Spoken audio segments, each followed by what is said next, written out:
Harper Audio presents Flashman and the Dragon by George MacDonald Fraser, read by Colin Mace. Explanatory Note. It is now 20 years since the Flashman papers, the memoirs of the notorious rugby school bully who became a Victorian hero, were found in a Leicestershire saleroom. Of the dozen or so packets of manuscript, 7 have so far been published in book form. They have covered 4 military campaigns: the First Afghan War, Crimea, Indian Mutiny, and Sioux War of 1879, and 5 episodes of less formal and generally reluctant active service: pirate hunting with Brooke of Sarawak, as military adviser to Queen Ranavalona of Madagascar, as conspirator with Bismarck in the Schleswig-Holstein affair, in the African slave trade and Underground Railroad, and on the American frontier during the Gold Rush. This 8th volume sees him returning to military service in the Taiping Rebellion and Pekin Expedition of 1860. Not the least interesting feature of Flashman's recollections, to students of history, is the light they cast on the early years of many famous Victorians, who are seen through the unsparing eyes of one who, while a self-confessed coward, libertine, and scoundrel, was nevertheless a scrupulous reporter. Thus we have seen him fleeing the murderous wrath of the young politician Bismarck, viewing Congressman Lincoln with wary respect, teaching the infant Crazy Horse how to wink, admiring Lola Montez, the aspiring novelty dancer, and toadying to the young Queen Victoria herself. In China he encounters 2 of the great mercenary captains, a future empress, the founding fathers of the modern British Army and Navy, and those strange forgotten peasants who changed the face of a great empire. It may be that he provides some new historical insights, while again demonstrating the lengths to which perfidy, impudence, immorality, and poltroonery may be stretched in the enforced pursuit of fame, riches, and, above all, survival. In accordance with the wishes of Mr. Paget Morrison, owner of the Flashman manuscripts, I have confined my editing to correcting the old soldier's spelling, checking the accuracy of the narrative, which is exact where matters of verifiable historical fact are concerned, and inserting the usual footnotes, appendices, and glossary. G.M.F. Old Professor Flash's first law of economics is that the time to beware of a pretty woman is not when you're flush of cash. Well, you know what she's after, and what's a bankroll, more or less, but when you're short of the scratch, and she offers to set you right. Because that ain't natural, and God knows what she's up to. I learned this when I was 14, and one Lady Geraldine, a high-spirited Hebe 10 years my senior, lured me out in a punt with the promise of a crown if I minded her clothes while she went bathing. In all innocence, I accepted, and I haven't seen that 5-bob yet because the randy baggage had to shell out all her loose change to buy the silence of the grinning water bailiff who caught us unawares in the reeds, where she was teaching me natural history after her swim. I had the presence of mind, even at that tender age, to clap my breeches over my face and so avoid recognition as I fled, but you take the point. I had been misled, in my youthful simplicity, by a designing female who played on my natural cupidity. Ever since, when they've dangled rich rewards before me, I've taken fright. If the case of Mrs. Phoebe Carpenter was an exception, well, she was a clergyman's wife, and you don't expect double-dealing from a wide-eyed simperer who sings Come to Jesus in the choir. I don't know why I bothered with her. Yes, I do, though shaped like an Indian nautch dancer under her muslin, blue-eyed, golden-haired, and with that pouting lower lip that's as good as a beckoning finger to chaps like me, she reminded me rather of my darling wife, whom I hadn't seen in more than 3 years, and was getting uncommon hungry for. So, reading the invitation in Mrs. Carpenter's demure smile, and having 10 days to loaf in Hong Kong before my ship sailed for home, I decided to have a cast at her. It was a dead-and-alive hole in 60, I can tell you, and how else should a weary soldier pass his time? So I attended morning and evening service, hollering hosannas and nodding stern approval, while her drone of a husband sermonized about temptation and the snares that Satan spreads, about which he didn't know the first damn thing, and gallantly helping her to gather up the hymn-books afterwards. I dined with them, traded a text or two with the Reverend, joined them in evening prayers, squired her along the Queen's Road. She was all for it, of course, but what was middling rum was that he was too. It ain't every middle-aged vicar who cares to see his young bride escorted by a dashing lancer with balaclava whiskers. I put it down to natural toad-eating on his part, for I was the lion of the hour in those days, with my new knighthood and V.C. and all my mutiny heroics to add to the fame I had undeservedly won in Crimea and Afghanistan. If you've read my earlier memoirs, you'll know all about it, and how by shirking, running, diving into cover and shielding my quaking carcass behind better men, I had emerged after 4 campaigns with tremendous credit, a tidy sum in loot, and a chestful of tinware. I was a colonel of 6 years' seniority at 37, big, bluff, handsome, flash Harry, quite a favourite with Queen and consort, well spoken of by Palmerston and my chiefs, married to the beauteous and wealthy daughter of a peer, and a dead peer at that, and only I knew, though I had a feeling that wily old Colin Campbell suspected, that my fame was all a fraud and a sham. There had been a time when I was sure it couldn't last, and they were bound to find me out for the poltroon and scoundrel I was.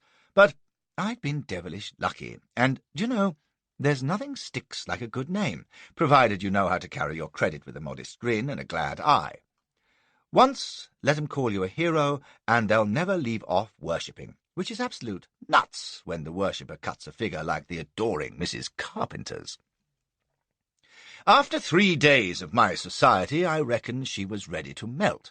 All that was needed was a stroll in the garden after dark, a few well-chosen quotations from the Song of Solomon, and she'd play like one of those abandoned Old Testament queens her husband was forever reviling from the pulpit. As a final rehearsal, I took her out to picnic at the Poke Fulham Bungalow, which was the favoured resort in Hong Kong at that time.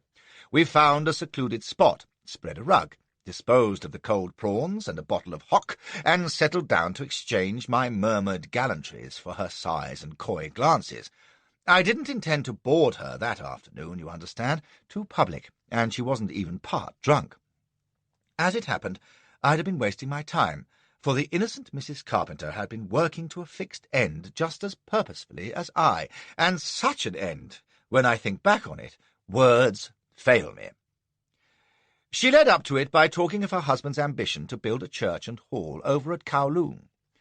Even in those days it was the fashionable place, so he would be quite top dog among the local gospel wallopers.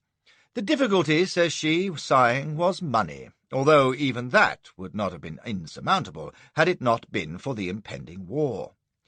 When Sir Hope Grant begins his campaign, you see, it is certain that there will be a cessation of all China trade, even with Canton, says she, and when that happens, why, there will be an end to all Josiah's hopes and mine. And she choked back what sounded like a little sob. I'd been paying no heed, content to stroke her hand, brotherly-like, while she prattled, but hearing her gulp I perked up. Get 'em weeping, and you're half-way to climbing all over 'em. I feigned concern and squeezed her hand, begging her to explain what Grant's campaign could have to do with dear Josiah's church-building.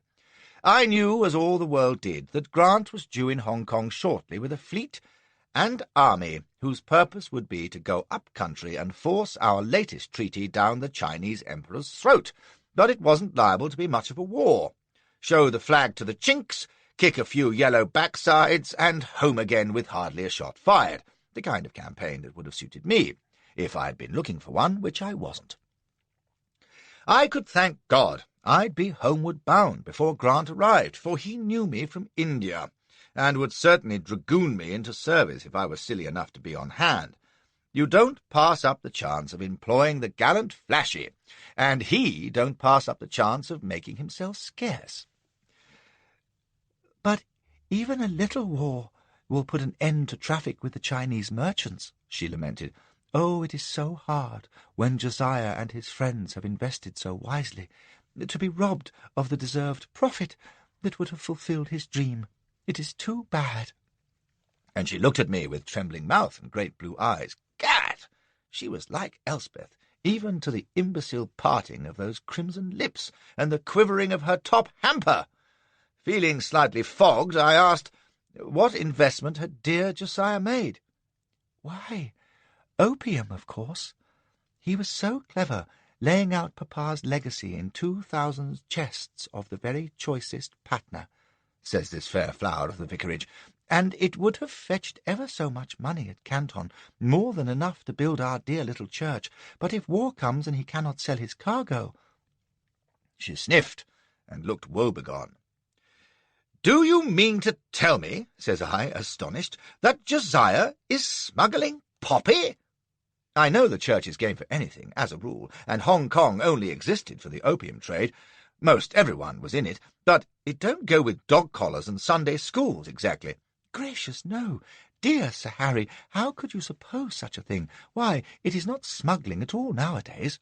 She was all lovely earnestness as she explained, and so help me, these were her very words. "Josiah says that the 5th supplementary clause of the new treaty removes all restrictions on the trade in opium, cash, pulse, grain, saltpetre. Oh, I forget all the things, but one of them is spelter. Whatever that may be, it sounds very horrid. It is true," she admitted gravely, "that the treaty is not yet ratified, but Sir Hope Grant will see to that, and Josiah says there can be no illegality in profiting by anticipation. So there. Josiah'll end up in Lambeth Palace or Dartmoor at this rate, thinks I. Imagine! A clergyman peddling the black smoke. Purely out of curiosity, I asked, didn't he have moral qualms?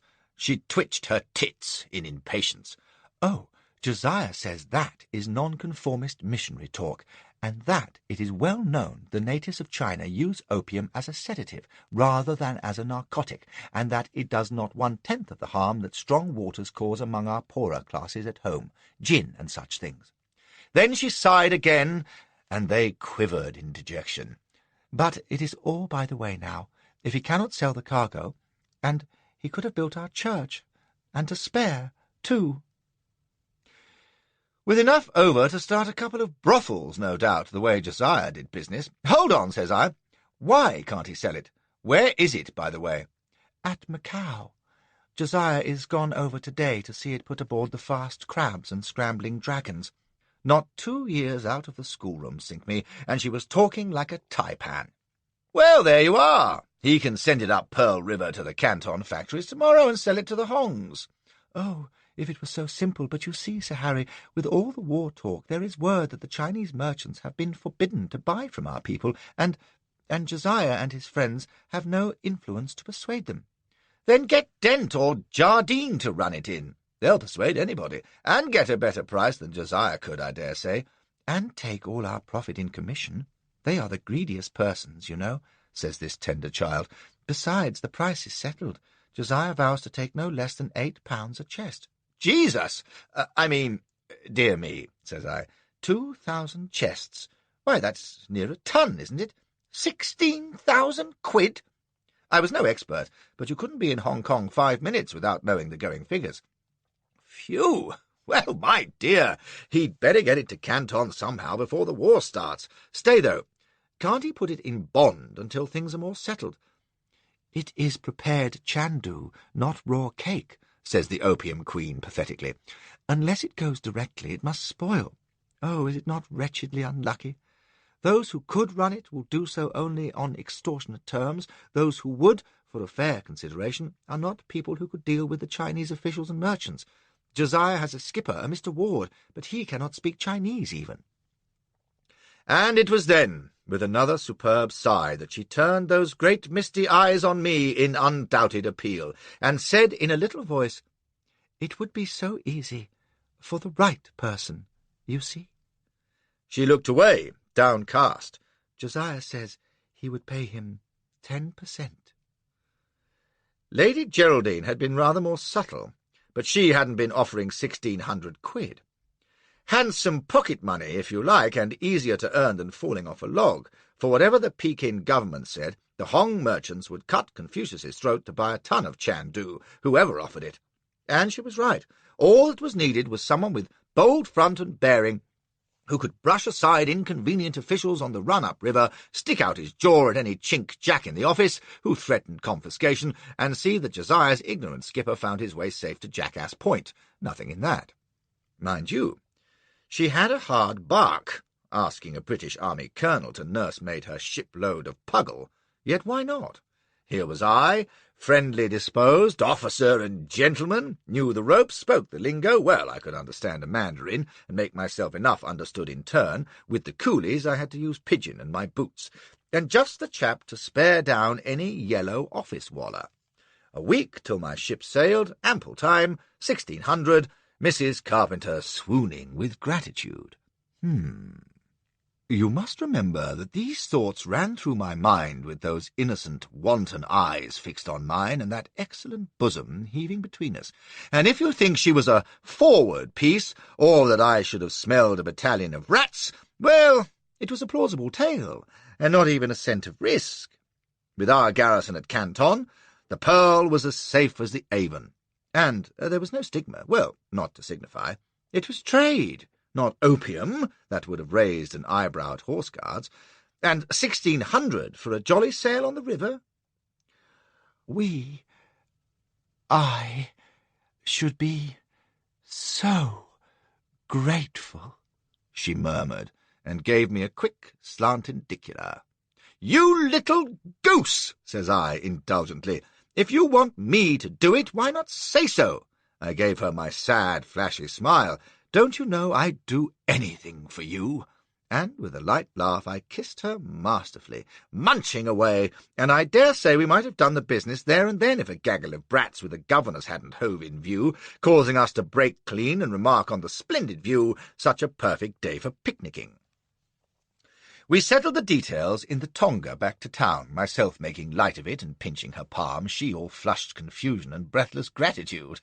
How could she and dear Josiah ever thank me? Well, Josiah could stump up the rhino on my return, and she would certainly do the rest, if I could judge by the light in her eye and the way she shivered when I squeezed her knee.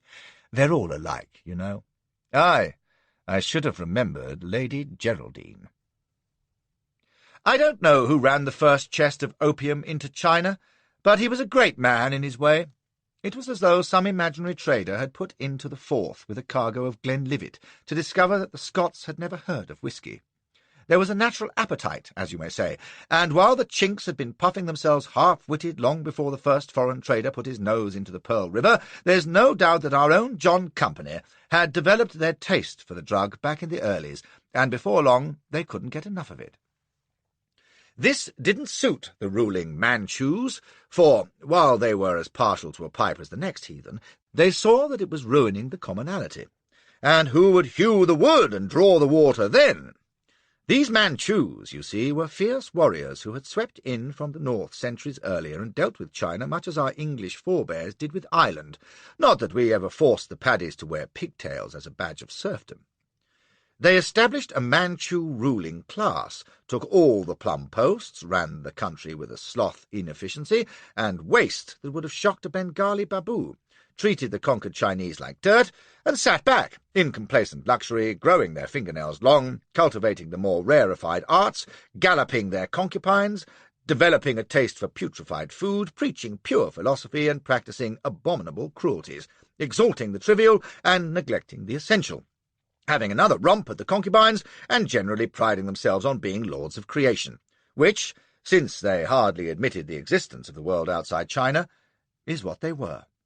So you can see they resented white interlopers, who bade fair to undermine their empire with poppy drug, and did their damnedest to stop the trade, but couldn't.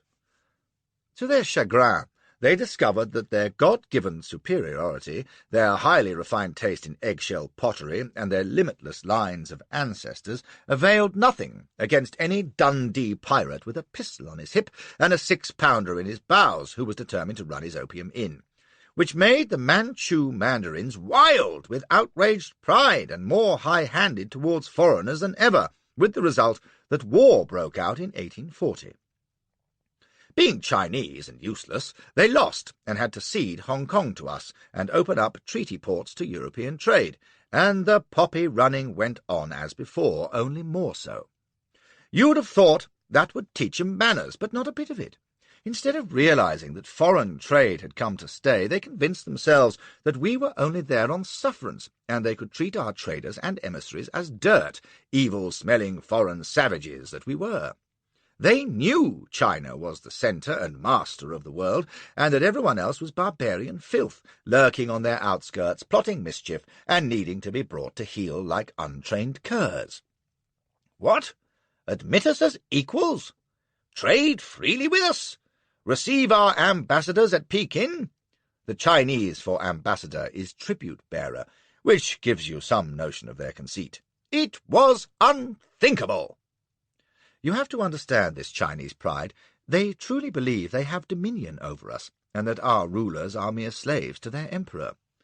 Haven't I heard a red-button mandarin, a greasy old profligate so damned cultivated that his concubines had to feed him and even carry him to the commode to do his business, because he'd never learned how?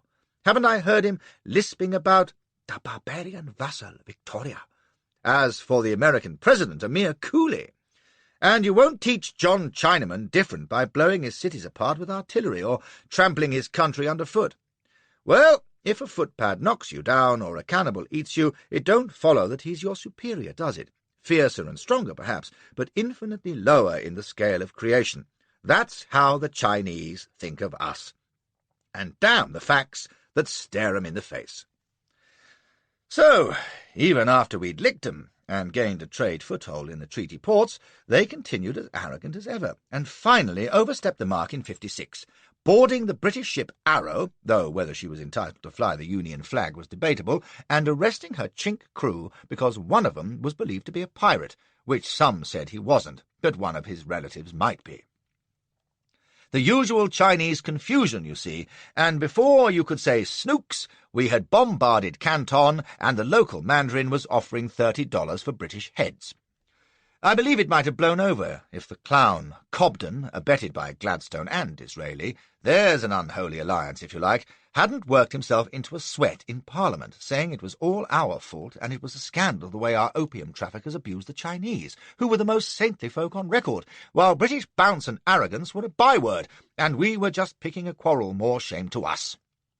This had Palmerston spitting his false teeth all over the shop. He damned Cobden and the Chinks for rascals both, said our honour had been flouted, and anyway we had only bombarded Canton with the utmost forbearance, good old Pam, and was Cobden aware that the Manchus had beheaded 70,000 folk at Canton in the past year, and were guilty of vices that were a disgrace to human nature, eh? Fine parliamentary stuff, you see, and when Pam lost the vote and had to go to the country, he won a thumping majority, which was what the old scoundrel had been playing for all along.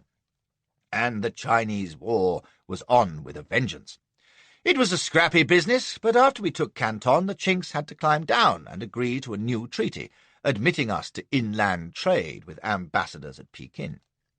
But, being still as arrogant as ever, they dragged their heels about signing, and when we sent a fleet up the Peiho to persuade them, damned if they didn't have a sudden burst of martial valour and handed us a splendid licking at the Taku forts. So now, in the spring of '60, with an uneasy truce between Britain and China, Hope Grant was coming with an army of British and frogs to convoy our ambassador to Peking and make the Emperor sign. You must bear with my historical lecture, for I have to show you how things stood if you are to understand my tale. For all the official coolness between Peking and ourselves, commerce was still going on between our traders and Canton, which we continued to hold, but the carpenters were right to wonder how long it might continue, with our invasion imminent. Which brings me back to the point where I agreed to escort their cargo of poppy up the Pearl, with the prospect of a jolly river cruise, 1,600 sovs, and a fine frolic with dear Phoebe when I got back to Hong Kong.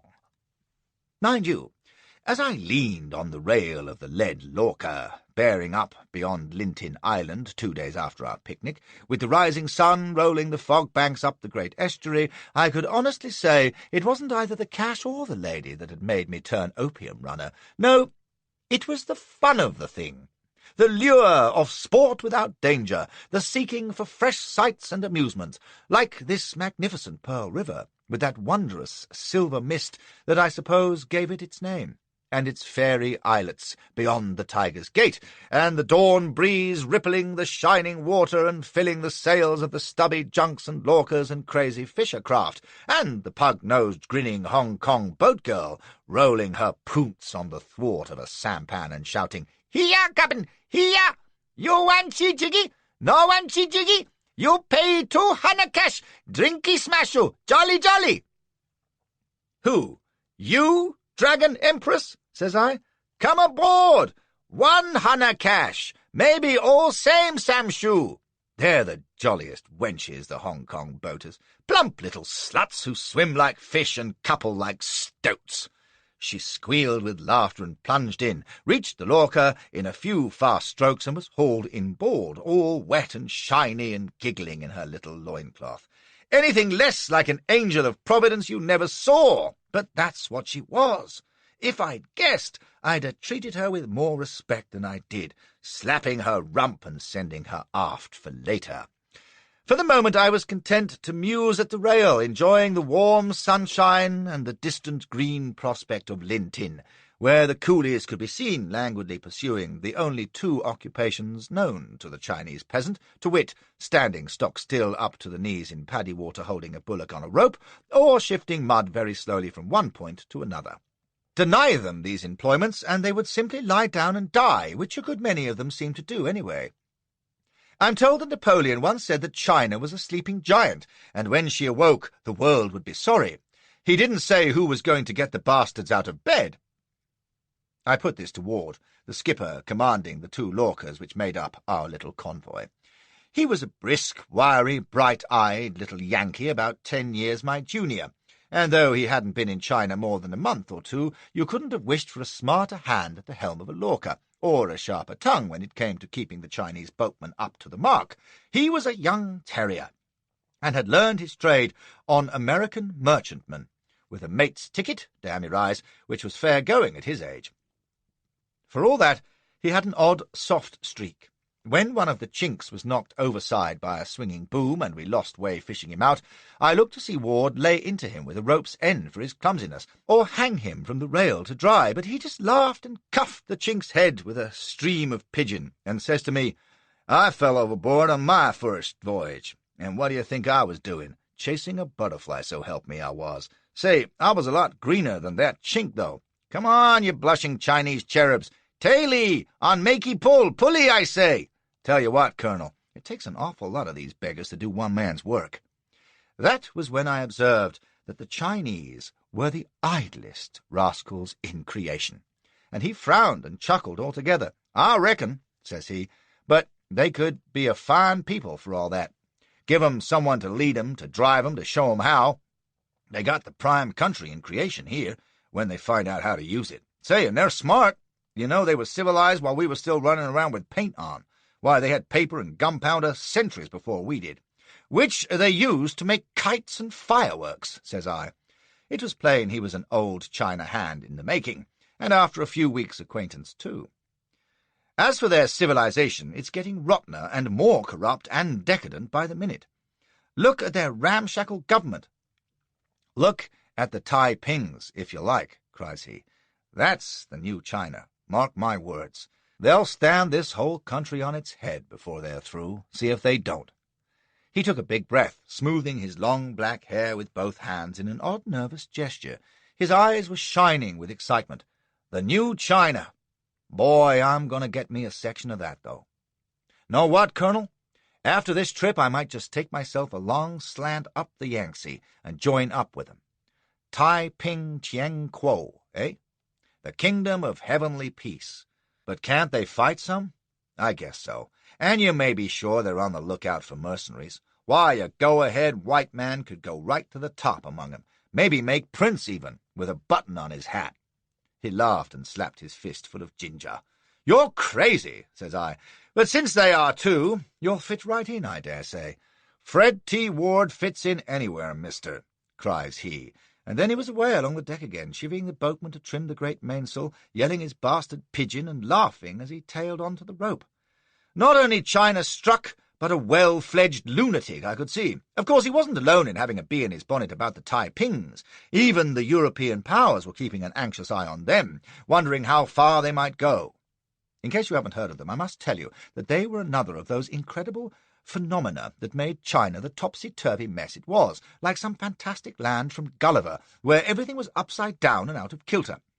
Talk about moonbeams from cucumbers. The Taipings were even dafter than that. They began back in the 40s, when a Cantonese clerk failed his examinations and fell into a trance, from which he emerged, proclaiming that he was Christ's younger brother. A ploy which, I am thankful to say, I never tried on old Arnold after making a hash of my Greek construes at Rugby. Anyway, this clerk decided he had a God-given mission to overthrow the Manchus and establish the Taiping, the kingdom of eternal peace, or heavenly harmony, or what you will. He went about preaching a sort of bastard Christianity, which he'd picked up from missionary tracts, and in any normal country he'd either have been knocked on the head or given a university chair.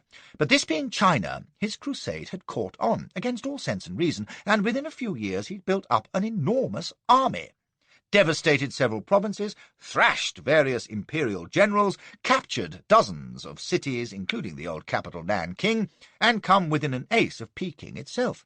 Getting madder by the minute, mark you, but among the millions of peasants who'd rallied to him and swallowed his religious moonshine, there were some likely lads who plotted the campaigns, fought the battles, and imposed his amazing notions of worship and discipline on a sizable slice of the population. This was the famous Taiping Rebellion, the bloodiest war ever fought on earth, and it was still going great guns in '60. Countless millions had already died in it, but neither the Imperials nor the rebels looked like winning just yet. The imps were besieging Nanking, but not making much of it, while various Taiping armies were rampaging elsewhere, spreading the gospel and piling up the corpses, as not infrequently happens. There was some sympathy for the Taipings among those Europeans, missionaries mostly, who mistakenly thought they were real Christians, and a few enthusiasts, as well as rascals and booty hunters, had enlisted with them. Meanwhile, our government, and the other foreign states who had some trade interest in China, and hoped to have a lot more, were watching uneasily, afraid to intervene, but devilish concerned about the outcome. So there you are, a Manchu government with an idiot emperor who thought the world was square, fighting a lethargic war against rebels led by a lunatic, and preparing to resist a Franco-British invasion which wasn't to be a war exactly, but rather a great armed procession to escort our ambassador to Peking and persuade the Chinks to keep their treaty obligations, which included legalizing the opium traffic, at that moment personified by Flashman and his band of yellow brothers. And in case you think I was incautious, heading upriver at such a time, take a squint at the map, and be aware that all the bloodshed and beastliness was a long way from Canton. You'd not have caught me near the place otherwise. We were into the Boca Tigris, where the estuary narrows to a broad river among islands, before I started to earn my corn. Out from Chuen Pi Fort comes an imperial patrol boat, with some minor official riffraff aboard, hollering to us to heave to. Ward cocked an eye at me, but I shook my head, and we swept past them without so much as good day. They clamoured in our wake for a while, beating gongs and waving wildly, but gave up when they saw we'd no intention of stopping. Ward, who'd been anxiously scanning the big forts on the high bluffs overlooking the channel, shook his head with relief and grinned at me. "Is it always so easy?" cries he, and I told him not quite. We'd meet more determined inquiry further on, but I would talk our way past. Sure enough, in late afternoon, when we were clearing Tiger Island, up popped a splendid galley, all gold and scarlet, with dragon banners and long ribbons fluttering from her upper works, her 20 oars going like clockwork as she steered to intercept us. She had 3 or 4 jingals in her bows, and 50 men on her deck, if there was one. Under a little canopy on her poop there was a mandarin in full fig of button hat and silk robe, seated in state, and flying a kite with a little lad to help him with the string. Even the most elderly and dignified Chinese delight in kites, you know, and no city park is complete without a score of sober old buffers pottering about like contented Buddhas, with their airy toys fluttering and swooping overhead. This was a fine bird kite, a great silver stalk so lifelike you expected it to spread its wings as it hovered hundreds of feet above us. To complete this idyllic scene, the galley carried on its bows a huge wooden cage crammed with about 20 wretched coolies, so close packed they could hardly stir, criminals being carried to their place of punishment, probably. Their wailing carried across the water as the galley feathered her oars and an officer bawled across demanding our business. "Ruth and Naomi, Lorcas from Hong Kong, carrying opium to the factories," shouts I in my best Mandarin, and he said he must come aboard and examine us. I told Ward to keep way on the Lorcas and on no account to heave to.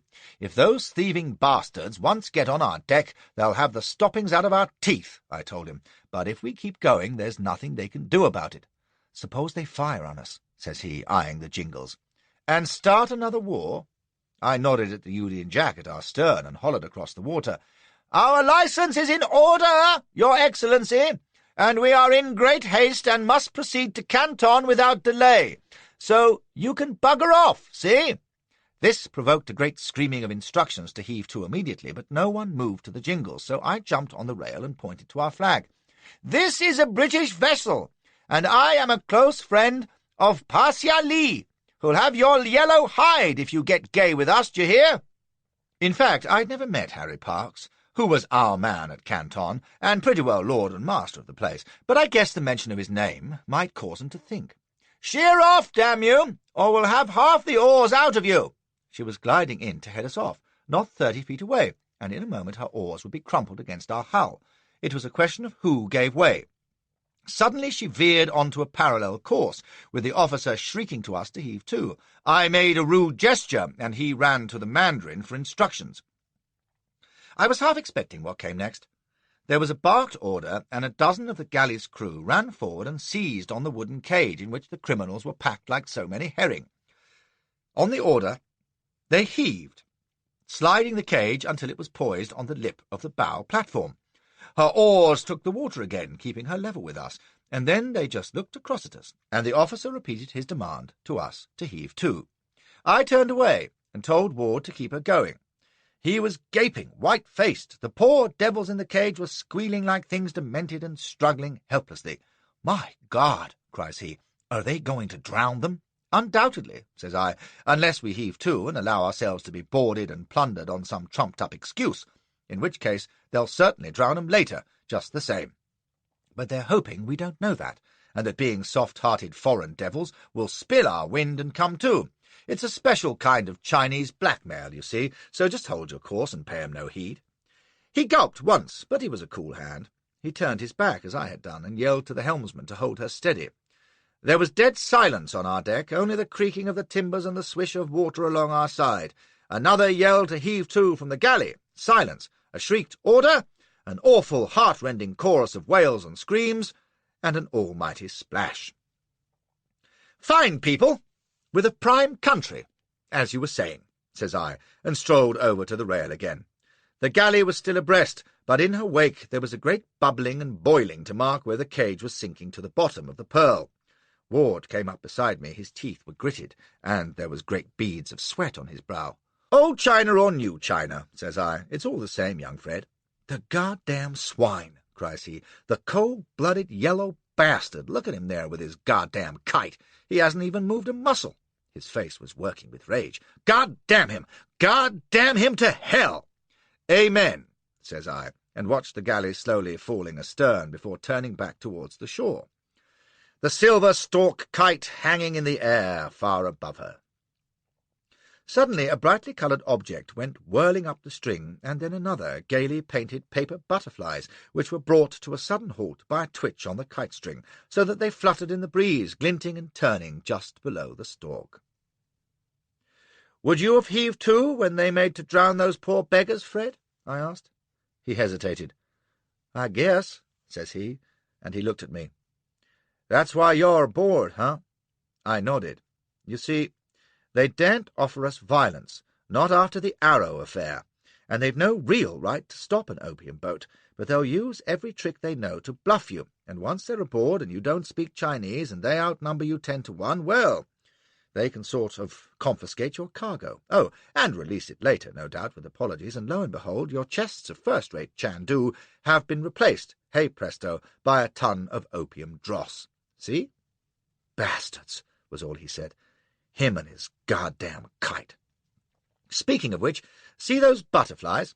Somewhere up near the second bar, an active little chink with a spyglass is taking note of them, which means that round about the 6 flats we'll meet another deputation, with a much more important mandarin on board. It may be politic to present him with a couple of chests rather than risk any embarrassment. How's that? His voice was sharp. Give him some of our opium? What's 16 quid out of 16,000? I wondered. He was silent for a moment. I guess, says he, and then, 6 flats is up beyond the first bar, isn't it? I said it was, and that we ought to be there tomorrow noon. And after a little more talk, he said he'd better take post on the second lorcha for the night, as we had agreed, so that both vessels were under proper control. Remember, keep close up and don't stop for anything, says I, and he swore he wouldn't. He didn't bother with a small boat, but just dropped over the side and trod water until the second lorcha came by, and he scrambled aboard. A good boy, that, thinks I, green but steady. By gad, I didn't know the half of him, did I? The boatmen were cooking their evening meal forward, but I'd brought cold fowl and beef, and after a capital meal and a bottle of Moselle while the sun went down, I was in splendid trim for my Hong Kong girl, who was sitting by the stern rail, singing half-pitched and combing her long hair. We went down to the tiny cabin, and were buckled to in no time. A fine, fat little romp she was, too, taking a great pleasure in her work, and giggling and squealing as we thrashed about, but no great practitioner of the gentle art. But you don't expect Montez or Lily Langtry for 6pence, which was what I was paying her. She was a crude, healthy animal, and when I'd played myself out with her, she retired with a flask of the promised samshoo, and I settled down to my well-earned repose. She was back at first light, though, crawling in beside me and grunting as she rubbed her boobies across my face, which is better than an alarm clock any day. I laid hold and was preparing to set about her when I realized that she was trembling violently, and the pretty pug face was working with a strange, ugly tic. "What the devil's the matter?" says I, still half asleep, and she twitched and sniffed at me. "Wanty peace pipe," she says, whimpering. "Must gimme piecey pipe." "Oh, Lord," says I, "get one from the boatman, can't you?" She wanted her opium, and I could see she'd be no fun until she'd had it. But the boatman hadn't any, or wouldn't give it, apparently, and she began to blubber and twitch worse than ever, sobbing, "Piecey pipe," and pulling the pipe from her loincloth and shoving it at me. I slapped her across the cabin, and she lay there crying and shivering. I'd have let her lie, but her first awakening of me had put me in the mood for a gallop, and it occurred to me that with a few puffs of black smoke inside her, she might be stimulated to a more interesting performance than she'd given the previous night. It was only a step under the companion to where half a ton of the best Chandu was to be had. Josiah would never grudge a skewer-fool in such a good cause, I was sure.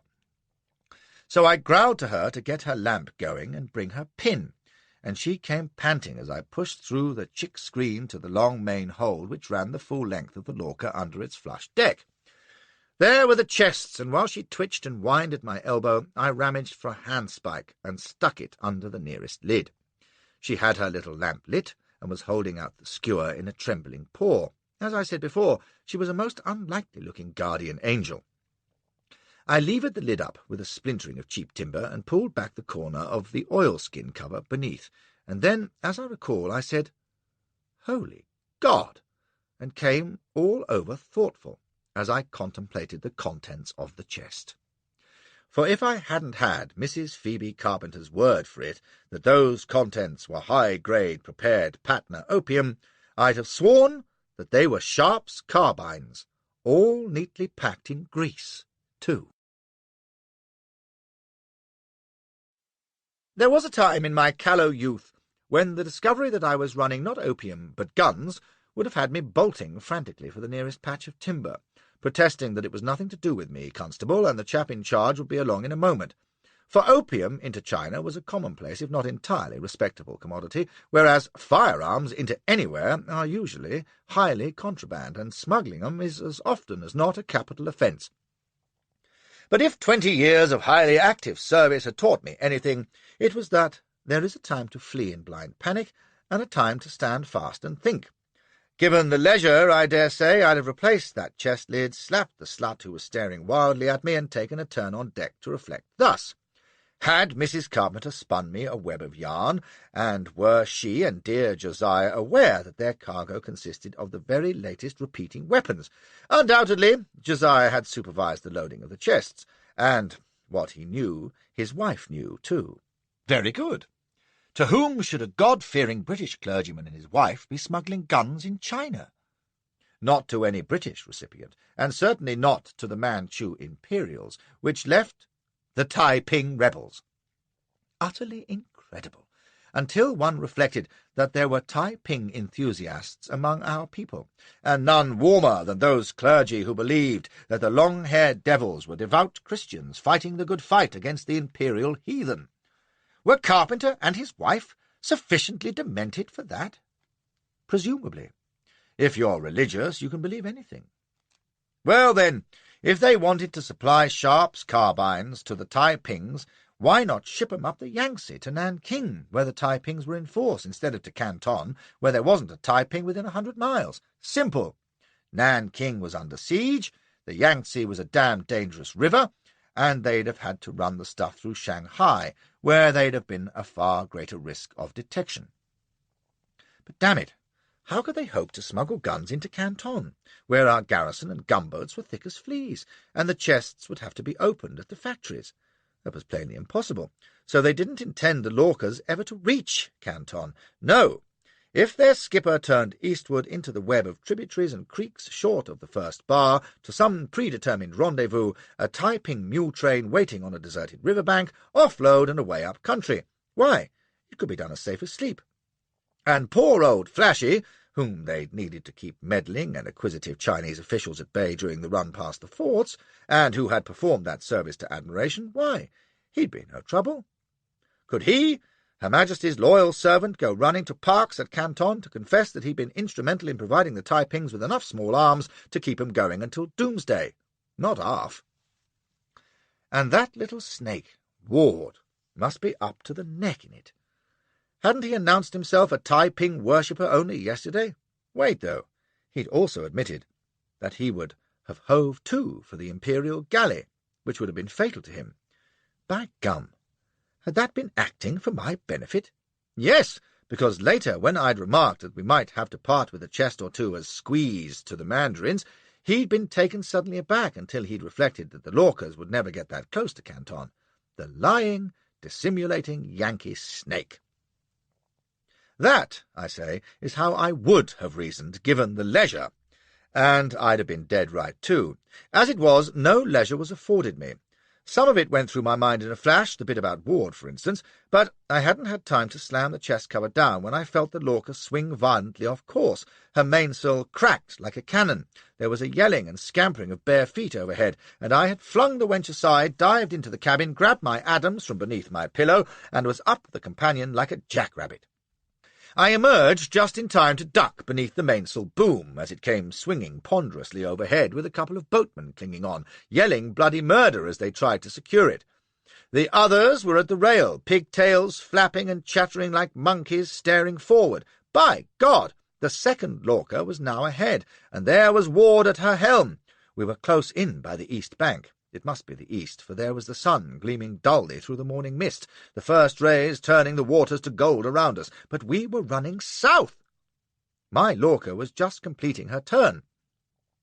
I spun round in bewilderment. Two of the boatmen had the tiller jammed over as far as it would go, and a furlong behind us, its oars going like the Cambridge crew as it raced down towards us, was a dandy little launch rowed by fellows in white shirts and straw hats with a little chap in the stern sheets egging them on.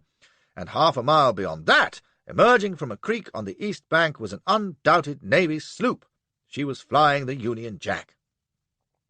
There are times, as I said, to run, and times to think, and by God I couldn't do either. I know now that Ward, a stranger to the Pearl, and with only a clown of a boatman as pilot, had missed his turning in the dark and run slap into one of our Canton patrollers, but in that moment I was aware only that the blue jackets were upon us, and poor old Flash was sitting on top of the damnedest load of contraband you ever saw. I acted on blind instinct, thank heaven. The launch was closing in, and there was only one thing for it.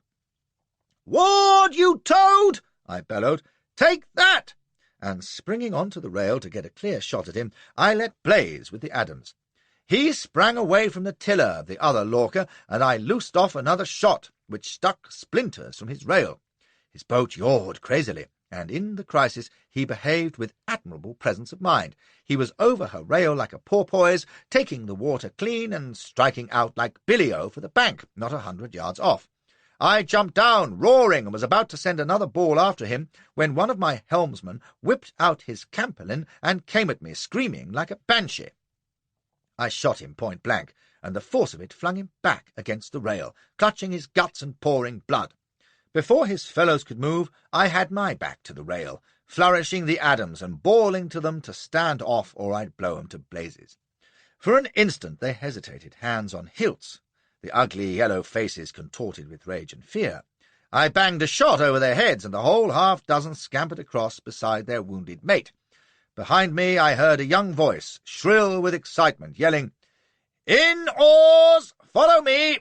The launch was bumping against our side, and here was a young snotty waving a cutlass as big as himself, and half a dozen tars at his heels jumping onto our deck.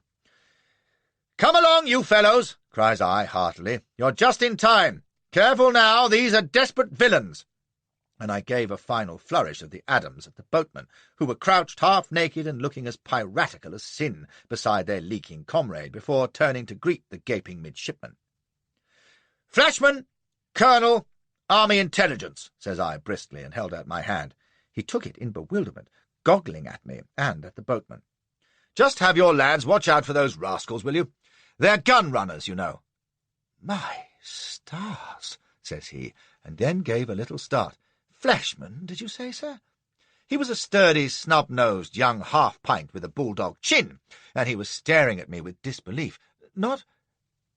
I mean, Colonel Flashman?" Well, I don't suppose there was a soul in England, not in the services leastways, who hadn't heard of the gallant Flashy, and no doubt he was recognizing me from the illustrations he'd seen in the press. I grinned at him. "That's right, youngster. Here, you'd best put some of your fellows aboard that other lorcher. Why, blast it, the brute's getting clear away." And I pointed over the rail to the near shore, where the figure of Ward was floundering ashore in the shallows. Even as we watched, he disappeared into the tall reeds, and I sighed with inward relief. That was the star witness safely out of the way. I damned him and turned away, laughing ruefully, and the snotty came out of his trance like a good 'un. "Jenkins, Smith, cover those fellows. Bland, take the launch to that other lorcher and make her safe." The other lorcher, I was pleased to see, was floundering about with her crew at 6s and 7s. As his tars jumped to it, the snotty turned back to me. "I don't understand, sir. Gun-runners, did you say?" "As ever was, my son. What's your name?" "Fisher, sir," says he. "Jack Fisher, midshipman." "Come along, Jackie," says I, clapping him on the shoulder like the cheery soul I was, no side, you see, "and I'll show you the wickedness of the world."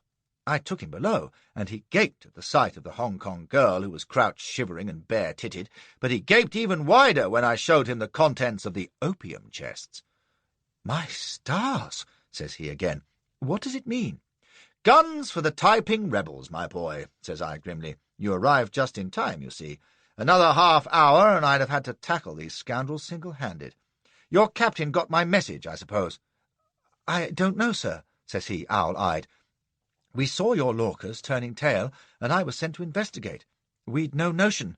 So Ward's guilty conscience had been his undoing. If he'd held his course, the Navy would never have looked at him. And if they had, why, he was just carrying opium and had the famous Flashy to vouch for him, for he wasn't to know I'd sniffed out his real cargo. Gad, though, if that slut hadn't begged for a pipe of Chandu, I'd have been in a pretty fix, with Ward panicking, the Navy's suspicions aroused, and myself flat-footed when they came aboard and started rummaging. Thanks to her, I'd had those few minutes to plot my course. "Mr. Fisher," says I think it's time I had a word with your skipper, what?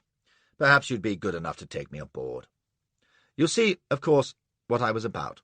It was the ploy I'd used on the slave ship, Balliol College, in 48, when the Yankee Navy caught us off Cape San Antonio, and to save my skin, I'd welcomed our captors with open arms, and let on that I'd only been with the slaves to spy on them.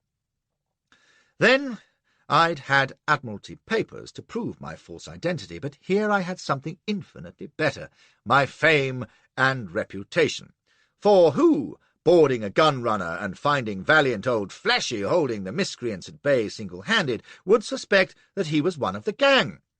Heroes who have led the Light Brigade and braved the heathen hordes at Cawnpore and Kabul are above suspicion. Master Fisher might well be fogged as to what I was doing there exactly, but it never crossed his innocent young mind that I was anything but what I'd announced myself, an army officer apprehending villainous foreign smugglers. And since I was from intelligence, no doubt there was some splendid mystery behind it, and explanations would follow. Quite. Nor did the prospect of explaining trouble me much.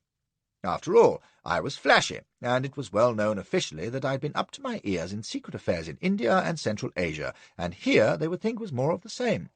Once I'd determined what tale to tell, it was simply a matter of carrying it off with modest assurance, trust me for that, and a pinch of mystery to make 'em feel confidential and cosy, and they'd swallow whatever I told 'em, nem. con. There wouldn't be a soul to give me the lie, and some of it would be true anyway. I'm proud to say it never occurred to me to tell the real truth, with Mrs. Carpenter, etc. They'd never have swallowed that, which is ironic. Anyway, it would have made me look an imbecile. So when I was aboard the sloop, and its young commander had listened to little Fisher's report and my own terse embellishments, and whistled softly at the sight of the Lorca's cargo, I was perfectly prepared for the inevitable question asked with respectful bewilderment. "But how came you to be aboard of them, sir?" I looked him in the eye with just a touch of tight-lipped smile. "I think, Commander," says I, "that I'd best report direct to Mr. Parks at Canton. Least said. What? You received no message from him about—" And I nodded at the Lorcas. "Just so. Perhaps he was right. Well, I'll be obliged if you'll carry me to him as soon as may be. In the meantime," I permitted myself a wry grin, "take good care of these Chinese villains, won't you? I've been after 'em too long to want to lose 'em now. Oh, and by the way, that boy Fisher shapes well." He couldn't get me to Canton fast enough. We were in the Whampoa Channel by noon, and 2 hours later dropped anchor off Jackass Point, opposite the old factories. Then there was a delay while the Lorcas and their crews were taken in charge, and the commander went to make his report to his chief and to Parks. I didn't mind, since it gave me time to polish the tale I was going to tell, and it wasn't until the following morning that I was escorted through the English garden to the office and residence of Harry Parks, Esquire, H.M. Commissioner at Canton, and, bar Bruce at Shanghai, our chief man in China. From all I'd heard, he was formidable. He knew the country better than any foreigner living, they said, for though he wasn't 30, he'd been out since childhood, served through the Opium Wars, been on cutting-out expeditions as a schoolboy, done all manner of secret work and diplomatic ruffianing since, and carried things with a high hand against the Chinese, whose language he spoke rather better than the Emperor. He greeted, I won't say welcomed, me with brisk formality, stiff and upright behind his official desk, not a hair out of place on the sleek dark head. Energy was in every line of him, from the sharp, prominent nose to the firm, capable hand setting his papers just so. He was all business at once, in a clear, hard voice, and suddenly convincing him didn't seem quite so easy. "This is a singular business, Sir Harry. What's behind it?" "Not much," says I, hoping I was right. "Clever and easy. I don't mind. I'm that way myself, but clever and brusque unsettles me." I handed him the requested and required note Palmerston had given me when I went to India, the usual secret passport, pretty faded now. "You had no message from me?" "I didn't know you were in China until yesterday." He glanced up sharply from the passport. "This is more than 3 years old." "When I left England, what I've been doing since will have to stay under the rose, I'm afraid." He gave a little barking laugh. "Not altogether, I fancy," says he, with what he probably imagined was a smile. "Your knighthood and Victoria Cross are hardly state secrets." "I meant since then. This past year. It has nothing to do with this affair, anyway. That's a tale that's soon told." I breathed an inward prayer, meeting the steady grey eyes in that lean lawyer face. "I'm due home on the Princess Charlotte, sailing on the 11th. "In 3 days. Grant is due on the 13th. I beg your pardon. Pray continue. Aye, well, 2 nights ago I was over in Macau, looking up an old chum from Borneo, when I was with Brooke. No harm in dropping in that glorious acquaintance, I thought. I needn't mention his name, it's of no importance, but he's a downy bird, Chinese, with an eye in every bush, an old white lily society man, you know the sort. His name might be valuable, says Parkes, and his hand went ever so casually to a vase of flowers on his desk. He lifted it with 3 fingers round the stem and set it down again. Clever bastard. Exactly, says I, and I ran my thumb over 3 fingertips, just to show him. Well, we talked shop, and by way of gossip he let fall that a shipment of arms was going upriver to the Taipings, Shia Takai's people, he thought, which was nothing to me until he mentioned that they were British bought and paid for, though he didn't know who. Not strictly my endeavour, you may say, but it struck me that if it got about that British arms were going to the long-haired devil, it might cause us some embarrassment with Peking, you know. I looked for a nod, but he just sat there with his fingers laced on the blotter before him. I had a feeling that if you'd fired a gun in his ear, he wouldn't have taken his eyes from mine. So I thought I should have a look. Nothing official to be done on Portuguese territory, of course, but my friend knew where the Lorcas were preparing to weigh, and there they were, sure enough, ostensibly loaded with opium, if you please. On the spur of the moment I approached the skipper. That would be Ward. It was like a kick in the throat. I couldn't help staring, and had to improvise swiftly to explain my obvious astonishment. Ward, you say? He told me his name was Foster. The sweat was cold on my spine. You knew about him and the shipment? Only his name. My agents in Hong Kong and Macau send notice of all opium shipments, vessels, owners, and skippers. He lifted a list from his desk. Lorcas, Ruth and Naomi. Owned by Yang Fang & Co., Shanghai. Commander F.T. Ward. No suggestion, of course, that he carried anything but opium. He laid it down and waited. Well, on impulse, I asked him for a lift to Canton. By gum, he'd shaken me for a second, but if that was the extent of his knowledge, I was still safe. But was it? This was a foxy one, and on instinct I did the riskiest thing a liar can do. I decided to change my story. I'd been about to tell him I'd stowed away, full of duty and holy zeal, and come thundering out at the critical moment to prevent the rascals escaping when our sloop hove in sight. Suddenly I knew it wouldn't do, not with this cold clam. I've been lying all my life, and I know, when in doubt, get as close to the truth as you can and hang on like grim death. I asked him for a lift to Canton, and if you ask what was in my mind, I can't tell you. I knew it was my duty to stop those guns, and placed as I was, without authority in a foreign port, that meant staying with them somehow and taking whatever chance offered. You might, he interrupted, have informed the Portuguese. I might, but I didn't, and I doubt if you would either. I gave him just a touch of the colonel there. Anyway, he refused me, mighty curt. I offered passage money, but he wouldn't budge, which settled it for me, for any honest trader would have agreed. I was going off, wondering what to do next, when he suddenly called me back and asked did I know the river and did I speak Chinese. I said I did. He chewed it over and then offered to take me if I'd act as interpreter on the voyage. I had only a moment aside to tell my Chinese friend to get word to you or Hong Kong of what was forward. But you've had no word from him? None, Sir Harry, and not a flicker of expression. I could have brained the man. There's nothing more discouraging than lying to a poker face, when what you need is gasps and whistles and cries of "I'll be damned" and "What happened then?" to whet your prevarications. Aye, well, I can't say I'm surprised. He'll talk to a pal, but he's leery of official circles, blast him. Well, we sailed, and what I needed, of course, was a squint at the cargo, but they never left me alone for a moment. Foster, I changed the name just in time, and the Chinks were always on hand, so I must bide my time. I stayed awake the first night, but no chance offered. The second night, I'm afraid, I just corked out. A shrug and rueful flashy smile, followed by an eager glint in the eye. But then I had a splendid stroke of luck. Just before dawn, a native girl of the crew, a cook or some such thing, I suppose, woke me begging for a pipe of opium. Would you believe it? There was no one about, and here was a heaven-sent chance to open a chest with a ready explanation if I were detected. So I did, and there were the sharps. God, it sounded lame, especially the true parts, which I thought was damned hard. I waited. If the man were human, he must say something. He did. You must have formed some plan by this time. What did you hope to do? Alone, against so many? He sounded impatient and downright curious. For the life of me, Mr. Parks, I wasn't sure.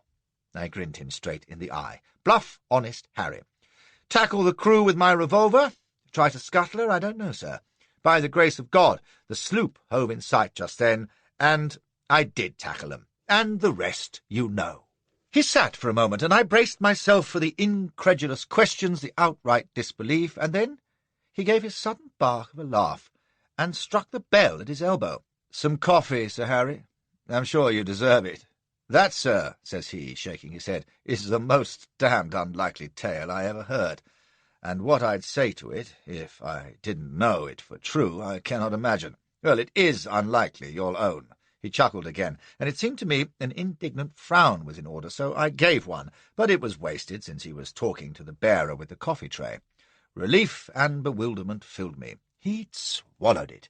He knew it was true. What the deuce? Speaking in my official capacity, I have to say that your actions were entirely irregular, says he, handing me a cup, and might have had serious results for yourself. You risked your life, you know, and your honour. He looked hard at me. A senior officer found aboard an arms smuggler without authority, even with your distinguished name. Well, he stirred his own cup and then smiled, and, you know, I realized he was just 29 and not the 50-odd he'd sounded. Between ourselves, it was a damned cool bit of work, and I'm obliged to you. But for you, they might have given us the slip, and they'd certainly have made some sort of fight of it. My congratulations, sir. I beg your pardon. More sugar? Well, this was Sunday in Brighton all of a sudden, wasn't it, though? I'd hoped for acceptance, with or without the doubtful glances that have followed me round the world for 80 erratic years, but hardly for this. It didn't make sense, even, for it was a damned unlikely tale, as he'd said.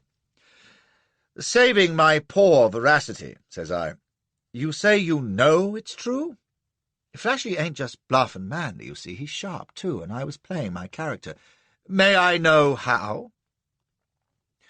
I'd not deny myself the pleasure of enlightening you, says he briskly. We have known for some time that arms shipments, provided by a syndicate of British and American sympathizers, have been going up the Pearl to the Taipings. Shia Ta Kai, as your Chinese friend said. Who these sympathizers are, we don't know. That was good news, too, since the work was entirely overseen by a most skilful Chinese, a former pirate, who brought the arms to Macau, shipped them up the Pearl in Lorcas, and passed them to the Taipings. Where? To be brief, we smoked the pirate out a week ago, and he met with an accident. He set down his cup. That forced the syndicate's hand. They needed a new man, and they chose Ward, heaven knows why, since he knew nothing of the Pearl or of China. But he's a good seaman, they say, and, from what we know, devoted to the Taiping cause. The idiot! And at the last moment, when he must have been wondering how the deuce he was going to find his way up-river without a word of Chinese in his head, and rendezvous with the Taipings, you dropped into his lap. We may guess, says he, what your fate must have been, if he had reached his destination, but I'm sure you weighed that. I gave an offhand shrug, and when we'd picked the shattered remnants of my cup from the floor, he pinged his bell again. Fortunately, we now had Mr. Ward and his convoy under observation at Macau, and our sloops were waiting for him beyond the second bar. "Come in," cries he, and the door opened to admit the prettiest little Chinese girl in a flowered robe and high block shoes, a Manchu by her coiled hair and unbound feet. She smiled and bobbed to Parks and glanced sidelong in my direction. "Anyet hai!" snaps Parks, and she turned and bobbed at me. I could only nod back, mystified, and then my heart lurched. She was washed and dressed and painted up like a mandarin's daughter, but there was no mistaking. She was the Hong Kong boat girl. "Thank you, Anyet hai," says Parks, and she bobbed again, shot me another slantendecular look, and pity-pitied out. "Anyet hai," says Parks dryly, is a most capable, and I fear most immoral, young woman. She is also the best spy on the Pearl River. For the past week she has been keeping close watch on Frederick Townsend Ward. She saw his lorchas sail from Macao, and followed in a sampan, manned by other of our agents. She would have contrived to get aboard the lorchas, he went on impassively, even if you had not been there, for it was her task to see where the cargo was landed, in the event that Ward had eluded our patrols. She was surprised to learn from eavesdropping on the crew that you were apparently unaware of the true nature of the cargo, for of course the smugglers were not to know that you already had their secret, and spoke of you as a dupe to be disposed of when you had served your purpose. She was pleased, she tells me, to discover that you were not one of the smugglers. In some ways she is a naive, affectionate girl, and seems to have formed an attachment to you. Whether this was accompanied by a leer, a frown, or nothing at all, I can't say. Knowing Parks, probably the last. I was in too much mental turmoil to notice. By God, the luck! For it fitted. My tale to Parks corroborated exactly what she must have told him of the voyage. But if I had given him the stowaway yarn, it didn't bear thinking about. I put it by, and listened to the brisk, impersonal voice. She is, as I said, a resourceful young woman.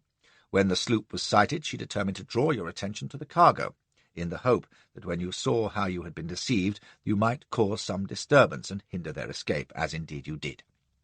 Having no English but pidgin, and doubting her ability to make you understand Cantonese, she hit on the novel plan of persuading you to open a chest by pleading with you for opium. I sat quiet for a moment, and if you want to know what I was thinking, it wasn't what an almighty narrow shave I'd had, or of prayers of thanksgiving, or anything of that sort. No, I was asking myself when, if ever, I'd been so confoundedly fooled by two different women in the space of 4 days. Mrs. Phoebe Carpenter and Annette High, bless 'em. White or yellow, they were a hazardous breed in China, that was plain. Parks, with the satisfied air of a rooster who has done crowing, was regarding me expectantly. "Well, she's a brave girl," says I, "smart too, and you, sir, are to be congratulated on the efficiency of your Secret Service." "Oh, we get about," says he. "I'm sorry that rascal Foster, Ward, did you say, got clear away?" I scowled, flashy-like. "I've a score to settle with that one." "Not in China, Sir Harry, if you please." He was all commissioner again. He served you a scurvy trick, no doubt, but the less that is heard of this business, the better. "I shall require your word on that." And he gave me his stiff collar look. "It has all been quite unofficial, you see. No British law has been broken. The gun-running offence took place within the Imperial Chinese government's jurisdiction. We had no legal right to detain or hinder Ward and his fellows. But," he gave another of his sour smiles, "we do have the gunboats. And since Her Majesty's government is strictly neutral, as between the Imperials and the Taipings, it is certainly not in our interest that British citizens should be arming the rebels." A thought which prompted your own action, you remember. "No." He squared off his pencils in columns of 3s. "We must consider the incident happily, and in your case, fortunately, concluded. That, of course, was the main thing. I was clear, by the grace of God and dear little Annette High. There would be no inconvenient inquiries which might have led back to the conniving Mrs. Carpenter, who, it occurred to me, might well be blackmailed to bed before I sailed for home.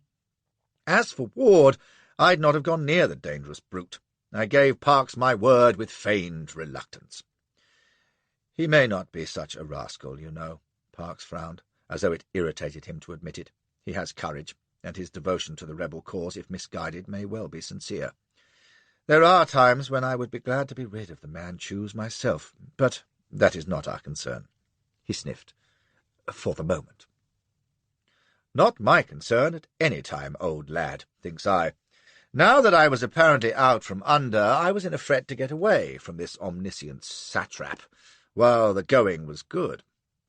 So I shuffled and began to thank him bluff and manly, and hoped that I hadn't been too great a nuisance, to him and his gang of busybodies, when he stopped me with a knowing look and pulled a portent of doom, a blue diplomatic packet to you, from his desk.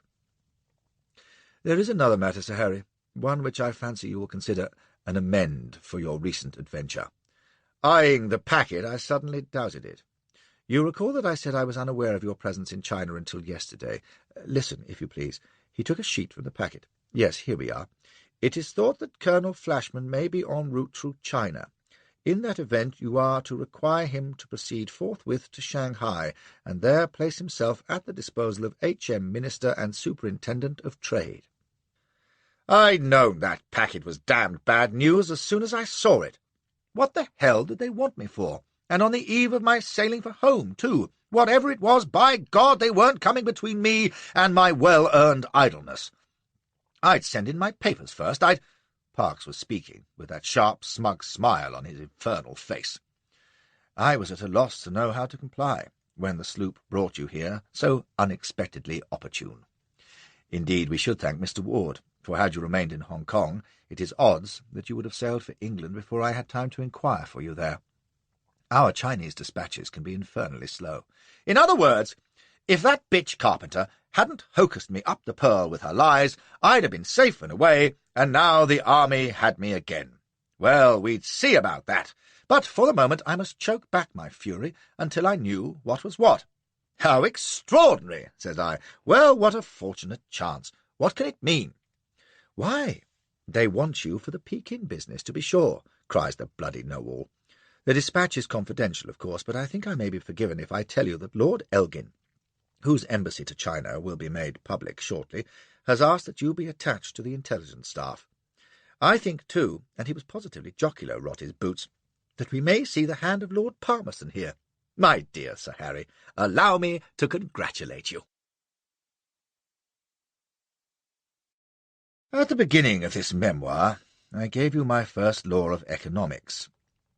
If I have one for adversity, it is that once your essentials are properly trapped in the mangle, there's nothing for it but to holler with a good grace and wait until they roll you out again.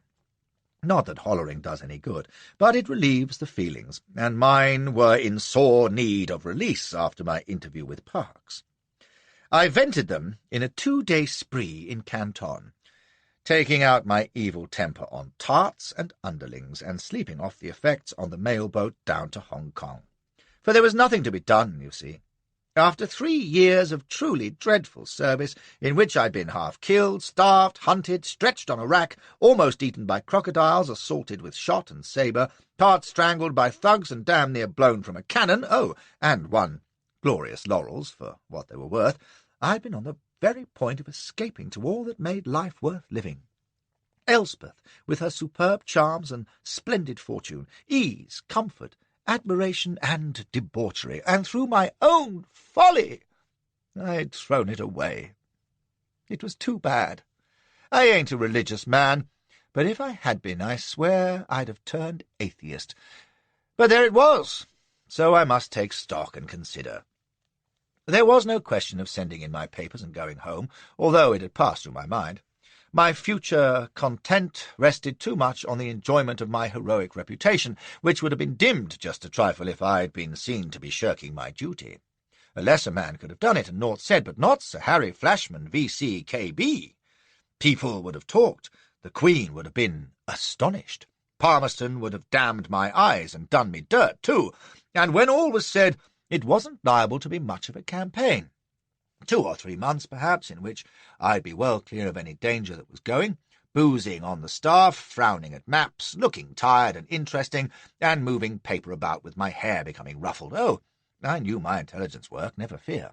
So I rolled down to Hong Kong, savouring the revenge I would take on La Belle Phoebe, and what d'ye think? She and the gun-running Josiah had cleared out to Singapore, ostensibly to join some missionary society at short notice. A likely tale! Give 'em 3 months, and they'd be running the tongs. But their sudden departure was hardly noticed in a new sensation. Sir Hope Grant had arrived with the advance guard of the fleet and army, which was to go up country, defend old England's rights and honour, and teach the Chinks to sing Rule Britannia. From Pitten's Wharf you could see the little white lines of tents where the camp was being laid out on Kowloon. So I decided to tool over and let them see how damned lucky they were going to be in their intelligence department. There were advanced parties from all the regiments. The first thing I saw was a Sikh rider in the red puggarees of Fane's horse and the blue of Probyn's tent-pegging on the beach, with white troopers cheering him on. And to my astonishment, they were dragoon guards. God help you if it rains, my lads, thinks I, for with 21 stone in each saddle, you'll be up to your bellies in the paddy mud in no time. It was first-rate mixed cavalry for all that. I watched a bearded grey-coater sowar, eyes glaring, whip out a peg and wheel away to yells and cheering, and I was glad I wasn't a Manchu Tartar. It was the infantry coats I wanted to see, though, for, and I'm a horse soldier, as says it, I know what matters. When the guns haven't come up, and your cavalry's checked by close country or tutti-putti, and you're waiting in the hot, dusty hush for the faint rumble of Impey or Harker over the skyline, and no, they're 20 to your 1, well, that's when you realise that it all hangs on that double line of yokels and town scruff with their 50 rounds a man and an Enfield bayonet. Kitchener himself may have placed 'em just so, with Disraeli's sanction, the Times' blessing, and the Queen waving 'em good-bye, but now it's their grip on the stock, and their eye at the backside, and if they break, you're done. Haven't I stood shivering behind 'em often enough, wishing I could steal a horse from somewhere? Aye, and if I'm still here, it's because they seldom broke in my time. So it was with some satisfaction that I noted facings and markers. The old 60th Royal Americans, the Buffs, a fatigue party of the 44th. I felt a cold shudder at the memory of the bloody snow by Gandermack, the starved handful of survivors, and Soutar with the colours of this same 44th wrapped round his waist as the Ghazis closed in for the kill. Well, we'd have a few Ghazis on our side this time. There were whiskered Pathans chattering round a camp kettle, so I took a chapati and a handful of chilies, gave the time of day to a Nike with the Sobron medal, and passed on, drawn by the distant pig-squeal of pipes, which always makes my dear wife burst into tears. Ah, we've our own home-grown savages in tow, have we, thinks I, but they weren't Highlanders, just the Royals. Theirs wasn't the only music on Kowloon, neither. I loafed up to the big tent with the flag, whence came the most hideous, droning, booming din. There was a staff walloper climbing aboard his whaler, a couple of Maharata sentries on the fly, and a slim young fellow with a fair moustache sitting on a camp stool, sketching. I came up on his blind side just for devilment, and he started round angrily. "How often have I told you never to—" he was beginning, and then his good eye opened wide in amazement. "Flashman! My dear fellow! Wherever did you spring from?" "Here and there, Joe," says I. "The mad musician is within." "What? Here, I say? You can't go in just now, you know. He's composing." "Decomposing by the sound of it," says I, and stuck my head in at the fly.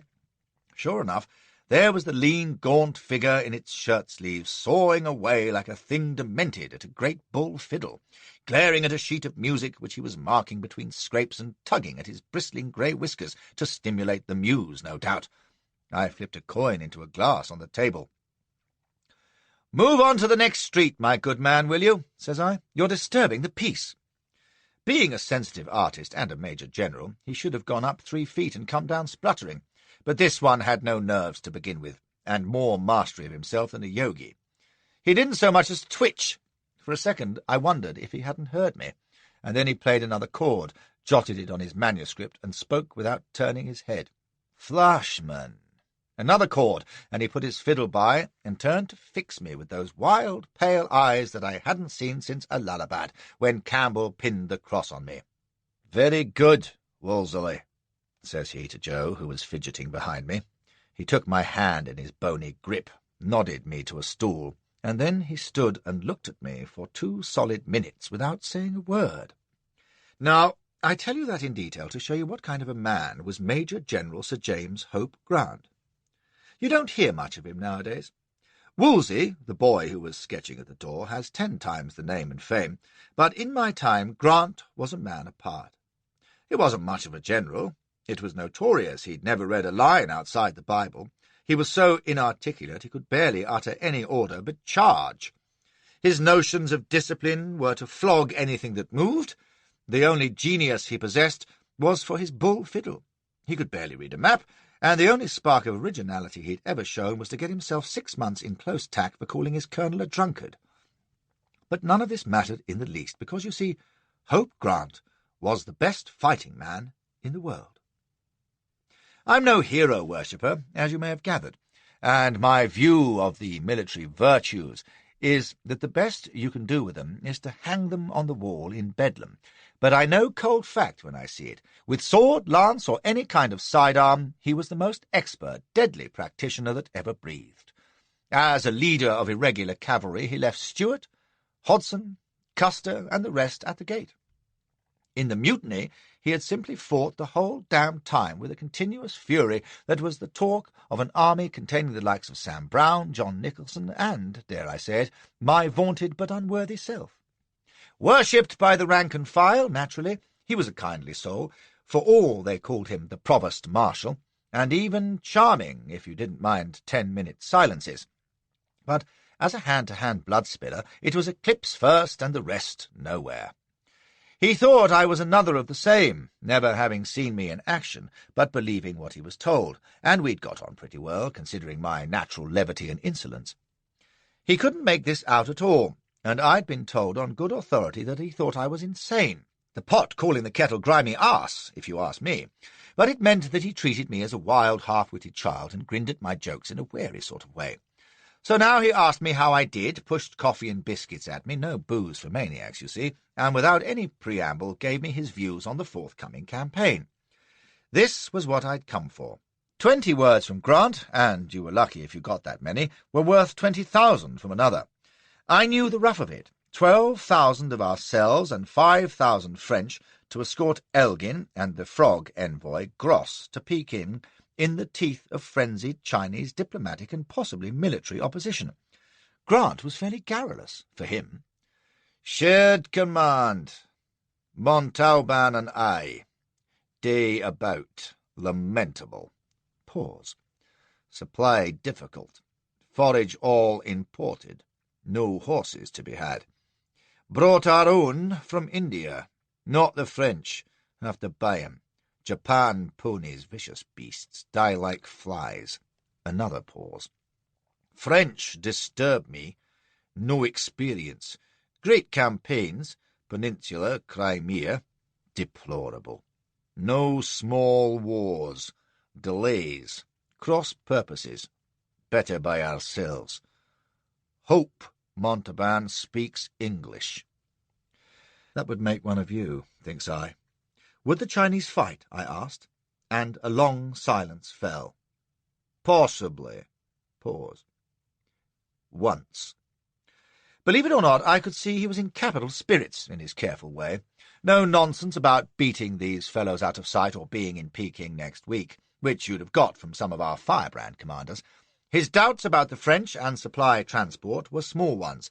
He would get Elgin and Gross to Peking, without a shot fired if he could contrive it, but God help the man choose if they showed fight. Bar Campbell, there wasn't a general I'd have chosen in his place. I asked him what was the worst of it. Delay, says he. Chinese talk. Can't have it. Drive on. Don't give 'em time to scheme. Treacherous fellows. I asked him the best of it, too, and he grinned. Elgin. Couldn't be better. Clever. Good sense. Goodbye, Flashman. God bless you. Perhaps he said more than that, but, you know, I doubt it. I can see him yet, bolt upright on his camp stool, the lean, muscular arms folded across his long body, the grizzled whiskers like a furze bush, chewing each word slowly before he let it out, the light eyes straying ever and anon to his beloved bull fiddle. As Wolseley strolled with me down to the jetty, we heard it again, like a ruptured frog calling to its mate. The Paddyfield Concerto, with Armstrong gun accompaniment, says he, grinning. Perhaps he'll have finished it by the time we get to Peking. I had learned all they could tell me, and since Hong Kong is a splendid place to get out of, I caught the packet up to Shanghai to present myself to Bruce, as directed. It was like going into another world. Not that Shanghai was much less of a hellhole than Hong Kong, but it was China, you understand. Down in the colony it was England peopled by yellow faces and British law and the opium trade, and all thoughts turning to the campaign. Shanghai was the great treaty port, where the foreign devil trade missions were, British, French, German, American, Scandinavian, Russian, and all. But it was still the Emperor's city, where we were tolerated and detested, except for what could be got out of us, and once you poked your nose out of the consulate gate, you realized you were living on the dragon's lip, with his fiery eyes staring down on you, and even the fog that hung over the great sprawling native city was like smoke from his spiky nostrils. The model settlement was much finer than Hong Kong, with the splendid houses of the taipans, and the Bund with its carriages and strollers, and consulate buildings that might have come from Delhi or Singapore, with gardens high-walled to keep out the view. And then you ventured into the native town, stinking and filthy and gorged with humanity, with Chinese, anyhow, with its choked alleys and dung-heaps and baskets of human heads hung at street corners to remind you that this was a barbarous, perilous land of abominable cruelty, where if they haven't got manacles or cords to secure a suspected petty thief, why, they'll nail his hands together, you see, until they get him to Hoosgow, where they'll keep him safe by hanging him up by his wrists behind his back. And that is if he's merely suspected. Once he's convicted, which don't mean for a moment that he's guilty, then his head goes into the basket, if he's lucky.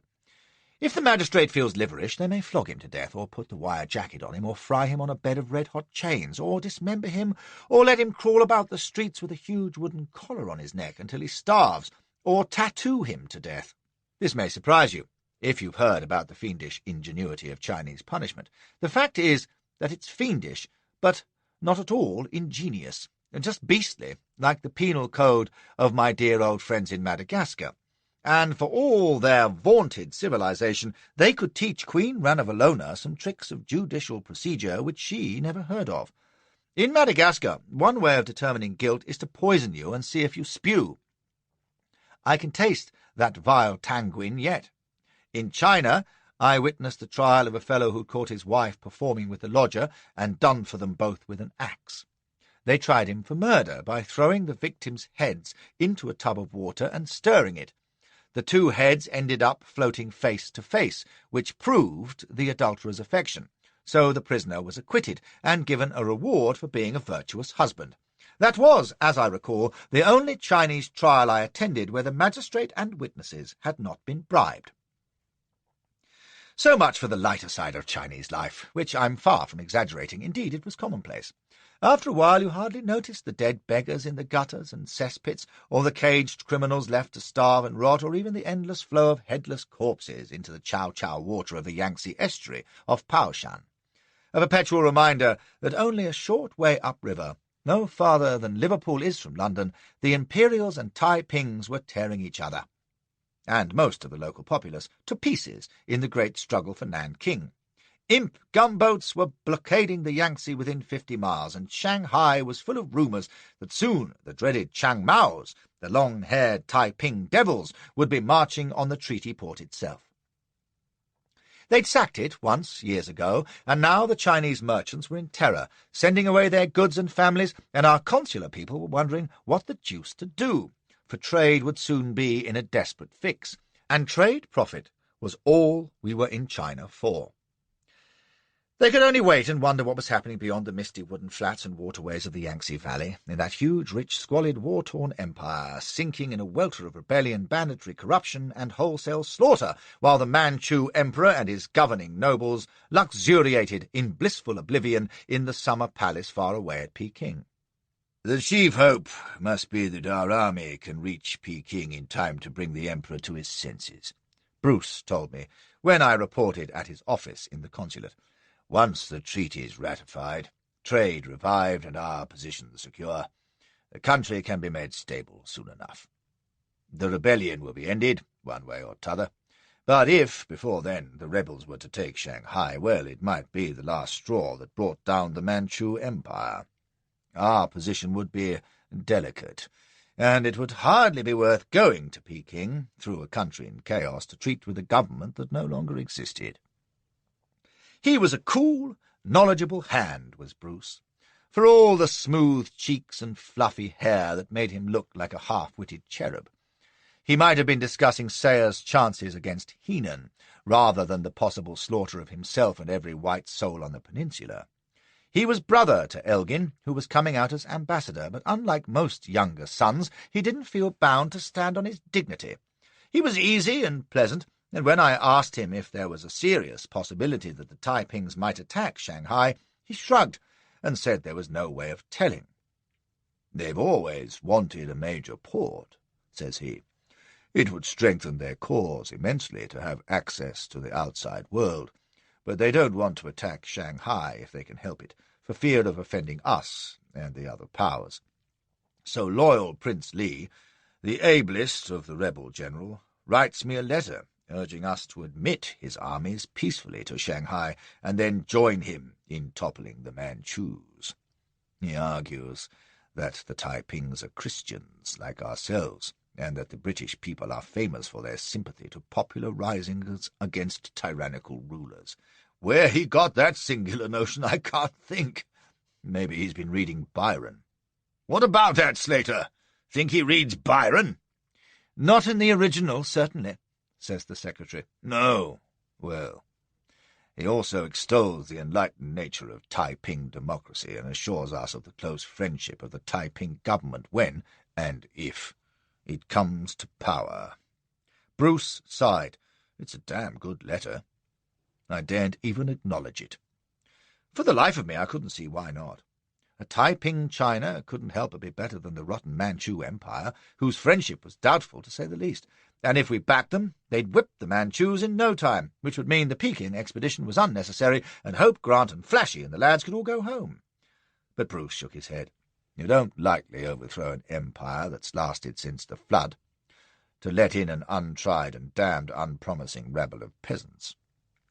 God knows the Manchus are awkward, treacherous beasts, but at least they're the devil we know.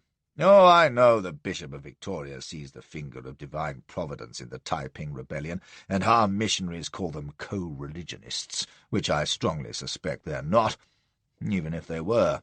I've known some damned odd Christians. Hey, Slater?" "South America, what?" says Slater, looking glum. "Besides, could such people govern? They are led by a visionary, and their chief men are pawnbrokers, clerks, and blacksmiths. Talk about Jack Cade and Wat Tyler. Lee's the best of 'em, and Hung Jenkan's civilized by all accounts. But the rest are bloody-minded savages who rule their conquered provinces by terror and enslavement, which is no way to win a war, I'd say. They'd be entirely unpredictable, with their lunatic king liable to have a divine revelation telling him to pitch out all foreign devils or declare war on Japan."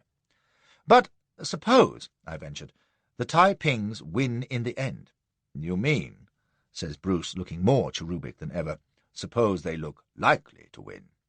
Well, HMG would no doubt wish to review the position, but while it's all to play for, we remain entirely neutral, respecting the Celestial Emperor as the established government of China." I saw that, but wondered if, in view of the possible Taiping threat to Shanghai, it mightn't be politic to jolly along this General Li with fair words. Lie to him, like. No. The powers agree that all such overtures as Li's letter must be ignored. If I acknowledged it and word reached Peking, heaven knows what might happen to our forthcoming negotiations with the imperial government. They might assume we were treating with the rebels, and Grant might even have a real war on his hands. "We may have to talk to the Taipings sometime, unofficially," says he thoughtfully, "but it will be at a time and place of our choosing, not theirs." All of which was of passing interest to me. What mattered was that Elgin wasn't due out until June, and as his personal intelligence aide, I could kick my heels pleasantly until then, sampling the delights of Shanghai diplomatic society and the more robust amusements to be found in the better-class native sing-songs and haunts of ill repute, which I did, and all the time China was stropping its dragon claws and eyeing me hungrily. Pleasuring apart, the time hung heavy enough for me to do some light work with the politicals of the consulate, for we maintained an extensive intelligence-gathering bandabast, and it behoved me to know about it. It consisted mostly of strange little coolies coming to the back door at night with bits of bizarre gossip, or itinerant bagmen, with news from upriver, the occasional missionary's helper who'd been through the lines at Nanking, and endless numbers of young Chinese who might have been students or clerks or pimps, all reporting briefly or at length to swell the files of the intelligence department. It was the most trivial, wearisome rubbish for the most part. There wasn't, alas, an An Yet Hai among the spies to cheer things up, and devilish dull for the collators who passed it on for sifting and summary by the two Chinese supervisors whose names, I swear to God, were Mr. Fat and Mr. Lin. By the time they'd pieced and deduced and remembered, well, it's surprising what can emerge from even the most mundane scraps of information. For example, it was the strangest thing that enabled us to foresee the end of the great siege of Nanking in April 60. The Imperialists had huge entrenchments circling the city, and the river blockaded on both sides, but couldn't breach the rebel defences. The Taipings, hemmed within the city, had various forces loose in the countryside, but nothing apparently strong enough to raise the siege. It was such a stalemate that a great fair had actually been established between the imp lines and the city walls, where both sides used to meet and fraternize, and the imps sold all manner of goods to the Taipings. They brought food, opium, women, even arms and powder, which the Taipings bought with the silver they'd found in Nanking when they captured it back in 53. A ludicrous state of affairs, even for China. It took my fancy, and when one of our spies sent down particulars of the market trading, I happened to glance through it, and noted an item which seemed a trifle odd. I ain't given to browsing over such things, you may be sure, and I wish to heaven I'd never seen this one, for what I noticed proved to be a vital clue, and set Bruce thinking earlier than he need have done, with the most ghastly consequences to myself. "Here's a rum thing, Mr. Fat," says I. "Why should the Taipings be buying bolts of black silk? Damn it, they spent 500 taels on it this week, more than they spent on cartridge. Are they expecting funerals?" "Most singular," says he. "Mr. Lin, have the goodness to examine the return for last week." So they did, and the Taipings had bought even more black silk then. They clucked over it, and burrowed into their records, and came to an astonishing conclusion. Whenever the Taipings undertook any desperate military action, they invariably raised black silk flags in every company, which their soldiers were bound to follow on pain of death. They even had executioners posted in the ranks to behead any shirkers, which must have done wonders for their recruiting, I'd have thought. And when we learned presently that the black silk had been sent out of the city to two of the Taiping armies in the field, the Golden Lions of the famous loyal Prince Li and the Celestial Singers under Chen Yu Cheng, it was fairly obvious that Li and Chen were about to fall on the imp besiegers, which in due course they did, and our knowing about it in advance enabled the F.W.A. Bruce to plan and scheme most infernally, as I said. If you wonder that the imps didn't realize the significance of the black silk they were selling the Taipings, why, that's the Imperial Chinese Army for you. Even if they had, they'd likely just have yawned or deserted. I was fool enough to be mildly pleased at spotting the item. Fat and Lin regarded me with awe for days, but I wasn't much interested, having discovered far more important matters in the secret files, which enabled me to bring off a splendid coup thus.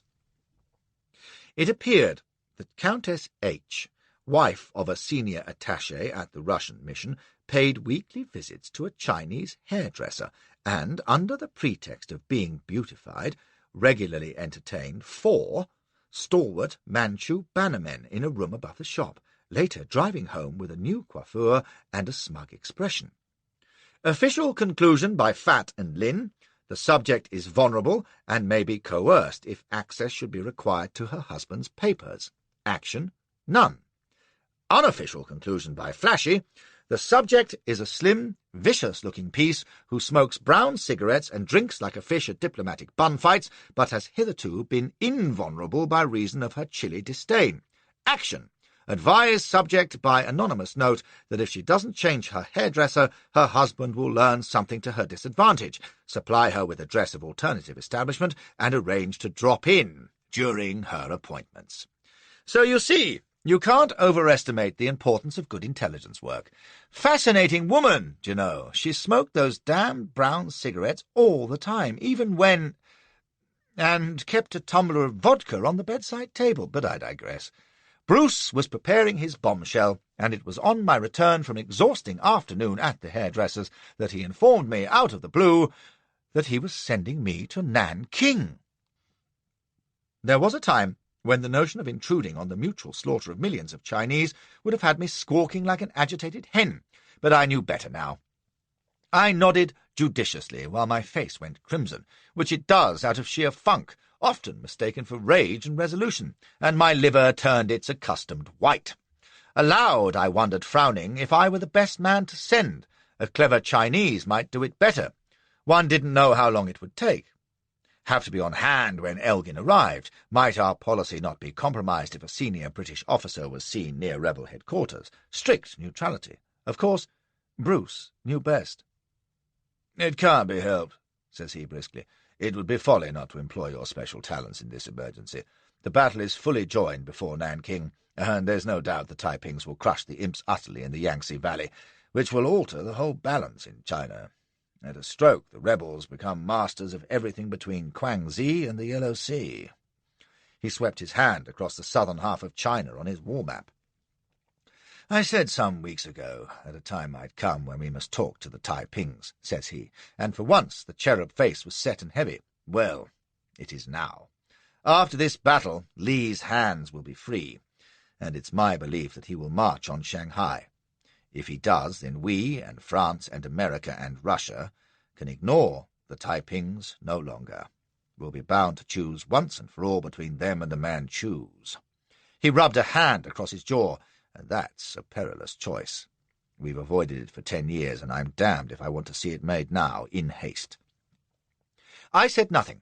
I was too busy recalling, with my innards dissolving, that at the last great battle for Nanking, when the Taipings took it in 53, the carnage had been frightful beyond contemplation. Every Manchu in the garrison had been massacred, 20,000 dead in a single day, all the women burned alive, and it would be infinitely worse now, with both Taipings and imp fugitives joining in an orgy of slaughter and pillage, raping, burning, and butchering everything in sight. Just the place to send poor Flashy with his little white flag, crying, "Please, sir, may I have a word?" "We can only maintain a de facto neutrality by keeping him at a distance," Bruce was saying. "If they advance on Shanghai, we're bound either to fight, and God help us, or come to terms with them, which the Manchus would regard as a flagrant betrayal, and God help our Peking expedition. So it is our task to see that the Taipings don't come to Shanghai." "How the deuce do you do that?" I demanded. "If they beat the imps at Nanking and have blood in their eye, they won't stand still." "You don't know the Taiping, Sir Harry," says he. "None of us does, except to know that with them anything is possible. I think they'll come to Shanghai, but this crazy king of theirs is capable of declaring a 7-year tranquility or some such stuff, or launching his armies west to Yunnan. It is possible they may do nothing at all. That's why you must go to Nanking." "What can I hope to accomplish?" I protested, and he took a turn round the room, fingered a few papers, sat down, and stared at the floor, devising some novel means of plunging me into the soup, no doubt. "I don't know, Sir Harry," says he at last. "You must persuade him not to march on Shanghai, at least for a few months.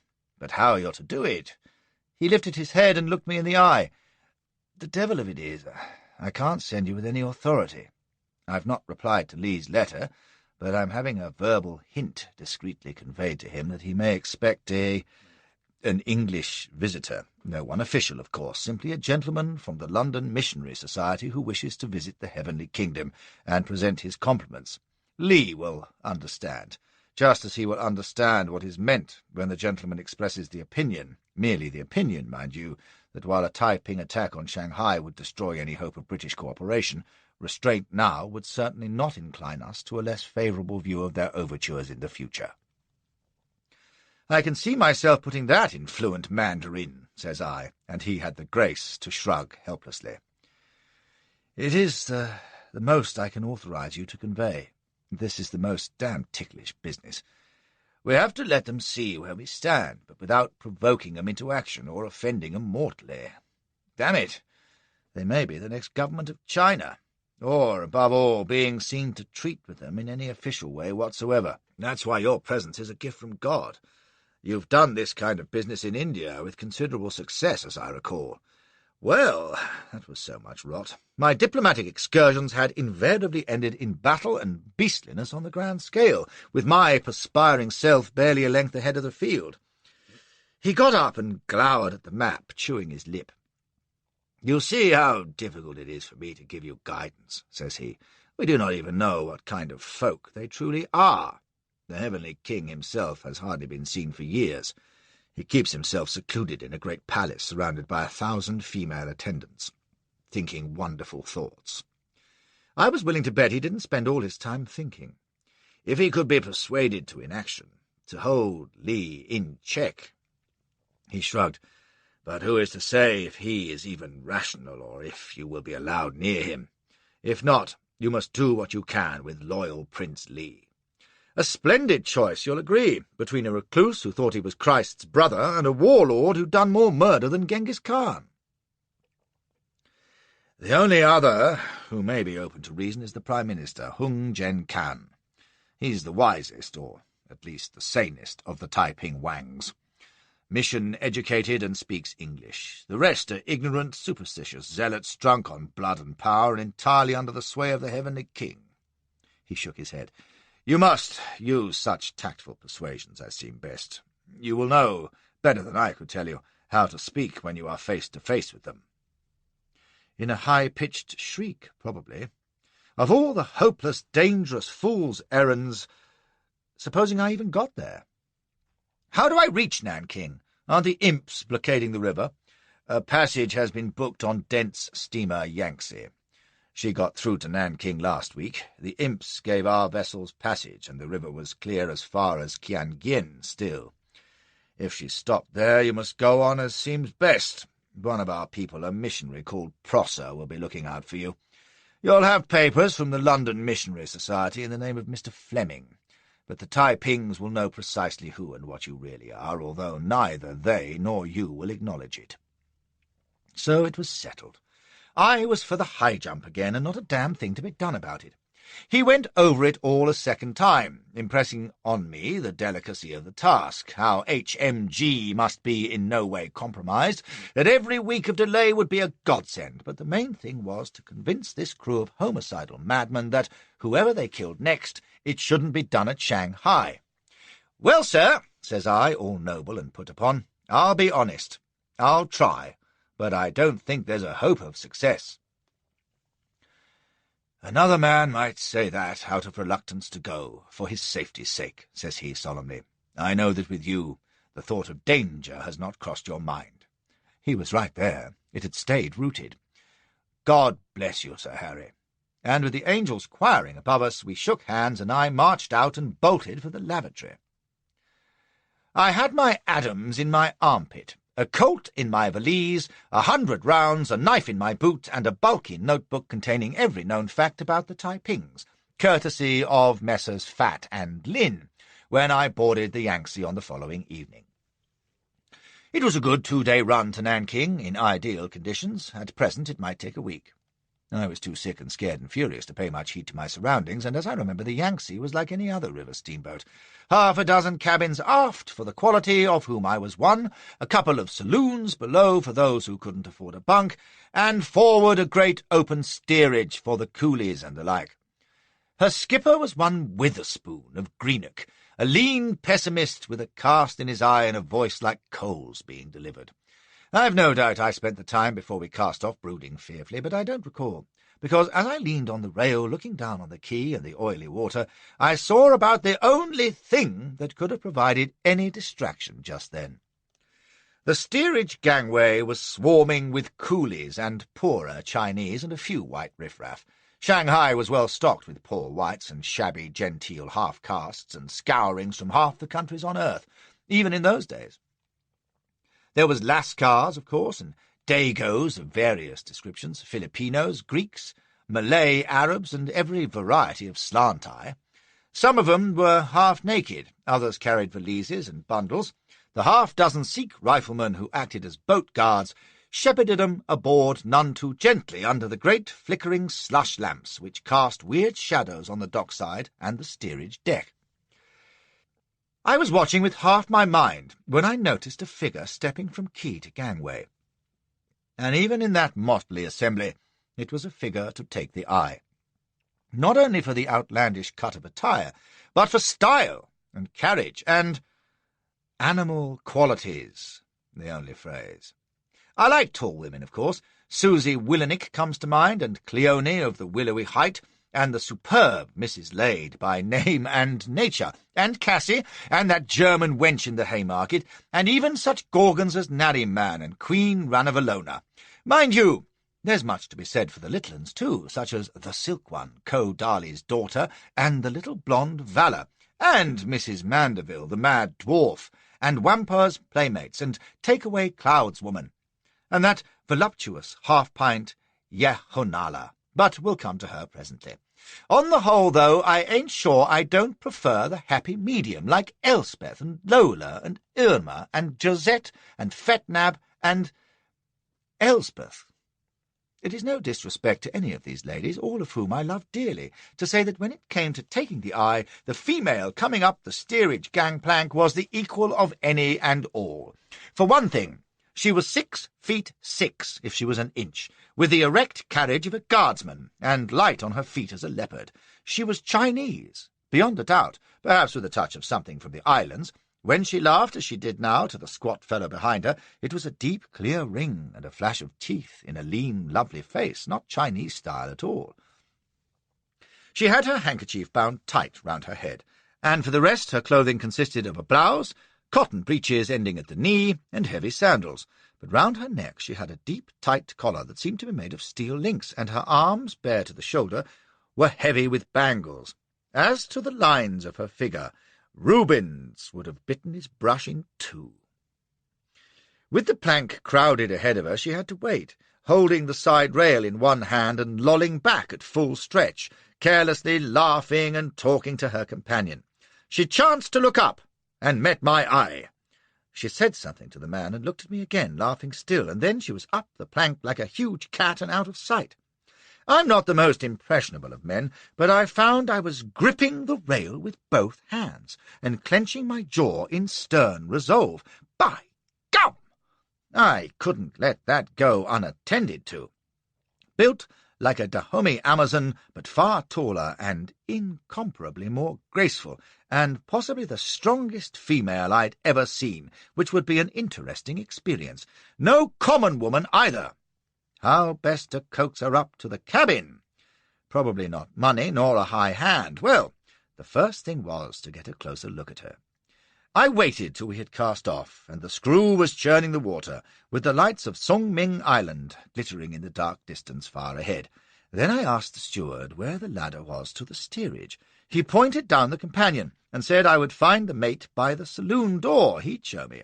Sure enough, a fellow in a pilot cap came out of the saloon and started up the ladder, as I started down. He glanced up, smiling, starting to bid me good evening, and then his jaw dropped, and my hand shot under my jacket to the butt of the Adams. It was Mr. Frederick Townsend Ward. For perhaps 5 seconds we just stared at each other, and then he laughed in the pleasantest tone imaginable. "Well, damn me," says he, "it's the Colonel. How are you, sir?" "Keep your hands in front of you, sir," says I. "Now come up slowly."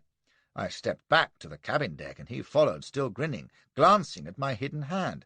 "Say, what's the matter? Look, if that's a piece under your coat, this is a law-abiding boat, you know." "You mean she isn't running guns to the Taipings?" He laughed heartily at this and shook his head. "I gave that up. Say, and you took a shot at me, 2 shots. What did you do that for? You weren't going to come to any harm, you know. I'd have taken you back to Macau when we delivered the goods."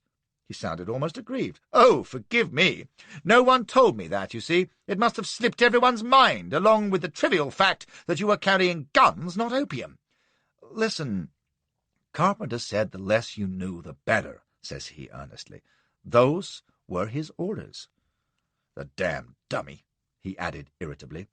If he'd have given me a real Chink pilot, we'd never have seen that limey patrol boat. Hey, how did you come out of it, though? Perhaps I didn't.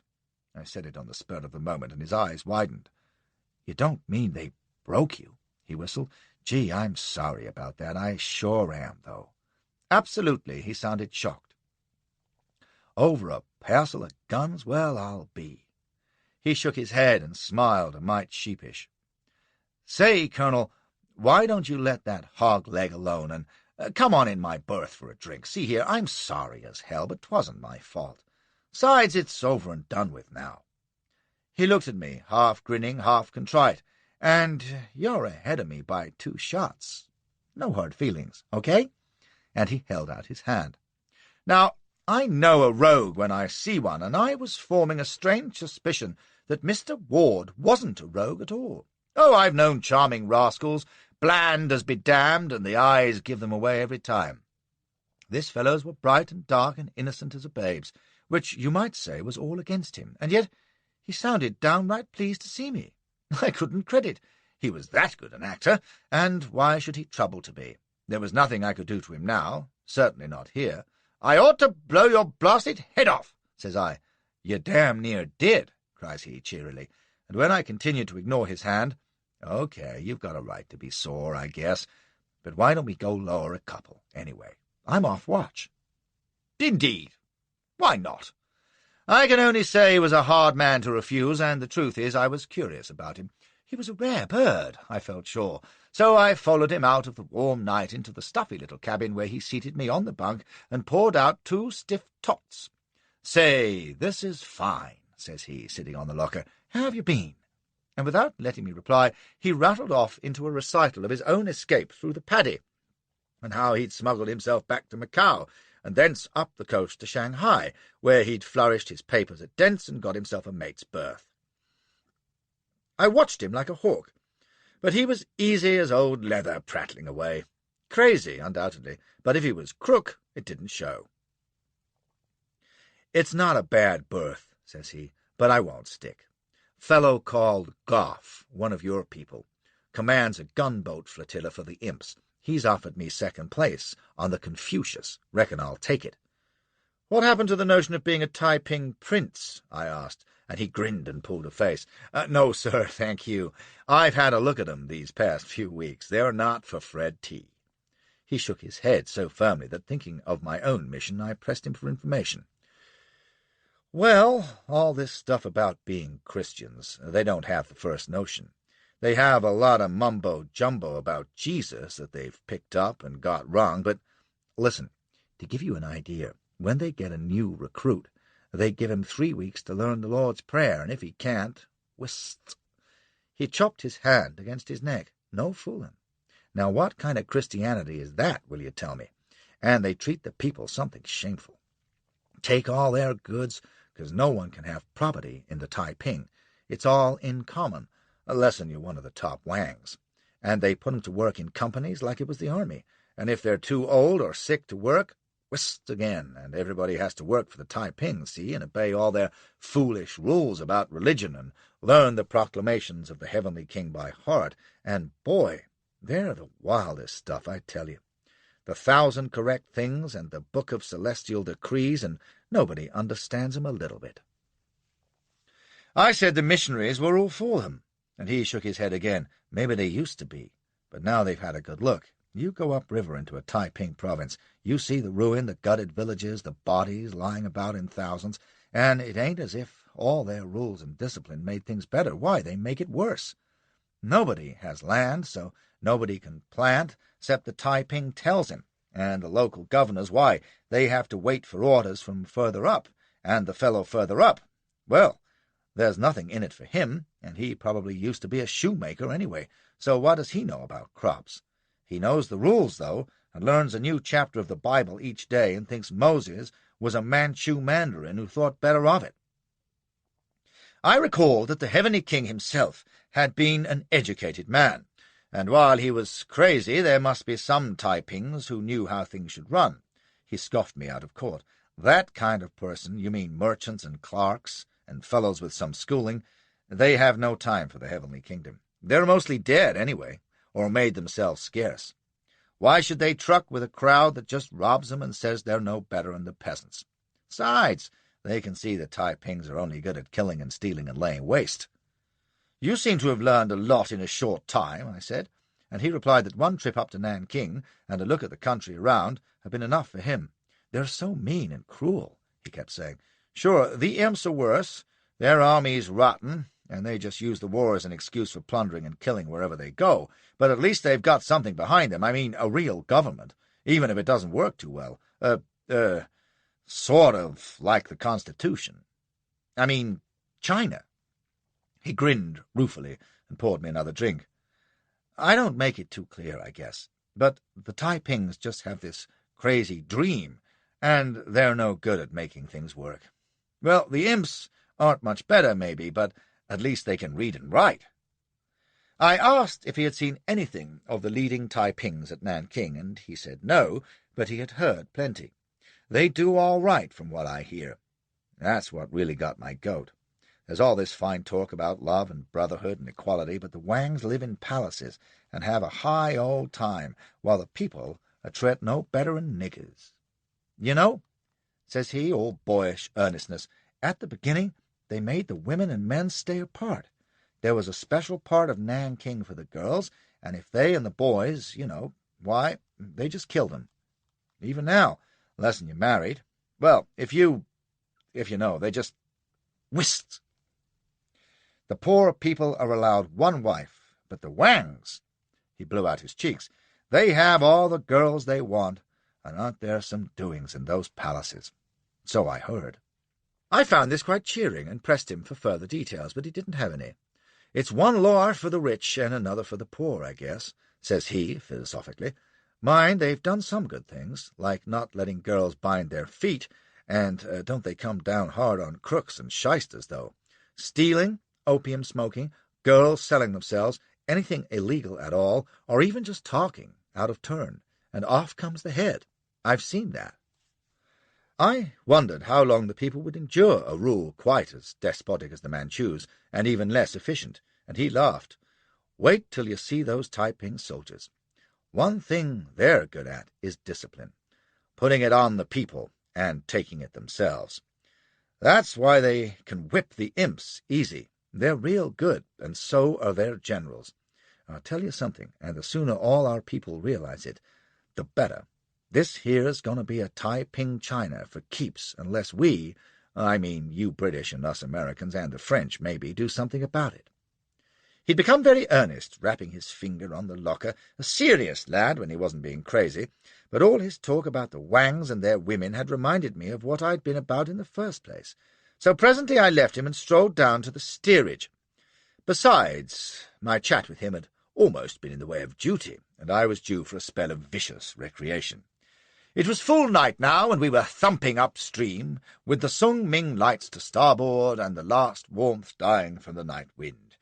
The great steerage deck, poorly lit, was littered with sleepers, and I was about to turn back, cursing, and wait until daylight, when I heard voices for'ard.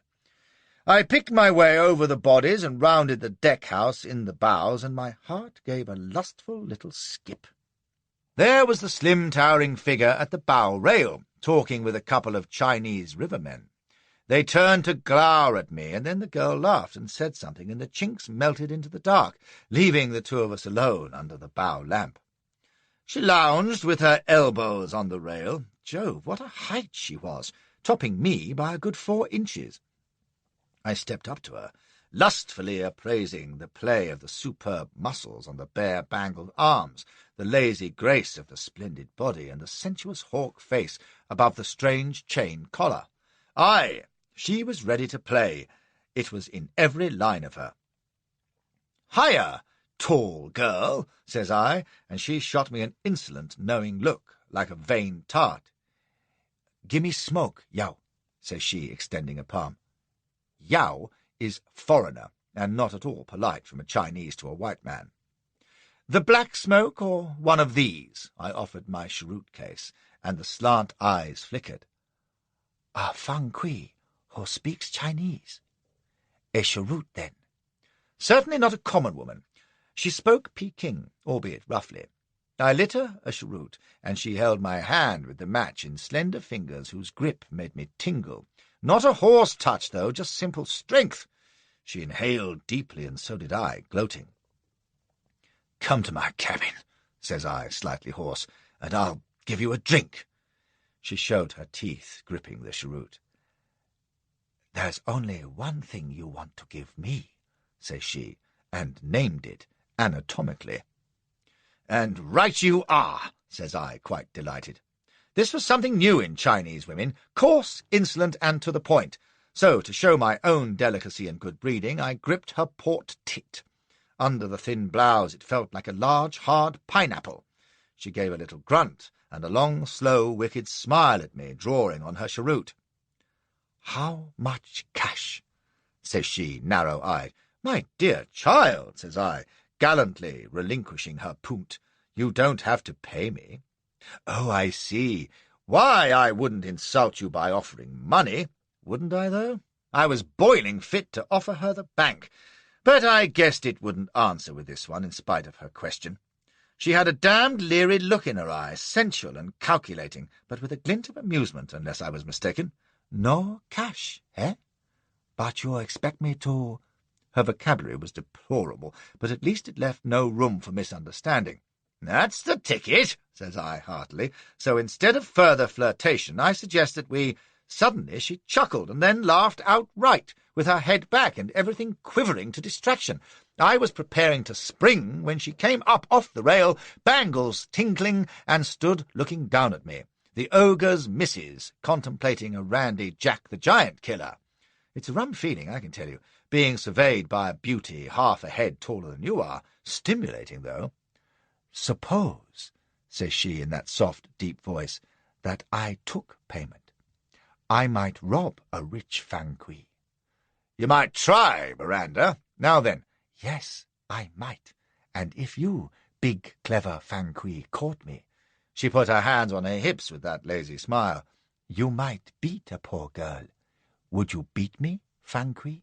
"With pleasure," says I, slavering at the prospect.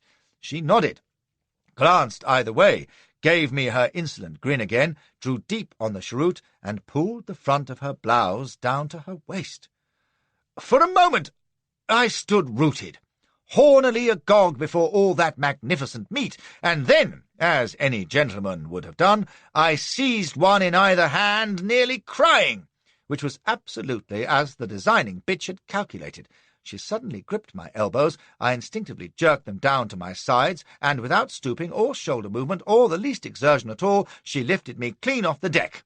I was too dumbfounded to do anything but dangle while she held me, 13 stone odd, begod, with only the strength of her forearms under my rigid elbows, grinned up into my face, and spoke quietly past the cheroot. "Would you really beat a poor girl, Fan Kui?" Then, before I could reply, or hack her shins, or do anything sensible, she straightened her arms upwards, holding me helpless 3 feet up in the air, before abruptly letting go. I came down cursing and stumbling, clutching at the deck-house for support. By the time I'd recovered my balance, she was modestly replacing her blouse, taking a last pull at the cheroot, and flicking it over the rail.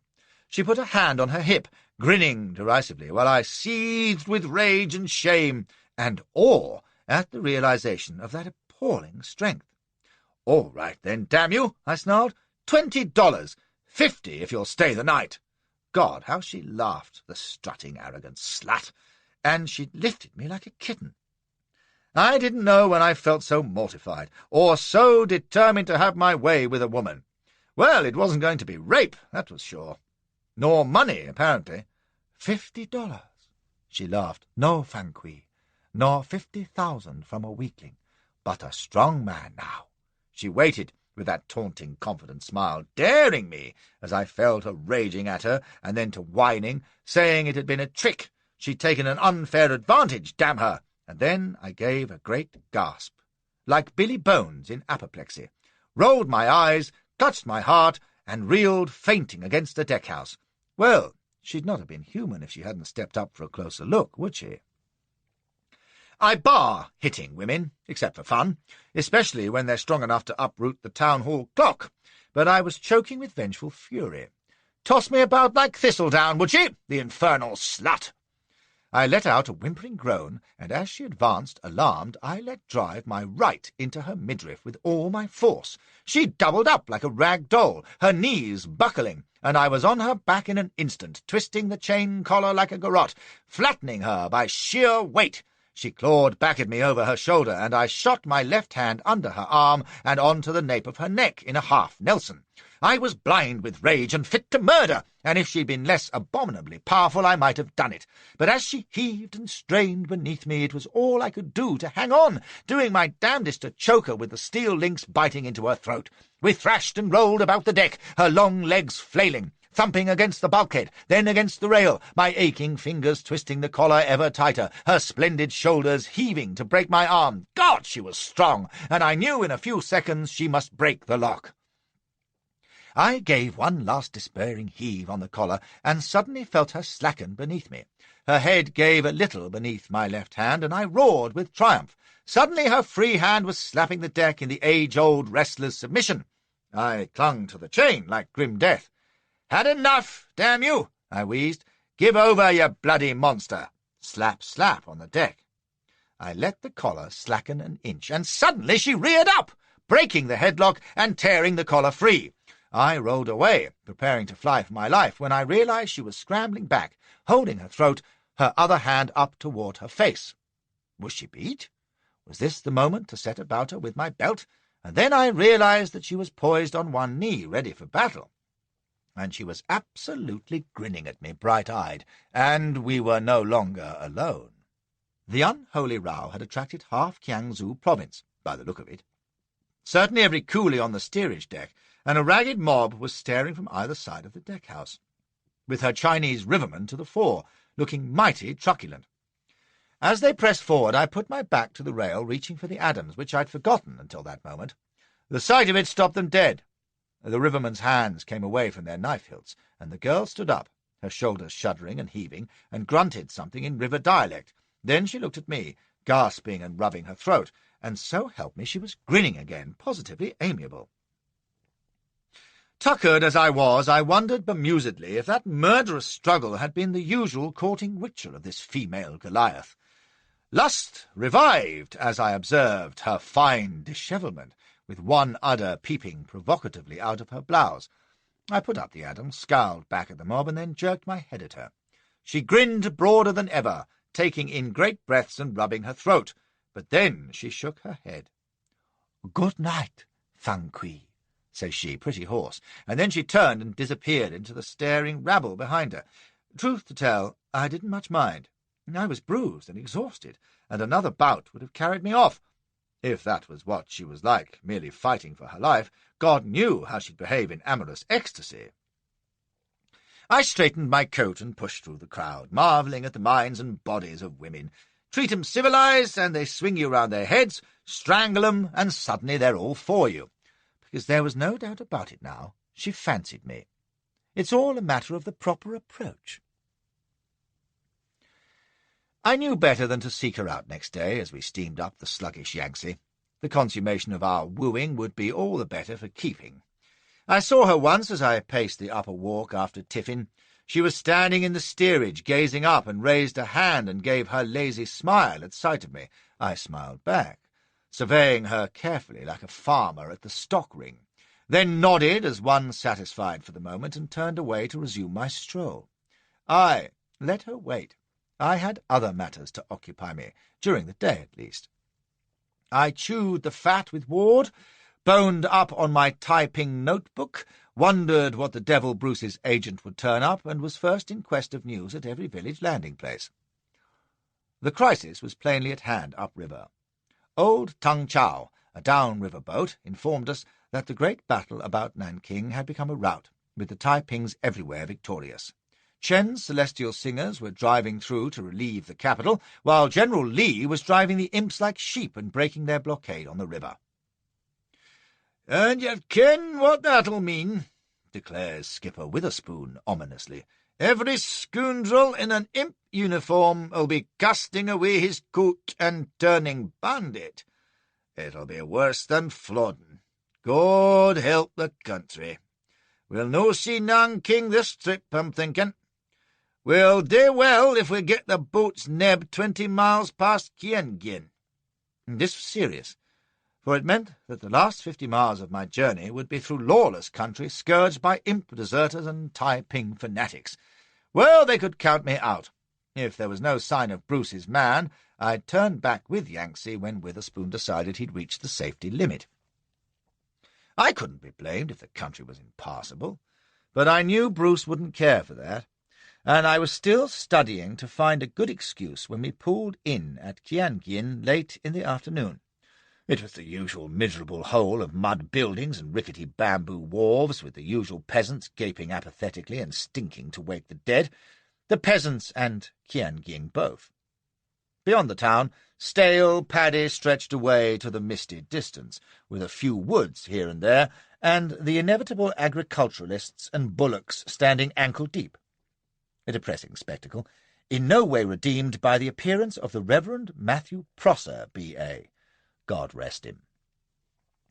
He came aboard like a vessel of wrath, stamping up the gangway and roaring, a small, round, red-faced cleric with corks hanging from his hat like an Australian swagman, a green veil streaming behind, an enormous dust-coat, and a fly-whisk which he used as a flail on hindering Orientals. Behind him tottered an urchin with his valise, and Prosser was furiously demanding the cabin steward when his eye lit on me, and he started as though he'd been stung. He kept darting furtive glances at me while he hectored the steward, and was no sooner inside his cabin than the door opened again and his crimson face appeared, crying, "Hist!" I went over, and he dragged me in and slammed the door. "Not a word," cries he, and stood listening intently with his corks bobbing. Then in a thunderous whisper, "I'm Prosser. Howdy-do. We shall be bearing each other company, I believe. Say nothing, sir. Remember Ehud. I have a secret errand unto thee, O king, who said keep silence." And he gave an enormous wink, which in that furious red face was positively alarming. "Be seated, sir. There." He pointed firmly to the bunk, and began rummaging like a terrier in his valise. As it happened, I remembered Ehud, the biblical left-hander who was adept at sticking knives in folk, which was a portent, if you like. As to Prosser, he seemed such an unlikely agent that I asked him if he knew Bruce in Shanghai, and he rounded on me with bared teeth. "Not another word. Discretion, sir. We must bind our faces in secret. Now, where," he snarled, rummaging again, "did I put it? Aha! I have it. The cup was found in Benjamin's sack," and he lugged out a rum bottle which must have held half a gallon. He beamed, peered at the level, which was marked in pencil, and set it on the table, and caught my eye. "Well, Belshazzar drank wine, did he not?"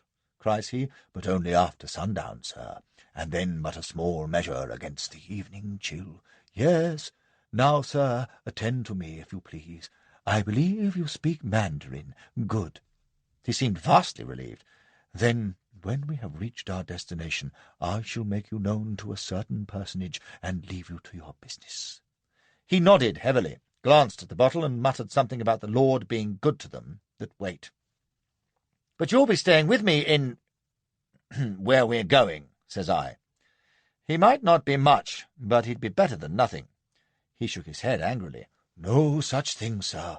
I am known, you see, and they watch me, and send forth spies that they may take hold of my words. You will do better without me. Indeed, the less we are seen together, the better, even now.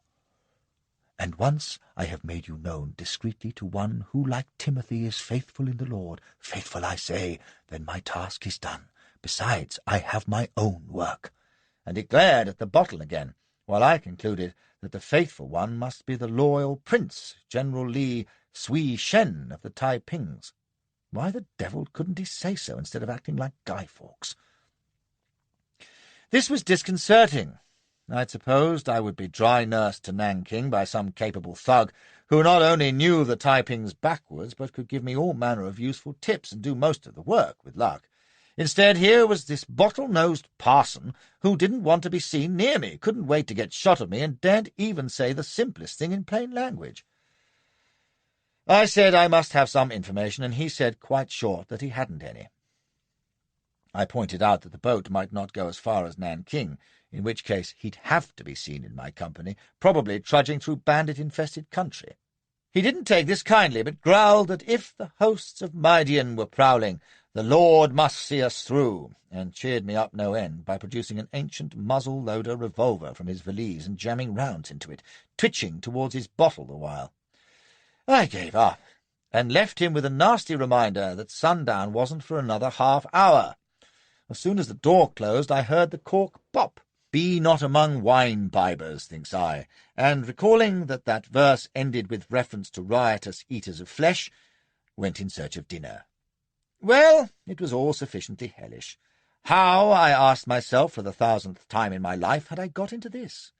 A couple of months earlier I'd been homeward bound, and now I was heading on a secret mission that made my flesh crawl, into the bloodiest civil war ever known, on a rickety steamboat in company with the likes of the Reverend Grog Pipple and Frederick Townsend Ward, who, between them, probably had as sure a touch for catastrophe as any pair I'd ever struck. Stay, though. There was my wrestling wench down on the steerage deck.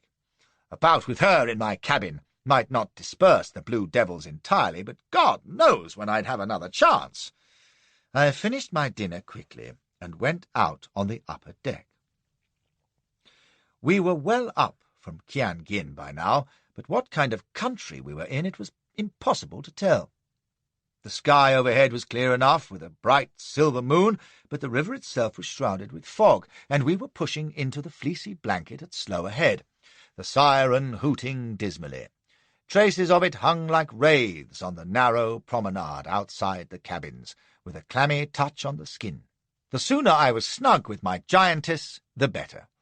Out of curiosity, I stuck my head into Prosser's cabin, and he was flat on his back and snoring in an atmosphere you could have cut up and sold in the pubs. And I was just pulling the door to again when a sudden tremendous shock threw me off my feet. The Yangtze shuddered like an earthquake. Plates shattered in the dining saloon, and faint cries of alarm sounded from the steerage deck. The boat lurched and stopped and began to swing. She was aground. I pulled myself up, damning Witherspoon or whoever was at the wheel, and in an instant was flat on my face again as a ragged volley of shots came out of the mist to port, smashing a window overhead and splintering woodwork. Someone shrieked in pain. The brazen clash of a gong started beating out on the water, and the night was rent by a chorus of infernal yelling from beneath the stern.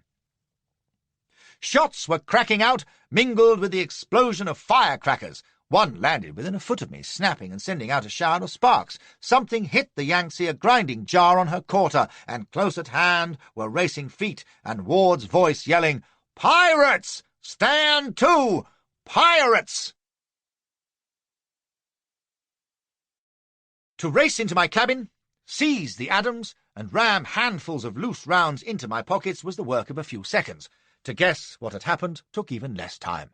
River bandits, or possibly imp fugitives turned brigand, had somehow blocked the channel, and were about to swarm aboard. That thump under the stern had been a raft or sampan crowded with Chinese savages who would pour over us in a wild slashing wave, slaughter and torture most hideously whoever survived the attack, loot and burn the steamer, and be off into the web of side creeks before the nearest imperial garrison was any the wiser. I'd seen it in Borneo, and knew precisely what to expect, which is why you now behold the unusual spectacle of Flashy making towards the scene of action and not fleeing for cover, of which there wasn't any. For I knew that in this kind of ambush the first 60 seconds was the vital time. That wild volley, the ridiculous firecrackers, the clashing gong, and the howling chorus, these were the war whoop designed to freeze the victim in terror. Our attackers would have few firearms. They'd rely on cold steel, swords, knives, campilans, axes, Aunt Jemima's hatpin to hack down opposition, and once they were on our decks in force, we were done for. Catch 'em with a brisk fire before they could board, and we stood a fair chance of driving them off.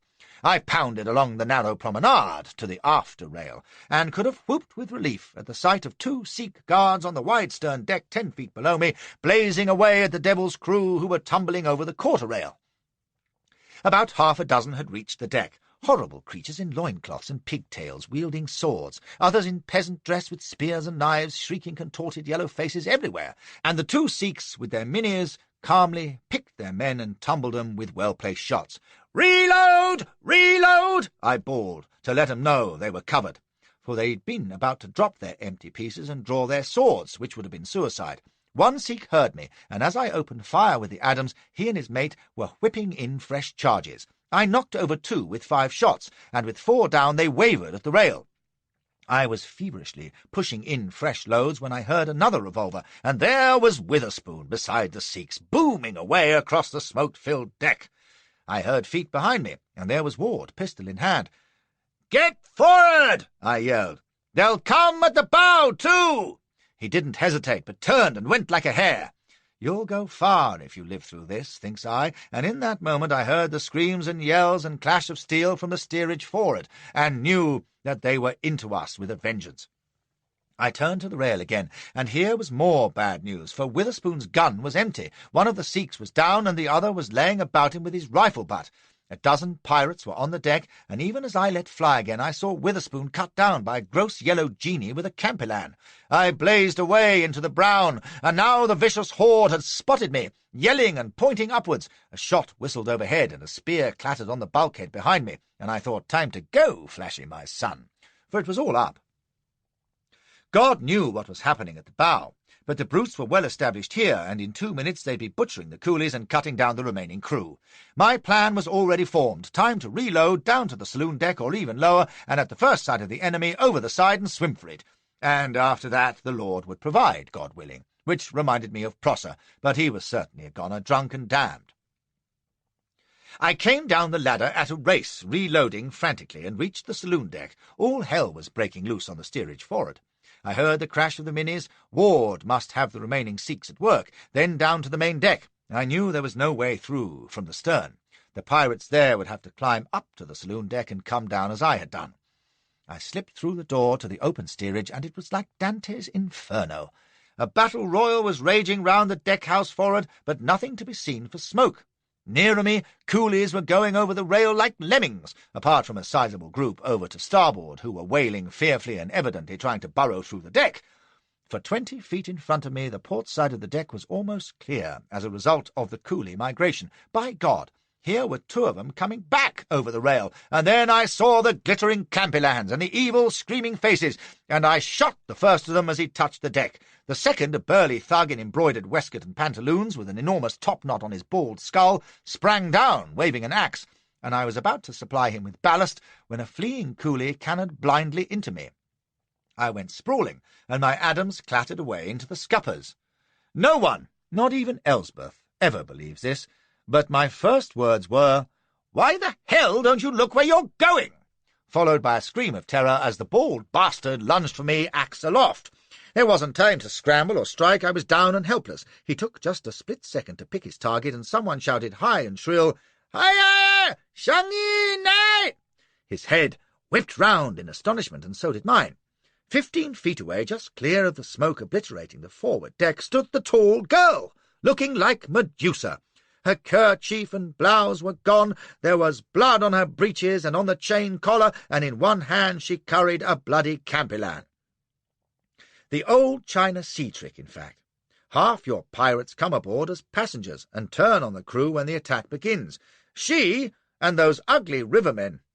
It was a fleeting thought and of small interest just then, as Shang-Yi of the axe held his hand in the act of disemboweling me, and responded with a huge beam, "Hiya! Shu-Jan!" and having observed the courtesies, swung up his axe to cleave me. I heard her scream something. He shot her an angry look and a curse, took final aim at me, and swung. I shut my eyes, shrieking. There was the sound you hear in a butcher's shop when the cleaver hits the joint, and I thought, how deuced odd. That was his axe in me, and I felt no pain at all. I looked again, and he was standing side on, chin on breast, evidently meditating. Then I saw the campilan hilt protruding from his midriff, and 18 inches of bloody blade standing out behind him, and he crashed forward on the deck, his axe dropping from his hand. It had taken 5 seconds since the coolie barged into me, and now I was scrambling over the deck, grabbing the Adams, aware that she was still poised in the act of throwing, and as I came round, 2 more pirates were mounting the rail. seeing their fallen pal and going for her with blood in their eye. I shot one in the back. She caught the second by his sword arm, and I heard the bone snap. Something hit me a terrific clout on the head, and I was on my knees again with the deck and the night and the hideous din of battle spinning round me. I tried to crawl, but couldn't. The Adams was like lead in my fist, and I knew I was losing consciousness. A boot smashed into me. Steel rang beside my head. Voices were screaming and cursing, and suddenly I was whirled up, helpless. I was suspended, floating, and then I was flying, turning over and over for what seemed an age before plunging into warm, silent water, into which I sank down and down forever. Nowadays, in the split second of uncertainty between sleeping and waking, I sometimes wonder, which is it going to be this time? Am I in the Jalalabad hospital or the Apache wickiup? The royal palace of Strakenz or the bottle dungeon under Gwalior? The down bed at Bent's Fort or the mealy bags at Rorke's Drift? Is this the morning I go before the San Serafino firing squad, or have I only to roll over to be on top of Lola Montez? On the whole, it's quite a relief to discover it's Berkeley Square.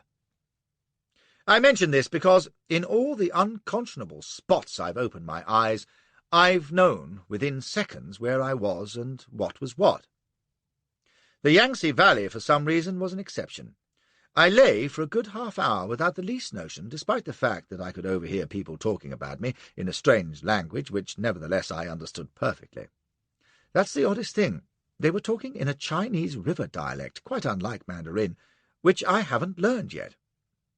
But in my awakening it was as clear as English. Ain't that odd? One fellow was saying they should cut my throat. Another says, no, this is an important fanqui. I should be held for ransom. A third thought it was a damned shame that I'd been the cause of their falling out with the triads, because those provident brave butterflies were likely lads whom it was foolish to offend.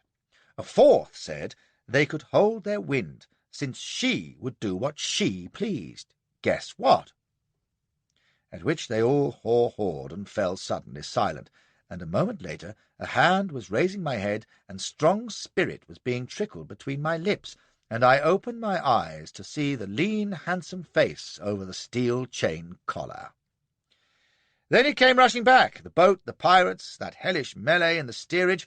I struggled up, with my head splitting, staring around, a camp fire among bushes beside a sluggish stream, 6 Chinese thugs squatting in a half-circle regarding me stonily. 2 of them I recognized as rivermen who'd been talking to the tall girl that first night, and herself, kneeling beside me with a flask in her hand, eyeing me gravely. She'd lost her kerchief, and her hair was coiled up most becomingly on top of her head, which must have made her about 7 feet tall. For the rest, she wore a peasant shirt now, and the ragged knee-breeches, complete with bloodstain. I demanded information, fairly hoarse, and she gave it. The Yangtze had been ambushed by members of the Provident Brave Butterfly Triad, once a perfectly respectable criminal fraternity, which in these troubled times had abandoned its urban haunts and gone rogue in the countryside. She and her associates knew the butterflies quite well, had indeed been on friendly terms. "Until you had to put your knife through Shangy's guts," cries one of the lads. "What the hell for? Why?" He and his friends had spoken their river dialect before. His question now was phrased in a dreadful mixture of bastard Pekingese and pidgin, which I could just make out. Why he used it I couldn't think, unless out of courtesy to me, which it probably was, in fact. They have the oddest notions of etiquette, and can show great consideration for strangers, even unwelcome prisoners, which I seem to be. Anyway, when he wondered why she'd corrected poor old Shangy's exercises for him, she simply said, "Because it pleased me," glanced at me, and then looked away with her lazy smile. "It'll please you, then, when the butterflies make feud and kill us all," says he, or words to that effect. "You'll see. What's more, he," flicking his tongue at me, "shot Ta Lung Ki. We'll get the blame for that, too." "It saved my life," says she, and looked at him. "Are you complaining, you little—" He hurriedly said no, of course not, and Shangy and Ta Lung Ki were admittedly a pair of prominent bastards, Still, it was a pity to provoke the triads. He merely mentioned it.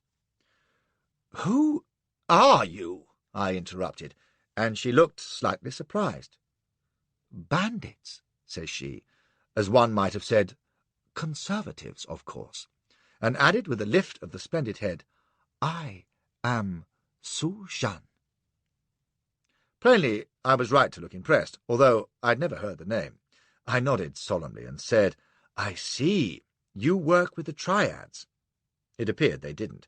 She and the boys were real bandits, not towny roughs. Sure enough, they'd been preparing to take the Yangtze further up, but the triads had got in first, and Su Zhan and her gang had been pursuing a neutral policy until, here she looked at me steadily, it had become necessary to intervene. After that, to avoid further embarrassment, they had left, and she'd been considerate enough to throw me over the side first. "What happened to the others? The passengers and crew?" "They will be in Qian by now," says she. "From the bank we saw them beat off the triads. Then they refloated the boat and went down river." "Ward, you son of a bitch!" I thought to myself. He'd absolutely fought his way clear, and thanks to the zeal of my protectress, I was stuck in the wilderness. Not that I could complain. But for her, I'd have been digesting Shanghai's axe by now, which was highly flattering, although I'd known, of course, after our tussle behind the deck-house, that she had worked up a ravenous appetite for me. It didn't surprise me, for, I say this without conceit, since it ain't my doing, while civilized women have been more than ordinarily partial to me, my most ardent admirers have been the savage females of the species. Take the captain of Jesso's Amazons, for example, who'd ogled me so outrageously during the death-house feast, or Sonzia Ray, the Apache, my fourth wife, in a manner of speaking, or Queen Ranavalona, who'd once confessed shyly that when I died she intended to have part of me pickled in a bottle and worshipped, or Lady Caroline Lamb, the Dahomey slave, not the other one, who was before my time. Yes, I've done well among the barbarian ladies. Elsbeth, of course, is Scottish. And here now was Su Zhan, of the glorious height and colossal thews. When I thought of the strength that could drive a camperland through a stout human body from 15 feet, I felt a trifle apprehensive. But at least I was safe with her, and would be most lovingly cared for until— the sooner we took order, the better. "Su Zhan," says I gravely, "I am in your debt. I owe you my life. I'm your friend, now and hereafter." I held out my hand, and after a moment she grasped it, giving me her pleased, insolent smile. It was like putting your hand in a mangle. "My name is Harry.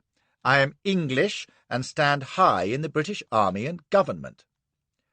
"Harley," says she, in that deep, liquid voice, and, you know, it never sounded better. "And I'm indebted to your friends also," says I, and held out my hand again. The 6 proud walkers looked at each other and frowned, and scratched and scowled, and then one by one came forward, and each took my hand and muttered "Hang," and "Tanang," and "Mao," and "Yay," as the case might be. Then they all sat down again and giggled at each other. "I need to get back to Shanghai quickly," I went on. "The British Trade Superintendent will pay many taels for my safe return, in silver, I can promise." "Not to Shanghai," says she, "not even to Qian. This is triad country, so we go west until we are strong again, 30, 40 swords. Then let the butterflies feud." And she sneered at Mao, the argumentative one. "Then let me go," says I. "I pledge 200 taels to be paid to you wherever you wish. I'll make my own way back." She studied me, leaning back on her elbow. "And if you don't think that shirt, bloody breeches, and great clog sandals can look elegant, you're mistaken." The long, hungry face was smiling a little, as a cat might smile if it could. "No, you are going to Nanking. We can take you there, or farther." And for the first time since I'd met her, she dropped her eyes. "Hey!" cries Yai, who I learned was the gang idiot, and had just reached a conclusion the others had known long ago. "She wants him to—" Obviously, they'd all gone to the same elocution class. "That's why she wants to keep him with us, to—" Her response might have been to blush and say, "Really, yea?" And perhaps by Chinese bandit standards it was, for she was on her feet like a panther, reached him in 2 great strides, plucked him up, wriggling by the neck, and laid into him with a bamboo. He yelled and struggled, while she lambasted him mercilessly at arm's length until the stick broke, when she swung him aloft in both hands, dashed him down, and trampled on him. He came to after about 10 minutes, by which time I had lost any inclination to argue with the lady. "Nanking, let it be," says I. "As it happens, I have business with the loyal Prince Li." That ought to impress even bandits. "You know the Taipings?" "The Coolie Kings?" She shrugged. "We have marched with them against the imps now and then. What is your business with the Chang Wang?" "Talk," says I, "but first I shall ask him for 200 taels in silver." We spent the night where we were, since the crack I'd taken on the head had left me feeling fairly seedy. Next morning I had nothing worse than a bad headache, and we set off northwest through the wooded flats and floodlands that lie between the great river and the Tai-Hu Lake to the south. Nanking was about 50 miles ahead, but in the state of the country I reckoned it would take us a good 4 days, and wary travelling at that. For we were marching into a battlefield, or rather a killing ground, that stretched 100 miles, where the remnants of the imperial armies were fleeing before the Taipings, with both sides savaging the country as they went. I've seen slaughter and ruin in my time, Gettysburg and Rio villages where the Mambrino had passed through, the Ganges Valley in the Mutiny time, and the pirate-pillaged coast of Sarawak. But those were single battlegrounds, or a few devastated villages at most. This was a whole country turned into a charnel house. Village after burned village, smoke on every horizon, corpses, many of them hideously mutilated, on every wrecked street and in every paddy and copse. I remember one small town burning like a beacon, and a pile of bodies of every age and sex outside its shattered gate. That pile was 8 feet high and as long as a cricket pitch. They had been herded together, doused with oil, and burned. "Imps," says Su Zhan, and I dare say she was right, for they were worse than the rebels. We saw scattered bands of them every hour, and had to lie up as they passed. Mobs of bannermen in their half-armour and quilted jackets, tiger soldiers like grotesque harlequins in their close-fitting suits of diagonal black and yellow, Tartar cavalry in fur-edged conical hats and gaudy coats, dragging wailing women behind their ponies. In one place we saw them driving a crowd of peasants. There must have been a couple of hundred, into an open field, and then they just charged among them and butchered them with their swords and lances, and everywhere the dead and the death smell mingling with the acrid smoke of burning homes. I don't describe this to harrow you, but to give some notion of what China was like in that summer of '60, and this was one small corner, you understand, after one battle in a vast empire where rebellion had flamed for 10 long years. No one can ever count the dead, or tally the destruction, or imagine the enormity of its blood-stained horror. This was the Tai-Ping, the kingdom of heavenly peace. After the first day, though, I barely noticed it, any more than you notice fallen leaves in autumn. For one thing, my companions were indifferent to it. They'd lived in it for years, and I had my own skin to think about, which means, after a little time, that you feel a curious elation. You are alive and walking free in the valley of the shadow, your luck's holding. And it's easy to turn your thoughts to higher things, like journey's end, and your continued survival, and the next meal, and the slim, towering figure ahead, with those muscular buttocks and long legs straining the tight breeches. The devil of it was, while we were sleeping out, there was no privacy, with those 6 villains never more than a few yards away, and dossing down beside us at night. She was watching me, though, with that knowing smile, getting less lazy, and her mouth tightening with growing impatience as the hours and miles passed. I was getting a mite feverish myself. Perhaps it was the barbarous conditions and the frustration of being so near, but I wanted that strapping body as I wanted salvation. Once, when we lay up in a wood, while a long convoy of imp stragglers went by, we found ourselves lying flank to flank in long grass, with the others behind the bushes, and I began to play with her until she turned on me, her mouth shaking and searching for mine. We pawed and grappled, grunting like beasts, and I dare say would have done the trick if the clown Yeh hadn't come and trodden on us. By the second afternoon we had struck a patch of country which the war seemed to have passed by. Peasants were hard at it, standing in the fields, and not far ahead there was a fortified hill summit, betokening a safe village. We had picked up some baggage and side-arms on our journey, and even a cart to push them in, at which the bandits took complaining turns, and Su Shan said we should stay that night at an inn, because camping out you never knew when you might be molested by prowlers. It's a great thing, property-owning. We were such an evil-looking gang, especially with myself, a big-nosed, fair-skinned barbarian, which is the height of ugliness to the Chinese, that I doubted if they'd let us through the gate. But there was a little temple just outside the wall, with a vulture-like priest ringing a handbell and demanding alms, and once Su Zhan had given him a handful of cash, he croaked to the gatekeeper to admit us. It was a decent village for China. The piled filth was below window level, and the Inn of Mutual Prosperity had its own tea-shop and eating-house. Quite the Savoy, or Brown's, if you like, a shilling a night, bring your own grub and bedding. Indeed, I fared worse at English posting-houses in my school days than I have in some rural chink hotels. This one was walled all round, with a big archway into its central court, and we hadn't stopped the cart before a fat little host was out with the inevitable teapot and cups.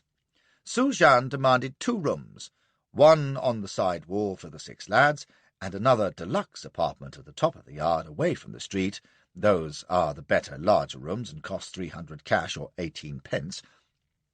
They are big and airy, since the door don't fit and the paper in the windows lets in fine draughts, but they're dry and warm, with a big kong, or brick platform bed, taking up half the room. Under the bed there's a flue for dry grass or dung fuel, so you sleep most comfortably on top of a stove, with the smoke going up a vent in the wall, or rather not going up, since the chimney's blocked and you go to bed in dense fog. Privacy is ensured by closing the door and getting mine host to jam your cart up against it. There wasn't a best room available, until Su Zhan shrugged back the cloak she'd picked up and rested her hand on her cleaver hilt, at which mine host blenched and wondered if the Paddyfield suite wasn't vacant after all. He signified this by grovelling at our feet, beating his head on the ground in the kowtow, knocking head, they call it, pleading with us to wait just a moment, and then scrambling up, grabbing a servant and getting him to deputize as kowtower, while the host scurried off to eject a party who had just booked in. He fairly harried them out, screaming, and they went to, dumb and docile, while the servant continued to bash his brains out before us, and then we were ushered in. Another teapot was presented with fawning civility, and we were assured that dinner could be served in the apartment or in the common room, where a wide variety of the choicest dishes was available. It was the usual vile assortment of slimy roots and gristle, which the Chinese call food, but I had a whole chicken roasted to myself, and it was during the meal that I realized my companions were not Chinese, but Manchus. The common Chinks eat out of a communal rice bowl, but even the lowliest Manchu will have his separate rice dish, as Su Zhan and her companions did. Better-class Manchus, by the way, seldom eat rice at all. Other interesting native customs were to be observed after the meal, when the 6, gorged to the point of mischief, announced that they were off to the brothel next door. I've never seen prostitution so blatant as in China, and this, although it's a hanging offence. All through our meal, shabby tarts with white-painted faces had been becking and giggling in the doorway, calling out and displaying the mutilated feet by which the Chinese set such store, and the lads had been eating faster and faster in anticipation. Now, with the Sam Shu and tea going round, Su Zhan, who'd been leaning back against the wall, sipping and eyeing me restively, threw a bag of cash on the table and reminded them that we would be off at dawn. Put money in front of a Chinese, even if he's starving, and he'll gamble for it. They turned out the purse, yelping, and fell to choi moi, the finger game, in which you whip your hand from behind your back, holding up 1 or more fingers, and the others have to guess how many, double quick. In 2 minutes they were briefly at blows, with the tarts hanging over the table, egging them on. Then they settled down, and the fingers shot out to a chorus of shouts, followed by groans or laughter, while Su Shan and I sat apart, nibbling at fiery-tasting ginger root, which she'd spoke for, and killing the taste with tea and samshu. I watched her, strong teeth tearing at the ginger root, and saw she was breathing hard, and there was a trickle of sweat down the long jaw. She's on a short fuse now, thinks I, so I took her hand firmly and led her out and quickly across to the room. I had her shirt and breeches away before the door closed, and was just seizing those wonders, yammering with lust, when she spun me round in an iron grip, face to the wall, and disrobed me in turn with a great rending of linen and thunder of buttons. She held me there with one hand, while with the other she drew a long, sharp fingernail slowly down my back and up again, faster and faster, as she hissed at my ear, biting my neck, and finally slipped her hand round my hips, teasing. I tore free, fit to burst, but she turned, squirming her rump into me, seizing my wrists and forcing my fingers up into her chain collar, panting, "Now, Hallie, now, fight, fight," and twisting her head and shoulders frenziedly to tighten my grip. Well, strangulation as an accompaniment to La Galop was, I confess, new to me, but anything to oblige the weaker sex. My God! Besides, the way she was thrashing about, it was odds that if I didn't incapacitate her somehow, she'd break my leg. So I hauled away like fury, and the more she choked, the wilder she struggled, plunging about the room like a bronco, with Flashy clinging on behind for his life, rolling on the floor. It was 3 falls to a finish, no error, and if I hadn't secured a full Nelson and got mounted in the same moment, she'd have done me a mischief. After that it was more tranquil, and we didn't hit the wall above twice. I settled into my stride, which calmed her to a mere frenzy of passion, and by the time we reached the ecstatic finish she was as shuddering clay in my hands. As I lay there, most wonderfully played out, with her gasping, exhausted beneath me, I remember thinking, Gad, suppose she and Ranavalona had been joint rulers of Madagascar. The trouble was that, being so infernally strong, she recovered quickly from athletic exercise, and within the hour we were at it again. But now I insisted that I conduct the orchestra, and by giving of my artistic best, convinced her that grinding is even better fun when you don't try to kill each other. At least she seemed to agree afterwards, when we lay in each other's arms, and she kissed me lingeringly, calling me Fang Kui Hali, and recalling our contortions in terms that made me blush. So I drifted into a blissful sleep, and about 4 o'clock she was there again, offering and demanding violence, and this time our exertions were such that we crashed through the top of the bed into the fireplace, and completed the capital act among the warm embers and billowing clouds of ash. Well, I reflected, that's the first time you've done it in a Chinese oven. Semper aliquid novi. A little touch of Flashy in the night goes a long way with some women. Then again, there are those who can't wait to play another fixture, and so ad infinitum. I suppose I should be grateful that Su Zhan, the bandit, was one of the latter, since this ensured my safety, and also gave me some of the finest rough riding I remember. On the other hand, the way she spun out that journey to Nanking over another 3 days and tempestuous nights, it looked long odds that I'd have to be carried the last few miles. She gave me concern on another, more spiritual score, too.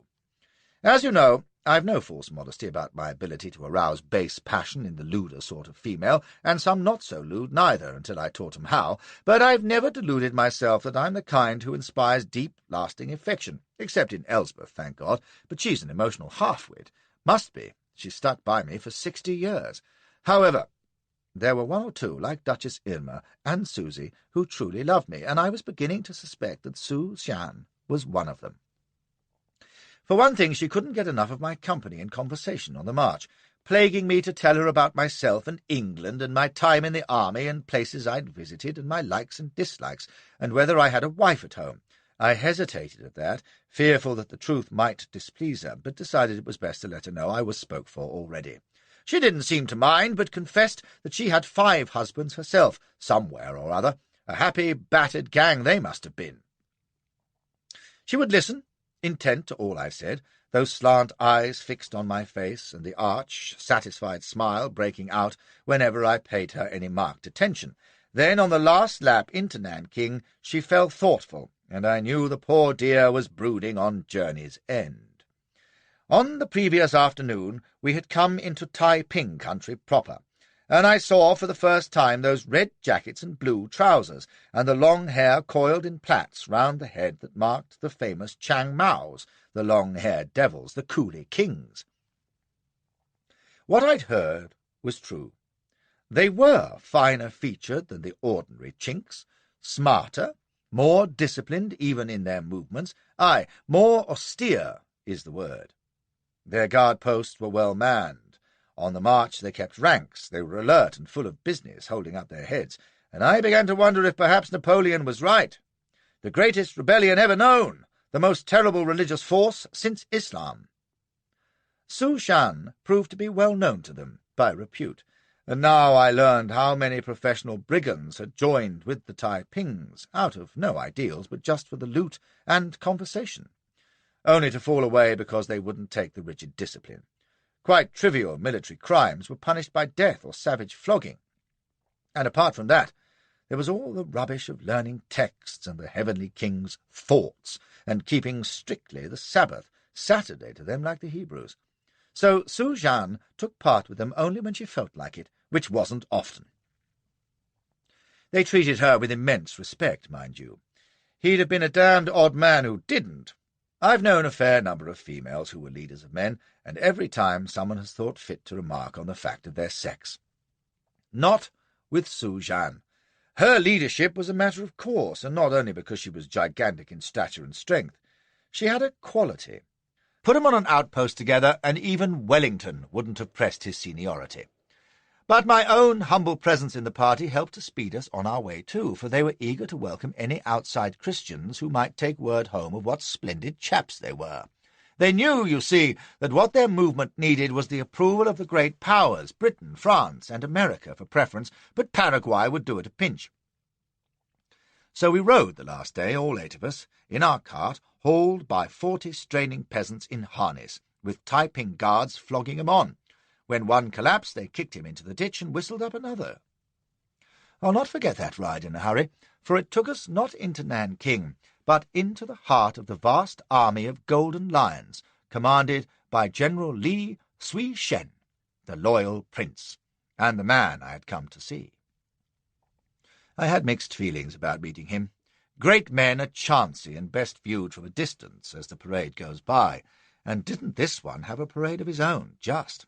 Mile after mile of outposts and lines and bivouacs, swarming with orderly mobs of red coats and white straw coolie hats, parks of artillery, lagers of store wagons and equipment carts, great encampments for the separate corps, the youth, the earths, the waters, the women, who are, respectively, the light infantry and scout battalions, the sappers and builders, the river navy, and the female regiments, who alone were 100,000 strong. I looked on those ant-hills of disciplined humanity, covering the ground into the hazy distance, and thought, Palmerston, you should see this. God knows about their quality, although they look well, but for weight of numbers they'll be bad to beat. Take on the Russians or the Frogs or the Yankees if you like, but don't tangle with this, because you'll never come to the end of them. Well, I was wrong, as you know. A dreamy young Scot and a crazy American between them brought the great kingdom of heavenly peace down in bloody wreck in the end, but I wouldn't have bet on it that day below Nanking. And this wasn't the half of them. The rest were still out yonder, murdering imps. When we were clearly coming to the centre of the camp, I decided it was time to announce myself as an English gentleman seeking General Lee. That cleared our way to a cluster of headquarter tents, where I made myself known to an officer outside the biggest marquee of all, with stalwart bowmen in fur caps and steel breastplates standing guard, a Golden Lion standard at its canopy, and yellow ribbons fluttering from its eaves. He told me to wait, and I turned to Su Zhan, asking her to act as my sponsor. She shook her head. No, go in alone. He will not wish to see me. He will, when I tell him that it's thanks to you I'm here, says I. Come on, tall girl. I need you to speak up for me." She shook her head again. "Better you speak to him alone. Don't worry. He will understand what you say." She glanced round at the 6 wise men who were studying their orderly surroundings with contempt and spitting over the edge of the cart. "You'll get no credit from this company, Fang Kui." Something in her voice made me look closer. She'd been calling me Hallie, not Fan Kui, for days now.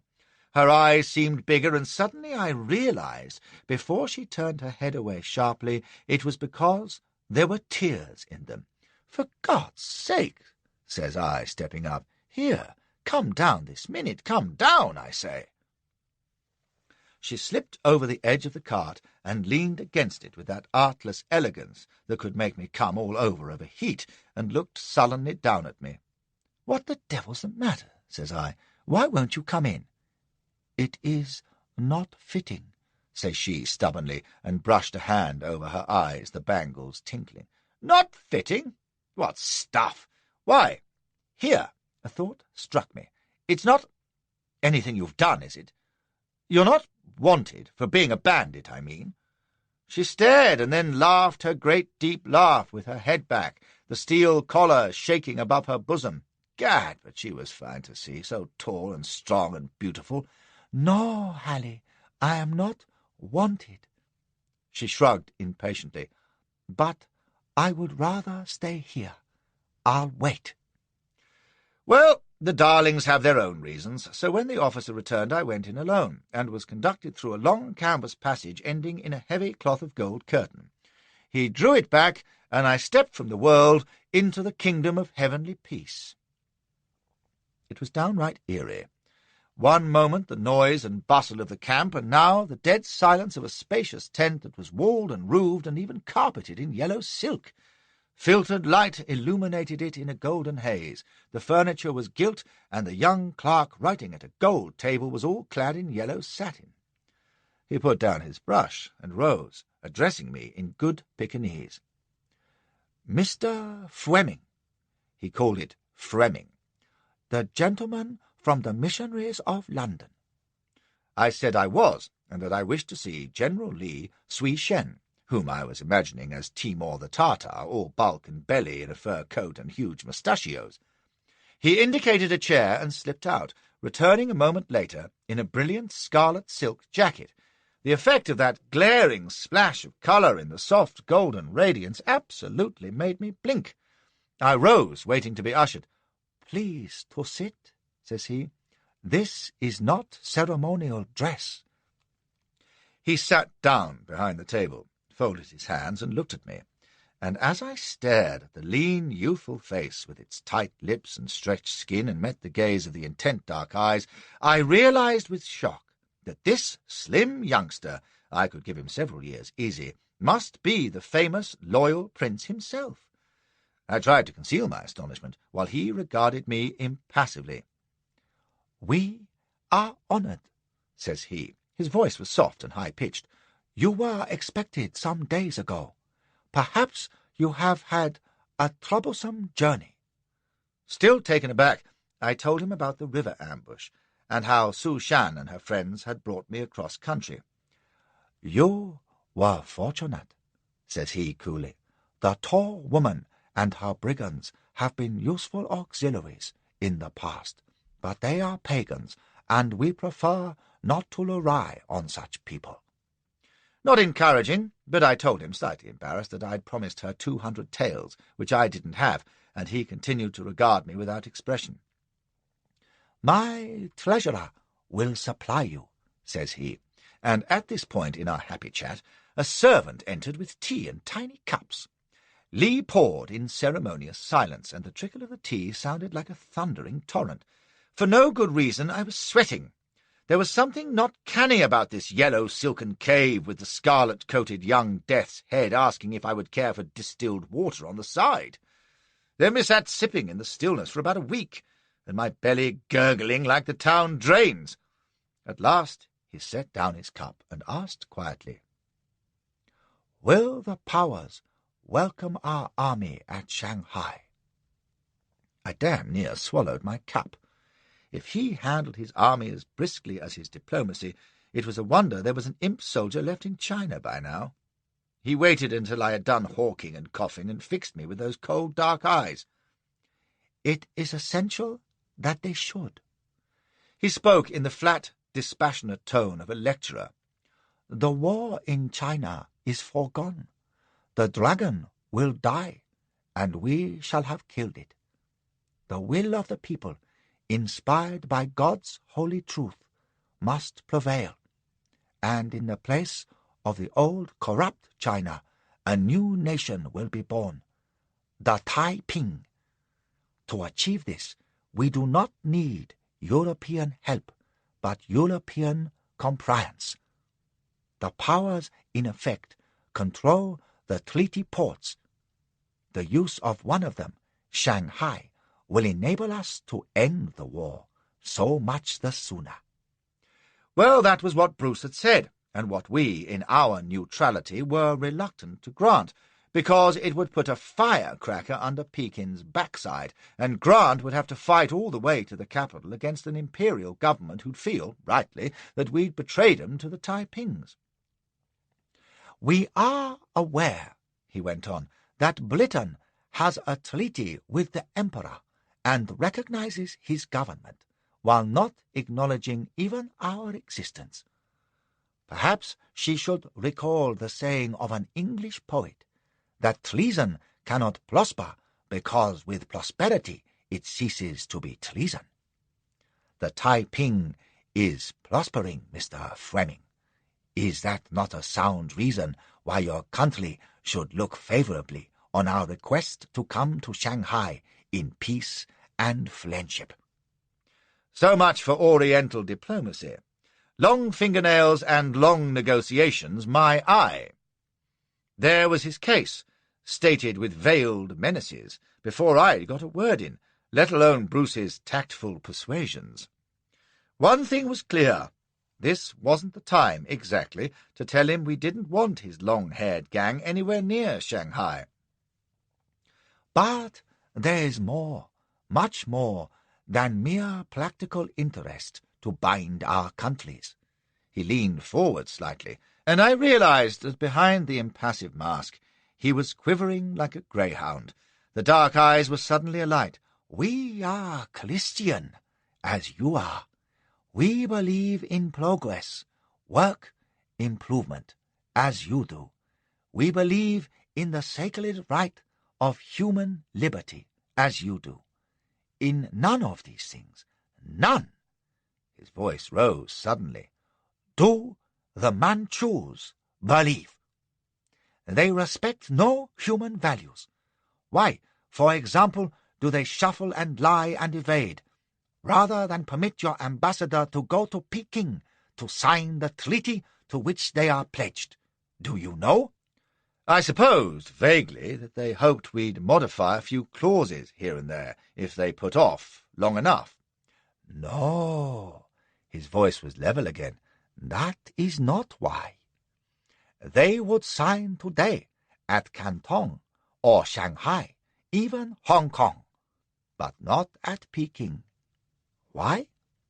Because if the ceremony is there, in the Hall of Ceremonies in the imperial city, with your Lord Elgin and the Emperor, the Son of Heaven, face to face, he paused for emphasis, then all China, all under the skies, will see that the big barbarian does not go down on his knees before the celestial throne, does not beat his head on the ground before the solitary prince.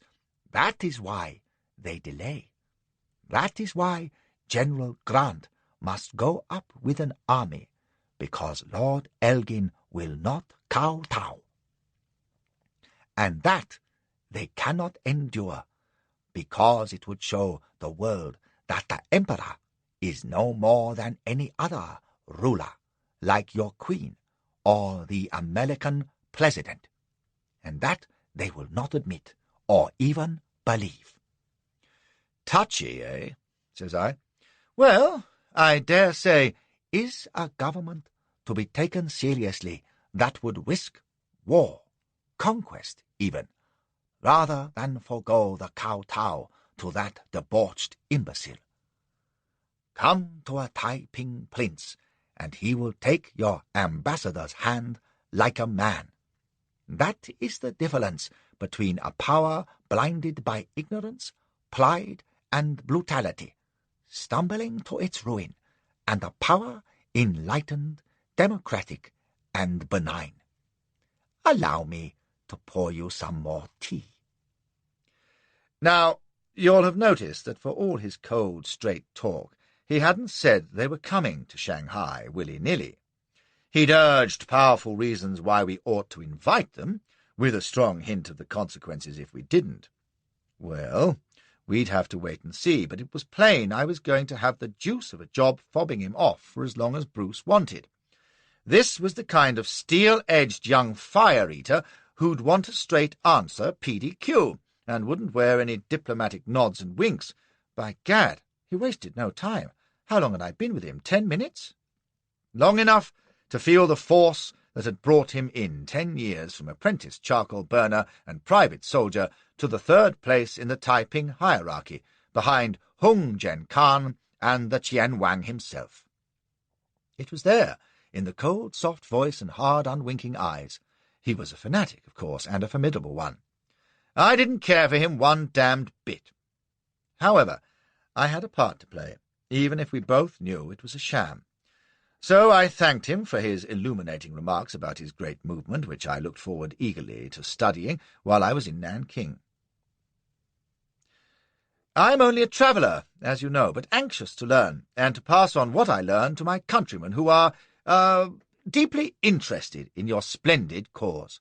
What you will learn and pass on, says he, will include the elementary scientific fact that revolutions do not stand still. Tomorrow I shall conduct you personally to Nanking, where I hope you will do me the honor of being my personal guest for as long as it pleases you to stay. So that was that. And he must have slipped a quick word to his treasurer, for in the outer tent, and how free and airy it seemed after that golden bath, a little chap was waiting with a bag of silver and a scroll, which I was invited to sign with a paintbrush. When in Rome, I painted him a small cat sitting on a wall. He beamed, and I strode out to the cart, which wasn't there. I stopped dead, looking right and left, but there was no sign of it. Nothing but the limitless lines of tents, with redcoats swarming everywhere. I turned in astonishment to the officer who had admitted me. The woman who was here with the cart, the very tall woman, and 6 men. They went away, says he, after you had gone into the Changwang. The woman left that for you. He jerked his thumb at one of the little flagstaffs planted before the marquee. Something was hanging on it, something shining. I went over and was reaching for it in bewilderment when I made out what it was. Her steel chain collar. Wondering, I took it down, weighing it in my hands. Why the devil had she gone off, leaving this? I stared at the officer. She left this? For me? Did she say why? He shook his head, bored. She told me to give it to the big Fang Kui.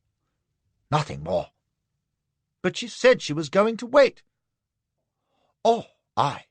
He stopped in the act of lounging off. She told me to say that she would always be waiting. He shrugged, whatever that may mean. There's a test which I apply to all my old flames, when I think back sentimentally to moments of parting, and it's this. If she'd been mine to sell, how long would I have kept her? In the case of Su Zhan, the answer is another night or two at most. Aside from the fact that she was wearing me to a shadow, I needed no encumbrances in Taipingdom. By all accounts, they were a straight-laced lot who mightn't take kindly to a bandit mistress, and I couldn't afford to lose face. Perhaps she sensed that, and had the good sense to make herself scarce. Yet, as I stood by the dusty camp road with the flags and ribbons fluttering in the evening wind and the sun going down misty beyond the lines, I confess I felt a moment's pang at the thought that I'd straddled her for the last time. And I still keep the chain collar in my drawer upstairs, with the silk one's scarf, Lakshmibai's stirrup, Lola's letter, Irma's little glove, and that mysterious red silk garter, with Semper Fidelis embroidered on it, that I'm damned if I can place. Anyway, it shows I still think kindly on Su Zhan. But even she pales in memory when I look back to that time.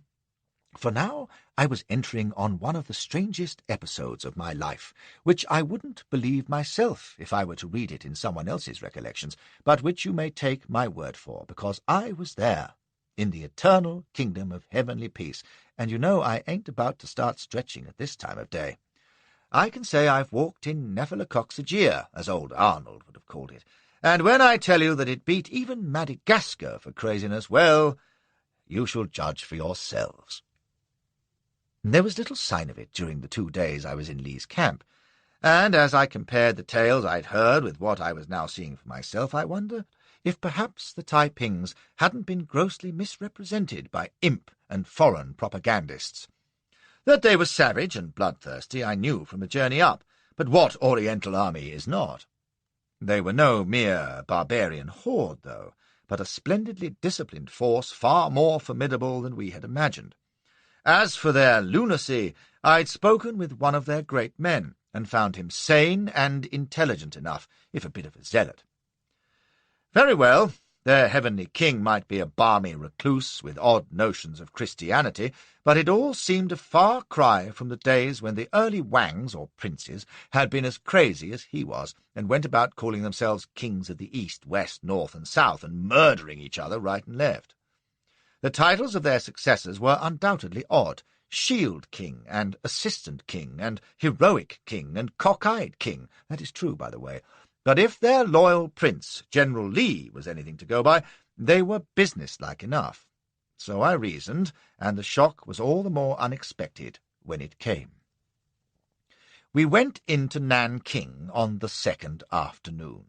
Lee, borne in a chair of state by Taiping stalwarts, was magnificent in yellow robes and satin boots, wearing a gold crown in the shape of a tiger with ruby eyes and pearl teeth, and carrying a jade sceptre. This, he explained, was ceremonial dress for a council of all the Wangs, who would deliberate on what should be done now that the imps had been driven from the Yangtze Valley. Like marching on Shanghai, no doubt.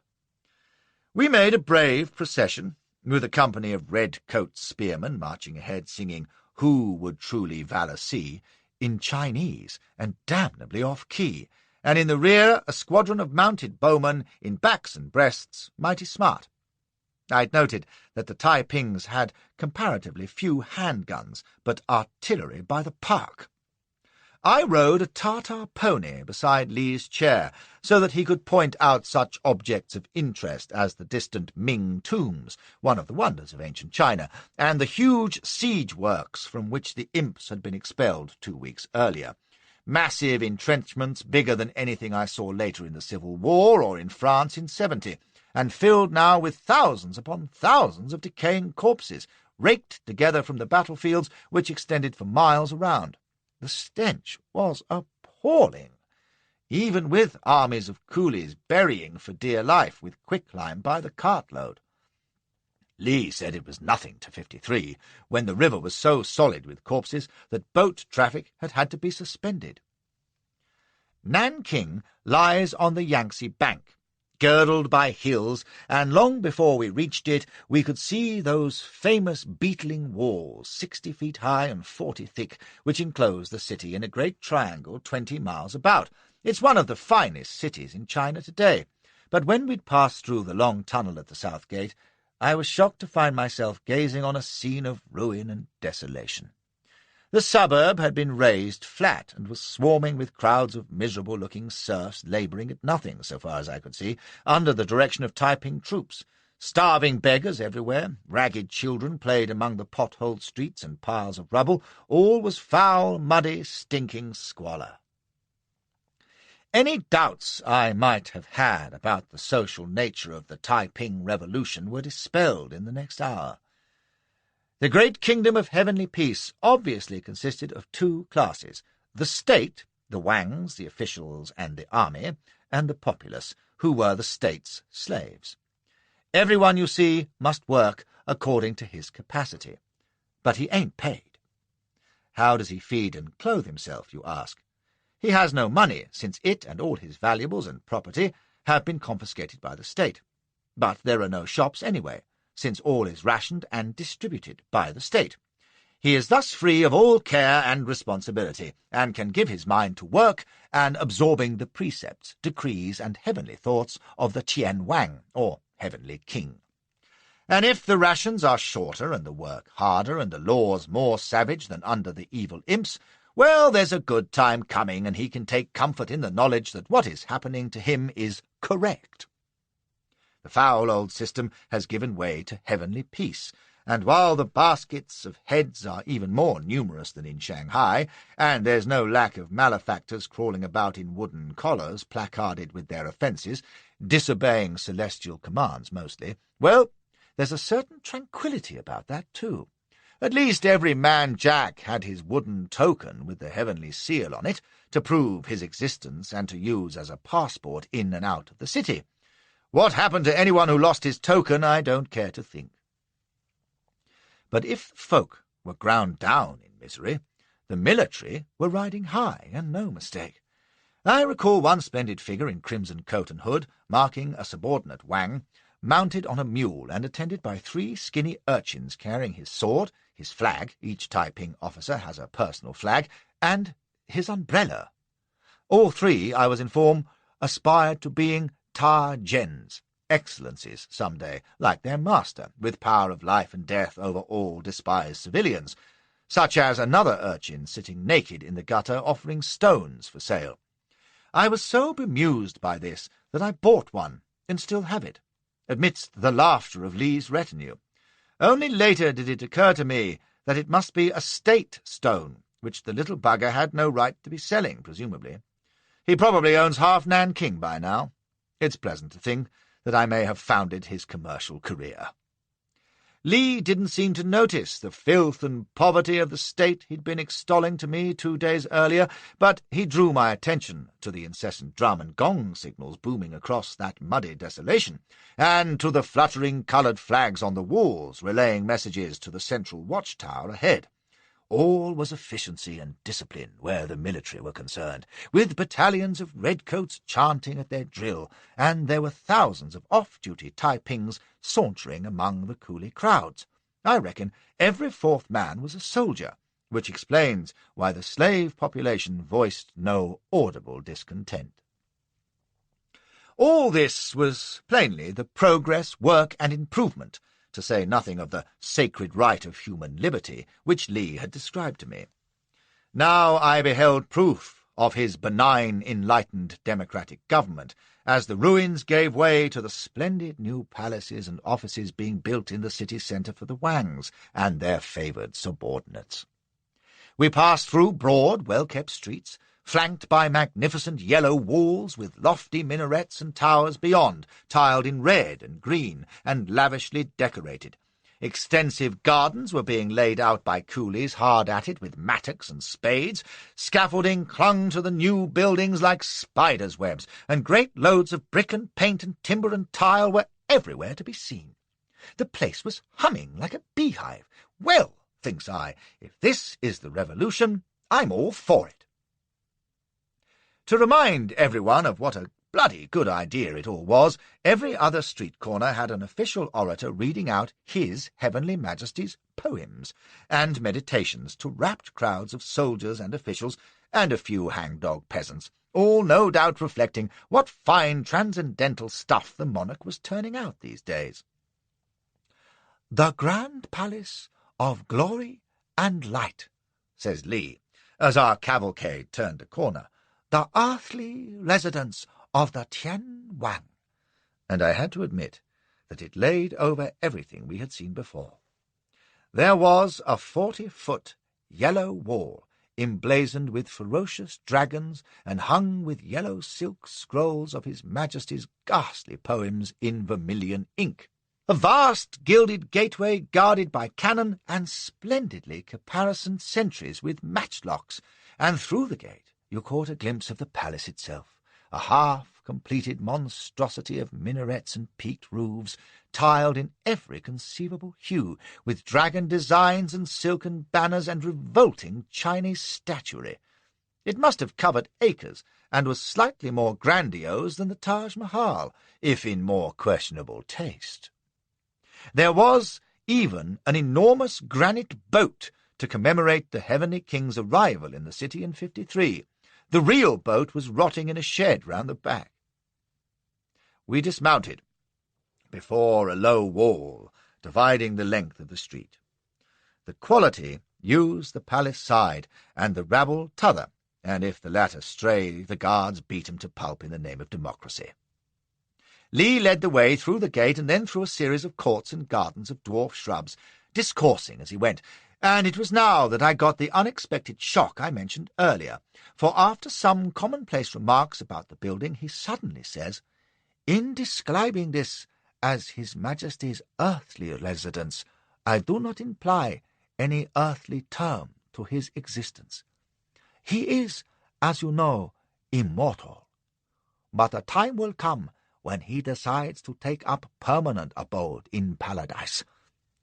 As it is, he makes frequent visits there in his dragon chariot for discussions with God. Of late, his wife has accompanied him on these excursions to heaven, and conversed with the Heavenly Father and the elder brother Jesus." I wondered if I'd misheard, or if he was speaking symbolically, or even with irony, but he wasn't. He went on, conversationally. "It is a gratifying demonstration of the ordained equality of the sexes in the heavenly kingdom that the Heavenly King's consort enters so fully on his affairs. It was she, you know, who received the divine command that henceforth the Tian Wang should devote himself to meditation, apart from such duties as annotating the Book of Revelation, so that he may be fully prepared to take his place with the junior lord, his son, in paradise, and sit with God and the elder brother." "I see," seemed the best response with which to cover my sheer amazement and alarm. Until now, this apparently normal young man had spoken sanely and rationally, and here, suddenly, without a gleam in his eye or foam on his lips, he was talking the most outrageous balderdash. I knew that from all accounts the Heavenly King was as mad as a senile sapper, but this was one of his foremost generals. Could he conceivably believe this bilge about dragon chariots and tete-a-tetes with the Almighty, with Mrs. Heavenly King going along, presumably to help with the service of tea and ginger biscuits? Hesitantly, and in the hope of receiving an answer that would restore my faith in Lee's sanity, I inquired how old His Heavenly Majesty might be, and when he could be expected to go aloft permanently, so to speak. I was a fool to ask. "In earthly terms," says Lee placidly, "he is 47, but in fact he was born out of the belly of God's first wife, before heaven and earth existed. How else could he have observed all the events of the Old Testament and Jesus Christ's descent to earth, before deciding to manifest himself in 1813? As to when he will sit with the heavenly family permanently and shine on all lands and oceans, we cannot tell. The heavenly south gate will open one day. In the meantime, we must all fight valiantly for eternal glory." "There's no doubt of that," says I. Was he having me on? Or did he simply repeat this moonshine because it wasn't safe to do otherwise? It's hard enough to read a Chinaman's thoughts, but I had a horrible feeling he meant every word of it. Dear God! Were they all non-compos mentis? He left me with these uncomfortable thoughts in a small outer palace, with an escorting officer, while he went into the Wang Council, and no doubt to hear an account of what they'd had for luncheon in heaven yesterday. Nor did my surroundings do anything to quiet my fears.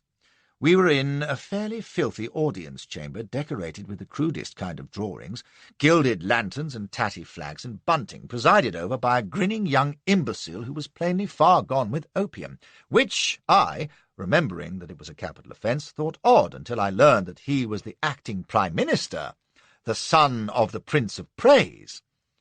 He wore a filthy silk robe and a big embroidered dragon hat with a little bird on top, and was surrounded by officials. There was also a half-company of troops posted round the hall, filthy, slovenly brutes, quite unlike the smart Taipings of Lee's camp. My guiding officer presented me to this beauty, who giggled vacantly, invited me in a slurred, stuttering voice to pass into the dining-room next door, apologized for having no strong drink to offer me, and at the same time reached under his table and handed me out a bottle of London gin. I declined courteously and passed the time studying a great war map of the world, or rather of the entire territory of the heavenly kingdom to endure for a myriad years. It showed China as a perfect square, with Nanking in the middle, but no sign of Peking. Japan was a speck, Britain and France small blobs in the top corner, and a smear to one side proved to be the state of the flowery flag, or USA to you. The rest of the world had apparently been suppressed by heavenly decree. We are the red-haired state, by the way, and according to a scroll beside the map which my guide translated, we are the most powerful country apart from China, on account of our correct methods, shrewdness, dishonesty, and refusal to be subjugated. There was a great inner arch from the chamber, and through it, across an open court, could be glimpsed the gateway to the inner palace, with sacred heavenly door inscribed above, and two enormous painted dragons, one eating the sun and the other pursuing a shrimp. I was pondering the mystical meaning of this when a most unholy din broke out from the inner palace, guns firing, drums rolling, cymbals clashing, and across the courtyard passed a procession of women bearing steaming golden dishes, bad pork and cabbage by the odour, in at the sacred heavenly door. This, says my escort, was the signal that the heavenly king was going to dinner, drawn by women in his dragon chariot. The guns and drums would continue until he had finished. I asked if we could go in for a peep, and he looked shocked. "Only the 1,000 women attending his heavenly majesty are permitted in the inner palace," says he. "The presence of men, except for the Wangs and certain great ones, would disturb his constant labour of writing decrees, revising the scriptures, and conceiving new precepts. If we are privileged, we may pleasantly hear the result of his morning's meditation." Sure enough, he'd barely finished speaking when trumpets blared from the inner palace gateway, and across the court came the most stunning Chinese girl, all in green silk and carrying a golden tray with a yellow silk scroll. "The bearer of heavenly decrees," cries my chap eagerly, and he and every soul in our audience chamber dropped to his knees, yelling, 10,000 years! 10,000 years!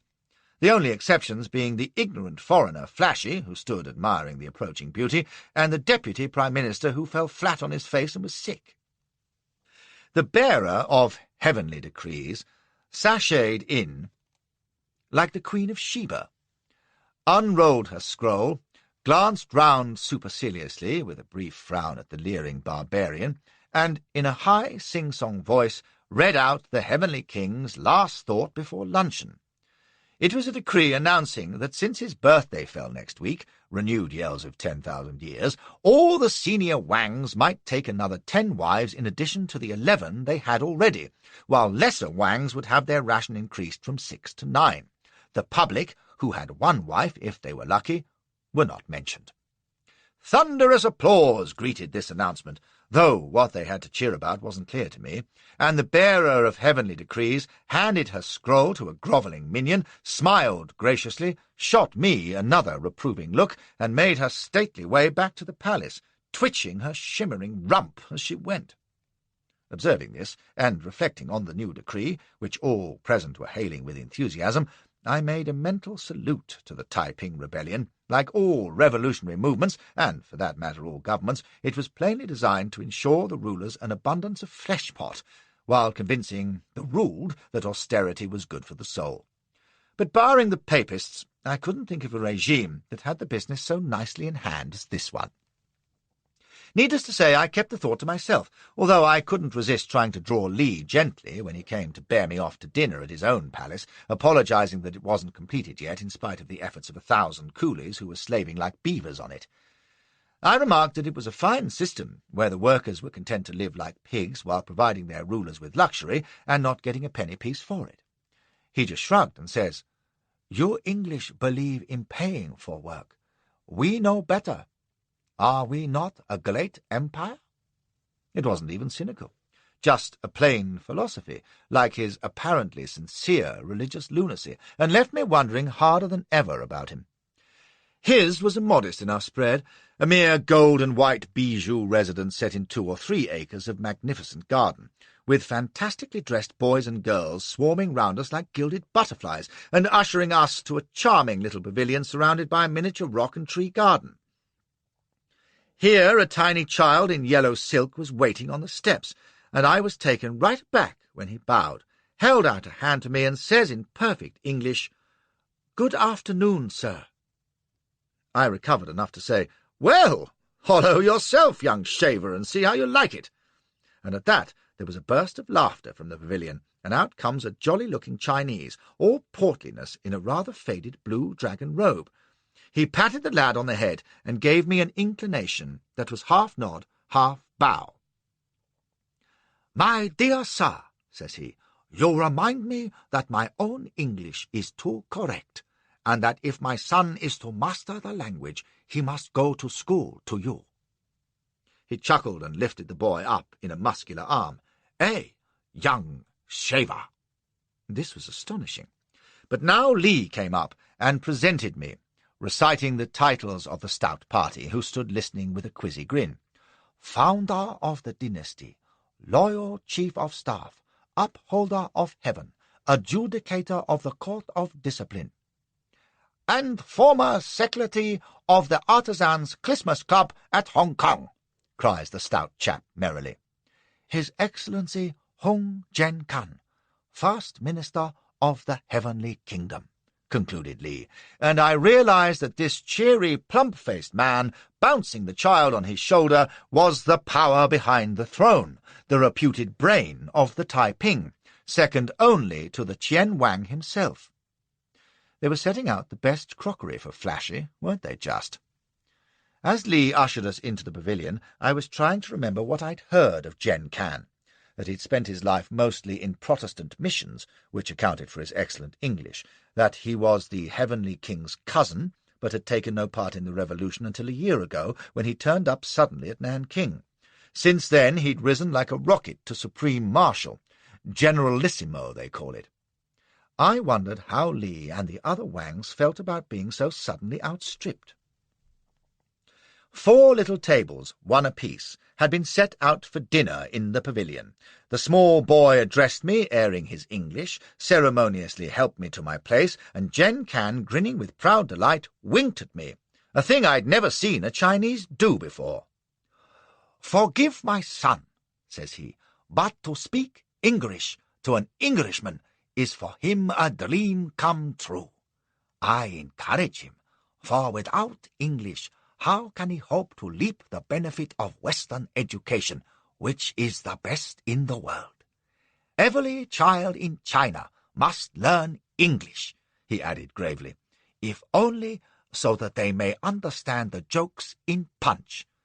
And he roared with laughter, shaking in his chair. It was extraordinary from a Chinese, but as I soon learned, Jen Kan was an extraordinary man. He knew the world and had his feet on the ground. The bright brown eyes, which vanished in the fat, good-natured face when he laughed, were deep and shrewd, and he thought more like a Westerner than any Oriental I ever knew. Here's one that matters, I thought, listening as he gasped non-stop, mostly in Chinese for Lee's benefit, but now and then forgetting himself into English, with splutters of mirth. Lee sat impassive, being the perfect host, inviting me to dishes, deprecating the food, which was superb, I may say. It came in 9 little petal-shaped dishes to each table. the petals fitting together to form a perfect rose as the meal progressed. No chopsticks either, but Sheffield knives and silver forks and spoons. Several of the dishes were Western in politeness to me, I fancy. There was wine in gold cups held in enamelled silver cases, sherry, if you please, from bottles with wrapped paper plugs instead of corks.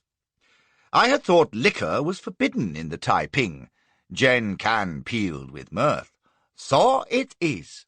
But I told the Chen Wang, if I cannot drink, I cannot eat. So he gave me special dispensation. Unlike this lawbreaker. And he nodded at Li, who surveyed him in silence and poured more sherry. When the meal was done and the servants had brought hot Chinese wine and cheroots, Jen Kan nodded to his son, who rose, bowed to me, and piped, "Sir, I take my leave, charmed by your conversation and by the courtesy with which you have tolerated my clumsy attempts at your glorious language." "My son," says I, "you speak it a great deal better than most English boys twice your age." At which he shot his father a delighted glance before composing himself and marching out. Jen Kan proudly watched him go, sighed contentedly, bit a cheroot, glanced at Li and then at me. Business, thinks I, and braced myself. Sure enough, Li asked if I had given thought to what he'd said at our first meeting. What was the likely British reaction to a Taiping march on Shanghai? I was starting to say that as a humble traveller from the London Missionary Society I could only speculate, when Jen Kan broke in. "We can dispense with that, Sir Halley," he chuckled at my expression of dismay. "If Mr. Blues wishes his intelligence chief to pass incognito, he should choose one whose likeness has not appeared so frequently in the picture papers. I acquit him of trying to impose on us, but he should remember that the Illustrated London News may not be unknown in Peking. Now, may I say how delighted I am to make your acquaintance? I have been an admirer for years, ever since you dismissed Felix, Pilch, and Min in 42, was it not?" He beamed jovially on this reminder of how Englified he was, and since there was no use beating about, I shrugged modestly, and he put his elbows on the table Western fashion. "Good. Now we can talk plainly. The loyal prince has already given you reasons why you should welcome us at Shanghai. This may have led you to suppose that our arrival depends on Britain's attitude. It does not. We shall come when we are ready, in August, with or without British approval." He drew on his cheroot, regarding me benevolently. "Obviously, we hope for it, and I am confident that when Mr. Blues realizes that our occupation is inevitable, he will decide to welcome it. He will be in no doubt of our invincibility once you have reported to him. You have seen our army, and you will observe it in action when the loyal prince goes pleasantly to expel the imps from Su Shao." That was uncomfortable news, but I didn't let on. "Mr. Blues will see that our final victory over the Manchus is only a matter of time, and that opposition from Britain at Shanghai would be not only futile, but impolitic. You will also inform him that, as an earnest of good will to Her Majesty's government, our first act in Shanghai will be to place an order worth $1 million for 20 armed steamships, which will greatly hasten the destruction of the imperial forces." He studied a moment, like a man who wonders if he's left out anything, and gave me his fattest smile. "Well, Sir Halley?" So there it was. The big stick and a carrot, and my mission dead and buried. For plainly no persuasion of mine was going to keep the Taipings away from Shanghai. All Bruce's diplomatic step-dancing would be wasted on these fellows. They said, and they would do. Unless it was bluff, in which case counter-bluff might be in order. I ran cold sweat at the thought. knowing that what I said next might alter the history of China. God, what Napoleon would have given to be in my shoes, and how I wished he was. "I'm obliged to your Excellency," says I, "but do you think it wise to take Britain's reaction for granted?" "I don't," cries he cheerfully. "Whether you welcome or oppose us, we shall have Shanghai." Mildly he added, "The loyal Prince's army will number not fewer than 50,000 men." 50,000 men who've never met British or French regulars, says I, equally mildly. Not diplomatic, I agree, but I ain't partial to having the law laid down to me by fat chaps with yellow faces. This one just smiled and shook his head. "Come, Sir Harry, a mere token garrison. Mr. Bruce could not resist us even if he wished, which I am persuaded he does not." Well, that was God's truth, but I had to play it out for what it was worth. I gave him my true blue stare. "Possibly, sir, but if you're wrong, there exists a possibility that you'll find yourself at war with Great Britain." Bruce would have swooned to hear me. "Why?" This was Lee, sharp and intense, his lean face strained. "Why? What can it profit England to fight against fellow Christians? How can—" "Loyal Prince!" Jen Can raised a plump finger. "Our guest knows his people better than you do, so with respect do I. And they are the last I should try to persuade in normal circumstances. But the circumstances are not normal, Sir Harry." He came back to me. "Shanghai is not a British city. It is the Emperor's.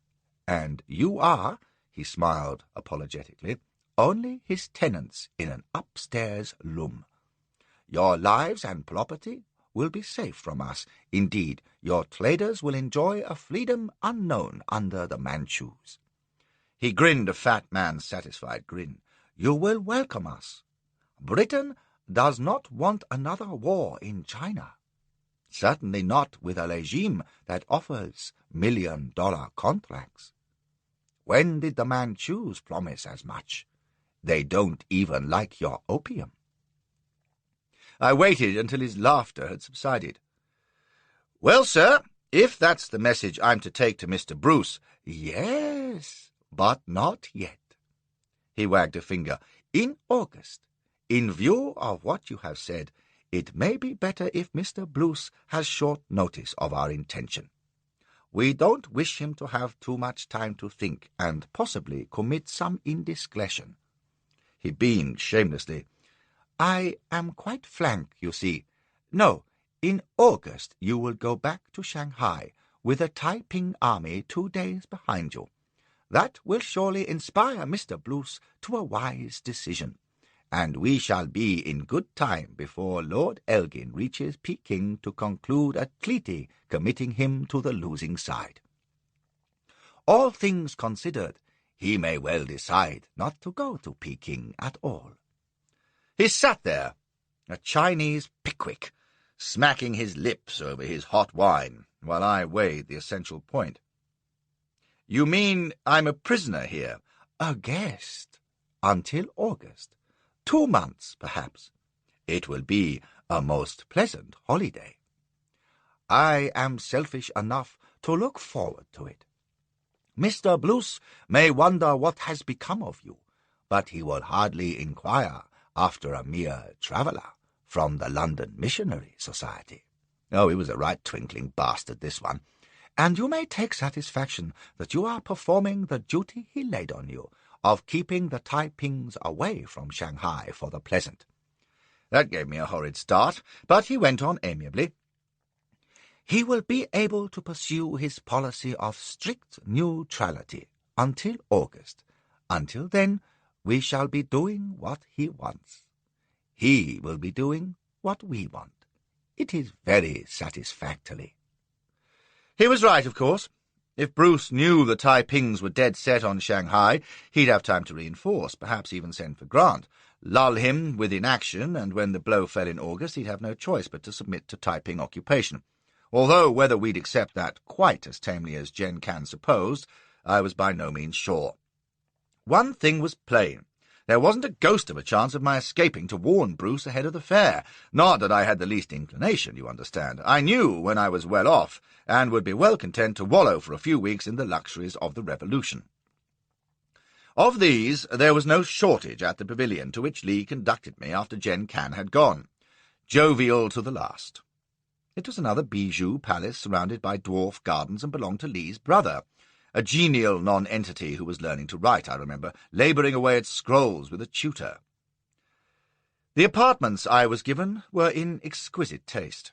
I recall the pink jade writing set and inkwell, the sprig of coral mounted on a silver block with gold pencils thrust through the branches, the tiny crystal paperweights on the gleaming walnut desk.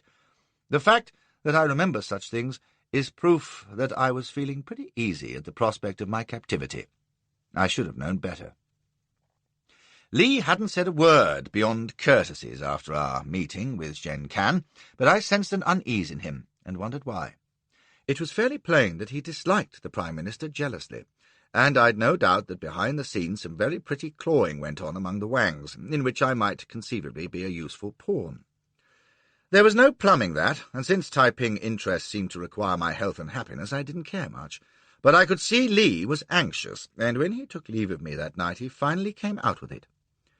In our discussion with His Excellency, I sensed, correct me if I am mistaken, that you are not wholly convinced of our ultimate success. We were alone on the veranda, in the warm evening shadows, and as he turned those cold eyes on me, I felt a prickle of disquiet. I do not ask for a political judgment, you understand, but for a military opinion. You have seen the imps, you have seen us. Do you believe we shall win? There was only one politic answer, and since it was what I believed pretty much, I spoke straight out. Barring accidents, you're bound to. I'd not wager on the imps, that's certain. He considered this. But you do not say that victory is assured beyond all doubt. It never is, but any soldier can see when the odds are in his favour. I can see more. The yellow-robed figure seemed to grow more erect, and his voice was hard. I know we shall win. Well, then it doesn't matter what I think. But it does, says he, mighty sharp. It matters what you tell Mr. Bruce. So that was the pinch. I'll tell Mr. Bruce what I've just told you, I assured him. I believe he'll have every confidence in your success. I nearly added, provided you leave Shanghai alone and don't provoke the foreign devils, but decided not to. Confidence, says he slowly, is not faith. I could wish you had absolute faith. He was a fanatic, of course. You can put more trust in my confidence, says I lightly. Faith ain't a matter of counting guns and divisions. He gave me another keen look, but left it there, and I'd forgotten all about it by the time I turned in. I was pleased to see that Taiping luxury didn't stop short of the bedroom door. They'd given me a cool, spacious chamber with screens onto the garden, and a great soft bed with red silk mattress and pillows. All that was lacking was the bearer of heavenly decrees. I wondered dreamily as I dropped off if Lee's brother, being a lesser Wang, would care to rent out one of the new wives he'd just been awarded, or all three, and I could give him confidential reports on endurance, ingenuity, and carnal appetite. Flashy, riding examiner, gold medal, Nanking exhibition, 1860. A pretty thought, on which I slid into a delightful dream in which the bearer of heavenly decrees appeared as identical triplets who came gliding into the room in green silk dresses and steel chain collars, bearing scrolls on golden trays, ranging themselves beside my bed and smiling alluringly down at me. I was just debating whether to tackle them one at a time or all three together when I realized that I couldn't see their faces any longer, for they were all wearing black hoods, which seemed deuced odd, and the green dresses were gone too under black cloaks. I came awake an instant too late to scream. The black figures seemed to swoop down on me. Steel fingers were on my mouth and wrists, a heavy cloth was whipped over my head, and I was dragged, helpless, from the bed by invisible hands. There's no blind terror to compare with it, being hustled along, lurching and stumbling by invisible attackers. You're lost, blind, and half suffocated. You can feel the cruelty in the clutching hands, horrible pain and disillusion await you, and the only thing worse is the moment when the blanket comes off, which mine did before my assailants had taken 20 strides. There was a yell and a clash of steel, a buffeting shock as my captors staggered, and I was crashing to earth, dragging the blanket away to find myself rolling in a flower bed, with one of my kidnappers clawing at me in the dark. I shrieked as I caught the flash of steel in the half-light, and then the knife point was beneath my chin, and I was shuddering still, whispering entreaties for my life. It ain't the best position to view a fatal melee that is going on a few yards away, with dark figures slashing and swearing in the shadows. I heard one horrid gurgle as a blade went home, caught the glittering arc of a curved sword swinging and the grating ring of the parry, but for the most part they fought in silence. Then the blanket was over my head again, and I was being rushed along, barking my shins and trying to yell for help, until they pulled up. A voice hissed, "Walk!" in Chinese, and I felt the prick of the point again in my spine this time. I walked. How far we went I can't guess, but it must have been a good quarter of a mile before I felt paved stones under my feet, and presently was aware of bright light outside the blanket and the sound of hushed voices. I was hustled up a few steps, and then there was carpet under my bare soles. We stopped. The knife was removed, and the gripping hands were withdrawn. I didn't stir, but stood shrouded and quaking for a good 5 minutes, when I was pushed forward again over tiles and then on to another carpet.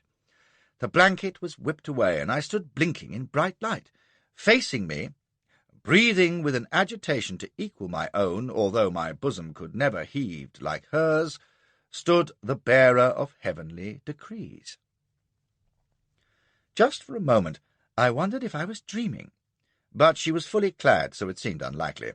Deuced fetching, for all that, in a blue silk gown such as the Manchu ladies wear, in which there are 3 or 4 skirts of varying lengths, with huge hanging sleeves, and her hair done up in high buns. She was one of your round-faced Chinese beauties, and none the worse for that, but my attention was distracted by the black-cowled figure at my elbow, throwing back his hood, and I found myself gaping at General Li Sui Shen. "I apologize. It was necessary," says he, and I wasted no time in babbled questions. He'd tell me what he wanted me to know. He was breathing hard, and I saw a trickle of blood on the back of his hand. He nodded to the girl, and she walked away to a curtained arch at the end of the short, carpeted passage in which we stood. She waited there, head averted, and Li spoke rapidly, getting his breath back. "You are to be granted audience of the Heavenly King. It is a highly unusual honor. Few foreigners have seen him for many years. He understands that you are from the London Missionary Society. Say nothing of how you came here. Listen to him." He smiled an odd, dreamy smile that sent chills up my back. "Yes, listen to him. Don't be surprised if he talks all night. He does not tire as mortals do." He gestured me towards the archway, and as I approached, the bearer of heavenly decrees turned and held out a red silk robe. I was in the sarong I wear in bed, slipping it over my shoulders. Then she pulled back the curtains, beckoning me to follow. The heavy smell of incense struck my nostrils as I saw we were in a small, low chamber hung round with dragon silks. At the far end was a deep divan caught in a pool of light from 2 tall candle branches, and on it reclined a short, stocky figure in white silk, embroidered in gold. He was nodding sleepily in that joss-laden air, while a female voice recited high and clear, "The Heavenly Father, the Elder Brother, the Heavenly King, and the Junior Lord shall be lords forever. The Heavenly Kingdom is established everywhere, and the effulgence of the heavenly family is spread upon all the earth for all eternity." The voice stopped, and the bearer of heavenly decrees rustled forward, dropped to her knees halfway to the divan, kowtowed several times, and addressed the chap on the couch. I caught the words, "London Missionary Society," and then she was hurrying back to me, motioning me forward, indicating that I, too, should kowtow. Well, the hell with him, Heavenly King or not. I walked forward and got a close look at him, as I began to make a half bow. A tubby little chink, with long dark hair framing a round, amiable face, a short, sandy beard, and great dark eyes that shone in his pasty face like a hypnotist's, but with none of the force of your professional mesmerizer. They were placid, dreamy eyes, friendly and kind, and what the devil was I doing, kowtowing? I jumped up, vexed, and the big eyes smiled sleepily, holding mine. So that was his secret. You couldn't help looking at him. With an effort I tore my glance away, and realized that we were not alone. And I can pay no higher tribute to the Chien Wang's magnetic personality than to say that only now did I notice those others present. One was kneeling on the couch, holding a scroll from which she had been reading. She wore a towering gilt headdress like a pagoda, and a little fringe of gold threads round her hips. That was all her attire, and out of deference to royalty I modestly lowered my eyes and found myself contemplating another naked female reclining at my feet. One more step, and I'd have trod on her buttocks. I half started back, afraid to look in case there were more bare houris perched on the candelabra. But there were just the two, twins by the look of them, still as superbly shaped statues, lovely faces intent on the man on the couch, and apparently unaware of my existence. Reluctantly I looked back at him, and he smiled vacantly. "Welcome, in the peace of God," says he, and indicated a silken stool by the couch. It was a deep, liquid voice with a curious husky quality. I sat, uncomfortably aware that the reclining poppet was only inches from my foot, and that if I looked straight ahead my horizon was voluptuously filled by the charms of the kneeling nymph. It's hell in the Taiping, you know. Not that I bar contemplating the undraped female form, but there's a time and a place, and heaven knew what I'd interrupted. I wondered if these were two of his reputed 88 wives, or if he, too, had been voted a few spares, next week being his birthday and all. Good heavens, was it possible one of them was for me? I didn't like to ask, and I didn't get the chance, for he fixed me with those luminous, empty eyes and his melancholy smile, and began to speak to me. My heart was hammering, what with the knowledge that this was the Chien Wang, the Chinese Messiah, one of the most powerful men on earth, and that what passed between us might be vital. Bruce's instructions, my mission, that and the nearness of those mouth-watering little flesh-traps. Do you wonder I was sweating? It was like a wild dream.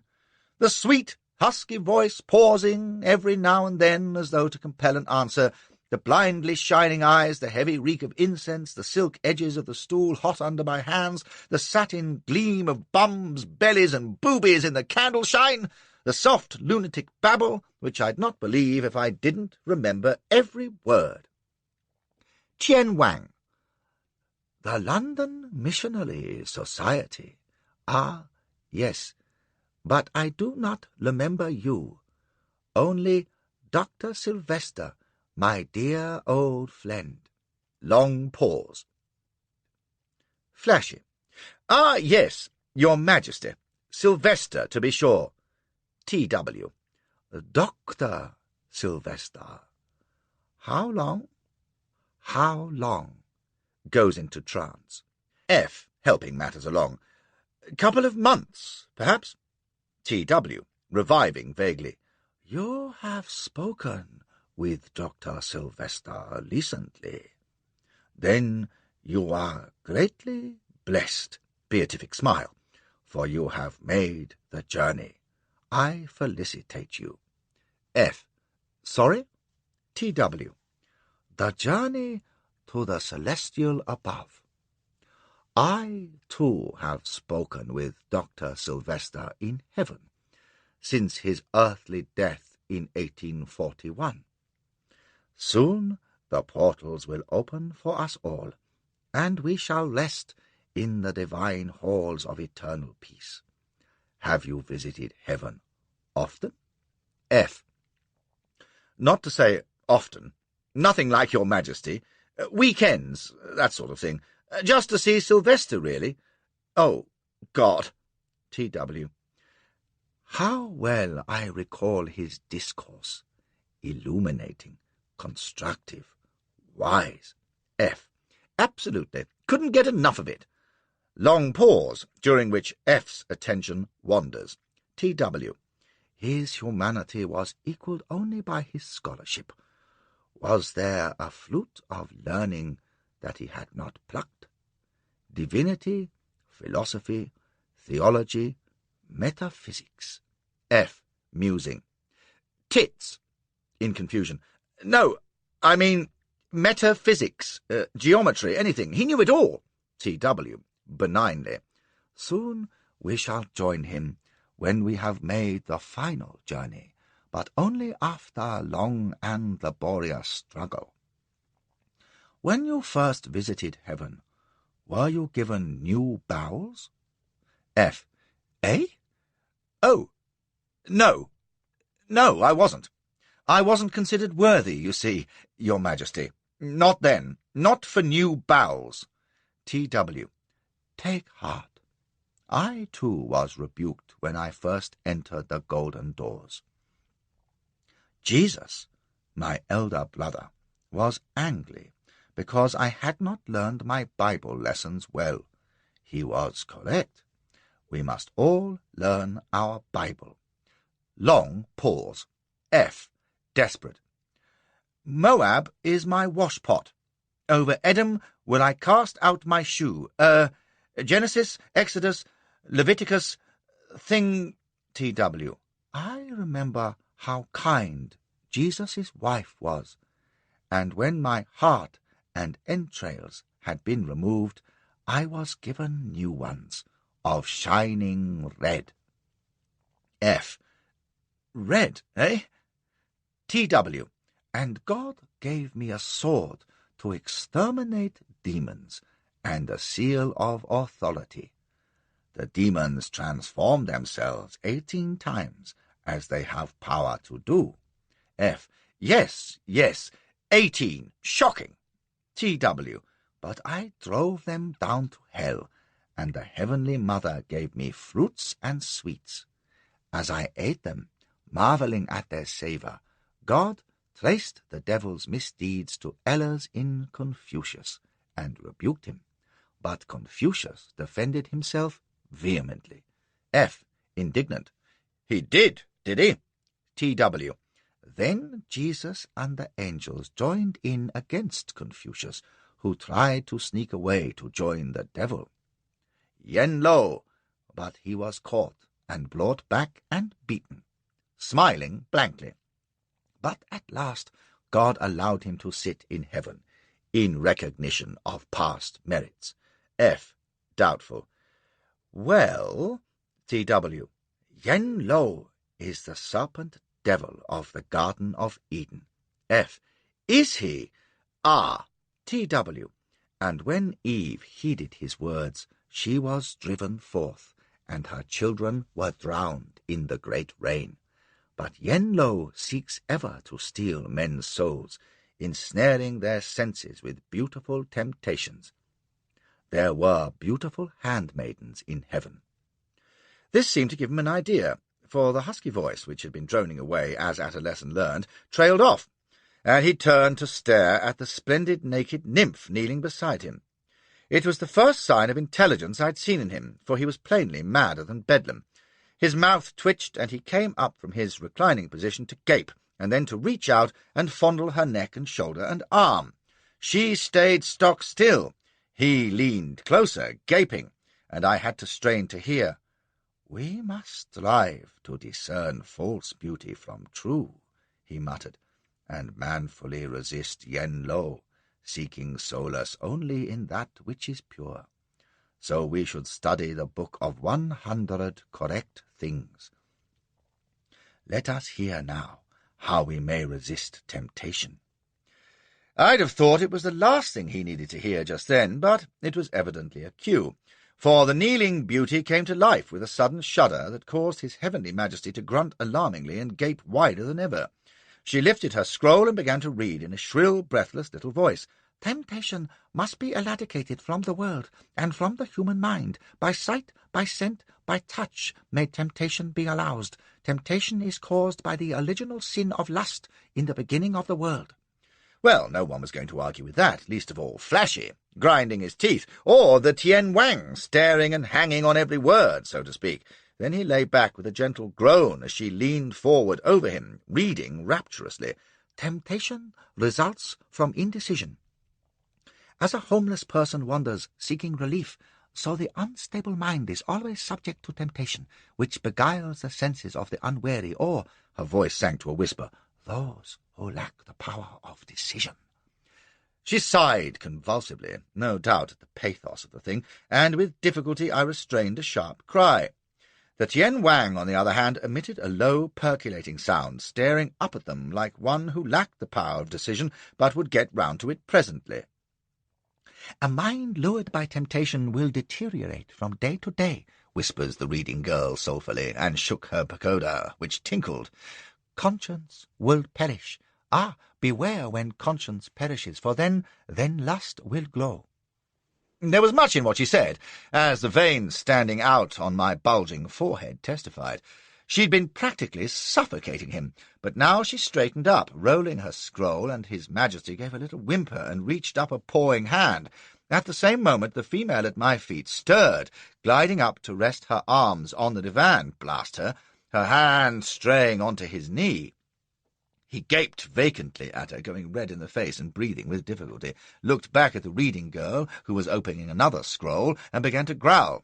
Whether it was possible for his mind to deteriorate any further was doubtful, but plainly conscience was about to perish. As lust grows and conscience dies, the devil will seize his opportunity, croons the reading hussy, and I contemplated her twin's alabaster bottom, poised within easy reach, and wondered if I dared play the devil myself. In the nick of time I recalled that this panting idiot on the couch was the monster who had slaughtered millions and took heads off for adultery. God knew what he did to molesters of the heavenly harem.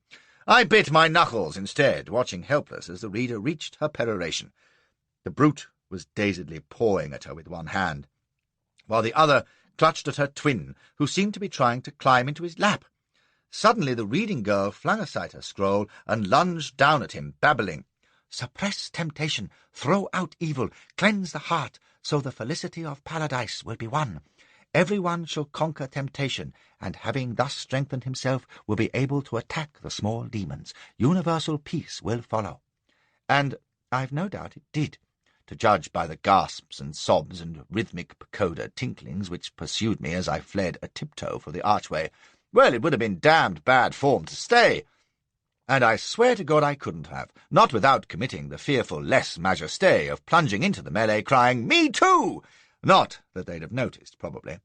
The women were ecstatics, and as for that lecherous lunatic with his crimson bowels and visits to heaven, well, aside from being the starkest maniac I'd ever struck, he was also a damned poor host, and he had inspired the Taiping Rebellion. It passed belief, but it did. And if you doubt one word of his conversation with me, or his concubine's recitation, you'll find every last syllable of them in scholarly works written about him by learned men, all except about Dr. Sylvester, for whom I believe I'm the sole authority, and that, you'll allow, was the sanest part of it. No, he was a raving, dangerous, dreadful madman, and one of the most diabolical powers ever loosed on a suffering world. Hung Sui Chuan, the Coolie King. As to his depravity, in my eyes his one redeeming quality, I've told my tale, and you may put it in the balance between those who claim he was a celibate saint and t'others who say he was topsides with Tiberius. I'll add only that no one disputes that he lived surrounded by 1,000 women, 88 of them wives, and devil a thought for his guests. I emerged in the corridor panting like the town bull, to find the bearer of heavenly decrees, wide-eyed and palpitating anxiously. By George! She'll never know how close she came to being dragged off and ravaged. But here was Lee, pale and eager. You saw him. He spoke with you. What did he say? He gripped my arm in his excitement, and I had sense enough to take time to reply. General Lee, says I, gulping, I've never seen or heard the like in my life. He let out a hissing breath, and then smiled slowly. I knew it. I knew it. He is like God, is he not? "He's certainly like nothing on earth," says I, and caught a drift of tantalizing perfume from the bearer of heavenly decrees, who had edged up, all eyes and ears. I gritted my teeth and tried not to notice her. "Do you mind sending her away?" says I hoarsely. "After such an experience, I find her presence distracting." He snapped a word, and she sped off, undulating in a way which brought sweat to my temples. "I can see you are much moved," says Lee gently. "It was inevitable. But I am uplifted beyond all expression." He fairly glowed with holy zeal. "For now that you have seen him, you too have faith." It didn't sink in for a moment. "Do you mean to say," I croaked, "that was why you had me brought? Just to see him?" I gaped at the man. "In God's name, did you have to kidnap me? I'd have gone willingly if you'd—" "There was no time to explain. It was necessary to be secret and sudden, as you saw. I had learned that there were those who would have kept you from his presence if they could. Fortunately, they failed." "But who were they? Why? See here, I might have had my throat cut by those swines, whoever—" "It does not matter now, for you have seen him in his divinity, and now you too believe." He studied my face. "For you do believe, do you not?" "By God, I do!" cries I fervently. What I believed I wasn't about to tell him, which was that his heavenly king and the whole kit-boodle of them were cracked beyond repair. I'd have a fine report to give Bruce if ever I got out of their demented clutches. I shook my head like a man awestruck. "General Lee," says I solemnly, "I am in your debt. You have opened my eyes to the full." "No, he has done that," says he, looking like Joan of Arc. "Now you can tell your people what manner of being leads the Taiping. They will share your faith." He nodded, content. "And I can go to Suzhou and later to Shanghai with a quiet mind.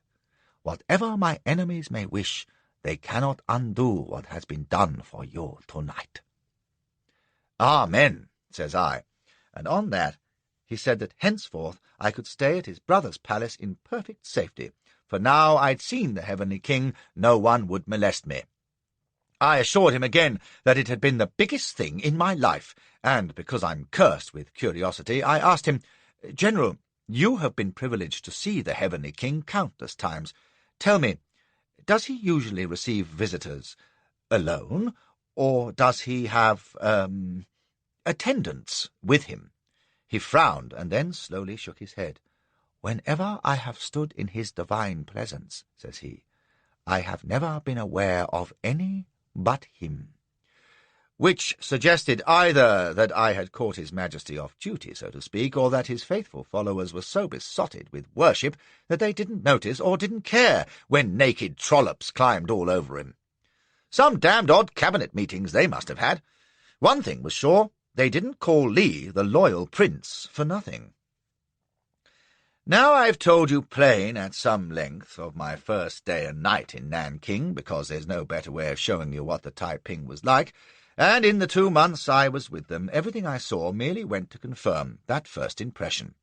I saw much of their city, of their crazy laws and crazier religion, of the might and ruthlessness of the military, when I was with Lee at the capture and sack of Suzhou, of the blossoming incompetence of their top-heavy administration, of the abyss between the despotic, luxuriating rulers and the miserable slave populace in this glorious revolution dedicated to equality. It's all in my Dawns and Departures of a Soldier's Life, one of the volumes Disraeli's bailiffs never got their hands on, and ain't to the point here. Enough to say that I recognized the Taiping as a power that bade fair to engulf China, and was already mad and rotten at the heart. Don't mistake me, I don't preach. You know my morals and ideals, and you won't find the Archbishop shopping for 'em in a hurry. But I know right from wrong, as perhaps only a scoundrel can, and I'll say that there was great virtue in the notion of Taiping, if it hadn't somehow been jarred sideways and become a perversion, so that the farther it went, the farther it ran off the true. One thing I knew I would tell Bruce. The Manchus might be a corrupt, unsavoury, awkward crew, but we mustn't touch this ship of fools with a barge pole, not even if the alternative was to go to war with them. And that was a daunting thought, for the one thing right about the Taiping was its army. I saw that for myself when Li took me to Soochow, the last big imp foothold in the Yangtze Valley, about 30 miles south of Nanking and 150 from Shanghai. It was a strong place, with heavy fortifications on White Dragon Hill, and as soon as I saw them I put Li down privately as a bungler who must have been lucky until now, for he'd brought hardly a gun with him. 20,000 good infantry, marching like guardsmen and chanting their war songs, transport and commissariat as fine as you could wish for, the whole advance perfectly conducted.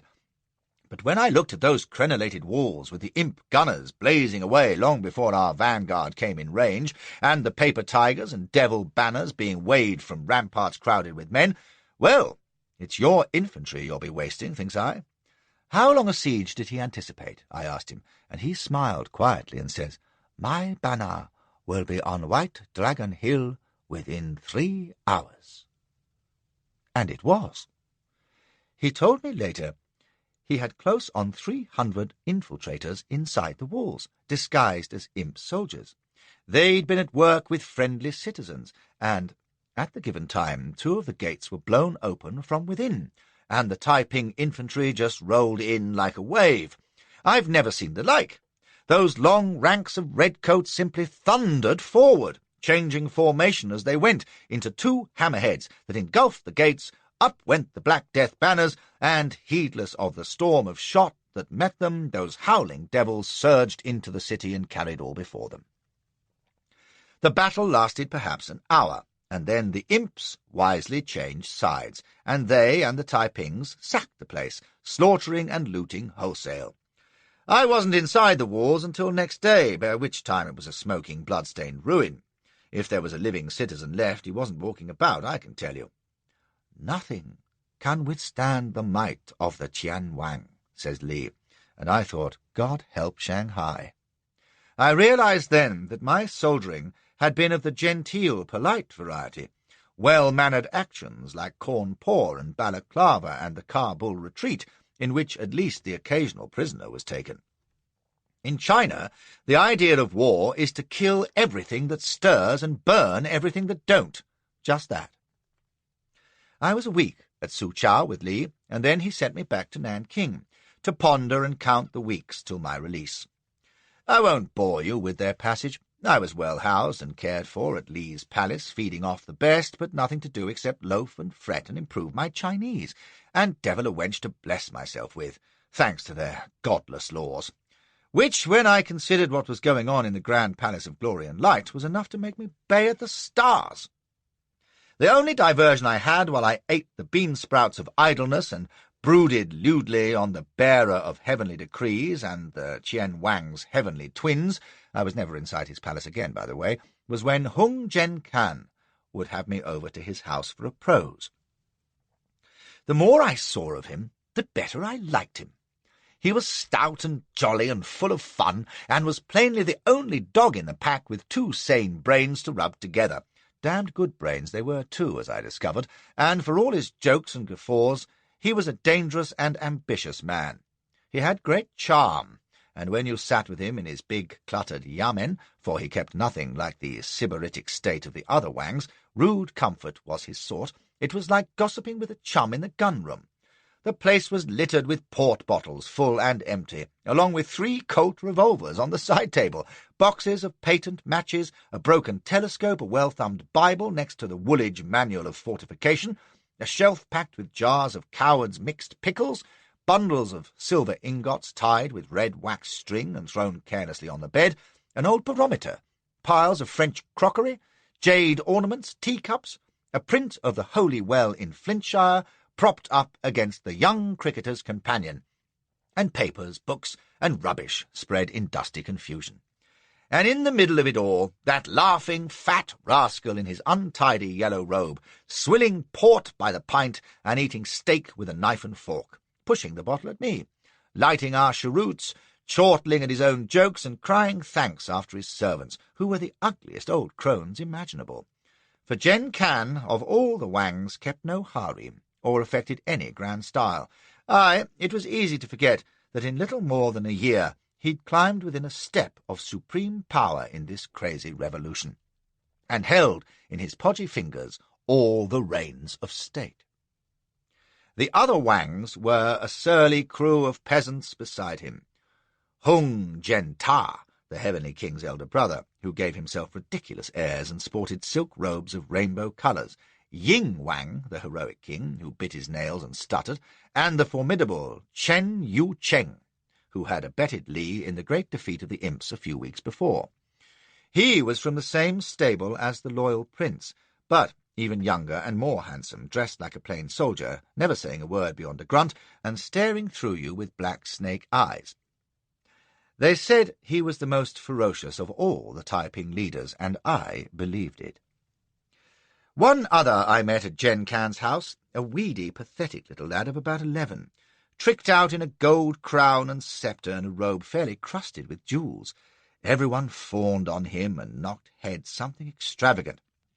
For he was the Tien Kui, the junior lord, son of the Heavenly King, which made him Jesus' nephew, I suppose. Possibly they all talked sense in the council, with Hung Jen Kan, though I doubt it. In public their conversation seemed to consist of childish discussion of the Heavenly King's latest decree, or poem, or pronouncement, with misquoted references to the Scriptures every other sentence. It was like listening to a gang of labourers who'd got religious mania. It wasn't real. If I hadn't had Jen Kan to talk to, I believe I'd have lost all hold on common sense. At least he could give me occasional news of the world outside, which he did very fairly and humorously, although if I'd known the thoughts that were passing behind that genial chubby mask, I'd have got precious little sleep of nights. It was a waiting time, that early summer of '60, not only for me, but for all China. Elgin had arrived at last and sailed north with Grant and the frogs to the Peiho mouth, whence they would march 15,000 strong to Peking in August. Jen Kan reckoned, though it was doubtful if they would get there before September.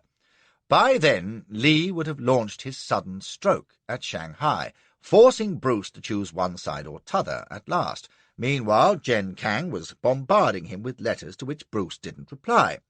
So there was a lull through June and July, with Grant and Elgin girding their loins to the north, and Bruce and the Taipings listening for each other at either end of the Yangtze Valley.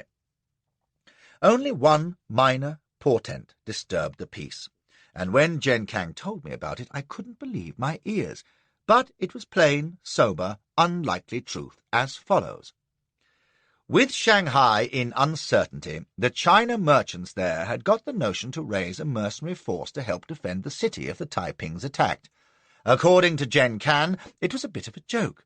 A mob of waterfront rowdies, sailors, deserters, and beachcombers, everyone but the town drunk. Oh no, he was there too, in force. There were Britons, Yankees, frogs, wogs, wops, Greeks, every sort of dago, and who do you think was at the head of this band of angels? None other than Mr. Frederick Townsend Ward. It just shows what can happen when your back's turned. How he'd graduated from steamboat mate to this new command I couldn't imagine, but when they took the field in June it was the biggest farce since Grimaldi retired. For young Fred, not content with guarding Shanghai, led his amazing rabble upriver one fine night to attack a Taiping outpost at Songqiang. They found the place, for a wonder, but most of them were howling drunk by the time they got there, and the Taipings shot the boots off them, and they all tumbled back to Shanghai. Ward damning and blinding every step of the way. But he didn't give up, not he. Inside the month he was back with another crew, sober this time, and most of them Filipino bandits with a few American and British officers. He drilled some sense and order into them, God knows how, and they took Songqiang, by God, after a fearful cut and thrust in which they lost 60 dead and 100 wounded, and friend Frederick got $130,000 commission from the China merchants. Jen Kan was disposed to laugh the whole thing off, but I wasn't so sure. It was beyond belief. And then again, it wasn't. I'd only to remember that bright eye and reckless grin, and thank God I was well clear of the dangerous young son of a bitch. And take note, he'd done a small but significant thing. He'd knocked the first dent in the invincible Taiping armor and started something that was to change the face of China. Little Mad Fred. But at the time I knew only what Jen Can told me, heaving with merriment at the thought of how affronted Lee would be to have this Yankee pup nipping his ankle. "Will he be more wary now, when he marches on Shanghai?" he wondered. I was doing some wondering on my own account as July wore out, for Lee was due to march in late August, with me 2 days ahead of him, and I was counting the time with a will. And then, just after the turn of the month, Jen Can showed what lay behind his genial mask and frightened the life out of me. We were boozing in his yamen after lunch, and he was telling me of Ward's latest exploit, a slap at another Taiping outpost, Qingpu, with 300 men. Unluckily for him, the rebels had 10,000 under 2 good leaders, Chow, the Taiping, and Savage, a Royal Navy deserter. They'd torn Ward's attack to bits, killing about 100, and the bold Fred had been carried home with 5 wounds. "But they say he will come back to Qingpu," cries Jen Can. "Poor fellow! Loyal Prince Li himself has gone down from Su Chao to take command. He will crack this Ward under his thumbnail, and then," he beamed, filling my glass, "he will sweep on to Shanghai." I sat up at this. "When do I go? 2 weeks?" He studied me for a long moment, with his fat, crafty grin, and pulled his old robe round his big shoulders. "Let us talk outside, in English," says he, collaring the bottle, and we strolled out into the warm sunshine. Jen Can blinking contentedly at his miniature garden. You know the kind of thing from Chinese exhibitions, dwarf trees and flowers set among tiny streams and lakes and waterfalls, with doll's house pagodas and bridges all to scale, like Lilliput.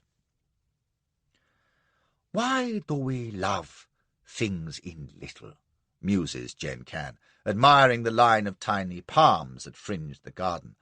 "Do they make us feel like giants? Or gods, perhaps?" He sipped his wine. "Speaking of gods, I have often meant to ask you, what did you think of the Heavenly King?" Now, neither of us had ever mentioned my visit to the palace, though I was certain he knew about it, and while he was no fanatic like Lee, I supposed he must be devoted to the heavenly loose screw, so I hesitated how to answer. He settled his broad bottom on a rock under a tree. "I ask because I am curious to know what you will tell Mr. Blues." "What do you think I'll tell him?" says I, wary-like, and he grinned and then chuckled and finally laughed so hard he had to set down his glass. He blinked at me, his shoulders shaking. "Why, that he is a debauched, useless imbecile," cries he. "What else can you say, except that he is a poor, deranged mystic, a hopeless lunatic who makes an obscene parody of Christianity? That is the truth, and that is what you will tell Mr. Blues." He took a deep swig, while I stood mum and a mite apprehensive. What he'd said was a capital offence in these parts, and for all I knew, listening might be too. He shook his head, grinning. "Oh, but you should have seen him once, in the old days. To know him then, my dear Sir Harry, I intend no blasphemy, but it was to understand the force that must have lived in Christ, or Buddha, or Mahomet. And now, poor soul, a mad shell, and nothing left within except that strange power that can still inspire devotion in folk like the loyal Prince Lee," he chuckled, "even in people like me, sometimes. Enough to make me wish you had not seen him that night. I would have prevented it, but I learned of Lee's intention too late. Those were my men who intervened in the garden unsuccessfully. 4 of them died." He gave an amused snort that made my skin crawl. "And, do you know, Next day, Li and I greeted each other as usual and said nothing. We Taiping politicians are very discreet. Let me fill your glass. I wasn't liking this one bit. He'd never been this forthcoming before, and when great men wax confidential, I find myself taking furtive looks over my shoulder. I just had to think of Palmerston. "I saw Lee's purpose, of course," says the pot-bellied rascal. "He hoped you would fall under our divine ruler's spell, become a fanatical advocate of Anglo-Taiping alliance, and convince Mr. Bruce likewise." He shook his bullet head. "Poor Lee! He is such an optimist. With respect, my dear Sir Harry, soldiers should not meddle in affairs of state." I was with him there. For now I was in a difficulty. Until that night I had accepted, though without enthusiasm, Lee's plan of marching on Shanghai and forcing Britain's hand. But once you had seen the Tian Wang, well, I asked myself what must follow when you reported his deplorable condition to Mr. Bruce. Alas! He consoled himself with another hefty gulp. It was all too plain. Whatever force we took to Shanghai, we could never persuade Britain to recognize a regime led by such a creature. Mr. Bruce would only have to picture the reaction of Prince Albert and the Church of England. They would fight us, rather. No. Whatever hope we had of an alliance must perish the moment you set foot in Bruce's office. If there's one thing that can make me puke with terror, it's having an Oriental despot tell me I'm inconvenient. "You think I'd be giving Bruce news?" I blurted. "Damn it, the whole world knows your heavenly king's a raving idiot." "No, I think not," says he mildly. "Some may suspect it, but most charitably regard the rumours as imp propaganda and missionary gossip. They would not know the full, deplorable truth until you told them." He looked wistfully at the bottle, now empty. "And then we agree. Mr. Bruce would reject us, and Lee would take Shanghai by storm, with all the horrors of sack and slaughter inevitable in such a victory. And we would be at war with Britain, a war we could not hope to win." He sighed heavily. "It seemed to me that our only hope must be that your report never reach Mr. Bruce, in which case, happily ignorant of the Tian Wang's condition, he might well allow Li to occupy Shanghai peacefully." "Ah, you are not drinking, Sir Harry." My reply to this was an apologetic croak, and he brightened. "In that case, may I take your glass? Being fat, I am slothful, and it seems a long way to the house for another bottle." "I thank you." He drained my glass and wiped his lips contentedly. "I do like port, I confess." But, look here," I interrupted, babbling. "Don't you see?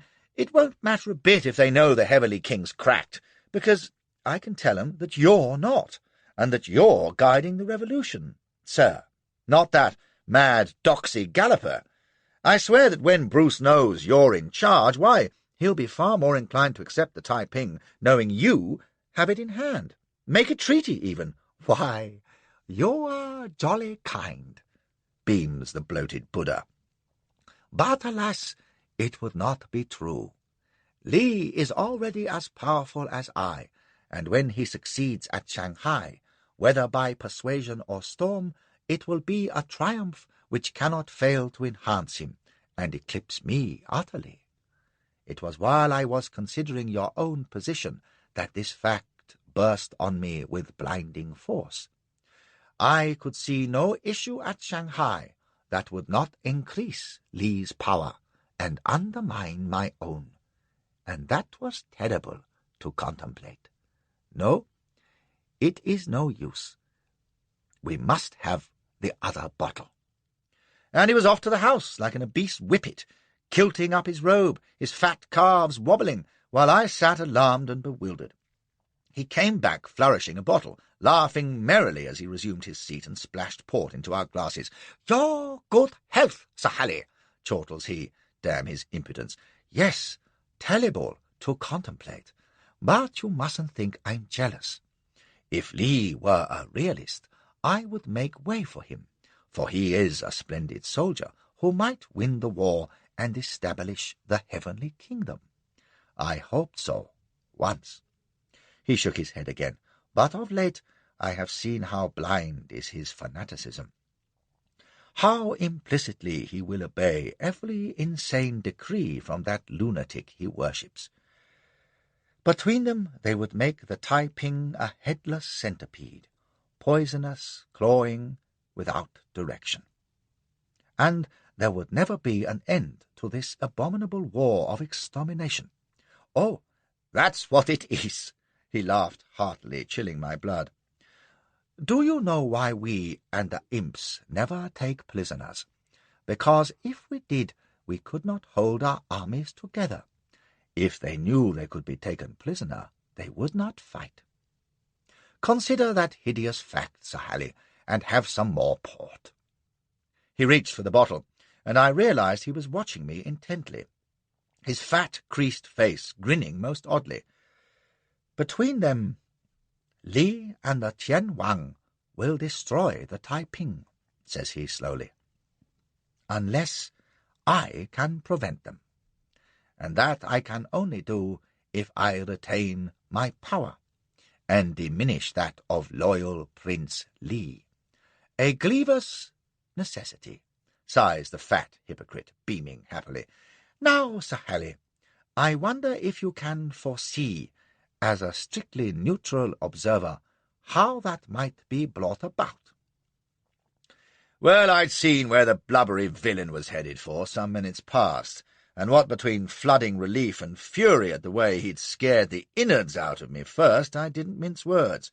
"You mean if Lee falls flat on his arse at Shanghai?" He looked puzzled. Doubtless the expression was seldom heard in the Hong Kong mission where he'd worked. "If Lee were to fail at Shanghai," I explained, "if he tried to take the place and couldn't." He sucked in port noisily. "But is that possible? Obviously you have a vested interest in saying that it is, but my dear Sir Harry," he leaned forward, glittering piggily, "I have been entirely frank with you, dangerously frank, and I trust you to be equally candid with me. You know Mr. Bruce's mind. You know the position at Shanghai. Could Lee be made to fail?" Of course, he knew the answer. He'd been studying it for weeks. "Well, in the first place," says I, "he'll not scare Bruce into letting him walk in. He'll have to fight. And, as I told you at our first meeting, it won't be against a mob of useless imps who fall down if a Taiping farts at them." I waited until his bellow of mirth had subsided. "He'll be meeting British and French regulars for the first time. Not many of them, but they can be reinforced given time. We have Sikhs at Chusan, 2 regiments at Canton." "3, says he. "I have information." I'll bet he had. "With the fleet lying off Piho. Oh, and this gang of Fred Ward's for what it's worth." "Lee will have 50,000 men, remember. Could Shanghai resist such a force?" The temptation to say we could lick him from China to Cheltenham was irresistible, so I resisted it. He knew the case better than I did, so there was nothing for it but honesty. "I don't know, but it could have a damn good try. If Bruce had warning, now, by a messenger he trusted." I hung on that for a moment, and he nodded. He'd have 2 weeks to garrison before Lee arrived, in which case you can wish Lee luck, because by God he'll need it.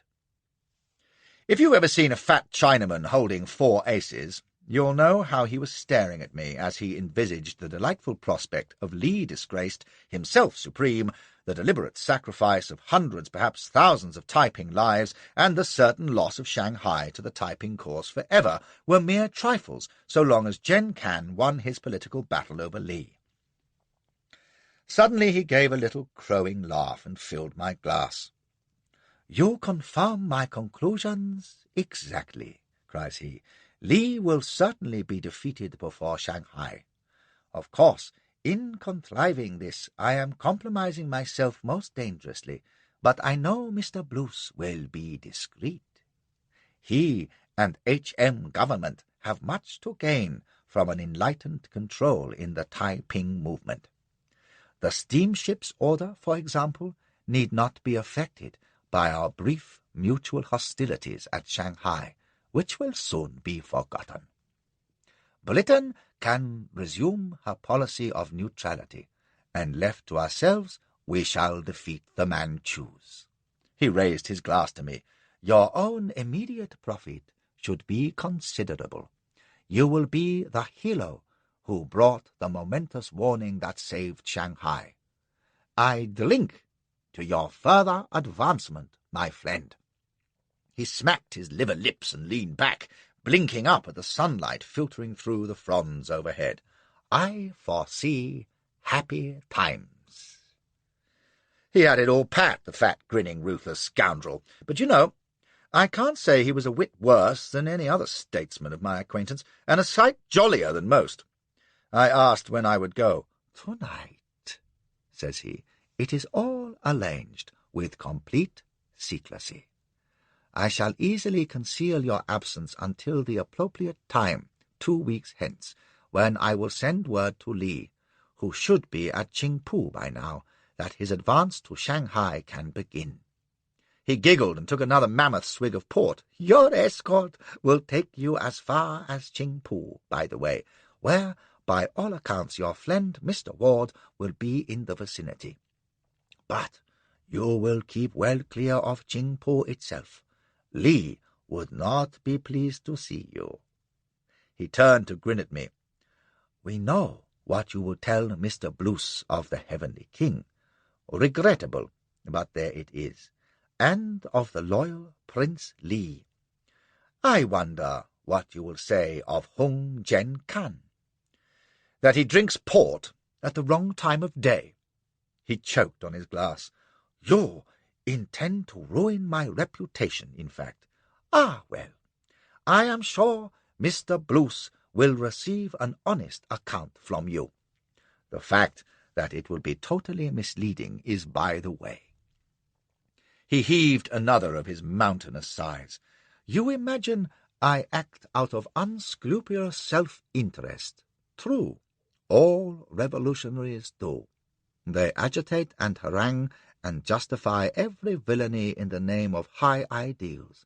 They lie to delude the people whom they hold in contempt. They seek nothing but their personal ends. My only defense is that my ends are modest ones. I seek power to see the revolution accomplished. After that, I have no wish to rule. I want the biggest library in China, and to visit my cousins in San Francisco, and to read the lesson just once in an English country church." He began to shake with laughter again. "Tell Mr. Blues that. He won't believe a word of it. Oh, and you will not forget to mention the steamships. An order worth $1 million. Remember, whatever happens with Li." He looked like a contented pig. "As Superintendent of Trade, Mr. Blues will not overlook the importance of the almighty dollar." I hadn't arrived at Nanking in any great style, but it was Pullman travel compared to the way I went, under hatches on a stinking Yangtze fish barge with 2 of Jiang Ken's thugs for company. I daren't show face until we were well away from the city, white fanquees being as common in those parts as niggers in Norway. Not that I'd have been hindered, but Jen Kan might have had awkward explanations to make if it got about that Flashy was heading east ahead of time. So we spent a day and night in the poisonous dark, and came ashore somewhere on the Qiangyin Bend. where 2 more thugs were waiting with ponies. Further down, the river was infested by gangs of imp deserters and bandits. No doubt the provident brave butterflies were spreading their wings among others, and while the land to the south was swarming with Taiping battalions, Jen Kang had reckoned we'd make better and safer time on horseback, taking a long sweep to come in by Qingpu, where Frederick T. Ward's Foreign Legion was preparing to have another slap at the Taiping garrison. I don't remember much about that ride, except that I was damn stiff after months out of the saddle, but I know we raised Qingpu on a misty dawn, looking down from a crest to the town perhaps a mile away. It was wooded country, with paddy here and there and many waterways. You could see the little mat sails beetling along among the dikes, ever so pretty in the pearly morning light. It would have been quite an idyllic scene if there hadn't been the deuce of a battle going on round Qingpu's high mud walls. We'd heard the guns before we came in view, and they were banging away splendidly, wreathing the walls and gate towers in thick grey smoke, while dead to our front, great disorderly lines of men were advancing to the assault. To my astonishment, I saw they were imps, straggling along any old how, but in the van there was a fairly compact company in green caps, and I knew these must be Ward's people. Without a glass I couldn't make them out clearly, but they were holding together well under the fire from the walls, and presently they were charging the main gate, while the imp supports milled about and let off crackers and waved banners in fine, useless style. Farther back, behind the attackers, were more imp battalions by a river bank, with a gunboat blazing away at nothing in particular, and about a mile away on my right was a low hill, on which a couple of banners were flying, with a number of mounted men wheeling about and occasionally dashing out to the attacking force. Gallopers. The hill must be the attackers' headquarters, so it behoved me to make for it. I was just pointing it out to my escort when there was a tremendous pandemonium from the plain before the town. The boom of guns and crackle of musket fire redoubled. The crimson Taiping banners were waving wildly along the walls, and suddenly, in the smoke clouds before the gate, there was a great glare of orange light, followed by the thunderous roar of an explosion. That was Ward's lads mining the main gate, and as the smoke cleared, sure enough, one of the supporting towers was in ruins, and green caps were surging into a breach as wide as a church. At this, the imps, seeing their side winning, set up a huge halloo and went swarming in to join the fun. In a moment the whole space before the breach was choked with men, while the supporting lines, throwing disorder to the winds, crowded in behind, blazing away indiscriminately. And that should have been the end of Qingpu. What the attackers had forgotten, or didn't know, was that they were assaulting a stronghold commanded by loyal Prince Li. They were about to find out, and it was a sight to see. All along the front wall it was like an enormous football scrimmage. There must have been hundreds trying to get to the breach, and more arriving every second. On the side wall nearest to me there wasn't a single attacker, and now a banner waved on the battlements. A side gate opened, and out came a column of Taiping redcoats, trotting orderly 4 abreast. They streamed out, hundreds strong, rounding the front angle, and went into the attacking mob like a scarlet thunderbolt.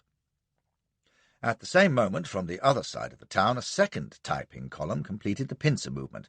The black silk flags went up, and within 5 minutes there wasn't a living attacker within 1/4 of a mile of Qingpu, and the whole imp rout was streaming back towards the river, utterly broken. I never saw a neater sally in my life.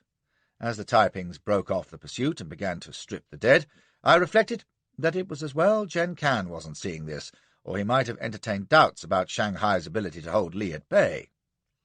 But you don't dally on the touchline when the game's over. I wheeled my pony and made for the headquarters hill, keeping well to flank of the fleeing imps, with my escort thundering along behind. The gallopers and standard-bearers were streaming away over the brow, so I circled the hill and found myself in a little wood, beyond which lay a broad sunken road, with what looked like a party of sightseers coming down it. There was a disconsolate chap in a green cap carrying a banner, which he was plainly itching to throw away, a few stragglers and mules, 2 minions carrying a picnic basket, and finally, flanked by a galloper with his arm in a bloody sling, and a noisy cove in a Norfolk jacket and gaiters, came a sedan chair, borne by perspiring coolies and containing Frederick T. Ward. I almost didn't recognize him at first, for he was swathed in bandages like an Egyptian mummy, with his leg in a splint and a big plaster on his jaw. But it didn't stop him talking, and I'd have recognized that staccato Yankee voice anywhere. The Norfolk jacket had just finished roaring in a fine Dixie accent that he didn't know where Ned Forrester was, and he didn't damn well care neither, and if Forrester had just waited till the flanks was covered, they wouldn't have been cotched like a nigger with his pants down in the melon patch. It was downright humiliating. "Now, you'll find him damn quick," snaps Ward. "If he's got out, and I hope to God he did, you tell him to get back to Sung Kiang with every man he's got. No, the hell with the gunboat. Let the imps worry about it. For all the good it was, we'd have been better with a canoe. Now get going. Sun Kiang, remember? Spitz, find the doctor. I want our casualty count, not the imps. God damn it, if only I could walk." "And why the hell do I get going too?" bawled the Norfolk jacket, raising arms to heaven. "Less'n Forrester's dead, he'll be back at the river by now, and holy baldhead, who the hell is that?" I had reined up by the road, and he was gaping at me, so I gave a cheery wave and sang out, "Just a tourist, old fellow. Hollo, Fred. Been in the wars, I see." None too tactful, you may say, but no reason for the Norfolk jacket to leap 3 feet and yell, "Cover him, Spitz! He's a Chang Mao."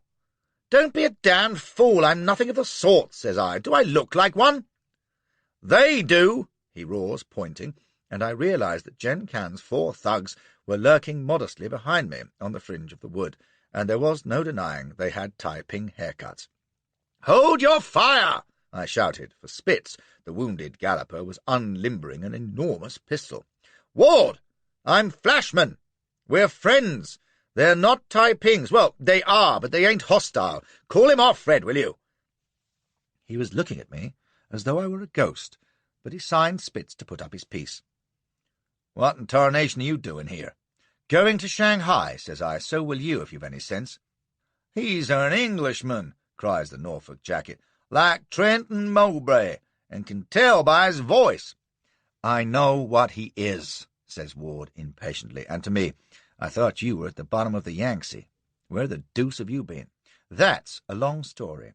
First, if you don't mind," and I turned and waved away my escort, who wheeled and vanished into the wood on the instant like sensible lads. Spitz raised a great outcry, and the Norfolk jacket waved his arms.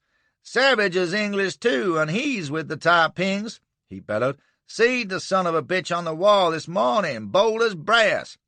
"I told you to go find Forrester," barks Ward, and winced. "Damn this leg. Spitz, will you get that casualty count?" Do you know, they went like lambs. He was still young Fred Ward, but he'd grown some authority all right. "Well, I swan," he shook his head at me. "You back in British service, or what? I thought you said they busted you over that Pearl River business."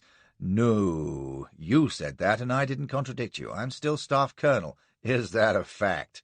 He was grinning, although the pale young face was pinched with pain. "And those 4?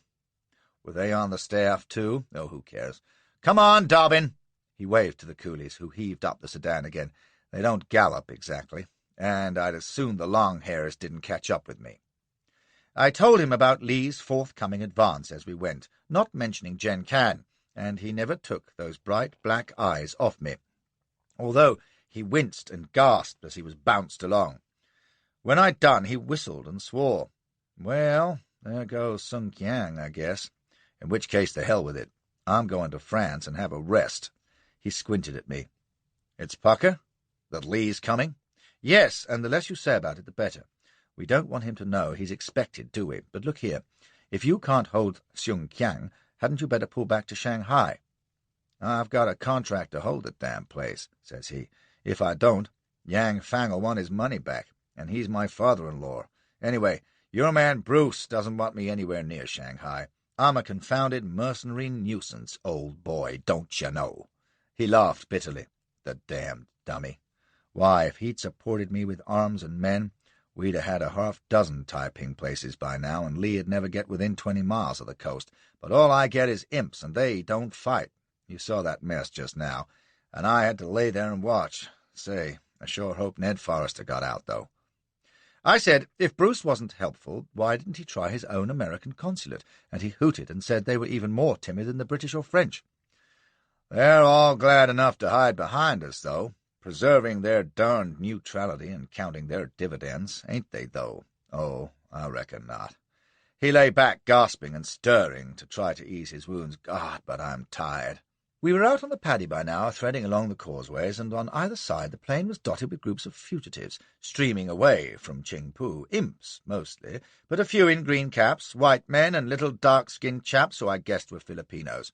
They hailed Ward whenever we came within earshot, and he shouted back, although his voice was weak, calling, "All right, boys, good for you. See you in Sungkyang. Payday's coming, you bet. Hurrah!" And they hurrahed back, waving their caps, and trudged on through the paddy. There was no sign of pursuit, and now we called a halt to eat and rest, Ward's bearers. The picnic basket proved to contain enough for a banquet, with hams, cold roasts and fowls, fruit, chocolate, and even iced champagne. But Ward contented himself with a loaf of bread, which he ate in handfuls, soaking each bite in rum. The rest went in no time, for a party of green-capped stragglers came up, and Ward waved them to pitch in. They were Filipinos, under a most ill-assorted pair, a huge broken-nosed American with his shirt open over his hairy barrel chest, who looked and talked like a hobo, and a slim little Royal Navy chap with a wing collar and a handkerchief in his sleeve. Ward called them Tom and Jerry. And now came Spitz, trotting his near-foundered horse, with the news that Ned Forrester was slightly wounded, but that casualties had been heavy. "There was 100 killed, and as many wounded," says he, pulling a cold fowl to pieces in his great hands and stuffing it down. Tom swore and Jerry tut-tutted, but Ward just laid down his loaf, closed his eyes, and recited the Lord's Prayer aloud, while we all left off eating and stood about with bowed heads, holding drumsticks and glasses. "Amen," says Ward at last. "So we got 100 fit to fight. All right, Jerry. You and Tom make for Shanghai. Tell Vincenti Macanana I need 300 recruits, and I don't mean imp deserters. American and British, Rusky, French, and all the Filipinos he can raise. Kit 'em out at the camp, $10 apiece to sign on. No more. Oh, they'll take it and quit right there. Force march to Sungkyang, and see here, Tom, I want 'em there in 3 days, no later, compreni?" "I dunno, old boy," drawls Jerry, shaking his head. "The well's pretty dry. May have to take some odd customers." "Take it or leave, man," growls Tom. "Bums, dagos. I don't give a hoot how odd they are so long as they can stand up and shoot. That's all they'll have to do when Lee lays siege to Sungkyang." Ward was looking more chipper now. He laughed at their glum faces and struggled up in his sedan to clap Tom on the back with his good hand. "No room for drills on the parapet, old fellow. Just bang and reload and knock down Chang Miaos like ninepins. Who knows an easier way of making 100 a week, eh? That's the life in the green-headed army." "Will 300 hold the place, I ask?" grumbles Spitz, and Ward rounded on him, grinning. "Why, how you talk. Easy as pie. Tumble over their black bannermen, and they'll run as fast as we did that first time we attacked Sungkyang. 'Member, Jerry? I know you don't, Tom, because you were blind drunk and snoring in the bottom of a sampan. Yes, you were, too. Oh, you needn't smirk so virtuous either, Jerry. Who ran the boat aground?" He laughed again eagerly. "But we came back, didn't we? Threw the long hairs clear out of the place, didn't we? And we're not giving it up, no, sir. Not while I can lay in a sedan chair and give orders." Just listening to him, shot full of holes and chortling like a schoolboy, I could see Brooke on that rusty little steamer on Scrang River, slapping the table, bright-eyed and urging us to sing, because we were only outnumbered 100 to 1 by head-hunting pirates, and weren't we going to give 'em what for in the morning? They were a matched pair of madmen, Ward and Brooke, the kind who don't think a cause worth fighting unless it's half lost to start with, pumping their own crazy optimism into their followers by sheer force of will.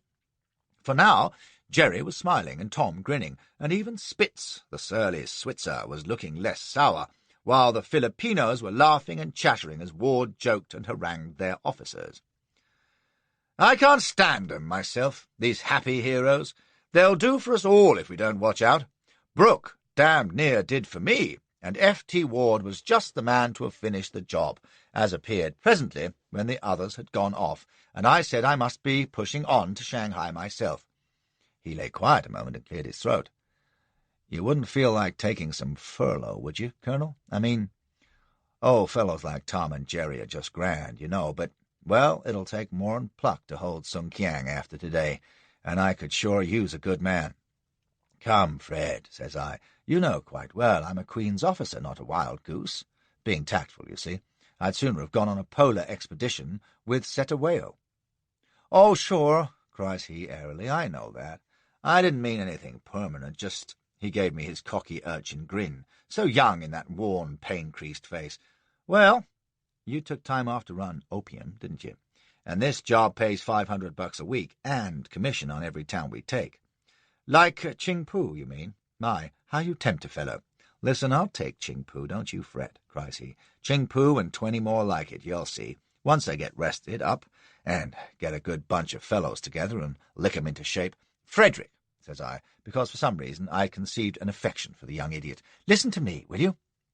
I've been 20 years in this game, and I know what I'm saying. Now, within the limits of raving lunacy, you're a good sort, and I don't want to see you come to harm. So my advice to you is retire. The money ain't worth it. Nothing's worth it. You're lying there like a bloody colander, and if you don't see sense, why, you'll finish up under the paddy, sure as fate." "I'll finish up in Peking," cries he, and his black eyes were shining fit to sicken you. "Don't you see? This is just the beginning. I'm learning my trade here. Sure, I'm making mistakes, and sure, I don't know one little bit about soldiering compared to you, but I will, yes, sir.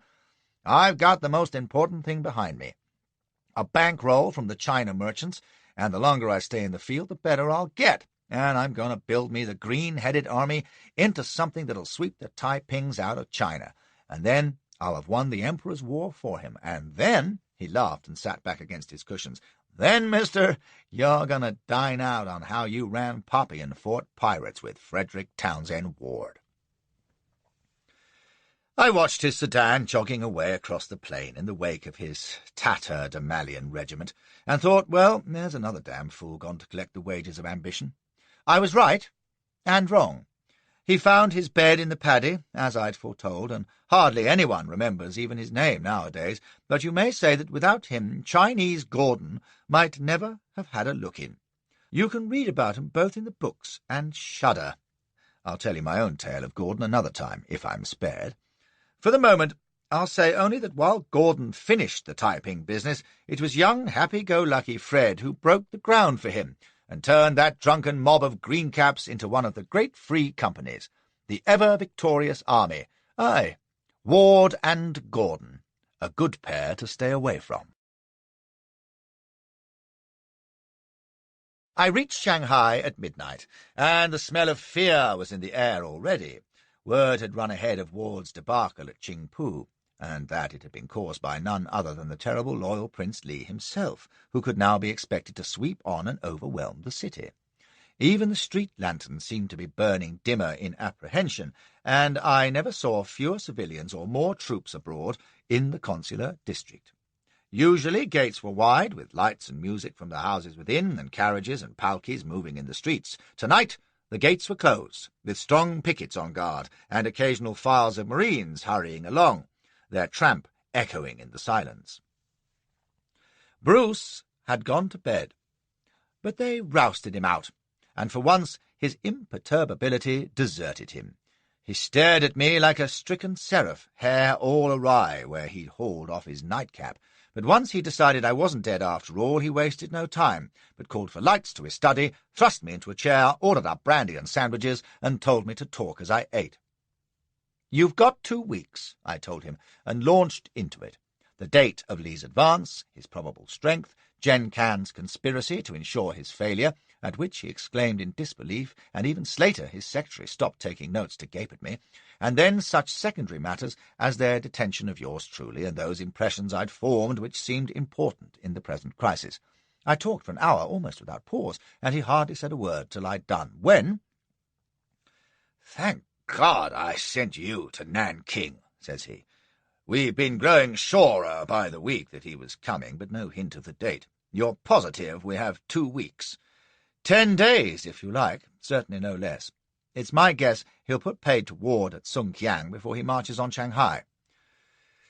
"It would be a public service if he did," exclaimed Bruce. "That Yankee upstart is a greater embarrassment than the French priests."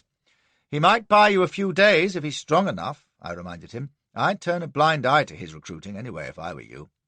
He sniffed, but said he'd make a note of it, and then told me with some satisfaction how he'd been urging the consuls and the imps for weeks past to put the city in a state of defence.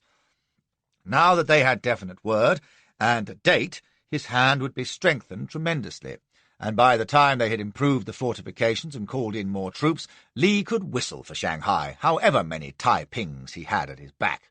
For which, he said handsomely, they were deeply indebted to me, and Lord Palmerston should know of it.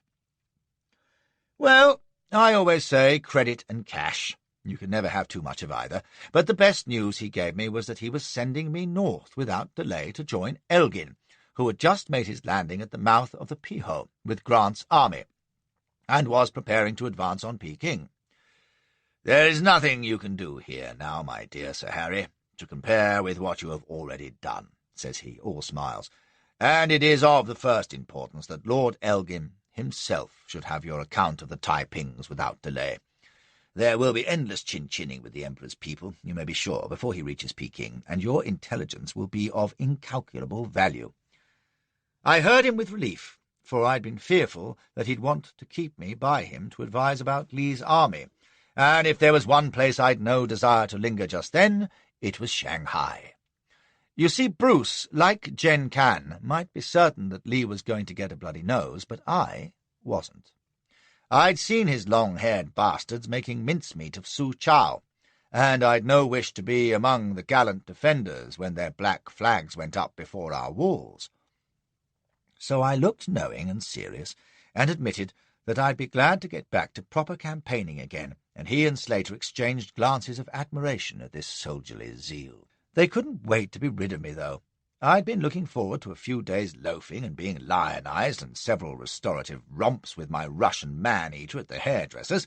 I hadn't had a woman since my last bout with Su Shan. God, what an age ago that seemed. And I didn't want to forget how it was done. But no, Bruce said I must take the first steam sloop for the Piho that very morning, because Elgin would be in a sweat to have me on hand, and mustn't be kept waiting.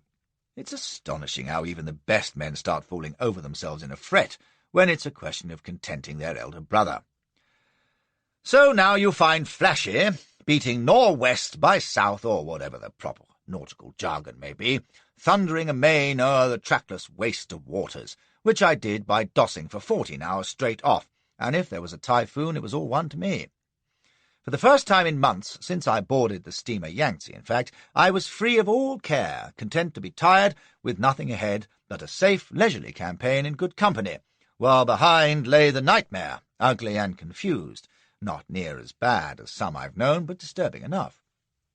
Perhaps it was those unreal weeks in Taipingdom that made the memories distasteful. Stark danger and horror you can either fight or run from, but madness spreads a blight there's no escaping. It still made me feel vaguely unclean to think of Li's sharp, crazy eyes, or the blank, hypnotic gaze of the arch-lunatic on that incredible night, with the joss stench like a drug and those wonderful satin bodies writhing nakedly. By Jove, there's a lot to be said for starting a new religion. Or the bearer of heavenly degrees, maddeningly out of reach. And far better, the lean face smiling wickedly above the chain collar, and the long, bare-breasted shapeliness lounging at the rail. And then the crash of shots, the screaming faces and whirling blades surging out of the mist, masked figures and steel claws dragging me through the dark, red-coated legions stamping up the dust like juggernauts, black silk flags and burned corpses heaped, a fat, smiling yellow face telling me I knew too much to live, a crippled figure swathed in bandages urging on his fools to die for a handful of dollars, that same boy's face distorted with horror as a cage full of poor wretches were plunged to death in a mere spiteful gesture. Surely China must have exhausted its horrors by now. So I thought, in my drowsy waking, like the optimistic idiot I was. You'd think I'd have known better, after 20 years of counting chickens which turned out to be ravening vultures. For China had done no more than spar gently with me as yet, and the first gruesome round of the real battle was only 3 days away. That was the time it took from the Yangtze to the mouth of the Peiho, the great waterway to Peking. And you must take a squint at the map if you're to follow what happened to me next. The mouth of the Peiho was guarded by the famous Taku forts, from which we had been bloodily repulsed the previous year, when the Yankees, watching on the touchline, had thrown their neutrality overboard in the crisis and weighed in to help pull Cousin John Bull out of the soup. The forts were still there, dragon's teeth on either bank, and since Elgin couldn't tell whether the Manchus would let us pass peacefully or blow us to bits, he and Grant had wisely landed 8 miles further up the coast, at the Patang, from whence they and the frogs could march inland and take the forts from the landward side, if the Chinks showed any disposition to dispute our passage. From the Peiho mouth to the Patang, the sea was covered with our squadrons. To the south, guarded by fighting ships, were the river transports waiting to enter the Peiho when the forts had been silenced. For the moment they lay safe out of range. Farther north was the main fleet, a great forest of masts and rigging and smoking funnels, troop transports with their tow vessels, supply ships, fighting sails, steamships and gunboats, and even junks and merchantmen and sampans, with the small boats scuttling between them like water beetles, rowed by coolies or red-faced tars in white canvas and straw hats.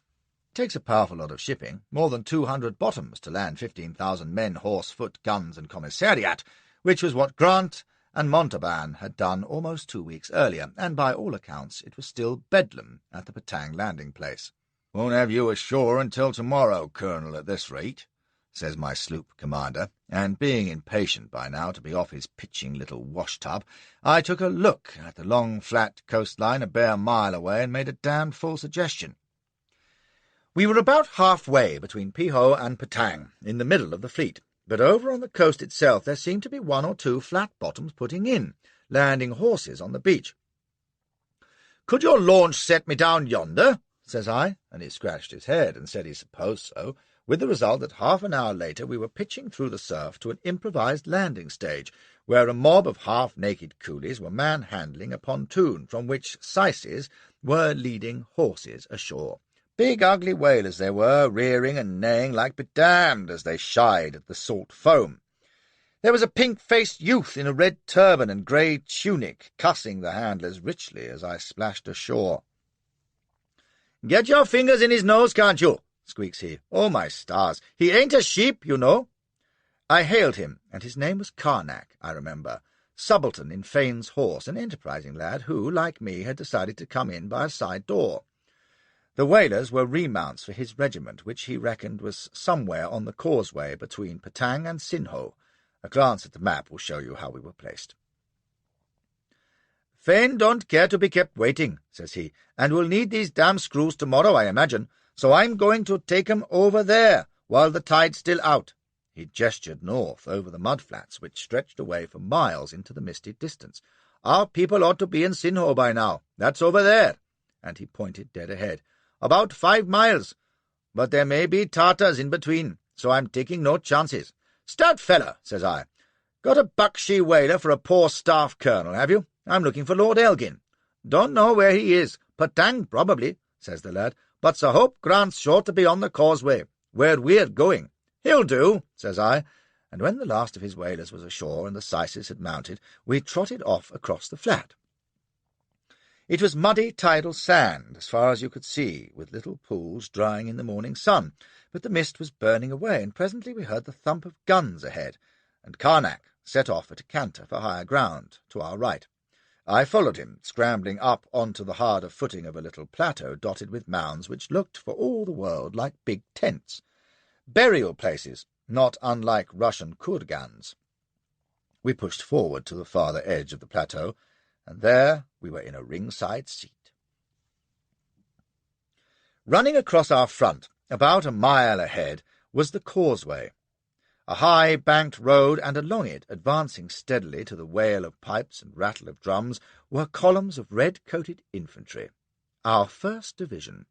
Behind them came the khaki coats of native infantry, and then the blue overcoats and kepis of the frogs. There must have been 2,000 men rolling down to the Manchu entrenchments, where the causeway ended on our left front, with the Armstrong guns crashing away behind them, and blue bonnets over the border keening in front. Behind the Manchu entrenchment were masses of Chinese infantry, bannermen and tiger soldiers, and on their left a great horde of Tartar cavalry. Through Karnak's glass I could make out the red coats and fur hats of the riders, crouched like jockeys on their sheepskins. Even as we watched, the Tartar cavalry began to move, wheeling away from the causeway and charging en masse away from our advancing columns and out to their far flank. Karnak stood in his stirrups, his voice cracking with excitement. "That's the 2nd Division over yonder. Can't see 'em for the haze. By Jove, the Chinks are charging 'em. Would you believe it?" It was too far to see clearly, but the Tartars were certainly vanishing into the haze, from which came barking salvo after salvo of field pieces, and while our columns on the causeway held back, there was evidently hell breaking loose to their right front.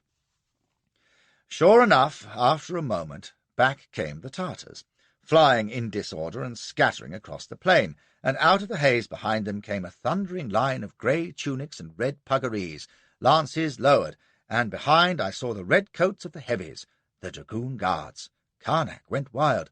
"Look at 'em go!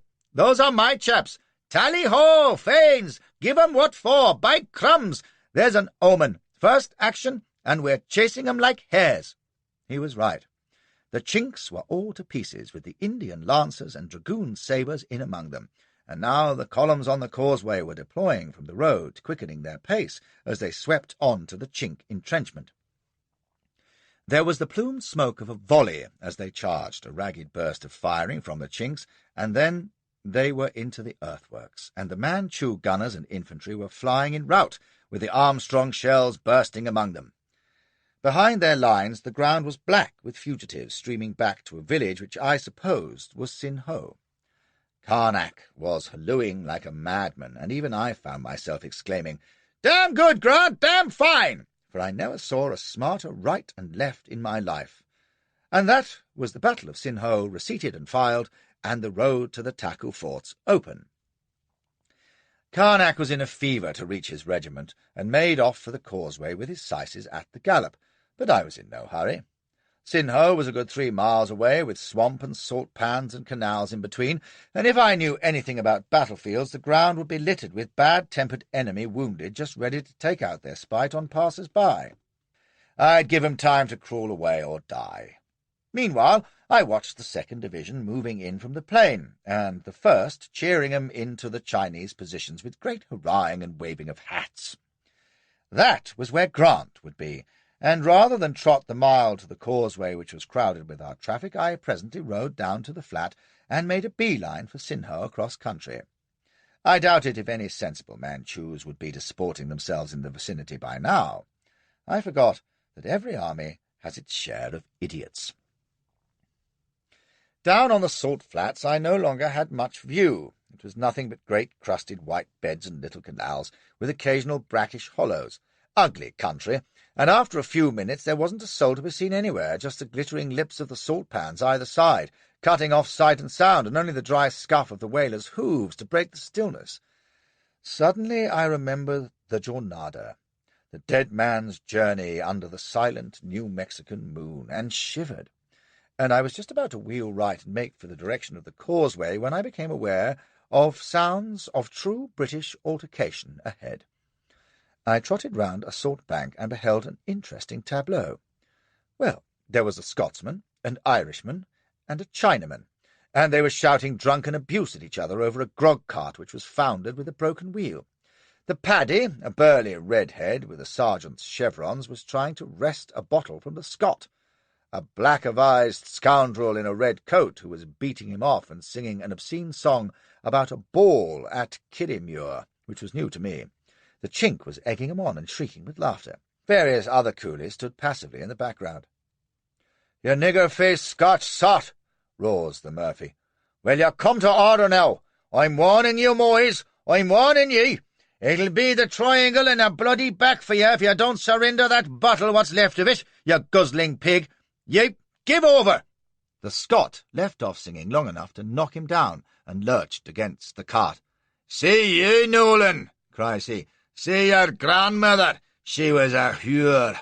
No, she couldn't read nor write. So she had your mither by a Jesuit. Aye, and your mither had you by a Bellaman. Christ, Nolan, I'm ashamed of ye. You want a drink?" The Irishman came up roaring and flew at him, and since brawling rankers ain't my touch, I was about to ride on, when there was a pounding of hoofs behind me, a chorus of yells, and over the lip came a section of Tartar cavalry, bent on villainy. After which much happened in a very short space. I was off the whaler and shooting under its neck with my Colt in quick time, and down goes the lead Tartar. His mates hauled up, unslinging their bows, and I barely had time to leap aside before my whaler was down and thrashing, feathered with shafts. I turned, ran, and fell, rolling over and blowing shots at the redcoats, which seemed to be swarming everywhere. Out of the tail of my eye I saw the Irishman grabbing a Tartar's leg and heaving him from the saddle. The Scotchman, whom I'd thought too screwed for anything, was on top of the grog-cart, crashing his bottle on the head of another Tartar, and then driving onto him, stabbing with the shards. I took an almighty crack on the head, which didn't stun me, but caused me to lose the use of my limbs entirely. Then I was being hauled up between two redcoats with evil yellow faces yelling at me from under conical fur hats, and the stink was fit to knock you down. The fact is, they never wash. Even the Chinese complain. The scene was swimming round me. I remember seeing the Irishman being frog-marched and bound, and the Scot lying on the ground apparently dead, and that's all. Now, I say I don't believe I lost consciousness, but I must have done, for piecing events together later, there's a day missing. So they tell me anyway, but it don't matter. I know what I remember, and can never forget. There was terrible pain in my wrists and ankles. When the Chinese tie a man up, they do it as tight as possible, so that his hands are quickly useless, and in time will mortify. There was darkness, too, and an agonizing jolting. Plainly, I was carried on one of their ponies. But my first clear recollection is of a foul cell, a foot deep in mud, and no feeling in my hands or feet, which were still bound. I couldn't speak for raging thirst that had dried my tongue and lips bone hard. All I could do was lie in pain, with my senses dulled almost to idiocy. I could hear, though, and I remember that coarse Scotch voice yelling obscenities, and the Irish voice hoarse and begging him to lay off, and the wailing of coolies somewhere near me in the dark. And then there was blinding light in the cell, and Tartar swine yelling and dragging us to a low doorway, kicking and beating us as we went. I remember recalling that the Manchus treated all prisoners alike, as vermin, so being an officer meant nothing, not that I could have proclaimed myself with my tongue like a board. I half fell out into the light, and was hauled to my feet, and after a moment my vision cleared, and the first thing I saw was a face. No doubt I'm biased, but it was the most cruel, evil human visage I ever set eyes on, and I've seen some beauties. This one was as flat and yellow as a guinea, grinning in sheer pleasure at our pain, turning to laugh bestially to someone near-by. It had a drooping moustache and a little chin-beard, and was crowned with a polished steel helmet. The figure that went with the face was all in steel and leather armour, even to mailed gauntlets, with a splendid robe of red silk round the shoulders. He was seated on a gilded chair of state, with a great sword across his knees, and beside him stood a nondescript Chink official and a burly Tartar, bare to the waist, with an axe on his shoulder. We were in a courtyard with high walls, lined by fur-capped Tartars. To my right were half a dozen cringing coolies, and to my left, barely recognisable for the mud that plastered them, stood the Paddy and the Scot from the grog-cart. The Irishman had his eyes closed, muttering Hail Mary. The Scot was staring ahead. His tunic was half torn off, but I noted dully that it bore the ochre facing of the buffs, and that he had old cat scars on his shoulder. My eyes went back to the huge Tartar with the axe, and with a thrill of sheer horror I knew that we were going to die.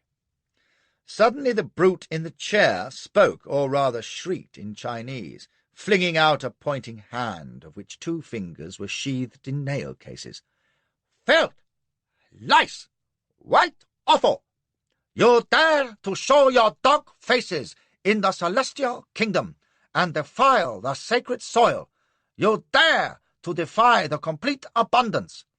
But the day of your humiliation is coming. Like curs, you have fed your pride for 20 years. Now, like curs, you will hang your heads, lay back your ears, wag your tails, and beg for mercy." There was foam at his thin lips, and he jerked and glared like a maniac. "Kneel! Kneel down, vermin! Kowtow! Kowtow!" There were squeals and whimpers on my right. The coolies were down and knocking head for dear life. The 2 Britons on my left, not understanding a word, didn't move. And as the mailed tyrant screamed with rage, the little official hurried forward, snarling in a fearful parody of English. "Down! Down to legs! Down to Prince Sang! Makes kill, see? Makes kill!" He was gesticulating at the big Tartar, who stumped forward grinning, flourishing that awful axe above his head with both hands.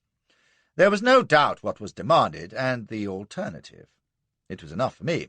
I was down and butting my way to the Antipodes before the little bastard had done speaking. I still thought we were doomed, but if a timely grovel would help, he could have it from me and welcome. You don't catch Flashy standing proud and unflinching at the gates of doom. There was one who did, though. "Down! Down to Prince Sag! Not makes kill! Not kowtow! Makes kill! Kowtow! Kowtow!" The official was screaming again, and with my head on the earth I stole a sideways glance. This is what I saw. The Paddy was a brave man. He absolutely hesitated. His face was crimson, and he glared and gulped horribly, and then he fell to his knees and put his face in the dust like the rest of us. Beyond him the Sawney was standing frowning at the prince as though he couldn't credit what he'd heard. His mouth was hanging slack, and I wondered, was he still drunk? But he wasn't. "Ye what?" says he in that rasping gutter voice, and as the prince glared and the little official jabbered, I heard the Irishman hoarse and urgent. "For God's sake, Moyes, get down, you bloody idiot. He'll kill you else. Get down, man." Moyes turned his head, and his eyes were wide in disbelief. By God, so were my ears, for clear as a bell says he, "Tay her in, Shank! Away you!" And he stood straight as he could, stared at Prince Sang, and stuck out his dirty, unshaven chin. For a full 10 seconds there wasn't a sound, and then Sang screamed like an animal and leapt from his chair. The Tartar, square in front of Moyes, brought the glittering axe-blade round slowly within inches of the Scot's face, and then whirled it up, poised to strike. The official repeated the order to kowtow, and Moyes lifted his chin just a trifle, looked straight at Sang, and spat gently out of the corner of his mouth. Sang quivered as though he'd been struck, and for a moment I thought he'd spring at the bound man. But all he did was glare and hiss an order to the Tartar, who raised the axe still higher, his huge shoulders bunched to strike. The Irishman's voice sounded in a pleading croak. "Jesus, man, will you do as he bids you? For the love of Mary, you'll be killed, you fool. He'll murder you." "That'll make him a man afore his mother," says Moyes quietly, and for fat, careless contempt I never heard its equal. He stood like a rock, and suddenly the axe flashed down with a hideous thud. His body was sent hurtling back, and I was face down in the dirt, gasping bile and sobbing with horror. That was how it happened. The stories that he laughed in defiance, or made a speech about not bowing his head to any heathen, or recited a prayer, or even the tale that he died drunk, they're false. I'd say he was taken flat aback at the mere notion of kowtowing, and when it sank in he wasn't having it, not if it cost him his life. You may ask, was he a hero or just a fool? And I'll not answer, for I know this much, that each man has his price, and his was higher than yours or mine. That's all. I know one other thing. Whenever I hear someone say, "proud as Lucifer," I think no, proud as Private Moyes. But I'd no time for philosophy just then. I was numb with shock and a blinding pain in my wounded head as they dragged us back to our cell, still in mortal fear of our lives. Someone, I believe it was a coolie, loosed my bonds and poured water over my face and down my throat, and I remember the excruciating pain as the blood flowed back to my hands and feet. Gradually it eased, and I must have slept in that bed of stinking mud, for suddenly I was awake and it was freezing cold, and though my skull was still aching dully, I was clear-headed, and I was alone in the cell, and the door was open. By the cold and the dim light, it could only be dawn, and there was a cannonading shaking the ground from not far away. It stopped of a sudden with much Chinese yelling, and then came the crash of exploding Armstrongs, followed by a distant rattle of musketry, growing closer and culminating in a babble of voices cheering. More shots and steps pounding outside, and a voice bellowing excitedly, "En avant! En avant! Charroi! Charroi!" And as I scrambled up, soaked in mud, I was thinking, frogs and Bretons at that. And I stumbled from the cell into the arms of a big cove in a blue overcoat and kepi, who gave back roaring in disgust from this muddy spectre pawing at him. This was how it was. I'd been taken prisoner by the Tartars on the afternoon of August the 12th, and carried by them to the village of Tangku, the last Chink outpost before Taku forts. I'd been groggy with the clout on my head until next day, when we'd been dragged out to the yard where Moyes was murdered. I must have lain in the cell through the next night, and when our people attacked Tangku at dawn on the 14th, and the Chinese fired a few salvos and abandoned the place, leaving us unheeded, why, there I was. Where the Irishmen and the coolies had gone, I'd no notion, but I gave it some thought while a frog rifleman helped me back to a field dressing station, and decided to be French for the moment. I mord de ma vide and sacre blood like anything, while an orderly flung water over me to disperse my filth, and then clapped a cold compress on my battered scalp. I gave him a torrent of garlic gratitude, and withdrew from the bedlam of the station, muttering like an Apache, and considering, now that the peril was past, how to preserve my precious credit. You see, I'd grovelled, and been seen to grovel, to that infernal Chink warlord, but only by a paddy sergeant who didn't know me from Adam. Besides, I'd been in khaki mufti, and so plastered with dung as to be unrecognisable. I doubted if the Mick had even seen me at the grog-cart. It had all happened so quickly. So now, if I minded my step for a while and covered my tracks, there was no earthly reason why the inconvenient Fenian, wherever he was, or anyone else, should ever identify the spruce and heroic Flashy who would shortly appear at headquarters with the craven scarecrow who'd been first to knock head before the heathen's feet. Very good. All we needed was a razor and somebody's clean shirt and trousers. It's a crying shame, as I keep telling Royal Commissions, that among all the military manuals there ain't a line about foraging and decorating, those essential arts whereby the soldier keeps body and soul together in adversity. Offered to write 'em one, but they wouldn't have it, more fool them, for I've lifted everything from chickens to crown jewels, and could have set generations of young fellows right if they'd let me. It was child's play to kit myself out after Tangku. The 2 miles back to Sin Ho was a carnival of support troops and baggage following the advance, setting up tents and quarters, and a great confusion through which I ambled, airing my French when I had to, and being taken, no doubt, for a rather unkempt commissariat wallah, or a correspondent, or a nonconformist missionary. Within 10 minutes I had replaced my soiled garments with a fine tussore coat, coolie pants, solar helmet and umbrella, with a handsome Morocco toilet case in my back pocket. And if you think that outlandish, let me tell you that armies were a deal more informally attired in my day. Campbell at Lucknow looked like a bus conductor, and old Raglan in the Crimea appeared to have robbed a jumble sale. So when I'd shaved in a quiet corner, got rid of my bandages, and covered my cracked sconce with the toppy, I was in pretty good fig, though feeling like a stretcher case. I hopped aboard an empty frog ammunition cart going back to Sin Ho, spied Grant's marker by a covered wagon, and strolled up to report, swinging my gamp. 2 staff infants were within, Addiscombe all over 'em. "Hullo, my sons!" cries I cheerily, with my head splitting. "I'm Flashman." "Not a bit of it. Sit down, sit down. Don't tell me you haven't learned the great headquarters rule yet." They looked at each other, blushing and respectful in the presence of the celebrated beau sabreur. "No, sir," says one nervously. "What's that?" "Harkee, my boy! If bread is the staff of life, what is the life of the staff?" "Don't know, sir," says he, grinning. "One long loaf," says I, winking, "so take your ease and tell me where's Sir Hope Grant."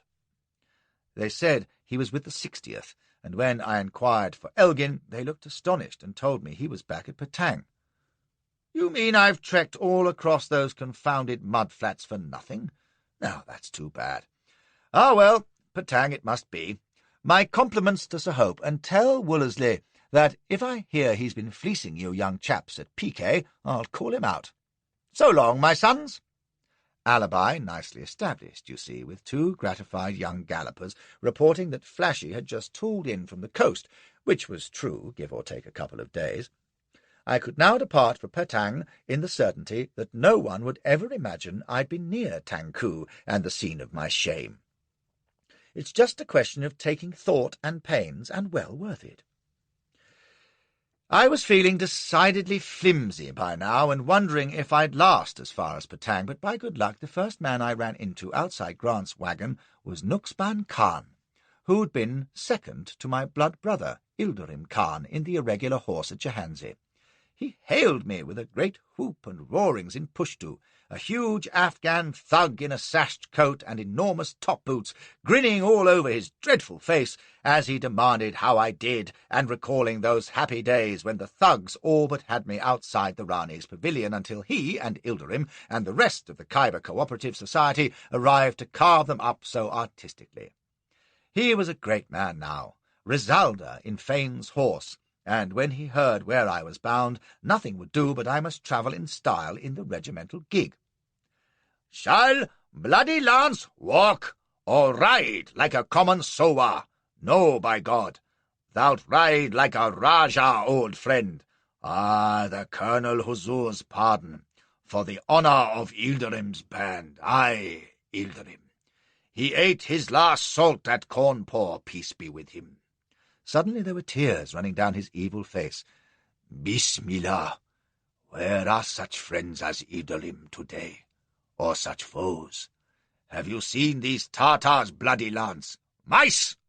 Aye, but we'll go mouse-hunting anon, thou and I." Then he was shouting, "Hey, Probin Sahib! Probin Sahib! See who is here!" And now he was making me known to Probin, whom I had never met, tall, handsome, soft-spoken Probin, whom some called the best irregular cavalryman since Skinner, though I'd have rated Grant above both. He was only a subaltern in his regular regiment, yet here he was, with an independent command of his own and a V.C. to boot. He in turn presented a few of his officers, Afghans to a man, and as ugly a crowd as ever crossed the border, and it made me feel downright odd when he indicated me as Flashman Bahadur, to see how they straightened and beamed and clicked their heels. You know, it was like coming home. Suddenly among those wicked friendly faces, with Nuxban exclaiming and Probin smiling and eyeing me respectfully, the terror of the past 2 days melted away, and even my head didn't ache so fierce. I realized what it was. For the first time in China, I wasn't alone. I had the best army on earth with me, the bravest of the brave, terrible men who hailed me as a comrade, and an admired comrade at that. Unless your belly's as yellow as mine, you can't imagine what it means. I felt downright proud, and safe at last.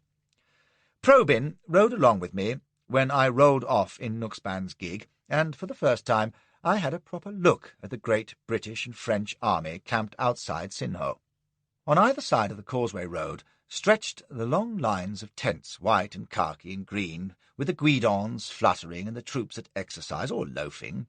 Here was a company of frogs with their overcoats and great packs counter-marching on the right of the road to Marche Lorraine, in competition with a Punjabi battalion, very trim in beards and tight puggarees, drilling to John Peel on the left. There was a Spahi squadron practising wheels at the gallop, the long cloaks flying, and a line of Probin's riders, Sikhs and Afghans in shirt-sleeves, taking turns to ride full tilt past an officer who was tossing oranges in the air. They were taking them with their sabres on the fly, roars of applause greeting each successful cut. "Fane's boys will be doing it with grapes tomorrow, I expect," says Probin. I said it was a pity the Chinese emperor couldn't see him and be brought to his senses. the neat artillery parks and rocket batteries, the endless lines of supply carts and ordnance wagons, manned by the milling coolie corps, whiskered madrassis wrestling in their loincloths, brawny gunners playing cricket on a mat wicket, bearded Sikhs grinding their lance points on the emery wheel, green-jacketed 60th Riflemen close-order drilling like clockwork, a squadron of dragoon guards trotting by, each pith helmet and sloped sabre at an identical angle, royals in their shirt-sleeves mingling with the tirailleurs to swap baccy and gossip. It's damned sinister, if you ask me, how the jocks and frogs always drift together, and something that would have made his celestial majesty's eyes start from his princely head. 2 sawars of fanes in full fig being carried carefully to their horses by their mates for guard mounting, so that no speck of dust should blemish the perfection of tunic and long boots, or the polish of lance, sword, pistols, and carbine. Probyn eyed them jaundiced-like, stroking his fair moustache. "If they take the stick again, Fane'll be insufferable," says he. "What? You'd like the Manchu Emperor to see all this? Don't fret, old fellow. He will." He left me at the causeway, and I drove along to Petang, a moth-eaten village on the river boasting one decent house, where Elgin and his staff were quartered. I tiffined first with Temple of the military train, who deafened me with complaints about the condition of our transport, poor forage for the beasts, useless coolies, officers overworked. "For a miserly 9 and 6pence a day, Buckshee, let me tell ye." The native ponies were hopeless, the notion of issuing a 3-day cooked ration in this climate was lunacy, and it was rotten, piddling war anyway, which no one at home would mind a bit. It sounded like every military train I'd seen. "Frog's just a damned nuisance, of course, no proper provision and 3 days late," says he with satisfaction. "How the blazes Bonaparte ever got 'em on parade beats me. We should go without 'em." Everyone says that about the French, and it's gospel true, until it's Rosalie's breakfast time, and then Froggy'll be first into the breach ahead of us just out of spite. Elgin was in the backyard of his house, stamping about in his shirt-sleeves, snapping dictation at Locke, his secretary, while my canton inquisitor, Parkes, sat by. I heard Elgin's sharp, busy voice before I saw him. As I halted in the gateway, he turned, glaring like a belligerent Pickwick, and hailed me in mid-sentence with a bark and a wave. "And I have the honour to refer your Excellency to the superintendent's letter of whenever it was. Ah! Flashman, at last! And, to repeat the assertion— Wait, Locke, make that warning. Aye, the warning conveyed in my notes of so-and-so and so-and-so, that unless we have your assurance, solemn assurance, that our ultimatum will be complied with directly—" Still dictating, he rummaged in a letter-case and shoved a packet at me. To my astonishment, it was addressed in my wife's simpleton scrawl, and I'd have pocketed it, but Elgin waved me peremptorily to read it, so I did, while he went on dictating full spate. "Oh, my darlingest dear one, how I long to see you," it began, and plunged straight into an account of how Mrs. Potter was positive that the laundry was pinching our best linen sheets and sending back rubbish, so she had approved Mrs. Potter's purchase of one of Williamson's new patent washing machines, and did I think it a great extravagance. "I am sure it must prove useful, and a great saving. Shirts require no hand-rubbing. Qualified engineers are prompt to carry out repairs, though such are seldom necessary, Mrs. Potter says." She, Elspeth, not Mrs. Potter, loved me excessively, and had noticed in the press an item which she was sure I must find droll. A bishop's daughter had married the Rev. Edward Cheese. Such a comical name. She had been to Hanover Square to hear Mr. Ryder read Macbeth. Most moving, although Shakespeare's notions of Scottish speech were outlandish and silly, and she and Jane Speedycut had been twice to The Pilgrim of Love at the Haymarket, and Jane had wept in a most affected way just to attract attention, which she needn't have bothered in that unfortunate lilac gown, so out of style. She missed me, and please, I must not mind about the washing machine, for if she hadn't, Mrs. P. might have given notice. Little Havy hoped his papa would kill a Chinaman, and enclosed a picture of Jesus which he had drawn at school. "Oh, come to us soon, soon, dear hero, to the fond arms of your loving, adoring Elspeth. Kiss, kiss, kiss, kiss, kiss."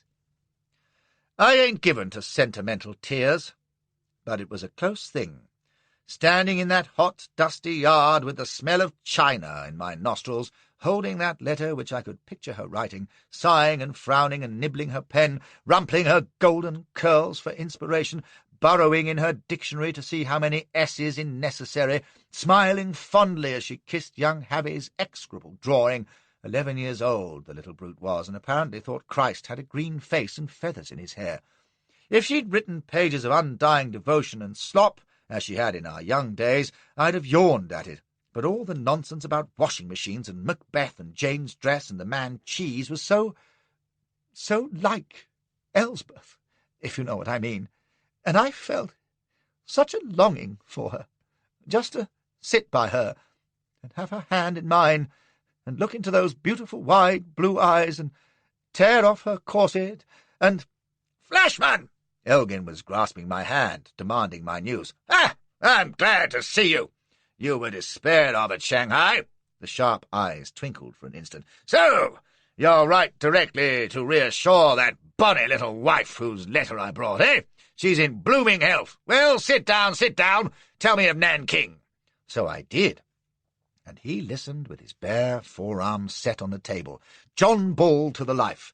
He'd be 50 then, the big barbarian, as the Chinese called him, bald as an egg save for a few little white wisps, with his bulldog lip and sudden barks of anger or laughter, a peppery old buffer, and a deal kinder than he looked. How many ambassadors would call on a colonel's wife to carry a letter to her man, and the shrewdest diplomatic of his day, hard as a hammer and subtle as a Spaniard. Best of all, he had common sense.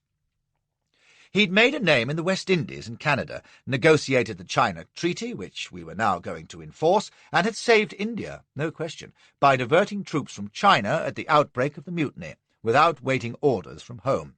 As to his diplomatic style, when the Yankees still had their eye on Canada and looked like trying annexation, Elgin went through Washington's drawing-rooms like a devouring flame, whining and dining every Southern Democrat he could find, dazzling 'em with his blue blood, telling 'em racy stories, carrying on like Cheeryble, and hinting, ever so delicate, that if Canada joined the Great Republic, it would give the Northern Yankees a fine majority in Congress, with all those long-nosed Scotch Calvinists, to say nothing of French Papists, becoming American voters overnight.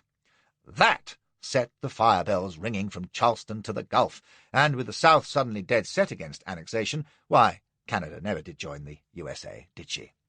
Wily birds, these earls. This one's father had pinched all the best marbles in Greece, so you could see they were a family to be watched. "An unsavoury crew of fanatics," was his comment when I told him of the Taipings. "Well, thanks to you, we should be able to keep them from Shanghai, and once the treaty's signed, their bolt's shot. The Imperial Chinese government can set about 'em in earnest, with our tacit support, but not our participation. Eh, Parks?" "Yes, the trouble is, my lord," says Parks, "that those two terms have a deplorable habit of becoming synonymous." "Synonymous be damned!" snaps Elgin. "HMC will not be drawn into a war against the Taipings. We'll find ourselves with a new empire in China before we knew it." He heaved up from the table and poured coffee from a spirit kettle. "And I have no intention, Parks, of presiding over any extension of the area in which we exhibit the hollowness of our Christianity and our civilization. Coffee, Flashman? Yes, you can light one of your damned cheroots if you want to, but blow the smoke the other way, poisoning mankind." There you have 3 of Elgin's fads all together. He hated tobacco, was soft on Asiatics, and didn't care for empire building. I recall him on this very campaign saying he'd do anything to prevent England calling down God's curse on herself for brutalities committed on yet another feeble Oriental race. Yet he did more to fix and maintain the course of British Empire than any man of his day, and is remembered for the supreme atrocity. Ironic, ain't it? The letter he'd been dictating had been yet another demand to the local Manchu governor for free passage to Peking, which the Chinks had previously agreed to, and were now hindering for all they were worth, as at Sinho and Tangku. "Perhaps when we've stormed the forts they may realize the folly of resistance," says Locke. He was a tall, grave young file with a great beard, who looked a muff until you learned he'd been a Navy middy at 13, aide to Gough at 17, adjutant of Skinner's horse at 23, and come through Sutlej and Crimea. Parkes laughed. Why should they? The Emperor's not there. He won't suffer, nor his ministers, Prince Sang and the like, who feed him vain lies about sweeping us into the sea. The Emperor believes them, the decree goes forth, the local commanders put up a futile fight and send wild accounts to Peking of how they've licked us. So the fool's encouraged in his folly, and all his concubines clap their little hands and tell him he's lord of creation.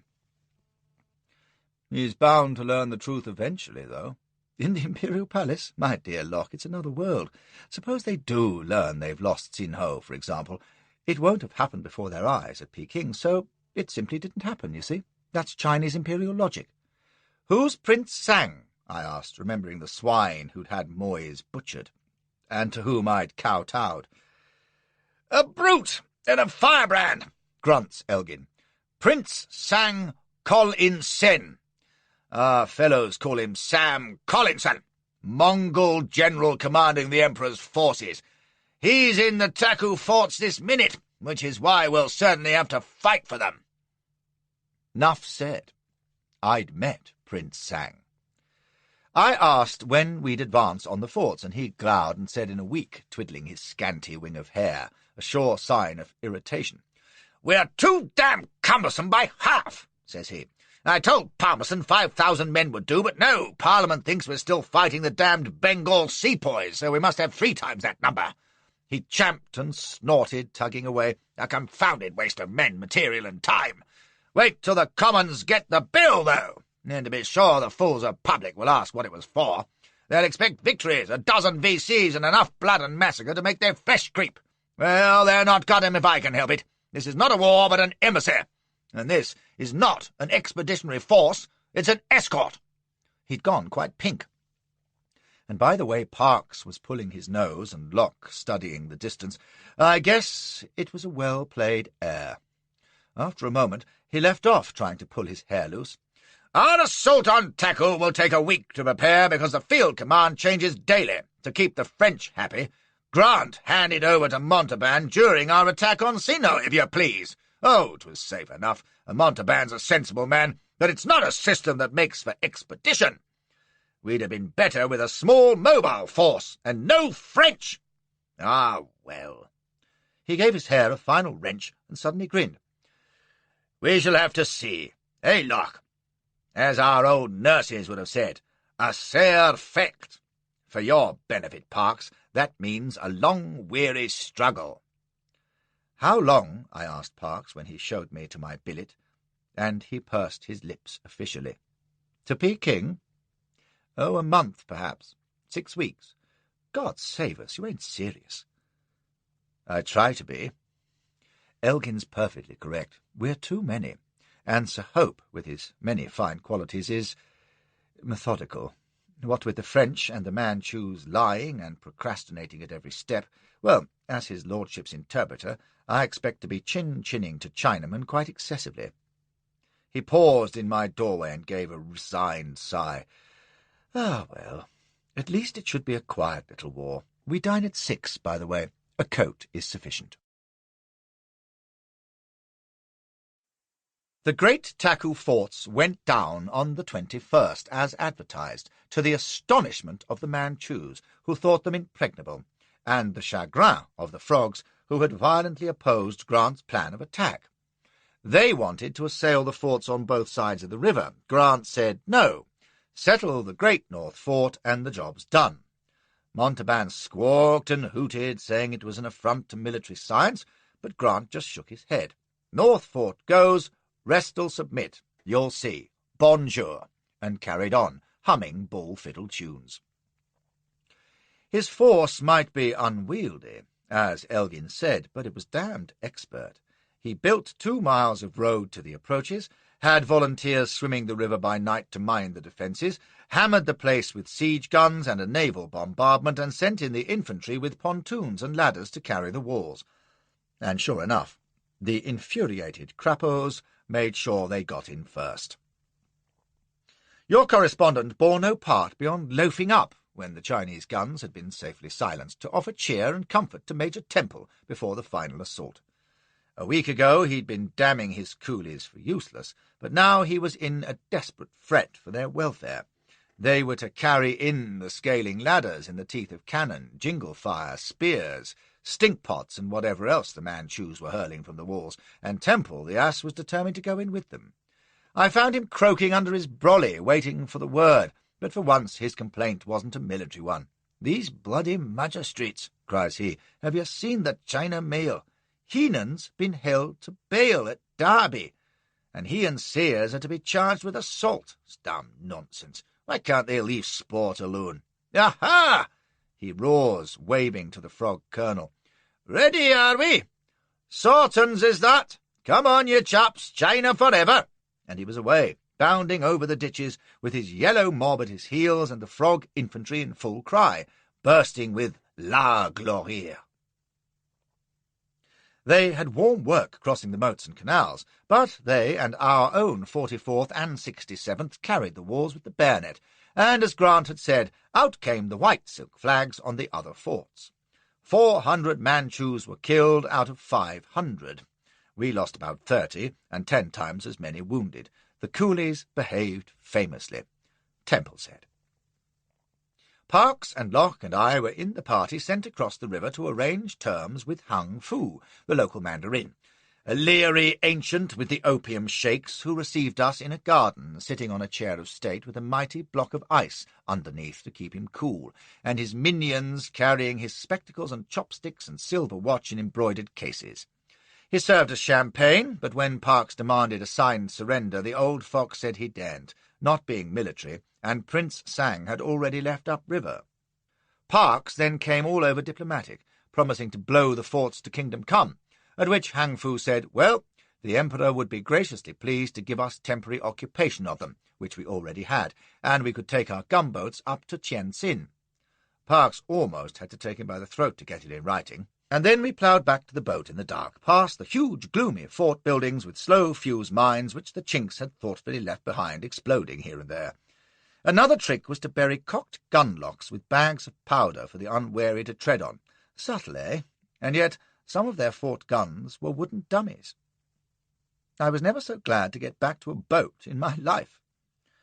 So now the way was clear, and with the gunboats leading the way up the twisty moonlit river, it began, the famous march on Peking, the last great stronghold on earth that had never seen a white soldier, the forbidden city of the oldest of civilizations, the capital of the world to the Chinese, having dominion over all mankind. And now the foreign devils were coming.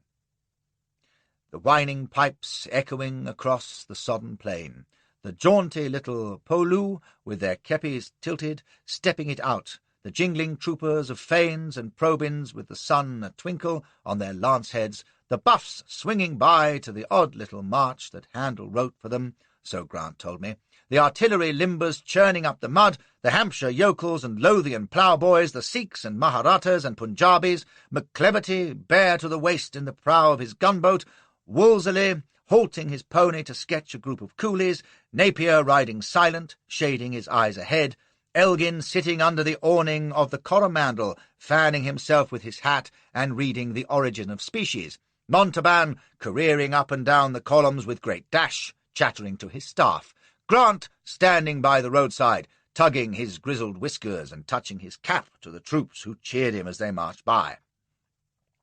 15,000 horse, foot, and guns rolling up the Piho, not to fight, or to hold, or to conquer, but just so that the big barbarian could stand before the Son of Heaven and watch him put his mark on paper. "And when he does," says Elgin, "the ends of the earth will have met at last, and there will be no more savage kings for our people to subdue. We've come a long way from our northern forests. I wonder if we were wise." The Chinese evidently thought not, for having given us fawning assurance of free passage and no resistance, they hampered us every yard to Tientsin. Transport and beasts had vanished from the country, the local officials used every excuse to delay us, and to make things worse, the weather was at extremes of broiling heat and choking dust, or deluges of rain and ankle-deep mud. Fortunately, the Manchus hadn't had the wit to break bridges or block channels, and the peasantry, with a fine disregard for imperial policy, were perfectly ready to repair our road and sell us beef and mutton, fruit, vegetables, and ice at 20 times their proper price. Snug on Coromandel, I could endure our leisurely progress, but Parkes was plumb in the path of all the Manchus, growing insolence and deceit, and I could see his official smile getting tighter by the hour. At this rate we may reach Peking by Christmas. The more we submit to their lies and hindrance, the less they respect us. He was at the rail, glaring coldly at the glittering salt heaps that lined the banks below Tientsin. In 58, after we shelled Canton, the river banks were black with Chinese kowtowing. You will observe, Sir Harry, that they do not kowtow today. Much as I admire our chief, I cannot share his recently expressed satisfaction that in these enlightened times we no longer require every Chinaman to take off his hat to us. But even Elgin's patience was beginning to wear thin. Somehow he preserved a placid politeness through every meeting with Manchu officials, who barely concealed their satisfaction in wasting time and frustrating our progress. But afterwards he'd be in a fever to get on, snapping at us, tugging his fringe, urging Grant and Montauban with an energy that stopped just short of rudeness. Montauban would bridle, and Grant would nod, and then we staff men would get pepper again. He was bedevilled, trying to keep the Chinks sweet and the advanced moving, fearful of provoking downright hostility, but knowing that every hour lost was time for the war party in Peking to get their nerve back after Taku. We knew Sang Colin Sen was back in the capital, urging resistance, and Elgin, in his impatience, was being tempted by a new Manchu ploy, speedy passage to Peking in return for a promise of active British help against the Taipings, which he dared concede or bluntly refuse. It took us 10 crawling days to cover 60 miles to Tientsin, a stink-hole of salt heaps and pea-dogs, and smiling Manchu mandarins sent by Peking to negotiate our further progress. They talked for a full week, while Parkes risked apoplexy, and Elgin nodded gravely with his lips stuck out. Finally, after interminable discussion, they agreed that we might advance to Tangchao, 11 miles from Peking, provided we didn't take artillery or too many gunboats to alarm the people, and from there Elgin and Baron Gross might go into Peking with 1,000 cavalry for escort and sign the damned treaty. It seemed too good to be true, although Grant looked grim at the smallness of the escort, but Elgin accepted, hiding his satisfaction. And then the mandarins, smiling more politely than ever, said of course they couldn't confirm these arrangements, but doubtless Peking would do so if we were patient a little longer. If Bismarck or Disraeli or Metternich had had to sit through those interminable hours listening to those bland, lying old dotards and then received that slap in the face, I swear they'd have started to scream and smash the furniture. Elgin didn't even blink. He listened to Parkes's near-choked translation of that astounding insolence, thanked the mandarins for their courtesy, stood up, bowed, and told Parkes, almost offhand, to pass them the word that they now owed Britain 4 million quid for delays and damage to our expedition. Oh, aye, and the treaty would now contain a clause opening Tientsin to European trade. Back on Coromandel, he was grimly satisfied. Their bad faith affords the perfect excuse for proceeding to Peking forthwith. So hope the army will no longer halt when discussions take place. If they want to talk, we'll do it on the march, and if they don't like it and want to fight, they can have it. Suddenly everyone was grinning. Even Parkes was delighted, although he confided to me later that Elgin should have taken a high hand sooner. Elgin himself looked 10 years younger now that he'd cast the die, but I thought exuberance had got the better of him when he strode into the saloon later, threw the Origin of Species on the table, and announced, It's very original, no doubt, but not for a hot evening. What I need is some trollop. I couldn't believe my ears, and him a churchgoer too. Well, my lord, I don't know, says I. Tientsin ain't much of a place, but I'll see what I can drum up. Michel's been reading Dr. Thorne since Taku, cries he. He must have finished it by now, surely. Ask him, Flashman, will you? So I did, and had my ignorance enlightened. It was bundle and go now.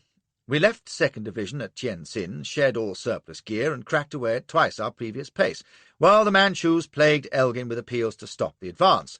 They would appoint new commissioners. They had further proposals. There must be a pause for discussion, and Elgin replied agreeably that he'd talk to him at Tang Chau, as agreed.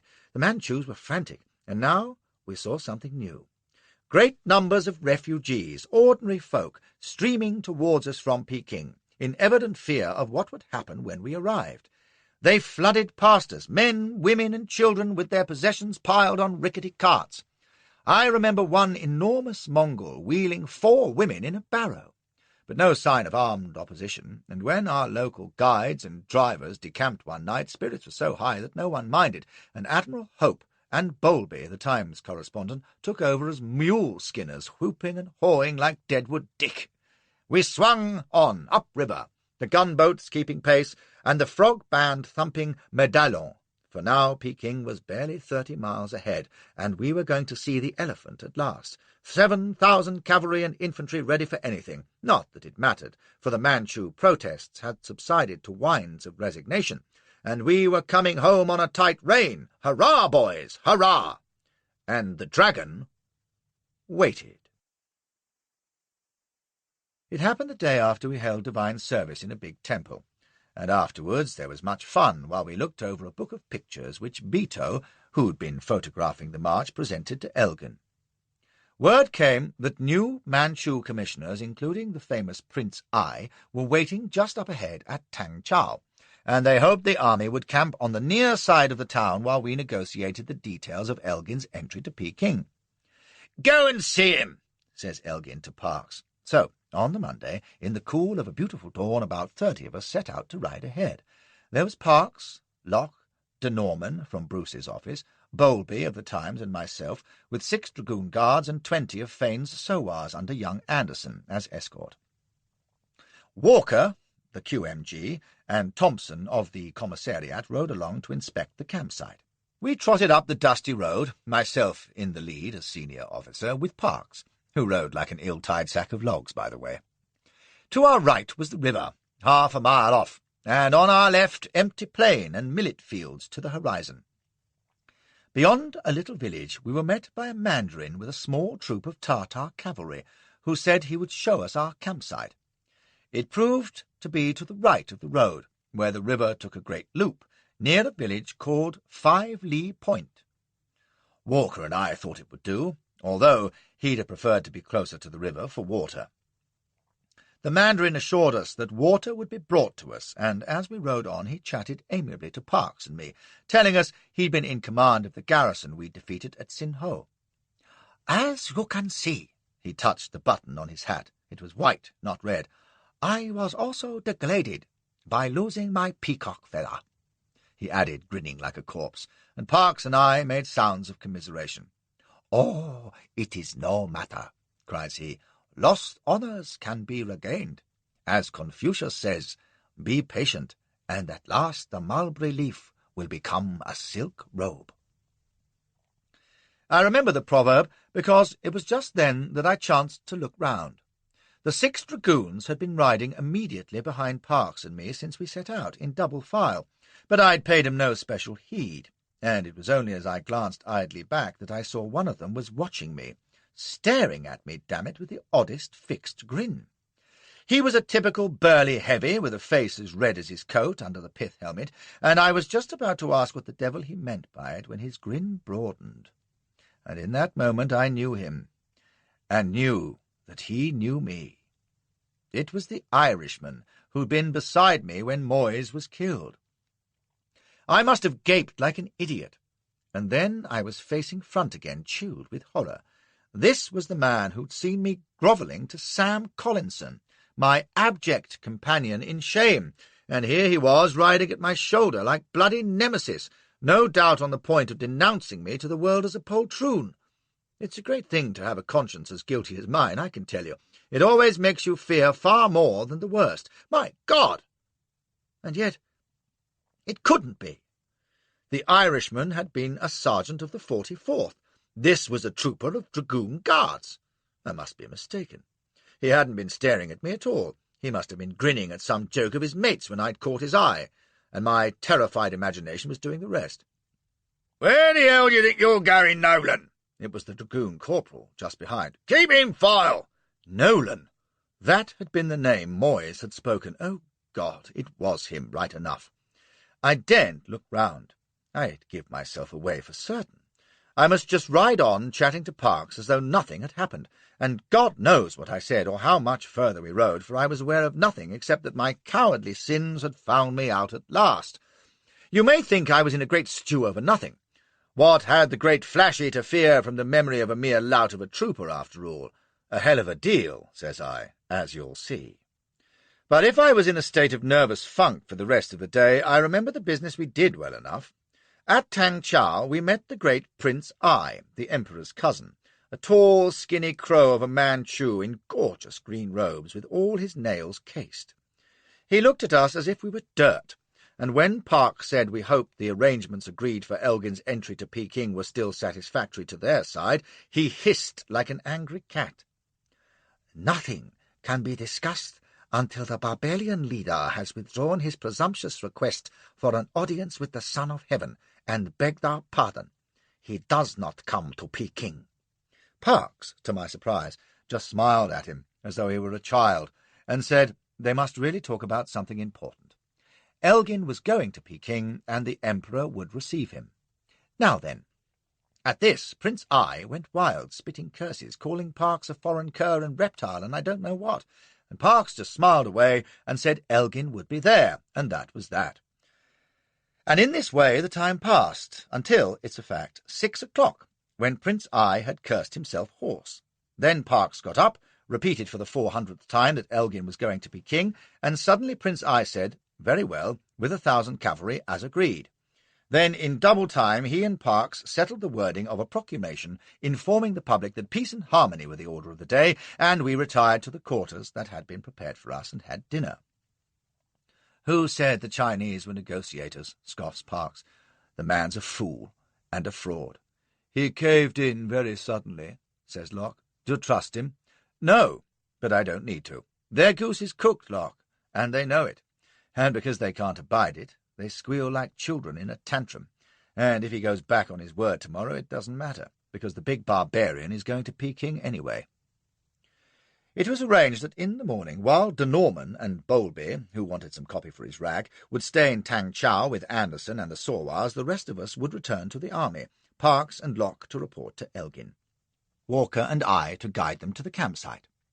The others turned in early, except for Parks, who had invited one of the lesser mandarins over for a chat, so I retired to the veranda to rehearse my anxieties for the upteenth time, able to sweat and curse in private at last. Nolan knew me. What would he say? What could he say? Suppose he told the shameful truth. Would anyone believe him? Never. But why should he say anything, damn it? He'd grovelled too. I went all through my horrid fears again and again, pacing in the dark little garden away from the house, chewing my cheroot fiercely. What would he say? "A fine evening, Colonel," was what, in fact, he said, and I span round with an oath. There he was, by the low wall at the garden foot, standing respectfully to attention, rot him, the trooper out for an evening stroll, greeting his superior with all decorum. I choked back a raging question and forced myself to say nonchalantly, "Why, I didn't see you there, my man. Yes, a fine evening." I hoped to God it was too shadowy for him to see me trembling. I lit another cheroot, and he moved forward a step. "Beg pardon, sir. Don't you remember me?" I had myself in hand now. "What? You're one of the dragoons, aren't you?" "Yes, sir. I mean, afore that, sir." He had one of those soft, whiny, not-at-all Irish brogues which I find especially detestable. "When I was in the 44th, afore they posted me to the heavies. Sure, and it's just a month since. I think your mind fine." "Sorry, my boy," says I pleasantly, my heart hammering. "I don't know much of the 44th, and I certainly don't know you." I gave him a nod. "Good night." I was turning away when his voice stopped me, suddenly soft and hard together. "Oh, but you do, sir, and I know you, and we both know where it was, at Tangku, when Moyes got killed." What should an innocent man say to that? I'll tell you. He turns sharp, frowning, bewildered. When who was killed? What the devil are you talking about? Are you drunk, man? No, sir, I'm not drunk. Nor I wasn't drunk then. You was in the yard at Tangku when they made us bow down to yon chink bastard. Silence! You're drunker than David's sow. You're raving. Now look here, my lad, you cut along to your billet and I'll say no more. Oh, but you will. You will that. He was shaking with excitement. But first you'll listen. For I know, you see, and I can say plenty more. How dare you? I forced myself to bark. You insolent rascal! I don't know what you're talking about or what your game is, but another word from you and I'll get you a bloody back for your damned insolence. Do you hear? I towered, outraged, glaring like a colonel. I'm a patient man, Nolan, but... It was out before I knew it, and he saw the blunder as soon as I did. The eyes bulged with triumph in his crimson face. What's that? Nolan, d'ye say? And if you don't know me, how the hell do you know me name, then? In fact, I'd heard his corporal use it that day, but in my panic I remembered only Moyes at the grog-cart. I was speechless, and he rattled on excitedly. It was you. By the Virgin, it was you in that yard crawling with the rest on us. Me and the coolies, everyone but Moyes. I didn't know yez from Rafferty's pig till I seed you in the lines 2 days since and recognised ye. I did that, and I asked the boys, who's that? They says, sure, and that's Flash Harry, the famous Afghan hero, him that won the cross at Lucknow and killed all the Ruskies and that. Sure, 'tis the bravest man in the army, so it is. That's what they said. He paused, getting his breath back in his excitement, and for the life of me I could only mouth at him. He stepped closer, breathing whisky at me, and I says nothing. But I thinks, is that a fact now? 'Cause I seen him when he wasn't being so bloody heroical, licking a Chinese nigger's boots and whining for his life. If I'd been healed, I'd have shot him then and there, and damn the consequences, for there was no doubt he had me, or where he was going. He nodded, bright-eyed, and licked his coarse lips. Aye, so I got to studying, and what d'ye think? Says I to myself, sure, what a hell of a pity it'd be if this was to get about like. In the army, you know. I mean, even if everyone said, oh, it's just Paddy Nolan lying again, do you not think there's some might believe the shave, eh? There'd be questions, maybe. There might even be one hell of a scandal. He shook his head, leering. Talk, Colonel. Ugly talk. You know what I mean. Bad for the credit of the army, aye. A bloody back's a sore thing, so it is, but it heals faster than a blown reputation. He paused a moment. I think, myself, it'd be worth keeping quiet. Wouldn't you, Colonel? I could bluster still, or not. Better not. It would be a waste of time. This was a cunning swine. If he spread his story as well as he'd summed it up, I was done for, disgraced, ruined. I knew my army, you see, and the jealousies and the hatreds under the hearty grins. Oh, I didn't lack for enemies who'd delight in sniffing it all out, prying till they found Karnak, compared dates, put 2 and 2 together. Where had I been on August the 13th, eh? Even if I could bluff it away, the mud would stick, and this sly peasant could see clear through. He knew he didn't have to prove a thing, that being guilty I'd be ready to fork out to prevent any breath of rumour. Sir Harry, are you there? It was Parks's voice, calling sharply from the veranda 20 yards away. His figure was silhouetted against the glow from the house. Sir Harry! Nolan took a swift step back into the shadows. "'Tis another word we'll be having tomorrow, Colonel, eh?" he whispered. "Until then." I heard his soft chuckle as I turned to the house, still stricken dumb, with Parks crying, "Ah, there you are. Care for a nightcap?" How much sleep I got, you may imagine. I couldn't defy the brute. The question was whether it was safer to pay Squeeze and risk his blabbing another day, or kill him and try to make it look accidental. That was how desperate I was, and it was still unresolved when we saddled up at dawn to ride back to the army. As the party fell in under the trees, a sudden reckless devil took hold of me, and I told the dragoon corporal I'd inspect the escort. Parks cocked an amused eyebrow at this military zeal, while the corporal bawled his troopers into mounted line. I rode slowly along, surveying each man carefully while they sweated in the sun. I checked one for a loose girth, asked the youngest how long he'd been in China, and came to Nolan on the end, staring red-faced to his front. A fly settled on his cheek, and his lip twitched. "Let it be, my boy," says I, jocular-like. "If a fly can sit still, so can you. Name and service." "Nolan, sir. 12 years." His brow was running wet, but he sat like a statue, wondering what the hell I was about. "Transferred last month, sir, when 44th went down to Shanghai," says the corporal. "Cavalry train, though, in the skins, I believe." "Why'd you transfer, Nolan?" I asked idly, and he couldn't keep his voice steady. "If you're pleased, sir, I took a fancy to see Peking, sir." "Looking for excitement, eh?" I smiled. "Capital. Very good. Corporal, form up." If you ask me what I was up to, why, I was taking a closer look by daylight and unsettling the bastard. It never hurts, but it was a wasted effort, for in the next hour everything changed, and even disgrace and reputation ceased to matter. Almost.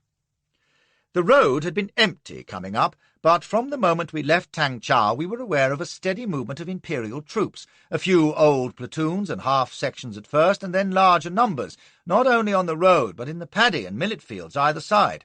What seemed most odd, they were moving in the same direction as ourselves, towards our army. I didn't like the look of them above half, but there was nothing to do but forge ahead. We rode at a steady canter for about an hour, past increasing numbers, and when we came to Chiang Kai-1, about halfway home, the town was sick with them, and there was no doubt of it. We were in the middle of a thumping big Imperial army. Parks wanted to stop to make inquiries, the ass, but as senior officer I wouldn't allow it, and we cantered out of the place and had to skirt the road to pass a full regiment of bannermen, great ugly devils in bamboo armour, who scowled and shouted abuse at us as we thundered by. "What can this mean?" cries Parks as we drew clear. "They cannot intend to put themselves in Sir Hope's way, surely." "They ain't going to a field day," says I. "Colonel Walker, how many do you reckon we've come through?" 10,000 easily," says he. "But God knows how many there are in the millet fields. Those stalks are 15 feet high." "Take the rear and keep 'em closed up," says I. "Forward!" "My dear Sir Harry," cries Parks, "surely we should stop and consider what is to be done." "What's to be done is to get to the army. Close up there!" "But, my dear sir, they cannot mean any treachery. "Mr. Parks," says I, "when you've ridden through as many armies as I have, you learn how to smell mischief, and it's breast high here, I can tell you. But we must not exhibit any signs of distrust." "Right you are," says I. "Anyone who pukes or soils himself will answer to me," which had the troopers haw-hawing, while Parks looked furious. "Really, sir, if they intended any harm, would they advance in full view? Why, the country to our right is quite clear." So it was, and the millet was so high to the left that for a moment we seemed all alone. I glanced right, and Walker was doing the same. Our eyes met, and I grabbed Parks's bridle as we rode, heading him out to the right, while he demanded to know what I was about. "You'll see," I told him. What Walker and I had noticed was a big nullah away on the right, and now we went for it full lick, turning down its lip as we reached it, and Parks gave a great cry of astonishment, and would have reined in, but I kept him going. "In full view, eh?" says I. "That settles it." There were 3,000 Tartar horsemen in that nullah, if there was one, dismounted with drawn sabres, and they gave a great roar at the sight of us. But now I had us heading left again towards the road and the little village beyond which lay the campsite to which our army would presently be advancing. As we thundered past it, a little group of horsemen broke cover, led by a mandarin who yelled at us to keep away. Beyond him I could see the guns in the trees. "Masked battery!" cries Walker. "Jesus, look at that!"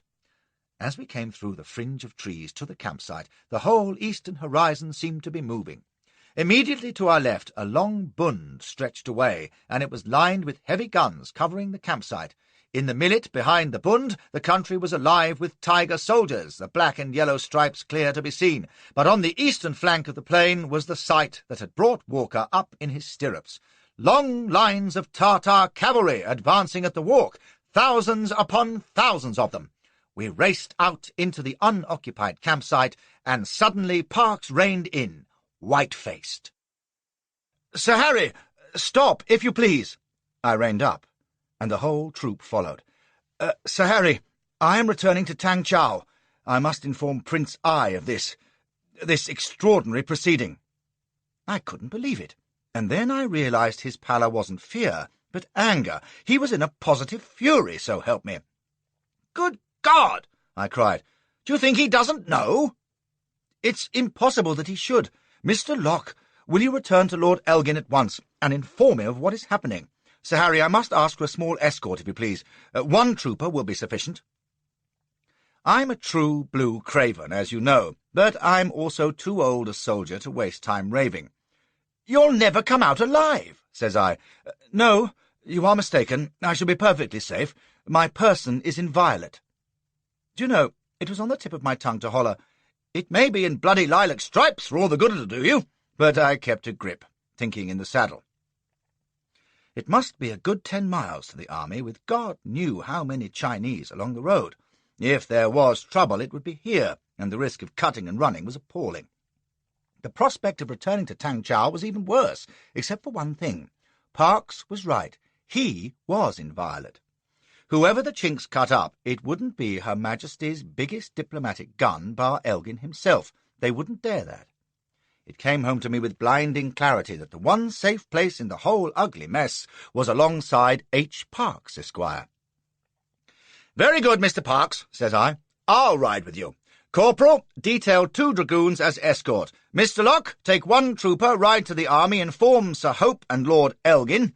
Colonel Walker, remain here with the rest of the party to observe. Retire at discretion. Corporal," I drew him aside. He was a rangy, lantern-jawed roughneck with a tight chin-strap. "If it gets ugly, scatter and ride through, do you hear? Get to Grant. Whatever anyone else says, tell him, Flashy says, close up. Mind that, I'm counting on you.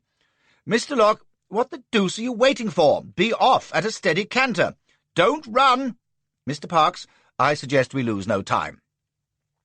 Doing my duty by the army, you see, before bolting to what I hoped to God was safety. I glanced round. Tartar cavalry 2 miles to the left, closing slowly. Masked batteries on the Bund, and now the concealed Tartars emerging from the nullah to the right, streaming down in a great mass. The campsite was a death trap, but Grant would steer clear of it. I slapped Parks's screw, and we raced away, the 2 dragoons at our heels, back through the trees and on to the Tang Chau road. Before we'd gone a mile, I was breathing easy. Whether all the troops we'd seen coming down had now reached the campsite, I don't know, but the way was clear, and when we met Chinese, they didn't attempt to stay us. We were in Tang Chau under the hour, and while Parks hurried off to find Prince I set the dragoons searching for Anderson and the others. It was only then that I realized one of my dragoons was Nolan. Hollow, thinks I, we may find advantage in this yet. Tang Chau ain't a big place, and I found 2 Sikh troopers near the bazaar. Bowlby Sahib was buying silk, says they, grinning, and sure enough, he was festooned in the stuff, with his money on the table while the vendor shook his sticks to determine the price, with Anderson and de Norman chafing and 6 sawars chortling round the store.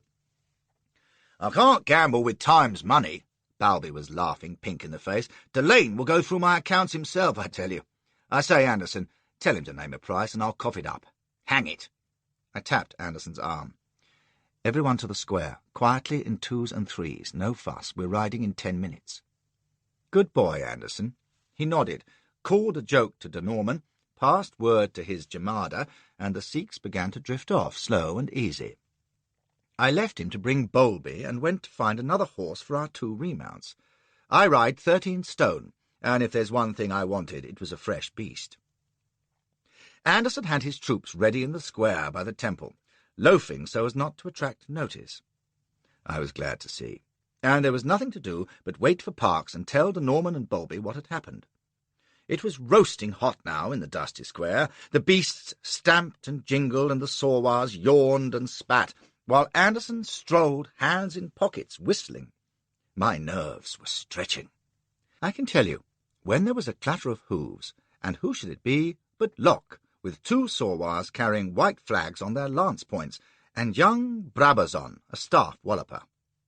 Yes, Locke had seen Grant, and after reporting had felt bound to return for Parks and me.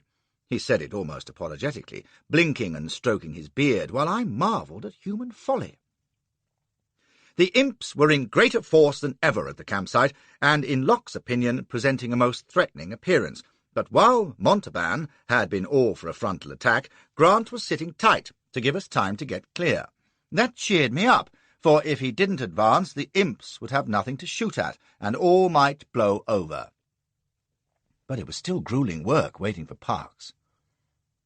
I beguiled the time trying to think of fatal errands on which I might dispatch Trooper Nolan, who was sitting aside puffing his pipe, his bright little eyes sliding every so often in my direction. Suddenly here was Parks, riding alone, pausing to scribble furiously in his notebook, and in a fine taking. "I am out of all patience with I," snaps he. "He is a lying scoundrel. Sam Collinson has been at work stirring up resistance, and what do you think I had the effrontery to say? That it is all our fault for insisting on Lord Elgin's entering Peking." "You said that?" says Locke, puzzled. "What? Of course not. I said it," cries Parks, and as God's my witness they began to discuss the personal pronoun. One thing rapidly became clear. The Chinks had repudiated the agreement made only yesterday, and were now vowing that unless Elgin withdrew his demand, they were ready to fight. "There can be no peace," Prince I had shouted at Parks. "It must be war." I gave the word to Anderson, and we were off at the canter, stretching to a gallop as we left the town. With luck, we might pass through before the explosion came, but barely a mile out on the road, Parks's horse fell, and although he remounted, I could see that his beast and de Norman's would never stay the course. I slowed to a trot, wondering what the devil to do. If it came to the pinch, they could damned well take their chance, but for the moment we must hold together and hope. By God, it was a long ride, with my ears straining for the first crack of gunfire ahead. If only Grant held off a little longer. We passed through Changkia-Wan again in a solid phalanx, with the Sikh sawwars around us, thrusting by main force through streets choked with Jingal men, and tiger soldiers who sneered and spat, but kept their distance from those razor-sharp lance-heads. Then we were out and trotting down the long slope towards the distant campsite. The plain either side was black with imps, foot and horse. The huge coloured banners were streaming in the breeze. Paper standards were flapping and filling. Their horns were blaring and cymbals clashing. Every group we passed turned to scream execrations at us.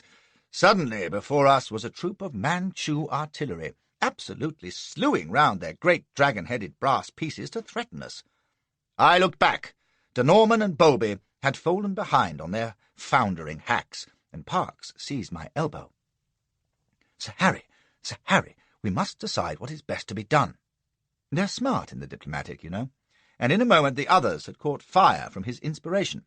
Locke said that in such moments decisions should be arrived at quickly. De Norman urged the necessity of calm, and Brabazon cried out that since Parks was the chief negotiator, he must say how we should proceed.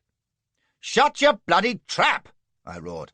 "Anderson, wheel right!" If there was a way through, for anyone lucky enough to have a fresh horse anyway, it was beyond the big nullah, where we might skirt round to the army.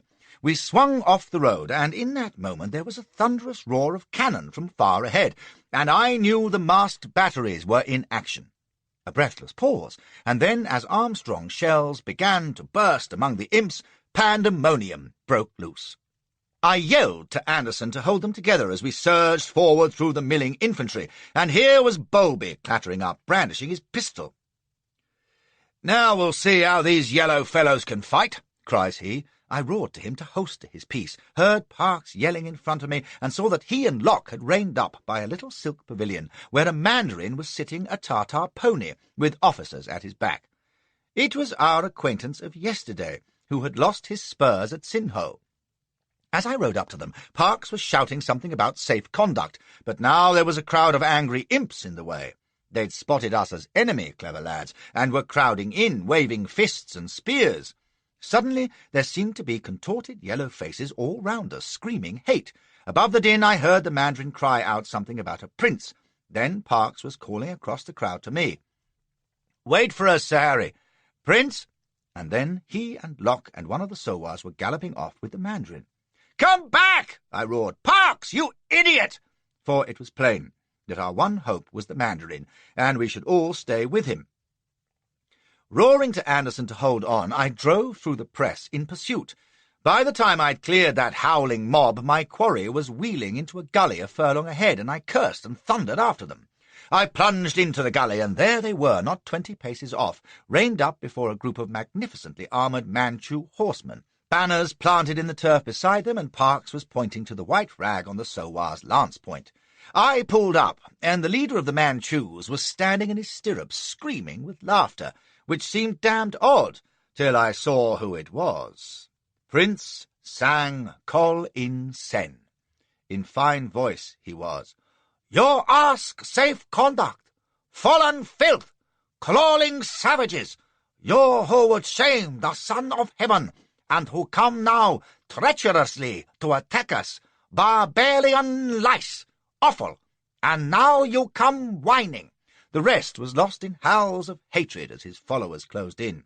I saw Parks struggling with a mounted rider and thought, MacNaughton. Locke was knocked flying from the saddle, and the Sikh was thrashing with his lance as they bore him down. I didn't linger. I was round and out of that gully like a guilty squirrel, and slap in front of me was a boiling crowd of imp braves, with Anderson's party struggling desperately in the middle. A musket barked, and I saw a Sikh reel in the saddle. Then the sabres were out, Sikhs and dragoons laying about them, with Anderson yelling to close up. A ragged volley of musketry, a Sikh going down, the answering crash of revolver fire, Bowlby blazing away wild-eyed until he was dragged from the saddle, Nolan bleeding from a sword cut on the brow as he drove through the press. I heard him shriek as he pitched forward over his horse's head into the crush. It didn't matter now. I stared appalled at that hideous melee and turned to flee. But they were streaming out of the gully, too, tigers, soldiers with drawn swords, and at their head the white-button Mandarin and half a dozen mounted monsters in black bamboo armour and helmets, brandishing pennoned spears and screaming blue murder. I put my beast to the bank.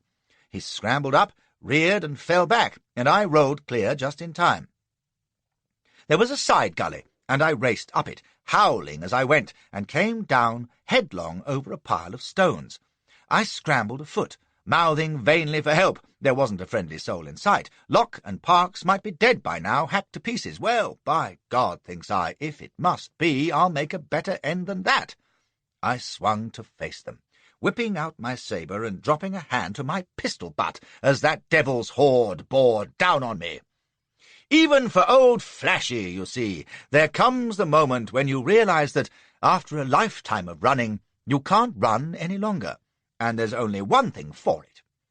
I gritted my teeth and ran at them, spun the weapons in my hands and bawled in my best Chinese, "Quarter! I surrender! I'm a British staff colonel, and you touch me at your peril! My sword, your excellency!" For a well-decorated hero, I've done a deal of surrendering in my time, which is doubtless why I remain a well-decorated hero. Piper's Fort, Balaclava, Cawnpore, Appomattox. I suppose I can't count Little Bighorn, because the uncivilized rascals wouldn't accept it, try as I might, and various minor capitulations. And if there's one thing I've learned, which young military men should bear in mind, it's that the foeman is generally as glad to accept your surrender as you are to give it. Mind you, he may turn spiteful later, when he's got you snug and helpless. I often do, but that's a risk you must run, you know.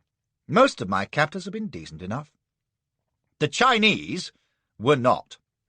You'd have thought the trouble I saved them They might have shown me some consideration, but they didn't. For 2 days I was confined in a stinking wooden cage no bigger than a trunk, unable to stand or lie, but only to crouch painfully while I was exhibited in the Temple Square at Tang Chau to a jeering mob who spat and poked and shovelled ordure through the bars. I was given no food or drink beyond a filthy rag soaked in water, without which I'd have died, but I was in paradise compared with Parkes and Locke, who had survived only to be dragged to the Board of Punishments in Peking. The worst of it was not knowing. What would they do to me? Where were the others? What had happened at 5 Lee Point? The Manchu thugs who guarded my cage and egged on the mob to torment me gloated about the terrible slaughter they'd inflicted on our army, which I knew was lies, for they couldn't have licked Grant, and why wasn't Tang Chau choked with prisoners like myself? But I didn't know that, in fact, Grant had thrashed their ambush out of sight, with our cavalry driving 20,000 Tartar horsemen pell-mell, and even riding round the walls of Tang Chau before withdrawing to Grant's new position at Chiang Kai-wan. Nor can I guess that Elgin was furiously demanding our release, or that the Manchus were refusing even to talk. It beats belief, but those lordly idiots at the imperial court still wouldn't accept the evidence of their senses. No, their army hadn't been driven like sheep. No, it was impossible that the insolent barbarians could approach Peking. No, it wasn't happening at all. So they were telling each other, with Sang Colin Sen and Prince Ai spitting venom into the ear of their imbecilic emperor, convincing the poor dupe that the sound of our guns 20 miles away was merely our last despairing gasp, and that presently we should be laid in the dust at his feet. They were ready to try to prove it, too, as you shall see. I knew only from my guards that Peking had proclaimed that we prisoners would be executed the moment our army advanced. I hadn't heard, thank God, that Elgin's reply was a flat defiance. He was coming to Peking, and if a hair on our heads was hurt, God help the Emperor. Looking back now, in safety, I can say he was right. If he'd weakened, those Manchu idiots would have thought they'd won, and murdered us in sheer gloating exuberance, for that's their style. But as long as he was coming on with blood in his eye, they held their hands out of secret fear. And he was coming, the big barbarian, at the double, and tugging his hair, even while I crouched in that hellish cage. And while they were dying by inches in the Board of Punishments, Grant was throwing aside his map and thrusting his Zagian do into his boot, and Montauban was haranguing his polus as they stuffed their cartridge pouches. It was different then. Touch a Briton, and the lion roared once, and sprang. They came like a whirlwind on the 3rd day of our captivity, with a thunderous prelude of artillery that had me craning vainly at the thick wooden bars. The townsfolk scattered in panic to get out of the way as Chinese troops came pouring through the square, horse, foot, and guns streaming through to the Peking road. I was croaking with hope, expecting any moment to see the beards and puggaries and lance-heads galloping into view, when I was dragged from my cage and hauled before an armoured horseman. My cramped limbs wouldn't answer at first, but when they lashed my wrists by a long rein to his crupper and the swine set off up the street, well, it's astonishing how you can hobble when you have to. I knew if I fell I'd be dragged and flayed to pieces, so I ran, stumbling, with my arms being half torn from their sockets. Fortunately, the road was so crowded with troops that he couldn't go above a trot. We must have been about a mile beyond the town, and more artillery was booming close at hand when we came in view of an enormous bridge built of great marble blocks. It must have been 30 yards wide by 300 long, spanning the muddy yellow Piho. This was the bridge of Pa Li Chau, and here I saw an amazing sight. On the approaches to the bridge, and for miles to my left, was drawn up the Chinese Imperial Army. I've heard there were 30,000, I'd say double that number, but no matter. They stood in perfect parade order, regiment on regiment stretching away as far as I could see.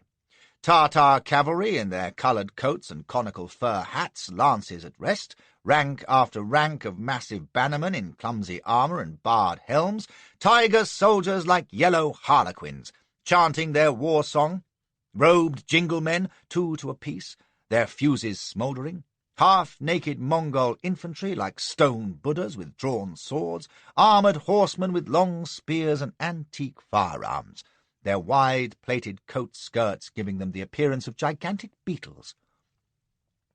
Pig-tailed musketeers in pyjama dresses of black silk and yellow pillbox hats, batteries of their ridiculous artillery, long-barrelled ancient cannon with muzzles carved in fantastic dragon mouths, the stone shot piled beside them, crashing out ragged salvos that shook the ground, and over all fluttered banners of every hue and design, shimmering in the sunrise, great paper tigers and hideously featured effigies to frighten the enemy. Above the explosion of the guns rose the hellish din of gongs and cymbals and fifes and rattles and fireworks, China hurling defiance at the barbarians. The noise swelled to a deafening crescendo as the guns fell silent. Then it too died to a conclusion, and through the ranks of the tremendous host swept a roar of human sound, pealing out into a final great shout, and then silence. Silence. A dead, eerie quiet over the flat fields before the army, stretching off into the eastern haze. Nothing to be heard but the soft flap of a silk banner, the clink of a stirrup iron, the gentle swirl of a tiny dust devil on the marble flags of the bridge, until out of the hazy distance came the far-off voice of a bugle, followed by the faintest of whispers down the wind, a piper playing Highland Laddie. And the great imperial army bristled down its length like an angry cat, and the horns and cymbals blared again in deafening reply. My horseman gave an angry shout, and spurred up the bridge so suddenly that I was thrown off my feet and dragged across the flags until I managed to stumble up after him. He cast me loose before a knot of mounted officers on the summit. Their leader was an ugly, pock-marked mandarin in black plate armour and a pagoda helmet, who flourished a fighting iron at me. "Throw this pig in with the rest of the herd," he bawls, and I saw that behind him on the parapet was another of their infernal cages, an iron one this time, as long as an omnibus, containing half a dozen ragged wretches. I was seized and thrust up onto the parapet and through the low iron door. A cry of astonishment met me, and then Brabazon was gripping my hand, a ragged, hollow-eyed Brabazon, with his arm in a tattered sling. He was as filthy as I. "Colonel Flashman, you're alive. Oh, thank God you're safe, sir." "You call this safe, do you?" says I. He stared and cackled. "Heh!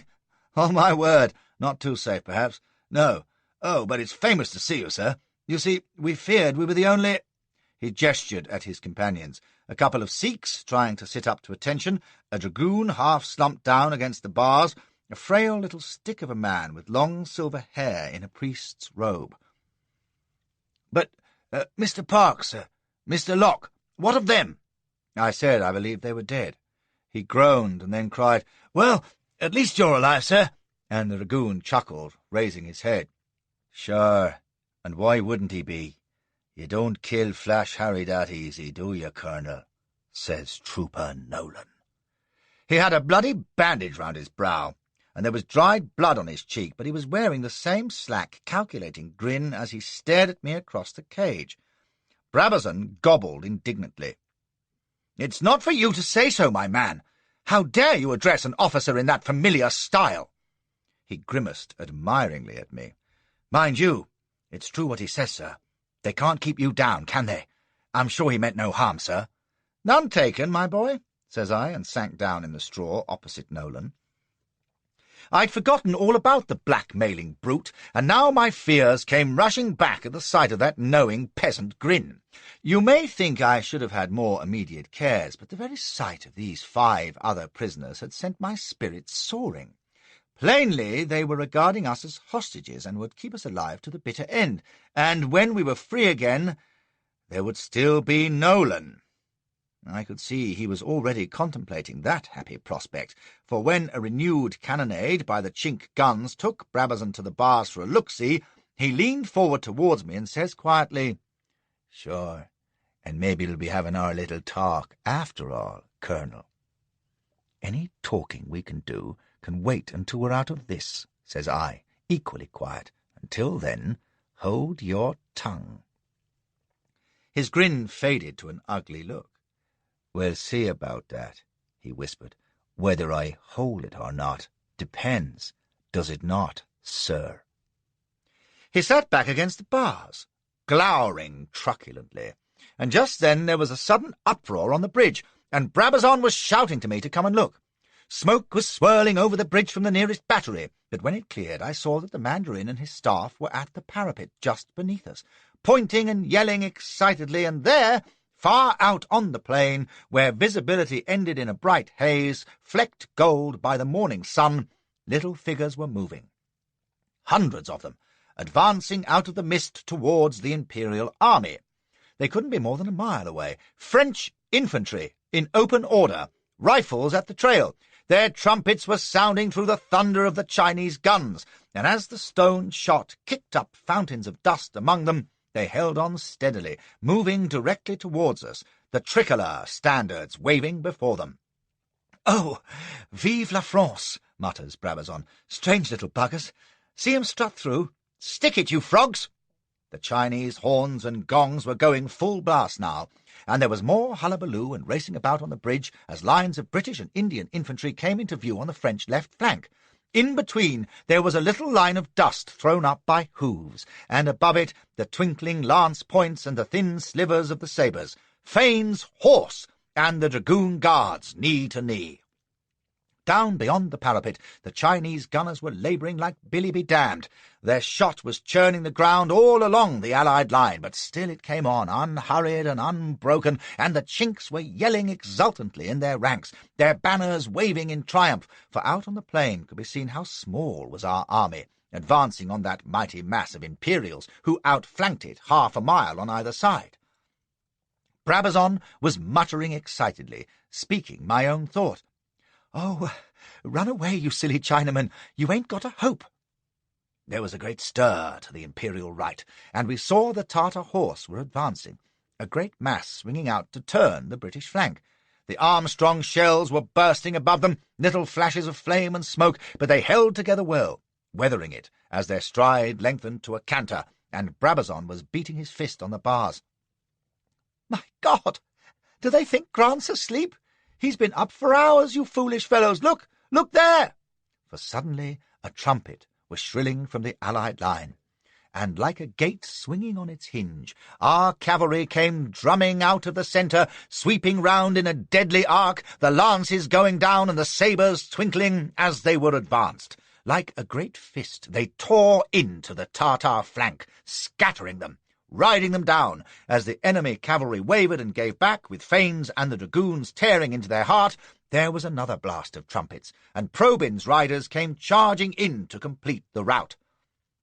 Brabazon was bellowing like a madman, and the two Sikhs were dancing at the bars. "Ya Swa! Sat Sri Akal Shabash!" Suddenly one of the Sikhs yelled and fell back, blood welling from a gash in his thigh. Nolan caught him, swearing in amazement, and then we saw the bannerman on the bridge beneath us, screaming curses and brandishing a bloody spear. The Mandarin's staff was shaking their fists at the cage, until the crash of an Armstrong shell on the bridge end sent them headlong for cover. Another burst on the far parapet, splinters whining everywhere. The Armstrongs had ranged on the Chinese guns' positions, and through the thunder of the Imperial salvos we could hear the thumping strains of the Marseillaise. There were the dear little crapauds storming into the Chinese forward positions, with the Armstrong bursts creeping ahead of them. Behind the Chink front line it was like an ant-heap kicked over, and then another shell burst plump on the summit of the bridge, and we were dashed to the floor of the cage. When I raised my head, Brabazon was back at the bars, staring down in disgust at a bloody, palpitating mass on the flags which had been a bannerman or possibly two. The ugly Mandarin was standing beside it, staring at a bloody gash on his hand, and Brabazon, the eternal oath, had to sing out, "Take that, you villain! That'll teach you to attack a prisoner!" The Mandarin looked up. He couldn't understand the words, but he didn't need to. I never saw such livid hate in a human face, and I thought we were goners there and then. Then he strode to the cage, gibbering with fury. "Fang Kui, scum! You see this!" He flourished his bloody hand. "For every wound I take, one of you dies. I'll send his head back to your gunners, you spawn of the white whore." He turned to scream orders to his men, and I thought, oh, Jesus, here goes one of us. But it was evidently a promise for the future, for all their response was to line the parapet and blaze away with their jingals at the frogs, who were still engaged in the forward entrenchments 300 yards away. "What did he say?" Brabazon was demanding. "Sir, was he shouting at us?" None of them understood Chinese, of course. The unwounded Sikh and the little priest were bandaging the wounded man's leg. Nolan was a yard off, slightly behind me, Brabazon at my side, questioning. And in that moment I had what I still maintain was one of the most brilliant inspirations of my life, and I've had one or two. Hoaxing Bismarck into a prize fight, convincing Jefferson Davis that I'd come to fix the lightning rod, hitting Rudy Starnberg with a bottle of cherry herring, hurling Valentina out of the sledge into a snowdrift, all are fragrant leaves to press in the book of memory.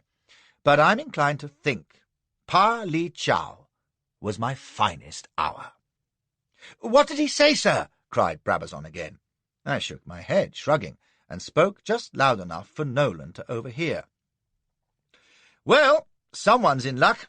He's going to send one of us under a white flag to the frogs. Try to make terms, I suppose. Well, he can see it's all up." "Good heavens!" cries Brabazon. "Then we're saved." "I doubt that," says I. "Oh, the chap who goes will be all right, but the frogs won't parley. I wouldn't if I commanded them. What, trust these yellow scoundrels? When the game's all but won? No, the French ain't such fools. They'll refuse, and we know what our captors will do then." I looked him in the eye. "Don't we?" Now, if we'd been a directors' meeting, no doubt there'd have been questions and 11 holes shot in my specious statement. But prisoners in a cage, surrounded by bloodthirsty chinks, don't reason straight. Well, I do, but most don't. Anyway, I was the bloody colonel, so he swallowed it whole. "My God," says he, and went grey. "But if the French commander knows that 5 lives are—" "He'll do his duty, my boy, as you or I would." His head came up. "Yes, sir, of course. Who shall go, sir? It ought to be you." I gave him my wryest flashy grin and clapped him on the shoulder. "Thanks, my son, but it won't do. No, I think we'll leave it to chance, what? Let the chinks pick the lucky one." He nodded, and behind me I could almost hear Nolan's ears waving as he took it all in. Brabazon stepped resolutely away from the cage door. I stayed at the bars, studying the Mandarin's health. There had been a brief lull in the Armstrong barrage, but now they began again. The frogs were trying to carry the second line of works and making heavy weather of it. The jingle men were firing volleys from the bridge, the ugly Mandarin rushing about in the smoke, exhorting them to aim low for the honour of old Peking High School, no doubt. He even jumped on the parapet, waving his sword. "You won't last long, you silly sod," thinks I. Sure enough, came a blinding flash that rocked the cage, and when the smoke had cleared, there were 6 Manchus splattered on the marble, and the Mandarin leaning on the parapet, clutching his leg and bawling for the ambulance.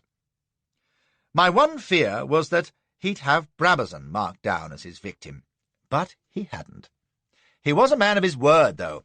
He screamed an order. There was a rush of armoured feet, the cage door was flung open, a Manchu officer poked his head in shrieking, and Trooper Nolan, glaring desperately about him, had made good and sure he was closest to the door. The Manchu officer shouted again, gesturing. Nolan, wearing what I can best describe as a grin of gloating guilt, took a step towards him. Brabazon was standing back, ramrod straight, while I did my damnedest not to catch the chairman's eye. "Take him!" yells the officer, and 2 of his minions plunged in and flung Nolan from the cage. The door slammed shut. I sighed and loafed across to it, looking down through the bars at him as he stood gripped by 2 bannermen. "Be sure and tell him about Tangku Fort," says I softly, and he goggled in bewilderment. Then, as they ran him to the parapet, he must have realized what was happening, for he began to struggle and yell, and I staggered back from the door, crying to Brabazon in stricken accents, "My God! What are they doing? Why, that lying hound of a mandarin! Ah, no, it cannot be!" They had forced Nolan to his knees before the wounded mandarin, who left off bellowing long enough to spit in his face. Then they hauled him up onto the parapet, and while two gripped his arms and bent him double, a third seized his hair and dragged his head forward. The officer drew his sword, shook back his sleeve, and braced himself. "Mother of mercy! Oh, Christ, don't—" The scream ended abruptly. Cut off, as you might say. And I sank my face into my hands with a hollow groan, reflecting that who steals my purse may get away with it, but he who filches from me my good name will surely find his tits in the wringer. "The filthy butchers!" roars Brabazon. "Oh, the poor fellow! But why, in heaven's name, when they said—" "Because that's the kind of swine John Chinaman is," I growled. "They lie for the pleasure of it, Brabazon." He gritted his teeth and drew a shuddering breath. "And my last words to him were a rebuke. Did you know him well, sir?" "Well enough," I said. "A rough diamond, but— Here, how are the frogs getting along?" In fact, they were making capital progress, bayoneting away with elan in the second entrenchment, and while the Chinese positions to the right were hidden by smoke, from the sound of things the British attack was going well. The imps seemed to be giving back all along the line. Hundreds of them were streaming over the bridge, with officers trying to rally them, riding about and howling, but there was only one way the battle could go. The question was, would they slaughter us before we could be rescued? Torn between terror and hope, I reckoned it was odds-on our preservation, unless that reckless fool of a mandarin stopped another splinter, in which case we'd better chivvy up the priest, he being well stricken in years and presumably in a state of grace. I looked anxiously for the mandarin and saw he was being held up by two of his pals while directing operations, but the Armstrongs seemed to have given over for the moment, and clattering up the bridge came a cavalcade of gorgeously armoured nobles, accompanied by standard-bearers. My heart rose in my throat as I saw that their leader was Sang Kol In Sen. He was reining up, addressing the mandarin, and now the whole gang turned towards the cage, the mandarin pointing and yelling orders. My knees gave under me. Hell! Were they going to serve us as they'd served Nolan? The bannermen swarmed in, and 3 of us were hauled out. They left the Sikhs, and in a moment I understood why. For they flung us down on the flags before Sang's horse, and that ghoulish face was turned on us, pale eyes glaring under the wizard's helmet, as he demanded to know if any of us spoke Chinese. Now, he wasn't asking that for the purpose of execution, so I hauled myself upright and said I did. He considered me, frowning malevolently, and then snarled, "Your name, reptile?" "Flashman, Colonel, on the staff of Lord Elgin. I demand the immediate release of myself and my 4 companions, as well as—" "Silence, foulness!" he screamed, on such a note that his pony reared, and he hammered its head with his mailed glove to quiet it. "Snake! Pig!" He leaned down from the saddle, mouthing like a madman, and struck me across the face. "Open your mouth again, and it will be sewn up. Bring him!" He wheeled his mount and clattered away, and I was seized, my wrists bound, and I was flung bodily onto a cart. As it rolled away, I had one glimpse of Brabazon looking after me, and the little priest, head bowed, telling his beads. I never saw them again. No one did. This may seem an odd time to mention it, but my entry to Peking recalls a conversation which I had a couple of years ago with the eminent wiseacre and playwright George B. Shaw, as I call him to his intense annoyance, although it don't rile him as much as Bloomsbury Burney. I was advising him on pistol play for a frightful pantomime he was writing about a lynching in a Kansas cow town. Discussing hanging set him off on the subject of pain in general, and he advanced the fatuous opinion that mental anguish was worse than physical. When I could get a word in, I asked him if spiritual torment had ever made him vomit. He allowed it hadn't. So I told him what my Apache wife had done to Ilario, the scalp hunter, and had the satisfaction of watching our leading dramatist bolting for the lavatory with his handkerchief to his mouth. Of course, I didn't get the better of him. As he said later, it was the thought that had made him spew, not pain itself. The hell with him. I reflect on this only because the most prolonged pain I ever endured, and I've been shot, stabbed, hung by the heels, flogged, half-drowned, and even stretched on the rack, was on the road into Peking. All they did was tie my hands and feet and pour water on my bonds. Then they hauled my wrists up behind me and tied them to a spar above the cart and set off at a slow trot. The blazing sun and the bouncing cart did the rest. I'll not describe it because I can't, save to say that the fiery agony in wrists and ankles spreads through every nerve of your body until you're a living mass of pain, which will eventually drive you mad. Luckily, Peking is only 11 miles from Tangchao. I don't remember much except the pain. Long rows of suburbs, yellow faces jeering and spitting into the cart, a towering redoubt of purple stone toppled by crenellated turrets, the Anting Gate, foul narrow streets, a blue-covered carriage with the driver sitting on the shaft. He called to his passengers to look, and I was aware of 2 cold, lovely female faces regarding me without expression as I half hung, whimpering in my bonds. They weren't shocked or pitying or amused or even curious, merely indifferent, and in my agony I felt such a blazing rage of hatred that I was almost exalted by it. And now I can say, arrant coward that I am, that at least I understand how martyrs bear their tortures. They may have faith and hope and all the rest of it, but greater than these is blind, unquenchable red anger. It sustained me, I know, the will to endure and survive and make those ice-faced bitches howl for mercy. It must have cleared my mind, for I remember distinctly coloured pagoda roofs bigger than I'd ever seen, and a tea-house with dragons' heads above its eaves, and the great scarlet gate of valour into the imperial city. For Peking, you must know, is many cities within each other, and innermost of all is the Forbidden City, the Paradise, the Great Within, girded by gleaming yellow walls and entered by the Gate of Supreme Harmony. There are palaces for 700 princes within the imperial city, but they pale before the Great Within. It is simply not of this world. Like the Summer Palace outside Peking, it's entirely cut off from reality, a dreamland, if you like, where the emperor and his creatures live out a great play in their stately halls and gorgeous gardens, and all that matters is formality and fingernails and fornication.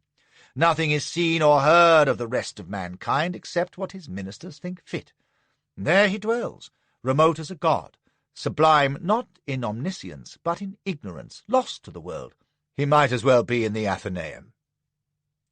I saw most of it later.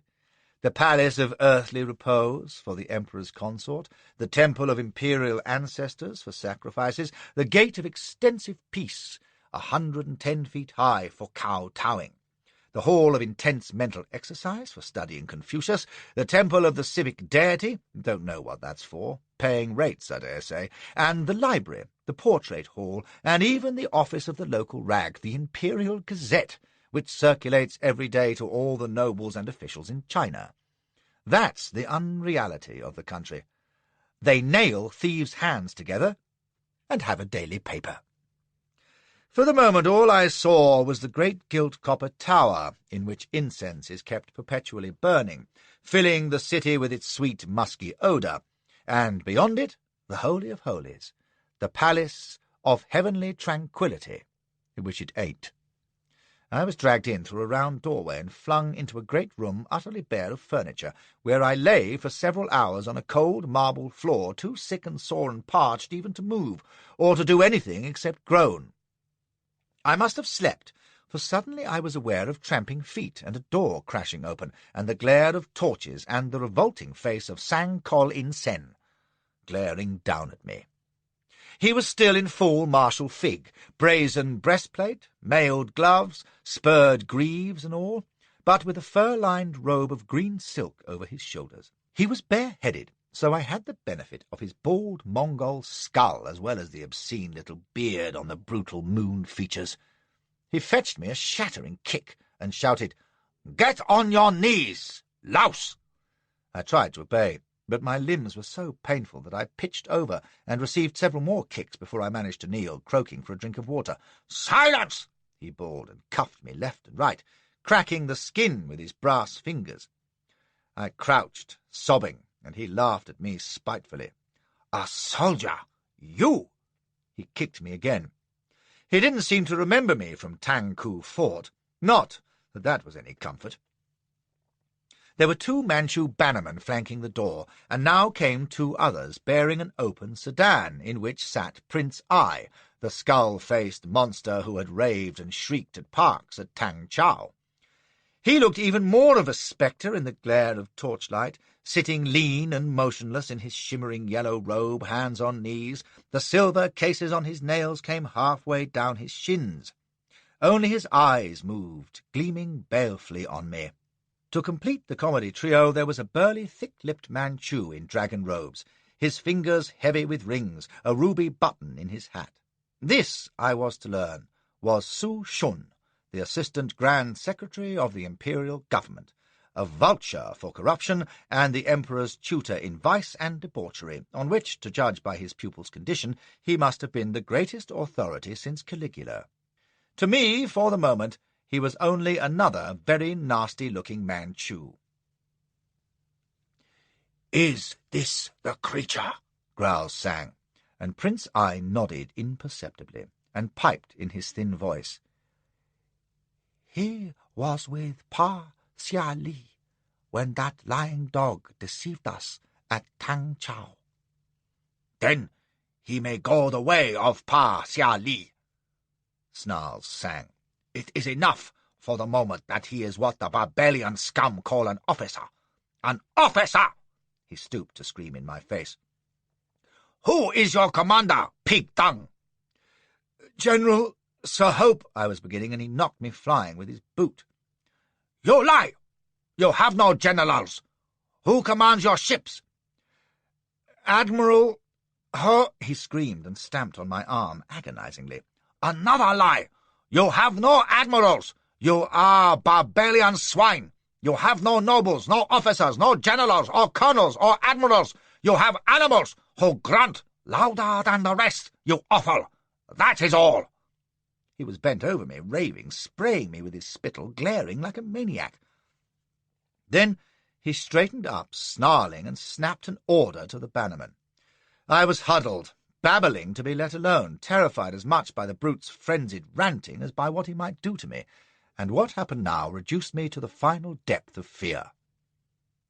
The bannerman was carrying in a stool, on which was seated a naked Chinese, a white, shuddering figure who seemed to have no arms, until I realized that they were clamped tight against his body by a horrible coat of meshed wire, bound so tight that his flesh protruded through the spaces in obscene lumps about the size of fingertips. It covered him from neck to knee, and I've seen nothing more disgusting than that trembling, rippled skin in its hideous wire casing.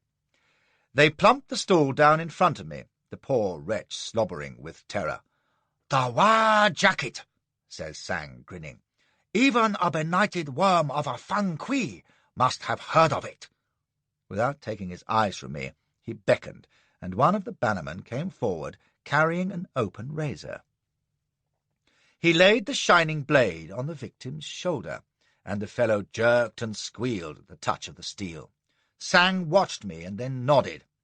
The bannerman flicked his wrist. The trembling mouth before me gaped in a dreadful scream, and one of the flesh lumps had vanished, replaced by a tiny disk of blood which coursed down the naked arm. Sang bellowed with laughter, absolutely slapping his sides, and the burly Shu Shun came forward, chuckling, to peer at the wound. I turned my head aside, gagging, and received a stinging slap across the face. "Watch, coward!" roars Sang, and slapped me again. "Now," says he, "a wearer of the wire jacket has been known to receive as many as 10,000 cuts and still live. Indeed, he may live for months if the executioner is patient, and eventually he will have no skin at all." He laughed again, enjoying my terror. "But if a quicker dispatch is desired—" He nodded again, and the bannerman's razor streaked down the full length of the victim's arm. I didn't faint. I could wish I had, for I'd have been spared the tortured screaming and the diabolical laughter, if not the bloody pool which remained on the marble after they'd carried that babbling wretch out of the room. I wonder I didn't go crazy. I fairly grovelled to these fiends, begging them to let me be, not to cut me, anything so they spared me that unthinkable cruelty. Oh, I've faced some horrors in my time. Nari Man and her knife, Mimbreno squaws out for an evening's amusement, Malagasy inquisitors, and Ignatieff with his knout, but nothing more ghastly than the gloating enjoyment of those two devils, Sang and Su Shun. Prince Ai sat in the background, immobile, his face expressionless. "You have seen the dog," snarled Sang. "Now, here! You will wear the wire jacket, I swear, and when your foul carcass has been flayed, an inch at a time, it will be thrown to the maggots, and still you will be living, unless you obey to the uttermost the orders we give you. Do you hear me, kite?"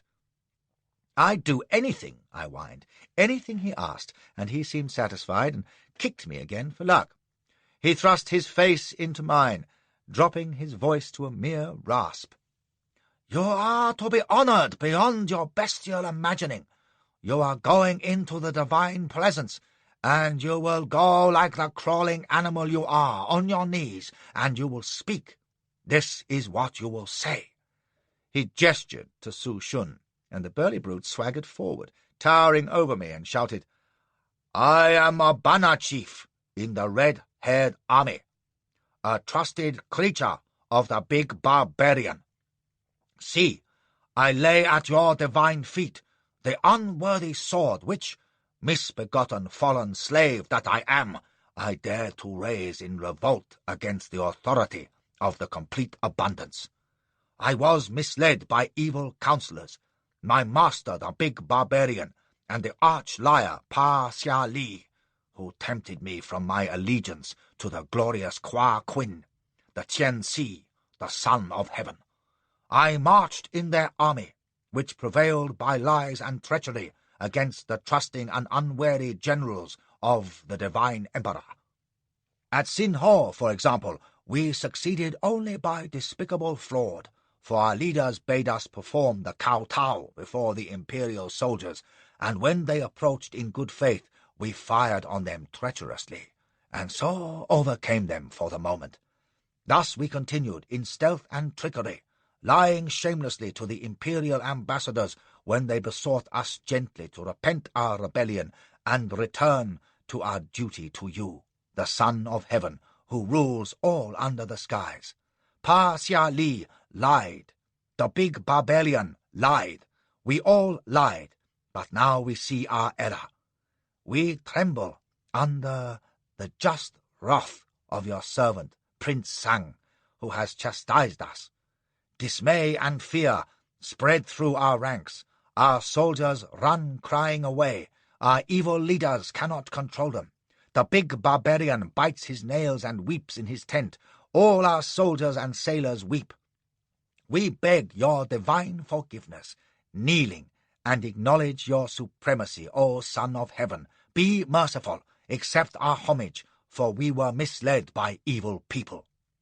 Well, I've talked greater rubbish in my time. He could have it signed and witnessed if he wanted, but even in my abject terror, kneeling almost in the blood of the wire-jacket victim, with those madmen screaming at me, I couldn't help wondering what mortal use they thought it would be. Within a week, their precious Son of Heaven was going to be brought face to face with the big barbarian, who'd make him eat crow and like it. The despised red-headed soldiers would march the sacred streets of the Forbidden City and get drunk and piss against his temple walls and accost his women and kick his mandarins' backsides if they didn't stir themselves. And since nothing in heaven or earth could prevent that, and Sang and Su Shun and Prince Ai knew it, What was the point of stuffing the Emperor's ears with nonsense at the 11th hour, when he'd learned the dreadful truth at the 12th? I still don't understand, you see, the blind, arrogant stupidity of the Manchu mind, that even if Elgin stood in the Emperor's presence, his ministers would still pretend he wasn't there at all, that they'd be whispering him just to wait. This foreign pig would be brought to book presently, and his army thrashed.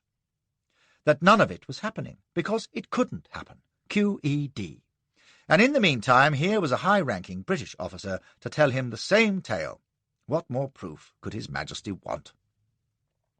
They had me rehearsing it now, and you may be sure I howled it with a will, even throwing in corroborative detail of my own about how my family, including little golden-headed Amelia of blessed memory, were held hostage by Elgin's villains to coerce me into rebellion against my better judgment. Do you know, they were delighted. I ain't sure they didn't believe it. Sang bellowed and kicked me with enthusiasm, and Prince Ai said coldly they had chosen well. Su Shun spat on me to show his approval. Then, "Strip the swine!" cried Sang, and the bannerman cut my cords, tore off my clothes, gave me a rag of loincloth such as coolies wear, and replaced my bonds with ponderous steel fetters whose links must have been 2 inches thick. I now looked abject enough to satisfy them, but they kept my lancer tunic, belt, boots, and spurs to show their lord and master, and produced a ridiculous oriental sword which would be laid at his divine feet during my speech to the throne. Then they left me for about an hour, half dead with pain and fear and ice-cold, mumbling over the farrago of drivel that I knew I would be repeating for my very life. But after that, suddenly, it was on stage with a vengeance, with the bannermen hauling me out and along passages and up stairways, beating me with their spear shafts while I laboured with the dead weight of my chains. We passed through chambers where Chinese officials stared curiously, and uniformed bannermen guarded the round crimson doorways. I remembered a carpeted gallery, crammed with porcelain statues of grotesque figures with enormous teeth and staring eyes. Then they were driving me out across a polished marble floor like a frozen lake, reflecting a great hall as long and high as a church, with a bass gong booming hollowly in its emptiness. Huge vases 3 times the height of a man stood on either side of that cavernous apartment, which was lit by great lanterns with candles of perfumed wax. 3/4 of its length was only dimly lighted, but at the far end, above 3 tiers of broad marble steps, was a dais, on which was seated a golden figure, shining in the flames of the great candle branches flanking his throne, a massive ebony contraption inlaid all over with mother-of-pearl. Robed figures, about a dozen of them, stood on the steps to either side. There was Sang and Prince Ai and Su Shun, but I had little chance to take him in, for my bannerman flung me headlong, and I had to crawl the whole damned way, dragging those beastly irons and staring at the reflection of the naked, bearded wretch in the glassy floor beneath me. "Hullo, Flashy, old son," I thought. "Bellows to mend again, my boy, but you keep going and speak civil to the gentleman, and you'll get a sugar-plum at tea." The gong had stopped, and the only sounds in that joss-laden silence were clanks and laboured breathing. I reached the steps, and under the bannerman's proddings dragged my way upwards, kowtowing all the way. 33 of them there were, and then I stopped, sprawled stark, with a pair of yellow velvet boots just ahead, and the hem of a robe that seemed to be made of solid gold inlaid with emeralds. "He doesn't look like a soldier," says a drowsy voice. "Where is his armour? Why is he not wearing it?" "Your slave, kneeling, begs your Imperial Majesty to look on these rags of garments which the red-headed savages wear." This was Sang, and it was the first time I'd heard him speak at anything but the top of his voice. "They have no armour." "No armour," says the other. "They must be very brave." "That's fox-stew, you bastard," thinks I. But after a minute, Su Shun explained that we were so bloody backward we hadn't thought of armour yet, and Sang cried aye, that was it. "No armour, says the drowsy voice, yet they have great guns. That is not consistent. You, how is it that you have guns, but no armour? "Address the Son of Heaven, pig!" yells Sang, and the bannermen bashed me with their spear shafts. I scrambled to my knees, looked up, and blinked. For if the fellow on the throne wasn't Bassett, my orderly from the 11th Hussars, he was deuced like him, except that he was Chinese, you understand. It was just one of those odd resemblances, the same puffy, pasty, weak young face and little mouth, with a pathetic scrap of hair on the upper lip. But where Bassett's eyes had been weasel-sharp, this fellow's were watery and dull. He looked as though he'd spent the last 10 years in a brothel, which wasn't far wrong. All this I took in at a glance, and then hastened to answer his question. "Our guns, Majesty," says I, "were stolen from your imperial army." At least that ought to please Sang, but with a face like his you couldn't be sure. "And your ships," says the drowsy voice, "your iron ships.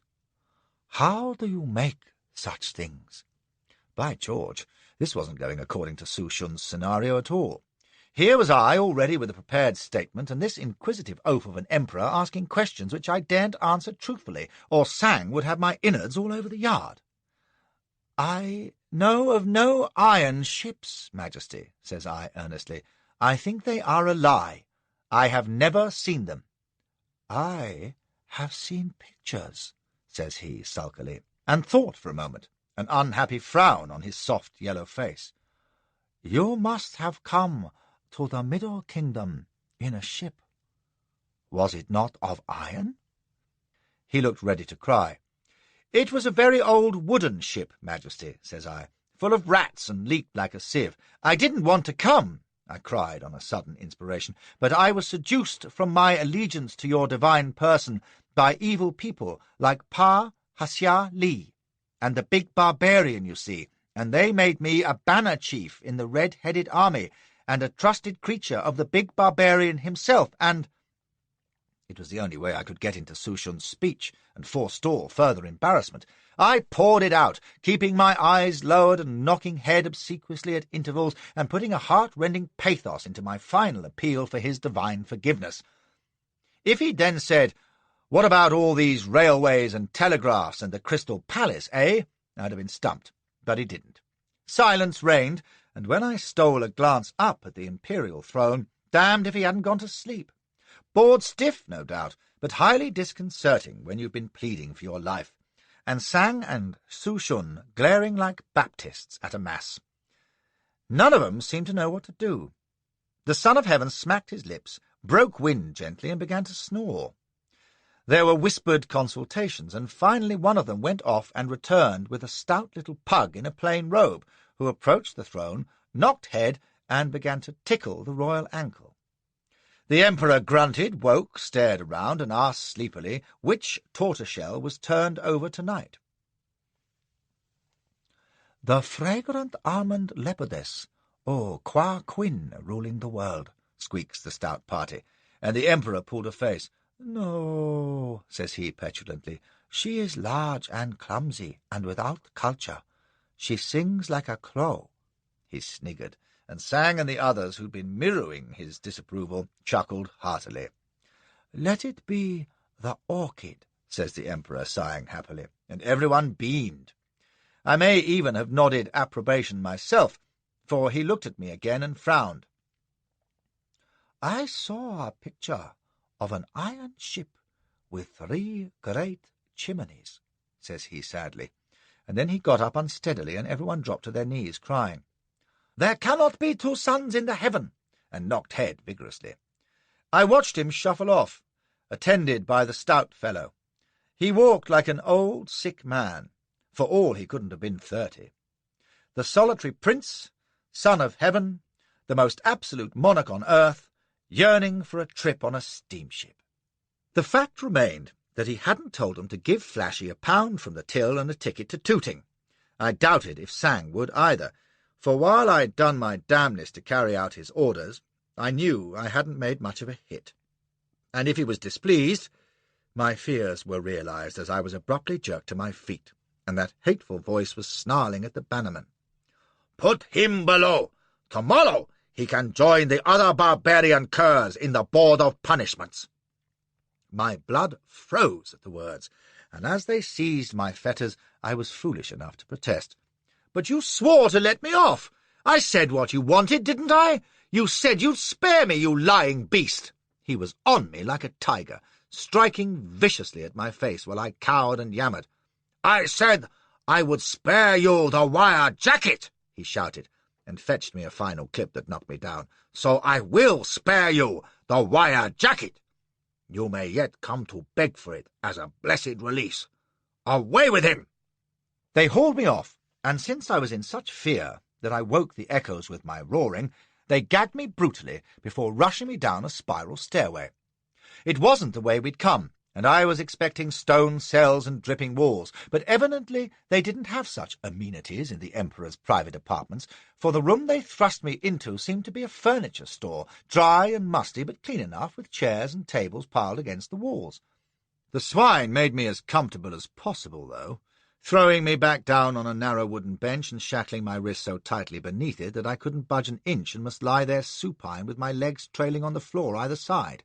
Then they left me, a prey to the most horrid imaginings, and unable even to whine and curse by reason of my gag. The Board of Punishments! I'd heard of it, and horrid rumours of what happened there. If I'd known what Parks and Locke and the others were already suffering, I'd have gone off my head. Mercifully, I didn't know, and strove to drive the awful fears out of my mind, telling myself that the army was only a few miles away, that even mad monsters like Sang must realize the vengeance that Elgin would take if we were ill-treated and hold his hand.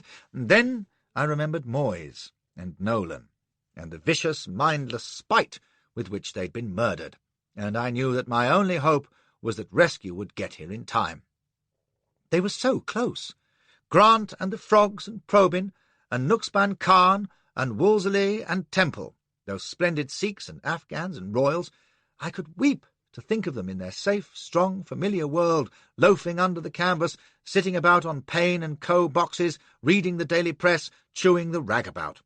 What had it been, that evening a century ago before we rode to Tang Chow? Oh, aye, the military steeplechase at Northampton, won by a dragoon over 20 fences and 3 ploughs, and spectators riding alongside had spoiled sport.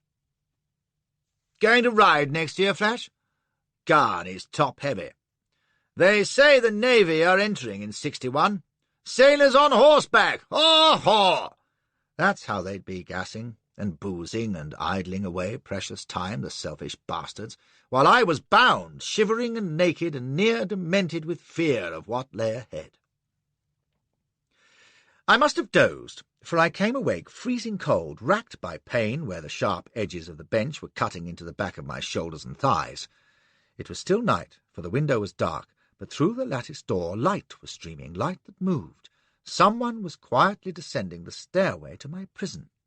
There was a murmur of Chinese voices just outside, one a falsetto squeak that I seemed to have heard before, and the other, even to my battered senses, it was one of the loveliest human sounds I'd ever listened to, soft and tinkling as a silver bell, the kind of voice a happy angel might have had, a slightly excited, tipsy angel. "Is this the room, little Anne?" it was whispering. "You're sure? Well, take me in then. Hurry, I want to see." "But, orchard lady, it is madness," whimpers Squeaker. "If we were seen, please let us go back. I'm frightened." "Stop trembling, or you'll drop me. Oh, come on, fat, foolish, frightened little Anne. Be a man." "How can I? I'm a eunuch, and it's cruel and mean and unworthy to taunt me. Oh, you pinched me. Oh, vicious, when you know I bruise at the least nip." "Yes, so think how you'll bruise when the Mongols take their flails to you, little jelly." "You wouldn't." "I would. I will, unless you take me in and let me see. Now." "Oh, this is wilful. It's wicked and dangerous. Please, dear imperial concubine Yi, why can't we just go upstairs and— Because I've never seen a barbarian, and I'm going to, dear little Anne. The lovely voice chuckled and began to sing softly. Oh, I'm going to see a barbarian. I'm going to see a barbarian. Oh, please, please, orchard lady, quietly. Oh, very well. The door opened, and light flooded into the room. Dazzled, all I could make out at first was a short, stout figure carrying someone, a child by the look of it. Then the lantern was placed on a cupboard so that it shone down on me, and as they advanced into the room I saw that the bearer was the portly cove who'd scratched the Emperor's foot in the Hall of Audience. His burden was wrapped in a scarlet silk cloak with a hood keeping the face in shadow. "Well," hisses the eunuch, "there it is. I hope you're satisfied, risking our lives just to gape at the monster. To say nothing of the scandal if it were known that the Empress of the Western Palace was sneaking about. Oh, shut up, Pudding," says she in that silvery chuckle, "and put me down. No, we're going. We must, before. Put me down, and close the door." He gave a hysterical whimper and obeyed, and she circled the bench none too steadily, giggling and clutching the cloak tightly under her chin. She craned forward to look at me, and the light fell on the most beautiful face I've ever seen in my life. I've said that of 3 women, and still do. Elspeth, Lola Montez, and Yeonala Tsu Si, the orchid, the incomparable Yi concubine. And it's true of each in her own way. Fair Elspeth, dark Lola, and Yeonala was the Orient, in all its pearly delicacy of flower-like skin, lustrous black eyes, slender little nose, cheery mouth with the full lower lip, tiny even teeth, all in a perfect oval face. Add that her hair was blue-black, coiled in the Manchu style, and you ain't much wiser, for there are no words to describe that pure loveliness. Who could have guessed that it masked a nature compounded of all the 7 deadly sins except envy and sloth? But even when you knew it, it didn't matter one damned bit, with that breathtaking beauty. She said it herself. "I can make people hate me or love me with blind worship. I have that power." All I knew then, as she surveyed me, swaying and tittering excitedly, was that I'd never seen the like. And I can pay the little heartstopper no higher tribute than to say that my first wish was that I had my uniform and a shave. Being flat on your back, gagged and bound in a filthy loincloth, cramps the style no end. My second thought was that whoever had painted her mouth purple and her eyelids silver with devil's streaks slanting up the brows had done her no service. And then I noticed that the black pupils were shrunk to pinpoints and the perfect lips were loosely open. She was rollicking drunk on opium. Her first words confirmed it, I'd say. "Oh, he is disgusting. Not human. Look at the hair on his chest, like an ape." She shivered deliciously. "Are they all like this?" "What do you expect?" pipes Anne fearfully. "I told you, but you wouldn't listen. Yes, they're all like that. Some are even worse, revolting. Now please, come away." "They can't be uglier than this. See his dreadful great nose, like a vulture's beak, and his ears, and his hair."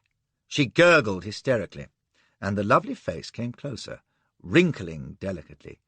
"He smells, too. Ugh! They all smell like sour pork. Oh, orchid lady, why do you wait staring at the beastly thing. He's a barbarian.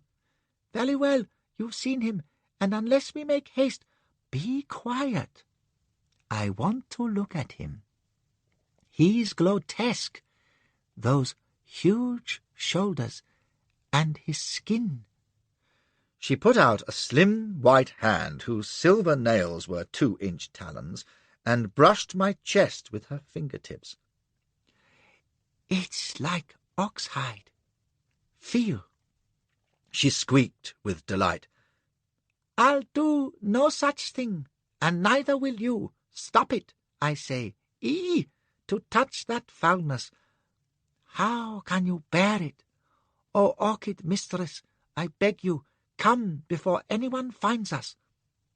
But his arms and legs, Anne, they're enormous, like an elephant. He must, says she, all tipsy solemnity, be terribly strong. Strong as a bull, wouldn't you think? Yes, as a bull, and quite as interesting. Imperial concubine ye, this is not fitting. Please, I implore you, let us go quickly. In a moment, stupid. I'm still looking at him. She took an unsteady pace back, head on one side. He's an absolute monster. She giggled again, her knuckles to her lips. I wonder. What? What do you wonder? Eh? Ha ha! I know what you wonder. Oh, vile, shameless, come away this instant. No, no, I just want to look, fool. You wouldn't care if it was a horse or a monkey, would you? Well, he's just a barbarian. And before he could stop her, she had swayed forward, laughing, and yanked at my loincloth. There was a rending sound. Little Anne screamed, averted his eyes, tried to drag her away, succeeded in pulling the cloak from her shoulders, and while her ladyship, oblivious, blinked in drunken contemplation, I returned the scrutiny with interest. In fact, I nearly swallowed my gag. I should explain that she had looked in while returning from duty in the Emperor's bed, and consequently was still in uniform, or rather out of it. And His Majesty's tastes were curious. She was dressed in enormous wings of peacock feathers, attached from shoulder to wrist, and high-soled Manchu slippers from which silver cross-garters wound up to above her knees. The effect was striking. She was one of your slim, perfectly shaped, high-breasted figures, with skin like alabaster. As I said, I never saw the like. She would have made a stone idol squeal. Pull it back! Stop it! Don't look! Little Anne was in a frenzy, dropping to his knees beside her, pawing, distraught. For pity's sake, orchid lady, please come away quickly before— Oh, gods, what are you doing? It was a question which, had I not been gagged, I might well have echoed. Rhetorically, since there was no doubt what she was doing. The wicked, insolent little flirt! She had detached a plume from her peacock wing and was tickling lasciviously, humming what I took to be an old Chinese lullaby, and going into delighted peals at the visible result of her handiwork. Oh, buffalo! She exclaimed, clapping her hands, while little Anne stared in horror and absolutely beat his forehead with his fists, and the hapless victim struggled helplessly, distracted and outraged. For I have my dignity, damn it! And I bar being unbreeched and assailed by opium-sodden houris, however bewitching, without even a by your leave. Oh, horrid! Impossible! Little Anne fairly gibbered. Oh, lady! Dear orchid, please come away. See, I lie at your feet. I beg, I beseech, stop, stop. If someone should find us. That would be unlucky for them. She stopped tickling and laid hold. Oh, little Anne, says she breathlessly, go outside and guard the door. He gave a frenzied neigh. What will you do? He squealed, which was as foolish a question as ever I heard, considering my condition and her behaviour. No, I forbid it. You cannot. It is sacrilege, blasphemy, awful. It is improper. Do you want to be alive tomorrow, little Anne? The voice was as musically soft as ever, but there was a note in it to bristle your hair. Go out, keep watch, and wait till I call. Now. He gave a last despairing wail and fled, and she teased fondly for a moment, breathing hard, and then leaned over to look into my face, possibly to make sure I wasn't going to sleep. Dear God, but she was lovely. The purple mouth was wide, panting violet-scented breaths. The black eyes were glittering as she laughed and called softly. Oh, Anne, he is so ugly. I can't bear to look at him. Then don't! His piping came faintly through the door. Don't look. Don't do anything. Don't touch it. Him. Remember who you are, you bad, lascivious wretch. You're the imperial concubine Yi, beloved of the complete abundance, mother of his only child, moon to the heavenly sun. Here, are you listening? What did you say about complete abundance? Chuckled the drunken hussy, and dropped her silk cloak over my face, to cut off her view, no doubt. Damn her impudence. Her hands gripped my chest as she swung nimbly astride, her knees either side of my hips. For a moment she was upright, playing and fondling while I lay fit to burst, and then, with a long, shuddering sigh, she sank slowly down, impaling herself, gliding up and down with maddening deliberation.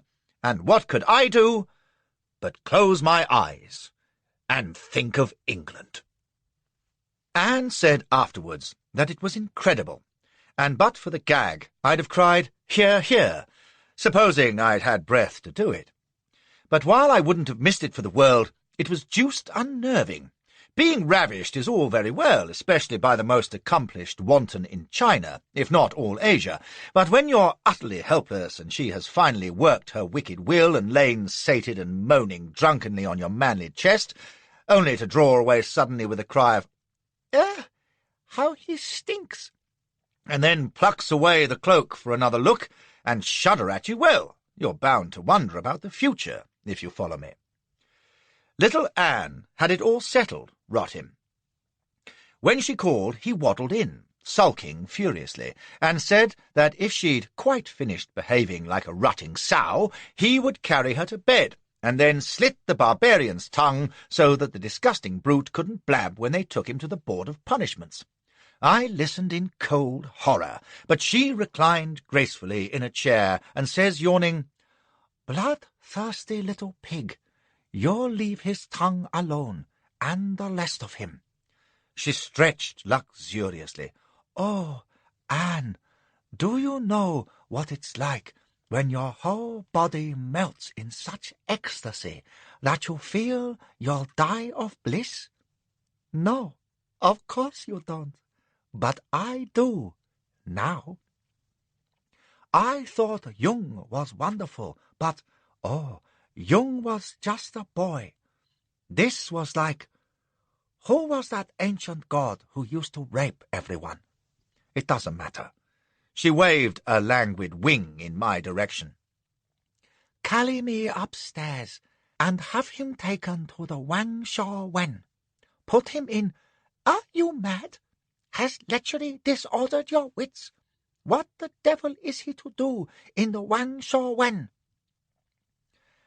"Die a happy barbarian," purrs Madam. "Eventually, unless I tire of him first, which is unimaginable."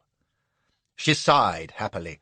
"Of course, all that horrid hair must be shaved from his body, and he must be bathed in musk for that awful odor, and dressed decently." "You are mad! Take that thing to your own pavilion?" He gargled and waved his arms. "And when the Emperor hears of it, or Prince Kung, or your enemies, Sang and Su Shun and the Tsai Yuan, Don't be silly. Who would be so brave or foolish as to tell on the concubine ye? Even you aren't so stupid, are you, little Anne? Just for a second, the silvery voice hardened on that chilly note, and then she had risen, staggered, giggled, and broken into a little girl sing-song. I'm hungry, Anne. Yes, I am, Anne, and I want some pickles, Anne, and roast pork, and cherries, and lots of crackling, and sugared lotus seeds, and a cup of honeysuckle tea, and then sleep, sleep, sleep. She leaned against him, murmuring, But, oh, it's the infernal black smoke. It makes you mad and irresponsible and naughty. You don't know what you're saying or doing. Please, dear orchid lady, little empress, listen to reason. You've enjoyed the beastly fellow. Ugh, isn't it enough? You say no one would tell, but how if the emperor came to your pavilion and found that creature? The emperor, says she drowsily, will never get out of his bed again. Why should he, when I'm always in it? But if he did, and caught me with 20 barbarians, do you know what? He'd forgive me. She brushed a wing playfully across his face. If you were a man, little Anne, you'd know why. My barbarian knows why. She pushed away from him, laughing, and skipped unsteadily to my bench, beating her wings. Oh, yes, he knows why. Don't you, my ugly, hairy barbarian? So ugly, except for the happy part. See, oh, Anne, I'm so happy. Stop it at once, I say. He pulled her away. He was nearly in tears. I won't have it, do you hear? It's not decent. You, a great Manchu lady, how can you think of that animal? Oh, leave me alone. Look, you've torn my wing. The lovely mouth pouted as she smoothed her feathers. You'll make me angry in a minute, little Anne. I should have you beaten for that. Yes, I will, you blubbery little ape. Have me beaten, then, he squealed in sudden passion. Beat me for a torn wing, and what of your torn honour? You, Yahonala, daughter of a knight of the Banner Corps, mother of Tung Chi, the seed of heaven, to forget your loyalty to the emperor. You indulge your wicked lust with this peasant savage, you whose life's duty is the solace and comfort of the solitary prince. Shame on you! I'll have no part in it, and you can beat or kill me if you like. He finished on a fine, fearful flourish. It's not good enough. I've taken part in some damn odd scenes in my time, but I imagine a visitor to that room just then would have agreed that the present spectacle was unique. There we were among the furniture and dust-sheets. On my left, in brown robe and pill-box hat, 20 diminutive stone of blubber, shrilling like a steam whistle. On my right, topping him by a head in her pearl-fringed block shoes, that incredible ivory beauty. Her nudity only enhanced by the ridiculous trailing peacock wings and silver garters. They faced each other across the supine form of the pride of the 17th Lancers, trussed, gagged, and stark as a picked bone, but following the debate with rapt attention. My admiration, if not my sympathy, was all with little Anne. As I looked at that lovely silver-painted mask of a face beneath the coiled raven hair, suddenly it was wiped clean of drugged laughter, and the cold implacability that looked out of it was frightening. I even left off staring at those excellent jutting tits, which goes to show. I'd not have faced her for a fortune, but when she spoke, it was in the same soft, bell-like tone. "Eunuch, anti-high," says she, and negligently indicated her feet. And the poor little tub came waddling and sank down like a burst bladder. She touched his cheek gently with a silver talon, and he turned up his trembling pug face. "Poor little Anne, you know I always get my way, don't you? It was like a caress. And you always obey, because I am your little orchid, whom you have loved since I came here long ago. A frightened little girl to whom you were kind. Remember the watermelon seeds and walnuts, and how you consoled me when my heart was breaking for the boy I loved, and how you shielded me from the anger of the dowager when I broke her best gold cup and you took the blame, and how you whispered comfort when first you wrapped me in the scarlet cloak and took me to the Emperor's bed, trembling and in tears. Be brave, little Empress. You will be a real Empress some day. Have you forgotten, little Anne? I never shall." He was leaking like the drinking fountain movement by now, and no wonder. I was starting to feel horny for her again myself. "Now, because I love you too, and need you, little Anne, I shall be honest with you, as I always am." The silvery voice was sober as a judge's now. "I want this barbarian for what you call my wicked lust. No, it's true. And why not, if it pleases me? You talk of honor, loyalty to the Emperor. What loyalty do I owe to that debauched pervert? You know I'm not a woman to him, but a pretty painted toy trained to pander to his filthy vices. What honor is there in that? You know, and pity me, and used to arrange those secret trysts with Jung, the man I loved. Where was my honor then? Jung Lo was a noble, a Manchu, a Banner chief who would have married you if he could," he whimpered, pawing her feet. "Oh, please, Orchid, I seek only your good. This thing is a barbarian brute. But if I want him, little Anne, mayn't I have him, please? He is just a little pleasure, a watermelon seed, and he may have another use. You should know of it, and of other things, which it will soon be time to tell you." She paused, head lifted. "Yes, why not now? This is a good secret place, away from big ears. Go, see that all is safe." He hopped up, all alarm, popped his head out, and came back nodding nervously. She sat down, motioning him to kneel close, and stroked his fat cheek playfully. "Don't be frightened, small jelly. Just listen." She began to talk, quite unaware that the big ears of the barbarian melon seed were understanding every word. "Soon, little Anne, two great things will happen. The barbarians will take Peking, and the Emperor will die. No, listen, you fat fool, and keep your babbling to yourself. First, the Emperor. Only I and one discreet physician know it.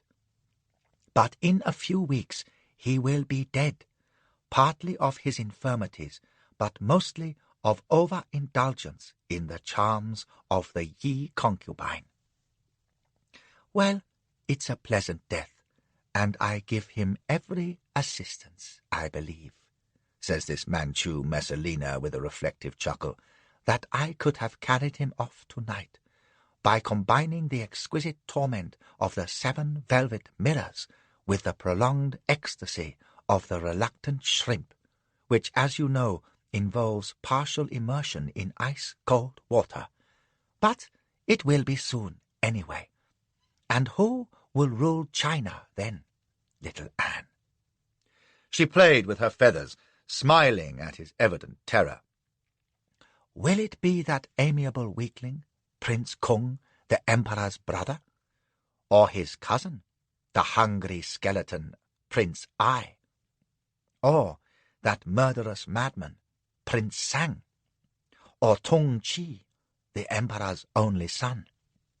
My son, Any one of these, or as many others, might become emperor, little Anne.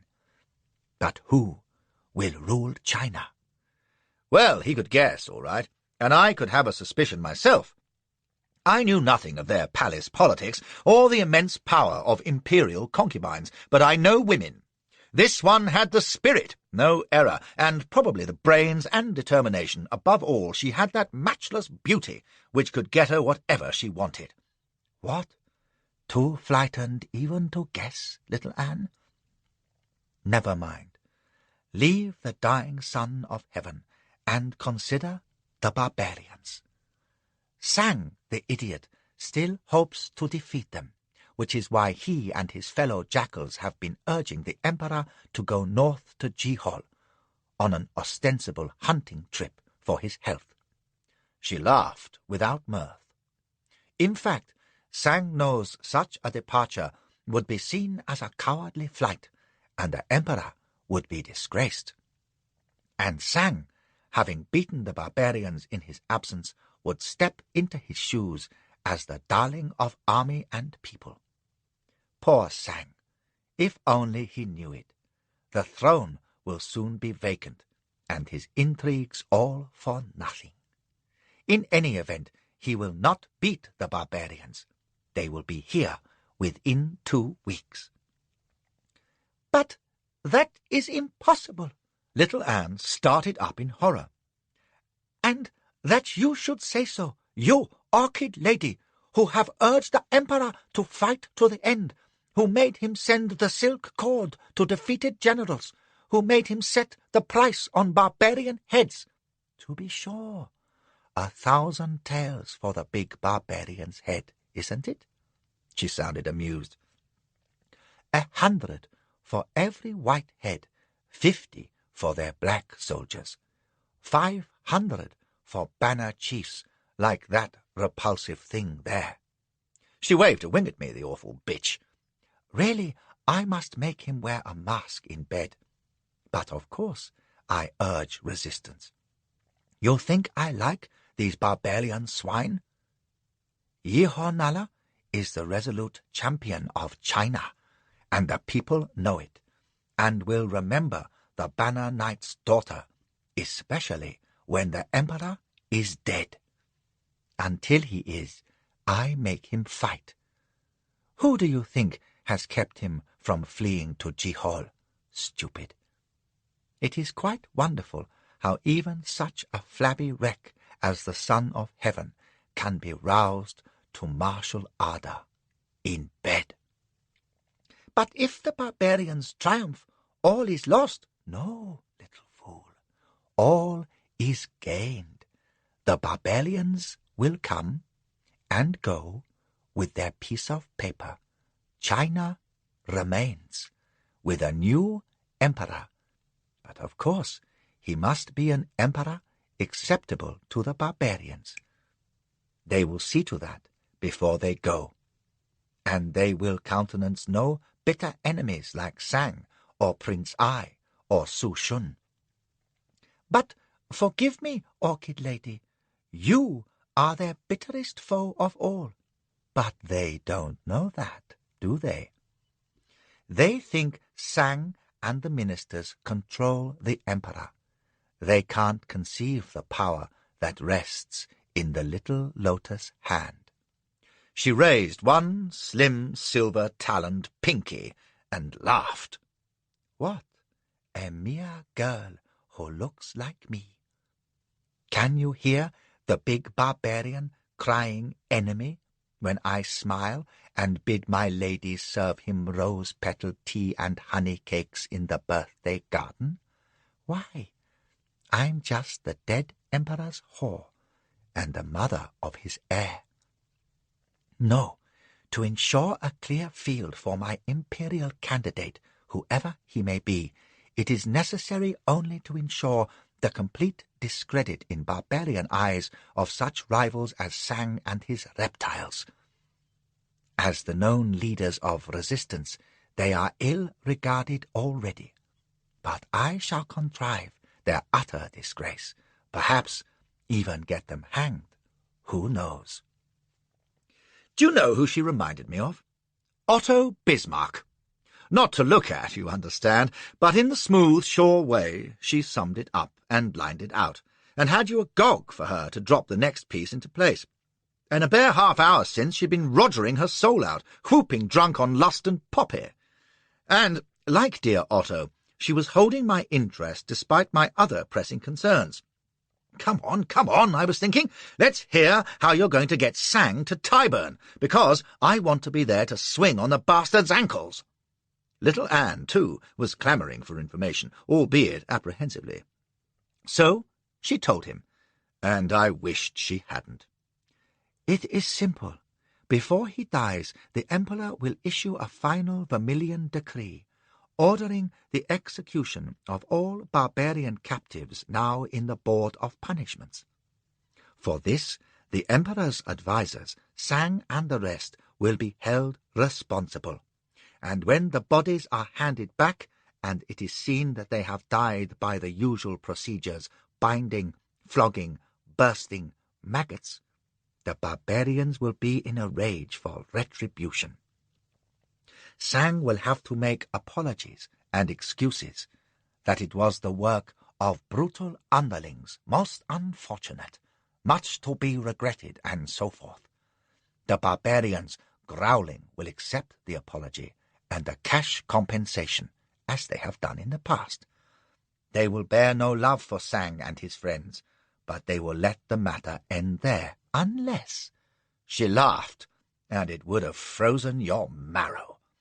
There is, among the bodies, one that has died by the wire jacket, or something equally elaborate. For that cannot be excused as the casual brutality of some underling.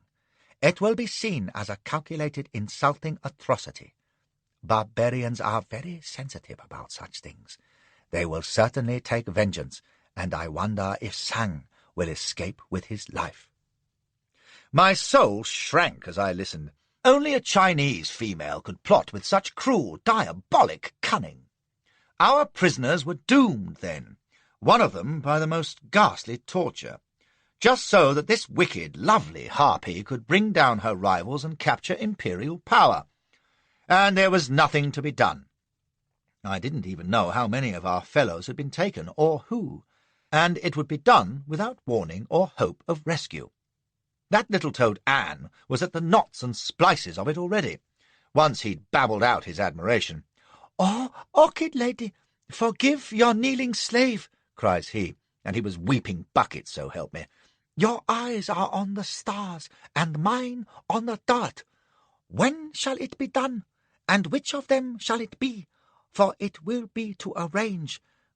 The victim must be brought from the board secretly, lest Sang's people should hear.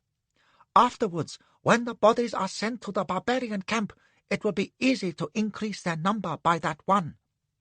In a week, perhaps, when the barbarians prepare their final attack on the city. And who will wear the jacket?" She shrugged. "One of their leading people.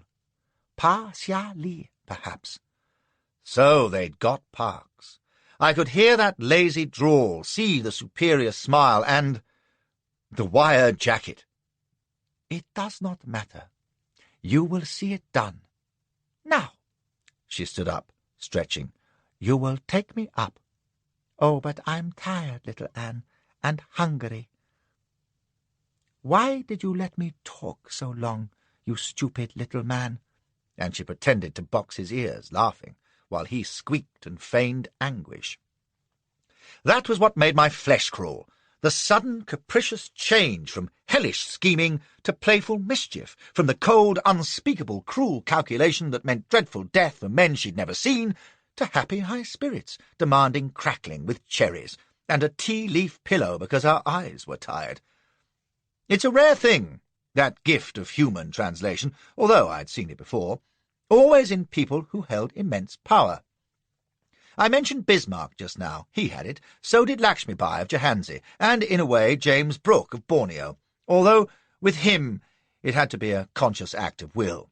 For the others, it was a necessary part of their nature to be able to turn in perfect oblivion from determining the destiny of a nation or a matter of life and death to choosing a new hat or listening to music, and then back again with the mind wiped clean. Here, in an hour or so, this bonny girl of 25 had been subjected to heaven knew what debauches with a dying monarch, drugged herself with opium, run the risk of death for the mere whim of seeing some new thing, a barbarian, ravished a helpless captive for the sheer sport of it, rehearsed her plans for securing supreme political power, again at the risk of death, and was now yawning contentedly at the thought of a snack and a good sleep. God knew what her diary held for tomorrow. My point is, it wasn't quite the home life of our own dear Queen, and it takes a nature beyond our understanding to manage it. Now, as she yawned and hummed and resumed her cloak and hood, she spared a thought for me again, tickling mischievously and skipping away laughing as little Anne scuttled in to fend her off. I was to be taken secretly, she reminded him, to the Wang Shor Wen, which sounded like some sort of garden. I wondered what Sang would think when his soldiers reported that the wandering boy had vanished into thin air. The little eunuch made a doubtful lip. "A pity. We must be at the trouble of removing a captive from the board of punishments," grumbles he, "when we have one to hand." At which she cuffed him soundly, and serve him right. "Fat savage! Would you harm my barbarian? You'll treat him with care and respect, d'you hear? Or I'll have you fed to the tiny devilfish, 1 greasy inch at a time." She considered me with her secret smile. "Besides, I told you I may have another use for him. Just suppose, when the other prisoners have been killed, the barbarians discover that one has been saved and kindly treated by the Yi concubine. Won't they be pleased with her, and with her party at court?" She patted his head lightly. "Well, it is a possibility." "Better he should wear the wire jacket," pipes he viciously. "He deserves it. After tonight he isn't fit to live. How could you?" He shuddered in revulsion. "Ugh! Disgusting!" "Why, I believe you're jealous, little Anne," she mocked him as he lifted her in his arms. "Oh, stop sulking. Just because you're weaponless, selfish little hound. Am I to have no fun?" "Oh, no. I'm sorry. That was a mean thing to say. Forgive me, little Anne." As he bore her from the room, she was apologizing to the beastly little bladder, and her last words drifted to my ears, filling me with a new and dreadful fear. "Look, if he does not please me, or I tire of him quickly, perhaps—" The beautiful voice faded up the stairs, and I was left a prey, as they say, to conflicting emotions. It's a strange thing, but I remember distinctly I wasn't tired when they whisked me out of that lumber-room just as dawn was breaking. 24 hours earlier I'd been waking in my cage at Tangchao. Since then I'd witnessed the battle of Pa Li Chao, arranged the demise of Trooper Nolan, been ill-used and terrified by Sang's thugs, crawled to the Emperor of China, and conferred, so to speak, with his principal concubine. A busy day, you'll allow, but while I'd a right to be played out body and soul, I wasn't, because I didn't dare to be. I must keep my wits about me. For one stark thought was hammering in my brain above all others when the shadowy figures flitted into my room, to unchain and carry me swiftly out, wrapped in a carpet like Cleopatra as ever was. Whatever happened now, I must not, for my very life's sake, utter so much as a syllable in Chinese. It was the grace of God that little Anne hadn't been present when I babbled before the Emperor. True, he'd later suggested slitting my tongue, but that presumably had just been native caution. He plainly didn't even suspect that I understood the lingo, or he'd never have permitted Yehonala to pour out her girlish dreams in my hearing. To both of them I was a mere lump of uncomprehending barbarian beef, and if ever they realized that I'd taken in every word, quite. Thank heaven I'd been gagged throughout our meeting, or I might well have spoken at some point. "You permit yourself strange liberties, madam, for example." Well, they didn't know, and provided I kept my trap shut, they never would. Only the Emperor and his nobles were aware of my linguistic skill, and I wasn't liable to be meeting them again. In the meantime, I faced the prospect of becoming stallion en titre to that gorgeous little tyrant, which was capital, and the possibility, if she tired of me, or it suited her murderous plan, that I'd be the one given the wire jacket when they started butchering prisoners. That wouldn't be for a week. I had that much law in which to escape and take word to Grant that he'd better look sharp if he was to rescue them. Then again, escaping would be damned risky. My safest course might well be to lie snug, bulling Yahonala's pretty little rump off, and pray that she'd exempt me from the slaughter, which she seemed inclined to do, which meant letting the other prisoners go hang. Aye, well, it's a cruel world. It was all very difficult, and I must just wait and see what seemed best. Best for Flashy, you understand, and good luck to everyone else. These were my thoughts as I was borne off, and one thing quickly became plain. In the event that escape did eventually seem advisable, and sorry, Parks, but on the whole I'd rather not, at least it wouldn't have to be from the Forbidden City, which would have been next to impossible. For after my swathed carcass had been carried some way, it was slung aboard a cart and driven for about 2 miles through city streets, to judge from the noises. Then the rumble of other traffic and the din of the waking city ceased. Our speed picked up, there were several cock-crows, and I guessed we were in open country. After about half an hour, the cart slowed to a walk. My carpet was stripped away, I was hauled into a sitting position and looked about me. My escort were 4 men dressed like little Anne, which meant they were eunuchs, nominally at least, for while 3 were squeaking butterballs, the 4th was lean and whiskered and spoke in a bass croak. There's one who's all present and correct, thinks I, and he probably was. These eunuchs, you see, are an extraordinary gang. In most Eastern countries they're prisoners or slaves who've been emasculated and given charge of the royal womenfolk, but not in China, where they are absolute volunteers. I swear it. It's a most prestigious career, you see, offering huge opportunities of power and profit, and there are young chaps positively clamouring to be de-tinkled so that they can qualify for the job. Not a line of work that would appeal to me, but then I'm not Chinese. However, royal concubines being what they are, and you may have gathered that Yahonala, for one, was not averse to male society, it was sometimes arranged that a candidate escaped the scissors and took up his duties in full working order. I suspect that my chap in the cart was one such, and a capital time he must have had of it, since concubines outnumbered the Emperor by about 300 to 1, and His Majesty was so besotted with Yahonala that the others had to look elsewhere for diversion. But fully armed or not, the eunuchs were the most influential clique at court, as spies, agents, and policy-makers. Saving the Emperor, the most powerful man in China was undoubtedly Little Anne, the chief eunuch, and he was right under Yahonala's dainty little thumb. But I'll digress no longer, for now I have to tell you of one of the most wonderful things I've ever seen, a marvel to compare with any on earth, and no one will ever see it again. There are many beautiful things in the world, mostly works of nature, a Colorado sunset, dawn over the South China Sea, Elspeth, primroses, cold moonlight on the Sahara, an English woodland after rain. Man cannot make anything to equal these, but just once, in this critic's opinion, he came so close that I'd hate to live on the difference. And it was done by shaping nature, delicately and with infinite patience, as probably only Chinese artists and craftsmen could have done it.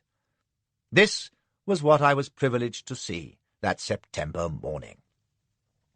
As I remember, we were leaving a little village on a narrow road between high stone walls which took us over a stone bridge and a causeway through a lake to a great carved entrance gate. Beyond that was a courtyard and a massive building blazing with gold in the rising sun. We drove past it and a scattering of lesser pavilions, and then it burst on the view in all its perfect, silent splendour, and I gasped aloud in wonder, while the eunuchs squeaked and laughed and nudged each other to see the barbarian stricken dumb as he gazed for the first time on the summer palace. As you may have heard, it was not a palace at all, but a garden 8 miles long, but it wasn't a garden either. It was fairyland. And how do you describe that? I can only tell you that in that vast parkland stretching away to distant hazy hills, there was every beauty of nature and human architecture blended together in a harmony of shape and colour so perfect that it stopped the breath in your throat, and you could only sit and wonder. I can talk of groves of trees, of velvet lawns, of labyrinths of lakes with pavilioned islands, of temples and summer-houses and palaces, of gleaming roofs, of imperial yellow porcelain seen through leaves of darkest green, of slow streams meandering through woods, of waterfalls cascading silently down mossy rocks, of fields of flowers, of pebbled paths winding past marble basins where fountains played like silver needles in the sunlight, of deer cropping daintily beneath spreading branches, of willow-patterned bridges, of dark grottos where pale gold statues shone faintly in the shadows, of lotus pools where swans slept. I can write these things down, and say that they were spread out like a great magic carpet in glorious panorama as far as the eye could see, and what does it convey? Very little. It may even sound vulgar and overdone, but you see, I can't describe how one delicate shade of colour blends into another, and both into a third, which is not a colour at all, but a radiance. I can't show you how the curve of a temple roof harmonizes with the branches that frame it, or with the landscape about it. I can't make you see the grace of a slender path winding serpentine among the islands of a lake that is itself a soft mirror bordered by ever-changing reflections. I can't say why the ripple of water beneath the prow of a slow-gliding pleasure barge seems to have been designed to complement the shape of barge and lake and lily-pad, and to have been rippling since time began. I can only say that all these things blended into one great unified perfection that was beyond belief, and damned expensive too. It had taken centuries to make, and if all the great artists of the classical age and the Renaissance had seen it, they'd have agreed that the fellows who designed it, for design, of course, was its secret and its glory, knew their business. Being a Philistine, I will add only, never talk to me about art or beauty or good taste or style, because I've seen the bloody elephant. I say it was a vast garden, but in fact it was many. The main one was the Wen Ming Wen, the enclosed and beautiful garden, a great walled park with palaces which were museums of all Chinese art and civilization accumulated through the ages. Then there was the Qing Ming Wen, the golden and brilliant garden, with its hills crowned by a 6-story jade tower and a magnificently ruined lamasery, and the fragrant hills, the jade fountain park, the imperial hunting park, the garden of clear rippling water, and the one to which I was taken, the Wang Shao Wen, or birthday garden, which was reckoned the most perfect of all, with its views of the surrounding shooting match, and beyond that distant Peking and the surrounding hills. This miracle was all for the personal delight of the Emperor and his court. No other visitors ever saw it, which was perhaps as well, since I should think it was by far the richest treasure house there has ever been in the world. To give you a notion, Yehonala's favourite pavilion was a modest cabin covering about an acre, roofed with gold leaf and apparently constructed of marble, jade, and ivory throughout. Its scores of rooms were stuffed with priceless fabrics, carpets, and furs, statuary of every precious metal and porcelain, clocks, jewellery, paintings. I remember going along a veranda, looking out at the glorious scenery, and suddenly realizing that I was no longer out of doors, but was staring at a wall so cunningly decorated that it appeared to be a continuation of the world outside. I had walked a good 10 paces before I discovered that I was no longer seeing reality, but artifice, and when I went back and stood at gaze, I could hardly tell where one ended and t'other began. It was almost sickening to think of the genius and labour that had gone to the making of such a vain thing, yet it was lovely. And as to the movable loot, well, an entire wing was devoted to thousands of magnificent silk dresses, scarves, and shawls. You absolutely waded through them. Another wing was given over to jewelled ornaments, so brilliant and numerous that the eye could not bear to look at them for long. One vast room was filled with the most intricate mechanical toys crusted with gems, jade jack-in-the-boxes, walking dolls, blasted diamond frogs and beetles hopping and scuttling all over the shop, and you'd no sooner escaped them than you were in a room walled in solid silver and carpeted in ermine and sable, with gold racks covered in ladies' shoes. That was Yehonala's house, and there were hundreds like it, Palaces, temples, museums, art galleries, libraries, summer houses and pavilions, all crammed with treasures so opulent that, why, if those Russian Easter eggs that are so admired had found their way into the summer palace, I swear they'd have boiled 'em. God knows what it was all worth, or what it was all for. Greed, vanity, an attempt to create a luxurious paradise on earth, so that the earth could be forgotten. If the last, then it succeeded, for you forgot the world in an instant. It should have seemed just a great overstuffed bazaar, but it didn't.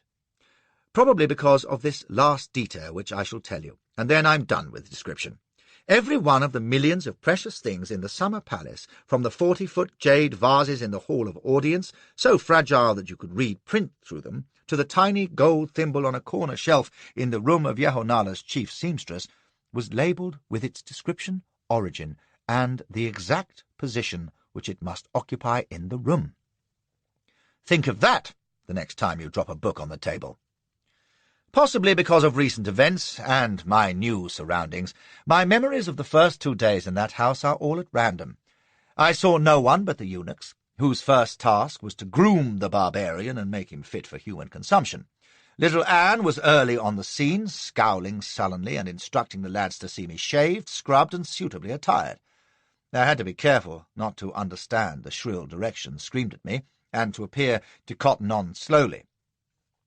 I insisted on bathing and shaving myself, and recall sitting in a splendid marble bathing pool, using a jewelled razor on my chest, arms, and legs, and damning, in English, the eyes of the bollockless brigade as they twittered round the brink, pouring in the salts and oils to make me smell Chinese. I had a splendid shouting match with Anne on the subject of my moustache and whiskers, which he indicated must come off, and which I, by Saxon oath and gesture, showed I was ready to defend to the last. Finally I removed them.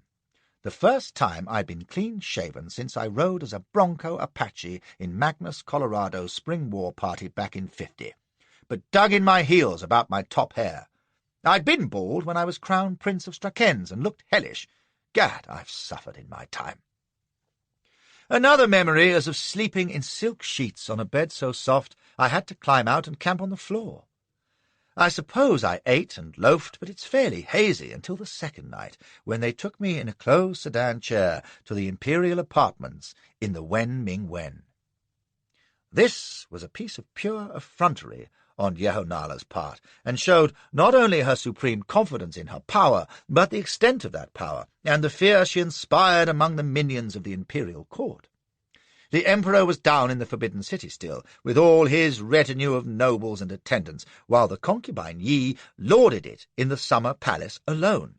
But instead of conducting her illicit amours secretly in her own pavilion, damn if she didn't appropriate His Majesty's private apartments, serenely sure that not one of the eunuchs or guards or palace servants would dare to betray her.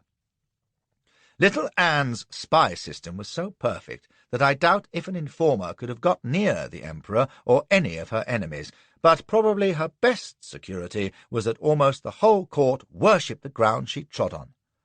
I have that power, remember?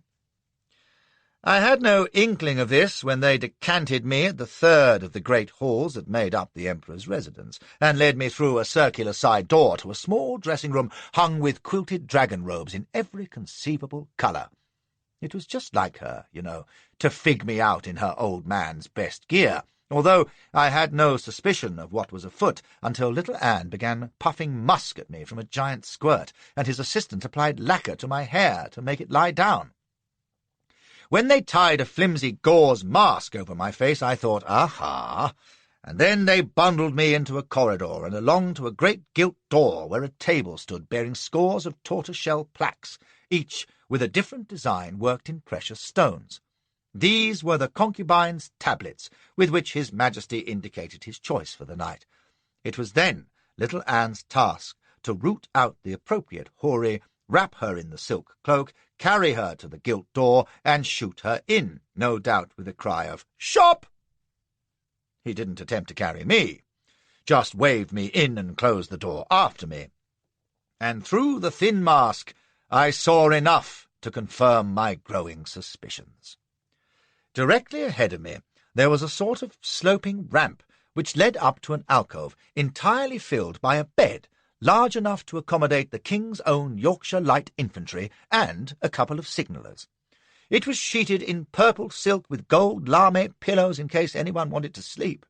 To the left of the ramp were low ebony tables covered with a kind of bric-a-brac that Susie Willenick had insisted on taking to California, only more expensive. Silver opium pipes and skewers, delicate golden chains and fetters, cords of silk and velvet and plaited leather, a tiny cat-o'-nine-tails with minute gems glinting in its lashes, and a scattering of exquisitely tinted pictures, which they wouldn't have shown at the Royal Academy in a hurry.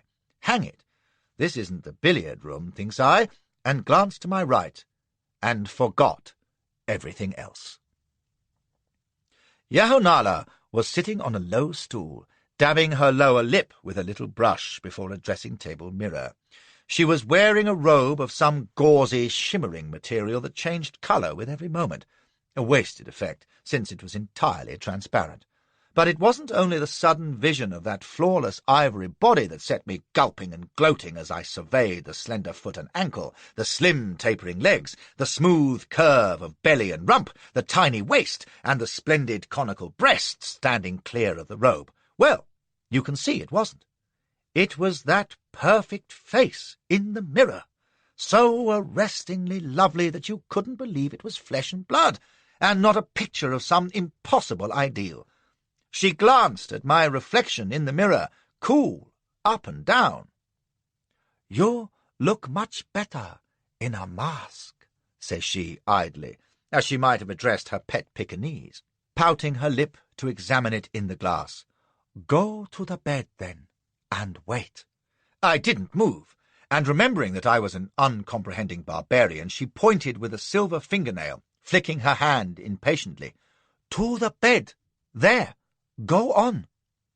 If there's one thing that can make me randier than a badger, it's an imperious little dolly-mop giving me orders with her tits out of her dress. "Don't you believe it, my lass," growls I in English, and she stopped, brush poised, eyes wide in astonishment.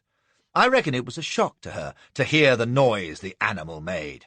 She gasped as I pulled off my mask, and for an instant there was fear in the dark eyes, so I smiled politely, made her my best bow, and came up behind her stool. Her face set in anger, but before she could speak, I had applied the fond caress that I use to coax Elsbeth when she's sulking. One hand beneath the chin to pull her head back while you chew her mouth open, the other kneading her bouncers with passionate ardour. They can't stir, you see, and after a moment they don't want to. Sure enough, she stiffened and tried to struggle, writhing on the stool with her smothered noises, and then she began to tremble. Her mouth opened under mine, and as I worked away feverishly at her pounce, her hands reached up to clasp behind my head. I disengaged instantly, dropped to one knee by her stool, smiled tenderly into the beautiful bewildered face, squeezed her belly fondly, stole a quick kiss on each tit, and swept her up in my arms as I rose. "Wait! Put me down! No! Let me go! Wait!" But having no Chinese, I strode masterfully up the ramp, whistling Lily Bolero to soothe her, dropped her head and shoulders on the edge of the bed while holding the rest of her clear with a hand under either buttock, leaned forward in the approved firing position, and piled in, roaring like a gorgon. I believe she was quite taken aback, for she gave one uncertain wail, gesturing feebly with those dear little white hands, but I'd arranged her artfully in a helpless position, hanging suspended, while wicked Harry bawled away mercilessly with his feet on the ground, and what was the poor child to do? I was fairly certain, from the look of the Emperor's bedside tackle, and what I'd heard her tell little Anne about reluctant shrimps or galloping lobsters or whatever it was, that she had never been romped in normal, true British style in her life. But you could see her taking to it, and by the time my knees began to creak, for I spun the business out to the ecstatic uttermost for her benefit, she was in a condition of swoon, as I once heard a French naval officer put it. I was quite breathless myself, and blissfully content, but I knew that wouldn't be the end of it. She fulfilled, you see, 4 of the 5 conditions necessary for what might be called the Australian ideal. She was an immensely rich, stunningly beautiful, highly skilled professional amorist with the sexual appetite of a pagan priestess. She did not own a public house, and having spent 10 years entertaining a depraved idiot of unspeakable tastes, she was now determined to make the most of Flashy while he lasted, which was until about noon next day, so far as I could judge, and if little Anne had offered to carry me away, I'd have held out my arms, whimpering weakly. Mind you, it was partly my own fault for being such a susceptible romantic, for it wasn't only her beauty or passion or matchless skill in the noble art that were nearly the death of me, it was her pure, irresistible charm. When I was ruined beyond redemption, face down and fagged out, thinking, "Aye, well, it's been not a bad life, and who'd have thought it would end on the Emperor of China's mattress in the Chamber of Divine Repose, ha! On the morning of September the 25th, 1860, then that perfumed musical whisper would be in my ear, and I turned feebly to meet that angelic face, with its little smile that pierced me through, and such a wave of sentimental affection would come over me, and a great longing to lock her in my heart forever, and, well, somehow, before I knew it, it was boots and saddles again." In a Gazette article entitled "The Fate of the Peeping Captives in the Late War," you may read how Colonel Sir H. Flashman endured a captivity little better than slavery at the hands of his tormentors, who treated him in the most degrading and insulting manner, and subjected him to such usage as can seldom have been met with by a British officer in the hands of a savage foreign power. It's gospel true, and admits only that if the army had known the circumstances, they'd have been lining up to change places with me. I was 14 memorable days and nights in the summer palace of Peking, held thrall by the notorious Yi concubine, and since they followed the pattern of the first, you may think I was on velvet, which I was, and silk, satin, gauze, fur, grass, marble, which is perishing cold, yellow jade, even colder, oriental carpet, leather upholstery, a black watch tartan rug, wherever that came from, and the deck of a pleasure barge on the Jade Fountain Lake, which was her most extraordinary choice of all, I think. We'd been cruising about, watching a battle between little model gunboats blazing away at each other with tiny brass cannon, when my lady becomes bored, and consequently amorous, and decided she didn't care to wait till we reached shore. So she made every other soul on board, half a dozen female attendants, 2 eunuchs, and the entire crew, jump overboard and flounder ashore in 10 feet of water, so that I could rattle her undisturbed. 2 of the girls were almost drowned. From this you might suppose that my sojourn was a continuous orgy. Not at all. Most of the time I was confined to Yahonala's pavilion, with a couple of the burliest eunuchs on guard, for she was by no means preoccupied with me in those critical times when she was juggling to catch a crown. Sometimes I didn't see her for 2 days on end. Early in my captivity, for instance, she went with the Emperor to Jihol, 40 miles away, where she tucked him up to die out of harm's way before returning to Peking for the showdown with Sang and the barbarians. She was plotting and politicking for dear life then, and I was her Wednesday afternoon football match and brandy and cigar in the evening, so to speak, and her weekend picnic. A humiliating position, which I was mortal glad of after what I'd been through, and I just prayed she wouldn't lose interest in her new toy before Elgin closed his grip on Peking. For, incredibly, our army was holding off at the last, fearful that a hostile advance might spell the end of us hostages, yet fearing, too, that delay might be equally fatal. You may wonder how I knew of this. It arose from Yahonala's remarkable attitude towards me.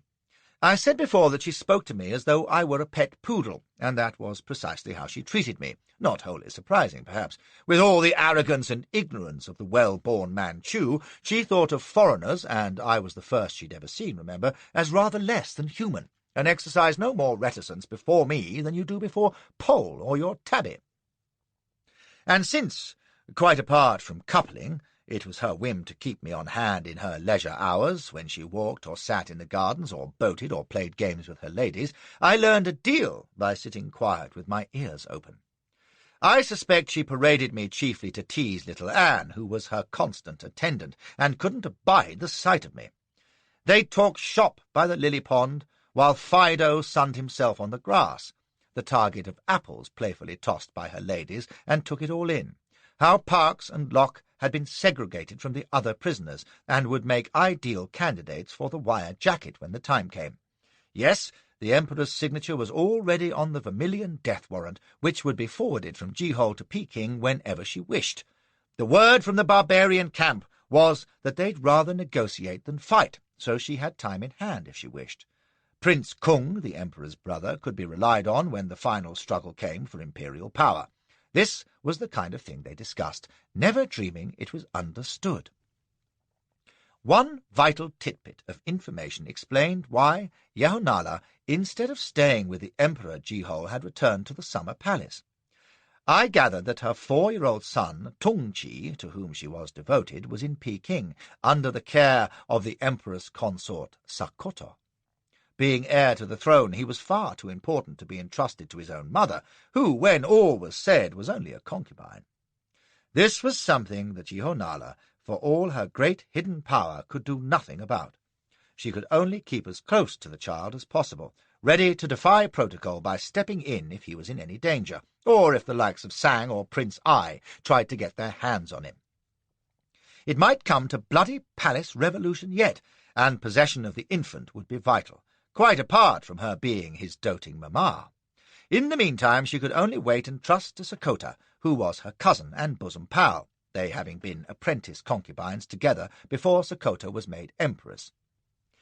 If it seems odd that Yahonala, the Emperor's favourite, hadn't managed to grab the consortship, the answer was that his mother, the canny old dowager, had spotted her for a driving woman, and had decided that Sakota, an unambitious and indolent nonentity, would make a more manageable empress. The two cousins had no jealousy, by the way. Sakota didn't mind being number 2 in bed, and Yahonala preferred the harlot's power to the imperial title. It wasn't canny. Hearing all these state secrets, and knowing that the speakers regarded me as no more sensate than the chairs they sat on, I wondered if any spy had ever been so fortunately placed before. The irony was that it was of no practical use. With the eunuchs forever on the prowl and guards within call, I might as well have been in a dungeon. But at least my own position seemed secure enough, so long as I betrayed no understanding. The really dangerous times were when Yahonala and I were in bed together, and her attention close upon me. Her confounded playful poodle talk unnerved me. For, as you'll guess if you've ever listened to a woman scratching a kitten's belly, it consisted mostly of damn-full questions which it took presence of mind not to answer. "So ugly, she would whisper, lying on my chest and brushing her unbound hair across my face. "So ugly as to be almost magnificent, aren't you? So misshapen and ungraceful, great lumpy muscles. You are very strong, aren't you? Strong and stupid, with teeth like a horse. Open, let me see them. Open, I say. Gods, do you have to be shown everything? Oh, I don't want to look at them. Horrible. I wonder what your barbarian women are like. Are they repulsive too? You'll find them so after this, won't you? After the incomparable Yi concubine. I must look like a goddess to you. Do I look like a goddess? Is it possible you might prefer female barbarians, I wonder? I mean, great apes like each other. But you may never see your barbarian women apes again, not if I keep you. I might, when my son rules, and I'm all-powerful. Would you like that? I could send you now to Jihol before your friends come, or I could give you back to them. No, I don't want to lose you yet, and how unhappy you'd be without me, wouldn't you? You must think you're in heaven, poor barbarian. If only you could speak. Why can't you speak? Properly, I mean. Suppose you could. What would you say to me? Would you make love to me with words like the poets? Do you know what poetry is, even? Could you write a poem in praise of my beauty? In butterfly words, fluttering, crooked up and down the page of my heart. Yung Lu wrote me a poem once, comparing me to a new moon, which was not very original. What would you compare me to, do you think? Oh, you're hopeless. You couldn't love with words. You know only one way, don't you? Like a great, greedy beast. Like this. No, greedy beast, not like that. Be still, like this, slowly, you see. This is the 14th gossamer caress, did you know? There are more than 20 of them, and the last, the supreme delirium, can be experienced only once, for during it the lover dies, they say. Let us be content with the 14th for the moment. Then we'll try the 15th, shall we? It's desperate work listening to that kind of drivel with a straight face, never showing a glimmer of comprehension, in constant fear lest a blink of surprise, to say nothing of an ecstatic shriek in the wrong language, means certain and hideous death. For I had no illusions about this sweet young thing. If she so much as suspected, I understood, the wire jacket would be the least of it. The more I knew of her, the more I became aware of what I said some time ago, that she was a compound of 5 of the deadly sins: greed, gluttony, lust, pride, and anger, with ruthlessness, cruelty, and treachery thrown in. It was fatally easy to forget it, gazing on that lovely face and embracing that wonderful body, or listening to her chaffing little Anne, or joking like a mischievous schoolgirl with her ladies. For she had a great sense of fun and true playfulness, and yet in spite of all that, there's only one word to describe her. She was a monster. For one thing, she really enjoyed cruelty, and as an authority in the bullying line myself, I don't speak lightly. Ranavalona of Madagascar has always headed my list of atrocious females, but she was raving mad, and did her abominations almost off-hand, without emotion. Yahonala was anything but mad, and if her cruelties seemed trivial beside those of my Malagasy moonbeam, she still inflicted them with the relish of a true sadist. She had a servant following her about with a case of canes and switches, and when anyone displeased her, down came the breeches and lay on with a will, farrier sergeant. When 2 of her eunuchs caught some crows and released them with firecrackers tied to their legs so that the birds were blown to bits in mid-air, Yahonala had the culprit's backsides cut to bloody pulp with bamboo whips, watching the infliction of the full 100 strokes with smiling enjoyment. You may say they deserved a drubbing, but you didn't see it. Even crueler, I thought, was her treatment of a maid called Willow, who offended in some trivial way. Yahonala ordered another maid to start slapping Willow's face, and when she didn't do it hard enough, made Willow slap her back. In the end, she had the 2 little chits thrashing each other in tears, while she laughed and clapped her hands. Add that it was she who constantly urged the slaughter of prisoners and sent the suicide cords to unfortunate commanders, and I'd say the cruelty case is proved. For ruthlessness and treachery, I'd refer you only to her first conversation in my presence. As to the deadly sins, I saw her in a towering rage only once, with the bird-blowing eunuchs, but I'm told that her anger was legendary, and could be berserk in its fury. She wasn't a glutton in the ordinary sense, but her pleasure in food was voluptuous, especially in dainties like sugared seeds of various kinds, and every kind of confectionery, which seemed to have no effect on her figure. She enjoyed opium, but thought no one else should have it. She also took snuff from a hollowed-out pearl with a ruby stopper, and was the prettiest sneezer you ever did see, giving tiny little chiff noises and wrinkling her nose. She was uncommon greedy for precious things, which was astonishing, since she had everything a woman could conceivably want, yet she gloated over her jewellery and clothing in a way that was positively indecent, and I doubt, from her conversation, if enough money could have been minted to satisfy her. Hand in hand with her delight in clothing, her transparent robes, her pearl capes, her enormous sleeves, her 1,000 pairs of shoes, the jewels which she would fondle as though they were alive, went her vanity, which was all-consuming, and she had every reason for it. As to her lust, don't ask me, how would I know? Perhaps, on consideration, I'm wrong to call her a monster, unless it's monstrous to indulge an unbridled appetite without regard for anyone or anything. Yes, I think that's right.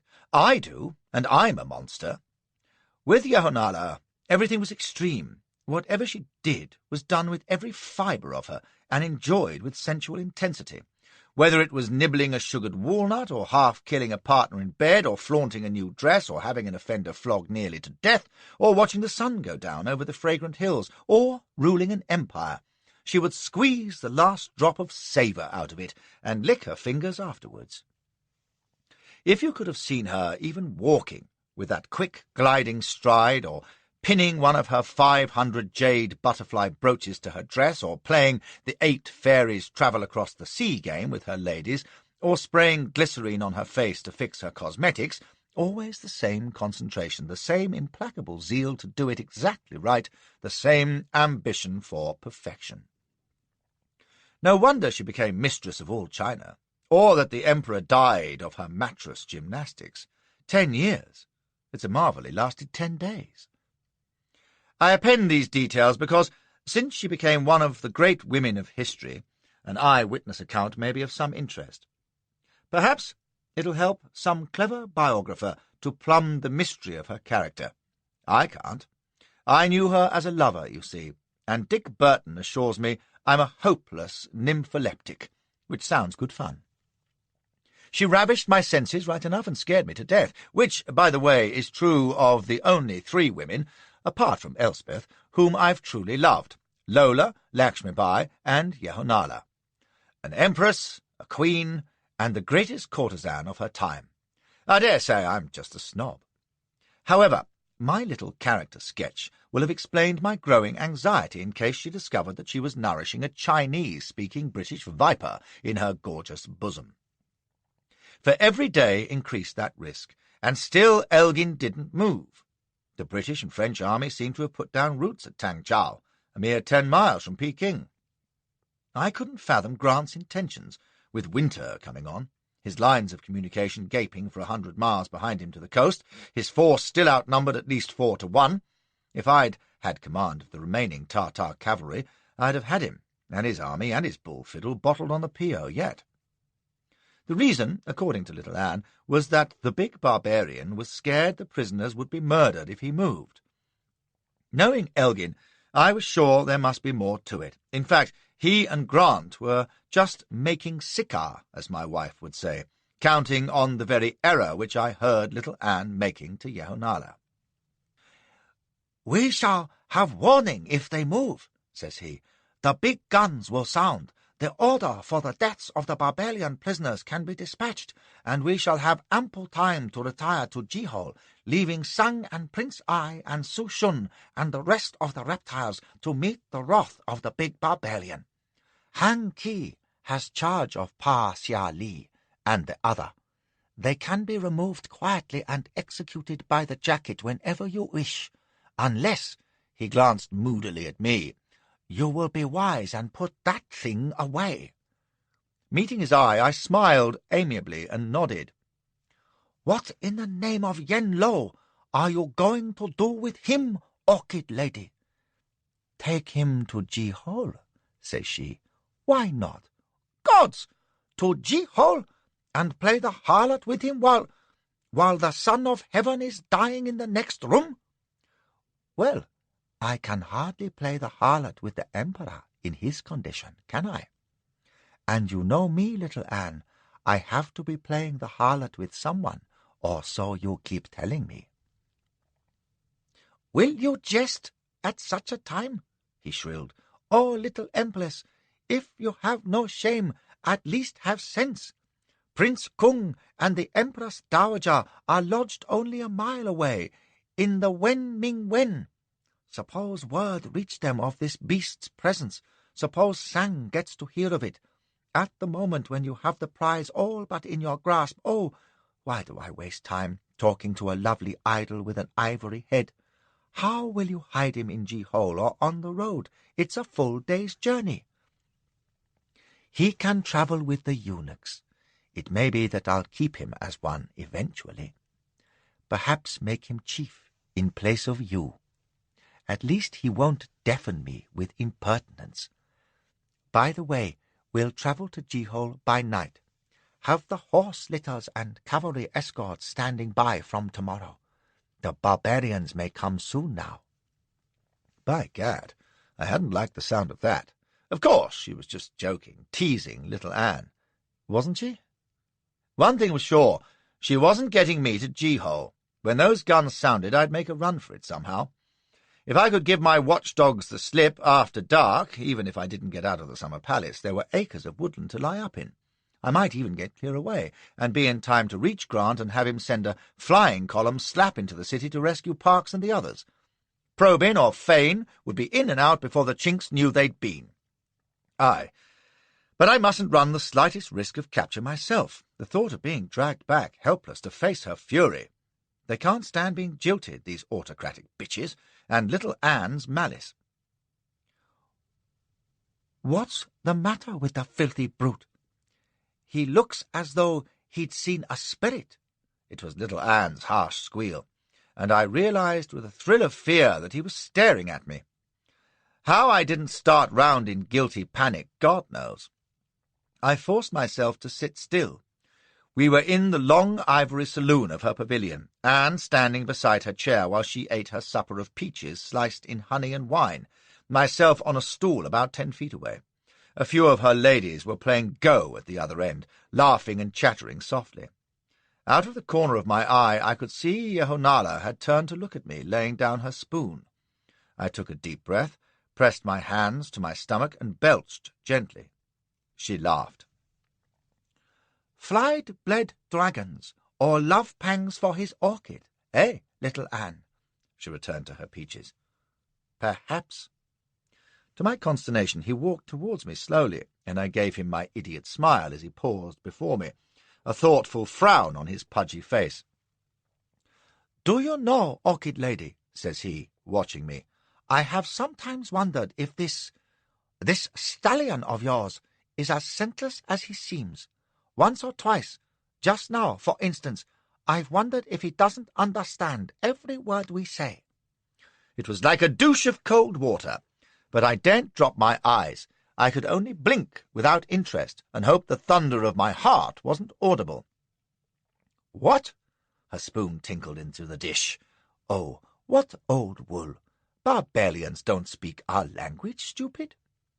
"Pa-sia-li does, like a schoolmaster."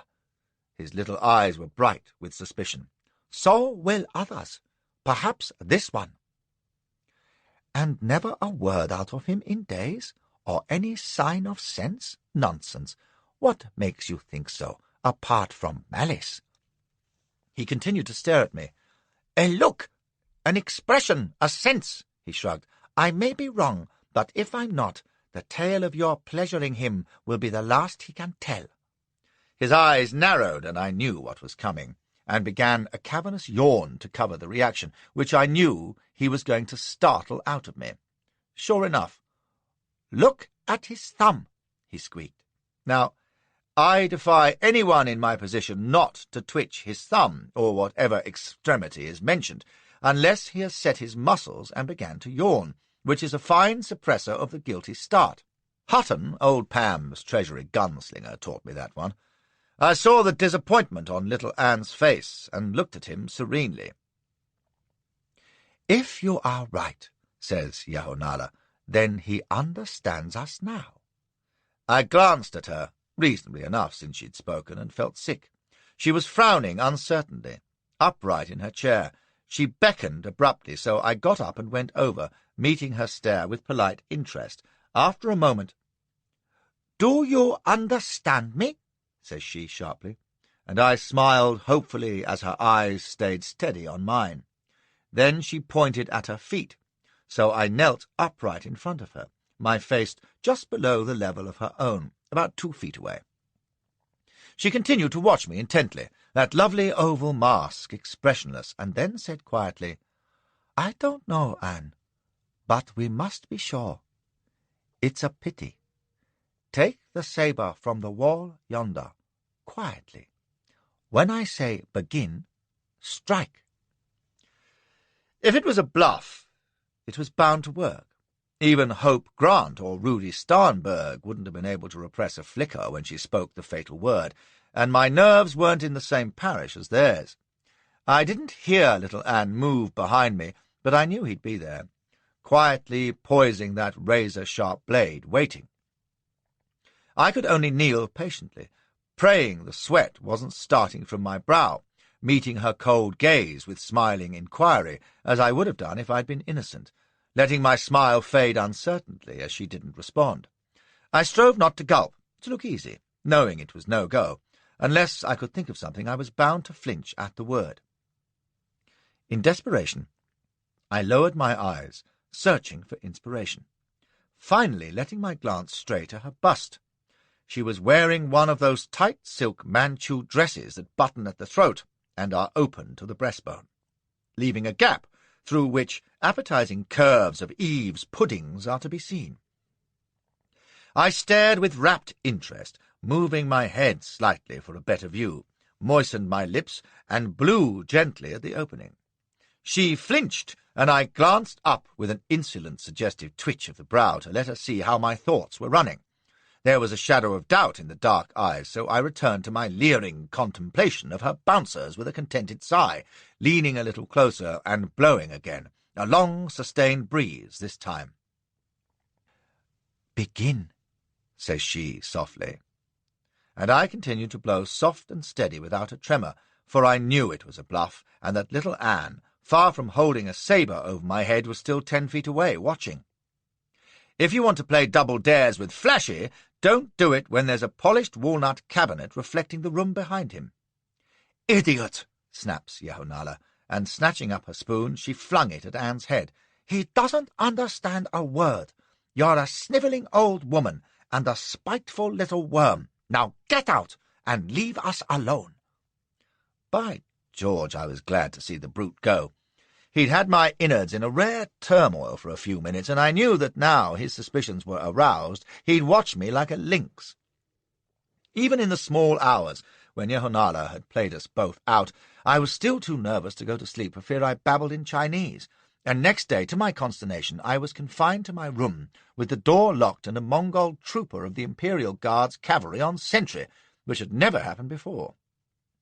I glimpsed him when they brought my dinner, a hulking, shaven-headed rascal in a mail coat and yellow sleeves. I demanded in English to be let out, and they slammed the door on me without a word. I ate little dinner, I can tell you, pacing up and down my room with its high, impossibly tiny windows, asking myself if Anne had been poisoning her mind with suspicions. But as the day wore on, my anxieties changed colour. Something strange was doing in the summer palace. There was distant bustle in Yehonala's pavilion, voices raised and feet hurrying. Outside in the garden, towards evening, there were unmistakable noises of horses going past, and a peremptory voice in Chinese. "I know the litters are there, but the third one's empty. No cushions or rugs. Why not?" An apologetic mumble, and then, "Well, get them, and stay with the grooms. If anyone wanders off, he'll walk the G-hole in a kangwe." So she was going. Was Grant moving at last, then? But there hadn't been a single cannon shot. Ours or the Chinese. He couldn't be advancing on Peking without some hysterical Tartar touching off a field piece, surely. Tang Chao was less than a dozen miles away. The sound of firing would carry easily. But the afternoon light was fading. It wasn't possible he was coming today. Yehonala's people must have had a false alarm, and then, far off, there was the brazen whisper of a Manchu trumpet, and a drum of approaching hoofbeats, a single rider pounding across the sward, voices calling anxiously at the front of the house, and a hoarse cry of alarm. "The barbarians! Fly for your lives! They are in the city! The streets run with blood! Everyone is dead! The temple of heaven is overthrown! The shops are closed!" I swear it's what he said, and even the last part wasn't true. Not a single Allied soldier was in Peking, nor even a gun threatening its walls. The Manchu army was watching in vain, but the barbarians were coming all right. Grant had slipped his hounds without so much as a shout. Our cavalry was sweeping in from the north, the last place they might have been expected, with the frog infantry in support. Everyone got lost in the dark and went blundering about famously, but that only added to the Chinese confusion. I knew nothing of that as I listened to the uproar in the pavilion, and now footsteps were padding to my door. It was thrown open, and a eunuch came in, threw me a cloak and jerked his thumb.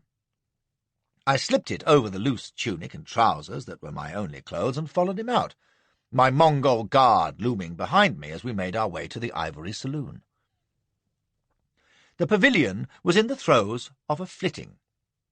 The halls and passageways were cluttered with luggage. Servants were staggering out under boxes and bundles. Eunuchs fussed everywhere. Maids were fluttering in silken confusion, and a stalwart young Manchu guards officer was barking orders and cuffing heads in an effort to bring them to order. I recognized the peremptory voice from the garden, although I didn't know it yet. This was Jung Lu, Yehonala's old flame and now Imperial Guards commander. Only in the ivory saloon was there comparative peace, with Yehonala looking uncommon fetching in a magnificent snow-leopard robe with a gigantic collar, sitting at ease while little Anne fussed about her, and half a dozen of her ladies waited in a respectful semicircle at the far end, all dressed for the road. She indicated that I should stand by her table, and the Mongol fell in beside me, breathing garlic. "Why don't they come?" Little Anne was squeaking. His face was bright with sweat. "If their soldiers are north of the city, we may be cut off here. How could we escape their devil cavalry, who speed like flying dragons? Should we not send another messenger, Orchid? What can be keeping them?" Yehonala stifled a yawn. "The Empress Dowager will have mislaid her eyebrow tweezers. Stop fussing, little Anne. The barbarians are intent on Peking. They won't come here. Even if they did, Jung Lu has men on the road to bring word." Little Anne glanced round as though he expected to see Elgin climbing in the window, and stooped to whisper, "And if Sang should come? Have you thought of that? We know who he's after, don't we? Suppose he were to come with riders. What case are we in to resist him with only a handful of guards? Sang has enough to do with the barbarians, fool. Besides, he wouldn't dare lay hands on the Empress, or on him." But I saw the silver nails were drumming gently on the arm of her chair. "You think there's anything that madman would not dare?" Anne shrilled. "I tell you, Orchid Lady, the barbarians can have Peking for him, so long as he can get his claws on—" "That will do, Eunuch Antar Hai." The lovely voice had a dangerous edge. "You're alarming my ladies, which is bad for their digestions. Another word, and you'll stand on that table and repeat 100 times, 'I beg the lady's pardon for my unmannerly cowardice, and humbly entreat the Empress of the Western Palace to sentence me to 100 lashes on my fat little bottom.' And she'll do it, too." That sent her ladies into great giggles, and little Anne fell sullenly silent. The noises of exodus were dying away in the pavilion. A door slammed, and then there was silence. I strained my ears. If our fellows were north of the city, they couldn't be more than 5 miles away. Yehonala was right. They wouldn't bother with the summer palace until Peking was secure. But if I could make a break, perhaps when we set off, it would be dark. Brisk footsteps sounded, and the young guards commander strode in, halting smartly and bowing his pagoda helmet to his waist. "The Prince Kung and the Lady Dowager have decided to remain, concubine Yi, but the others will be here in a few minutes." "What can have happened to those tweezers?" says Yehonala. "And probably the sleeping pantaloons, too. Ah, well. Are the litters ready, Colonel Jung?" 3 horse palanquins in the court, Orchid, with the carriage for your ladies." He was breathing hard. "I've sent the servants' carts ahead, so that they won't delay us, and had all the gates locked. It will be necessary to reach the court by the garden passage." He pointed to the narrow arch at the far end of the room, where the ladies stood. "And from the court, the avenue of dawn enchantment is walled as far as the Jihol Road, where I have a troop waiting." He paused for breath, and little Anne cried, "Why, these precautions? Are the barbarians so close?" Jung ignored him, speaking directly to Yehonala. He was a good-looking lad in a dense, resolute sort of way. Guards officers, much the same the world over, I suppose. "Not the barbarians, Orchid. No. My rider at the Anting Gate has not reported, but it would be best to leave quickly, as soon as the Empress arrives. There may be some danger in delay." Little Anne absolutely farted in agitation and was beginning to squeal, but Yehonala cut in. "Be quiet." "What is it, Jung?" "Perhaps nothing." He hesitated. "I stationed my sergeant on the Peking road, halfway. His horse came in just now, without a rider." There was silence for a moment. Then, "Sang!" shrills Little Anne. "I knew it. What did I say? Lady, there is no time to lose. We must go at once. We must—" "Without my son?" She was on her feet. "Jung, go and meet them. Bring them yourself. Bring them, Jung. You understand?" He saluted and strode out, and Yehonala turned to the palpitating Anne and said quietly, "Every shadow is not Prince Sang, Little Anne. Even sergeants fall off their horses sometimes. No, be silent. Whatever has happened, your bleatings will do nothing to help." She adjusted her fur collar. "It's cold. Lady Willow, have them put the screen across the window." As her woman pattered to obey, she paced the floor, slowly humming to herself. Outside, the sound of Jung's hoofbeats had faded, and we waited in the stillness, the air heavy with suspense. She may have found it cold, but I was sweating. Whatever the possible danger, I reckoned Jung was a good judge, and he'd been a sight more worried than he let on. Little Anne was visibly bursting with silent terrors, in which Sang presumably had the lead role. Well, that was one I could do without. If he bowled in, I could see a pretty little scene ensuing when he recognized one of his star prisoners. Suppose I broke for it now, a bolt for the door, downstairs and into the garden. My skin roughened at the thought. The Mongol was at my elbow, stinking to high heaven, never taking his eyes off me. "Ho-hum, cheer up, Little Anne," says Yehonala, pausing in her walk and prodding him playfully in the stomach. "You need some exercise, my lad. I know. Where's my cup and ball?" It was lying on the table beside me, a priceless little toy of solid gold stem with a jade cup and a gold chain attaching to the ball, which was a black pearl. She was expert in its use, but Little Anne was a hopeless duffer, and it was a standing joke with her to make him sweat away at it, fumbling and squealing while her ladies went into fits. I picked it up and handed it to her. Very well. I was off guard, preoccupied with the thought of bolting for safety, and my action was purely automatic, so much so that she had actually taken it with a little smile at me, and it was only the horrified realization dawning on my own face that made her stare. Without that, my blunder might have passed unnoticed, or I might have bluffed it out. But now her eyes were blazing. Little Anne was shrieking, and I lunged headlong for the door, slipped on a rug on the polished floor, and came down with a crash that shook the building. The Mongol was on me before I could roll away, snarling like a bear, his great hands reaching for my throat. I thumped him once, and then, like a clever lad, he had his knife-point under my chin, climbing off me nimbly and bringing me up like a hooked fish, his free hand locked in my collar. He shot a glance at Yehonala and asked for instructions. "Kill him! Kill him!" squealed Little Anne. "He's a spy! A barbarian spy!" A brilliant thought struck him. "Gods! He was Sang's prisoner!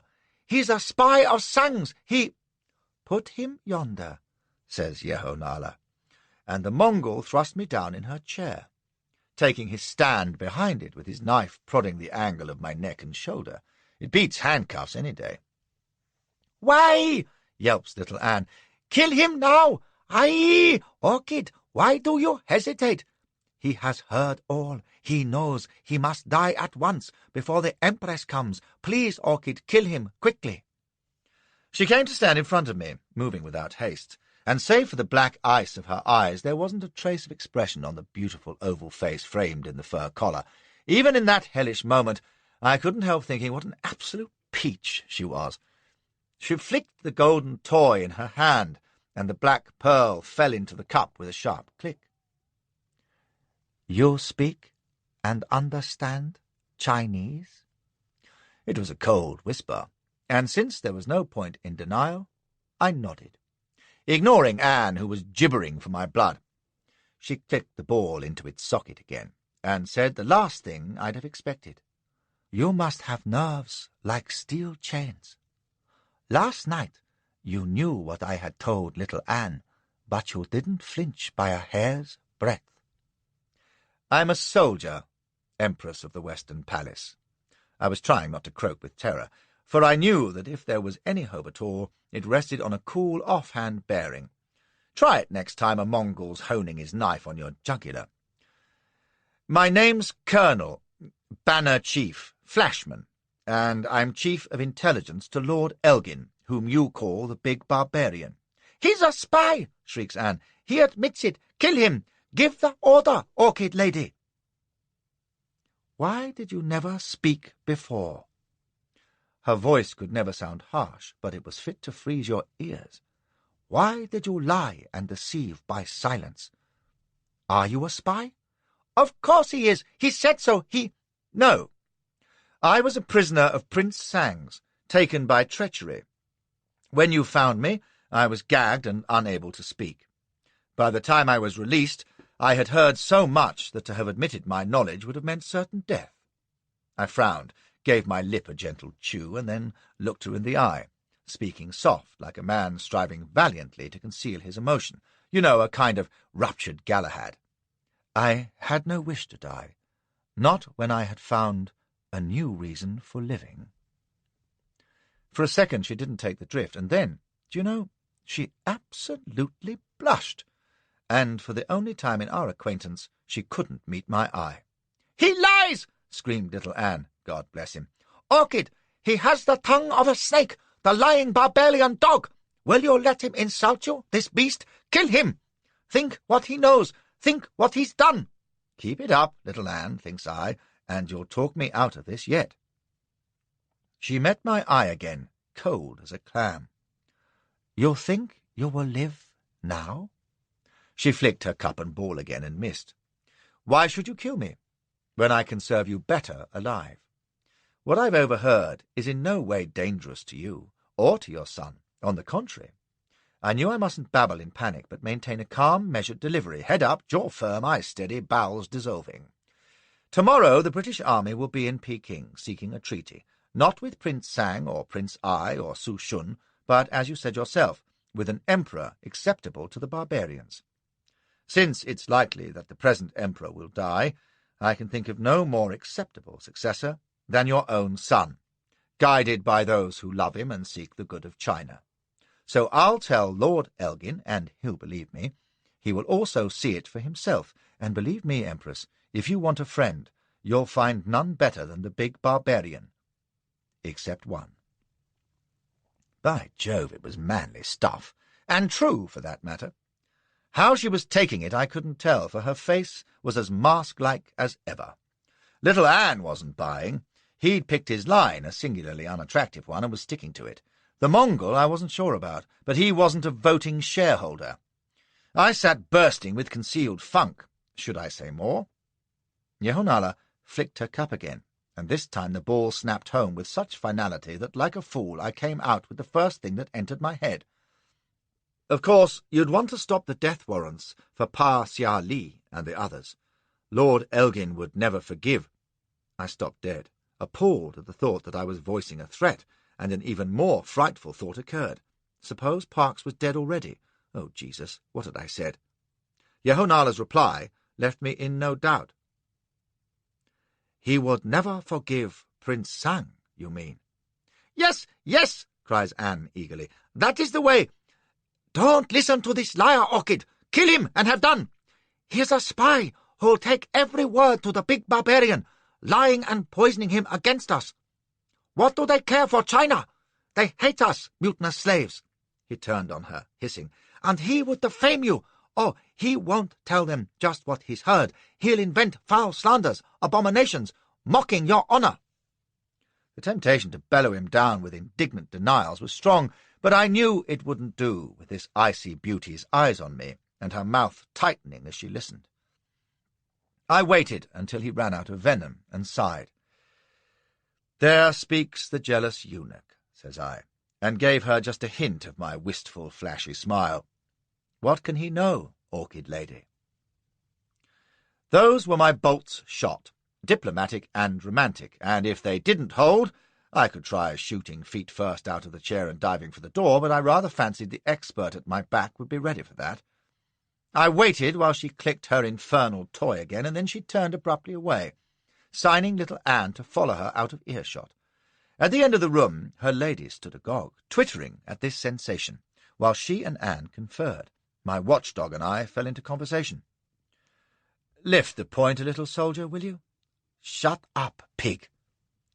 Whether our friendship would have ripened, or what conclusion Yehonala and Anne would have reached, I can only guess, for it was at that moment that we were interrupted.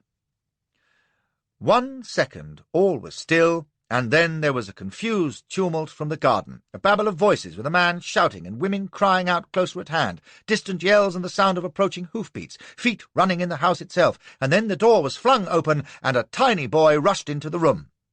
He was the complete little mandarin, button, hat, and dragon robe and all, and at the sight of Yehonala he screamed with delight and raced towards her, arms out, only to stop abruptly and make a very slow, deep bow, which was never completed, for she had swept him up, kissing him, crying out, and hugging him to her cheek. Then there were women in the room, 3 of them, a tall, bonny Manchu girl with scared eyes in a sable hat and cloak, and 2 other ladies, one of them squealing in alarm.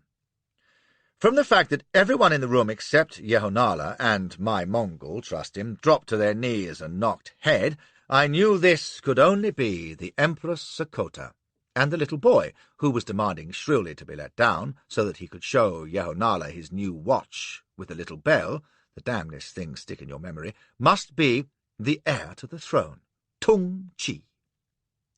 They were all crying out at once, but before any sense could be made of it, there was a yell and a clang of steel from the front of the house, a stentorian voice roaring to knock the bastard down but not to kill him, and noises to suggest that this was being done not without difficulty.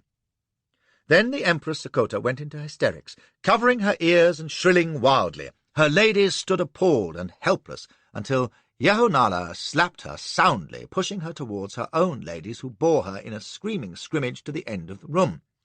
One of Sakota's females swooned, the other was sobbing that the Prince General was here, and booted feet were striding up the passage. The half-open door was thrown back to the wall, and General Sang-Kol In-sen stood on the threshold. It had happened more quickly than it takes to tell. I doubt if a minute had elapsed since the Mongol told me to shut up, and now for a second the room was still as death, except for the subdued sobbing of the Empress and the little prince's shrill voice. "See, when I push it, it rings, it rings." He pulled at Yehonala's sleeve. "See, Mamma, it rings." She had set him down, but now she picked him up again and handed him to little Anne, who had turned a pale green, but took the boy and was turning away at Yehonala's quiet word, when Sang roared, "Wait!" and advanced a couple of paces into the room. He was in full fig, of tin belly and mailed legs, with a fur coat hanging from his shoulders, his dragon helmet under one arm, and his shaven skull gleaming like a moon. 2 wiry Tartar troopers were at his back, and I think it was the sight of them that made my Mongol withdraw his knife and step clear of my chair, his hand resting on his sabre-hilt. I sat still.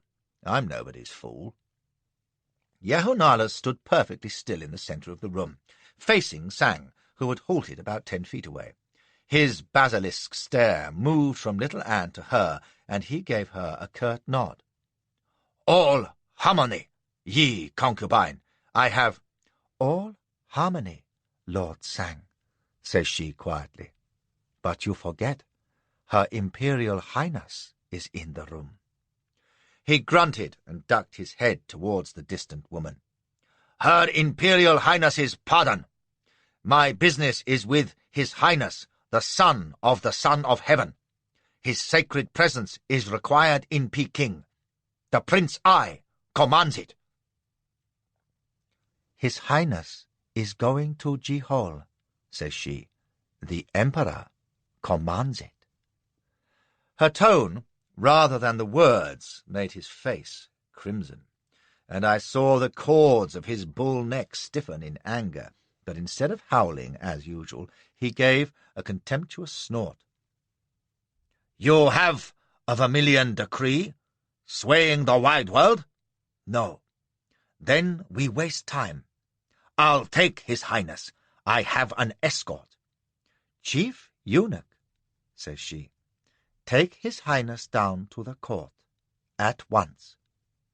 She stood as stately calm as ever, but I caught the shake in her voice, and so did Sang, for he laughed again. "Stand still, bladder! Don't be a fool, ye concubine. Your Imperial Guard's hero is down there with a broken head, and this fellow'll take my orders." He jerked a thumb at my Mongol, glanced in our direction, and noticed me for the first time. For a moment he frowned, and then his eyes dilated and his mouth gaped, which didn't improve his appearance one bit. "That!" he bawled. "By death! What is it doing here?" "He is a banner chief of the Barbarian army," she retorted, "a staff officer of the big Barbarian himself." "I know what he is. I asked how he came here."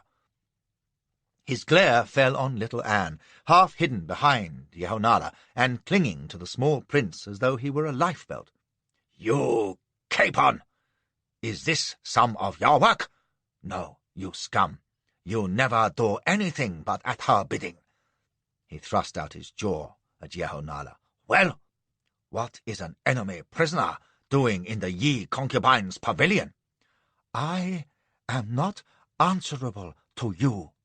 Her voice trembled with anger. "Now get out of my house, and knock your head as you go, you low-born Mongol." He actually fell back a pace, and then he seemed to swell, towering above her with both mailed hands raised, mouthing like a maniac. My guard took a pace forward, but Sang mastered himself, glaring from one to other of us, and his dirty mind must have come to the right conclusion, for suddenly he gave a snarling grin. "Ah, I begin to see. Well, it's no matter. We'll put the foreign filth where he belongs, in the Board of Punishments, and you," he shouted at Yehonala, "can answer to the Supreme Tribunal. And bring your own silk cord with you, traitress." He gestured to his men. "Take His Imperial Highness and that Fan Kui rubbish." One of the Tartars stepped towards Yehonala, none too brisk, and she turned and snatched the boy from little Anne, pulling him close to her side. She was quivering like a deer, but her eyes were blazing. Dare to touch him, you stable scum, and you'll die for it, for treason and sacrilege.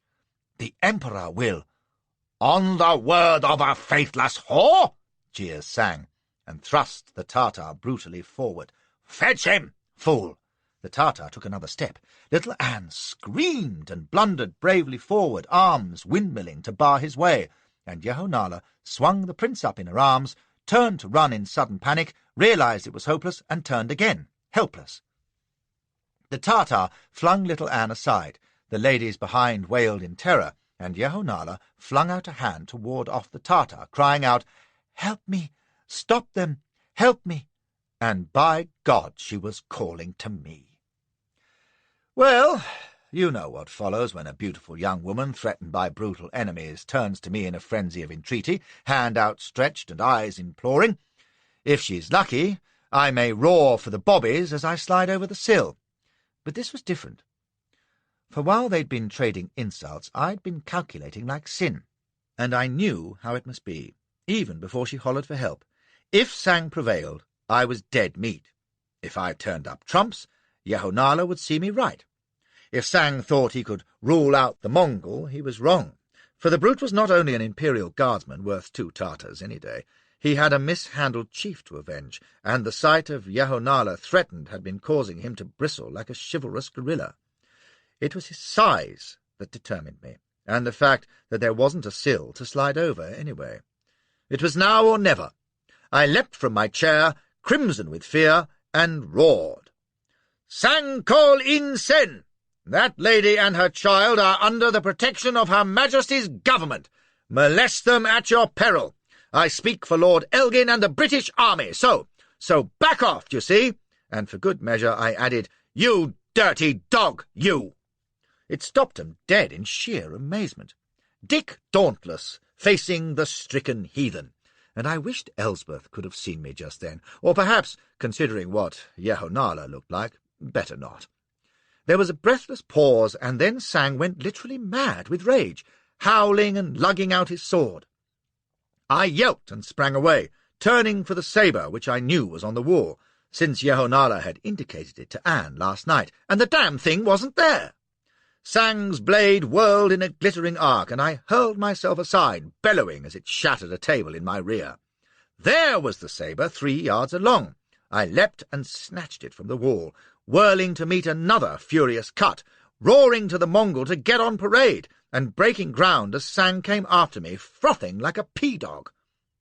On clear floor I fell on guard, parrying 2 cuts to take his measure, and my heart leapt as I realized I'd been right in one vital hope.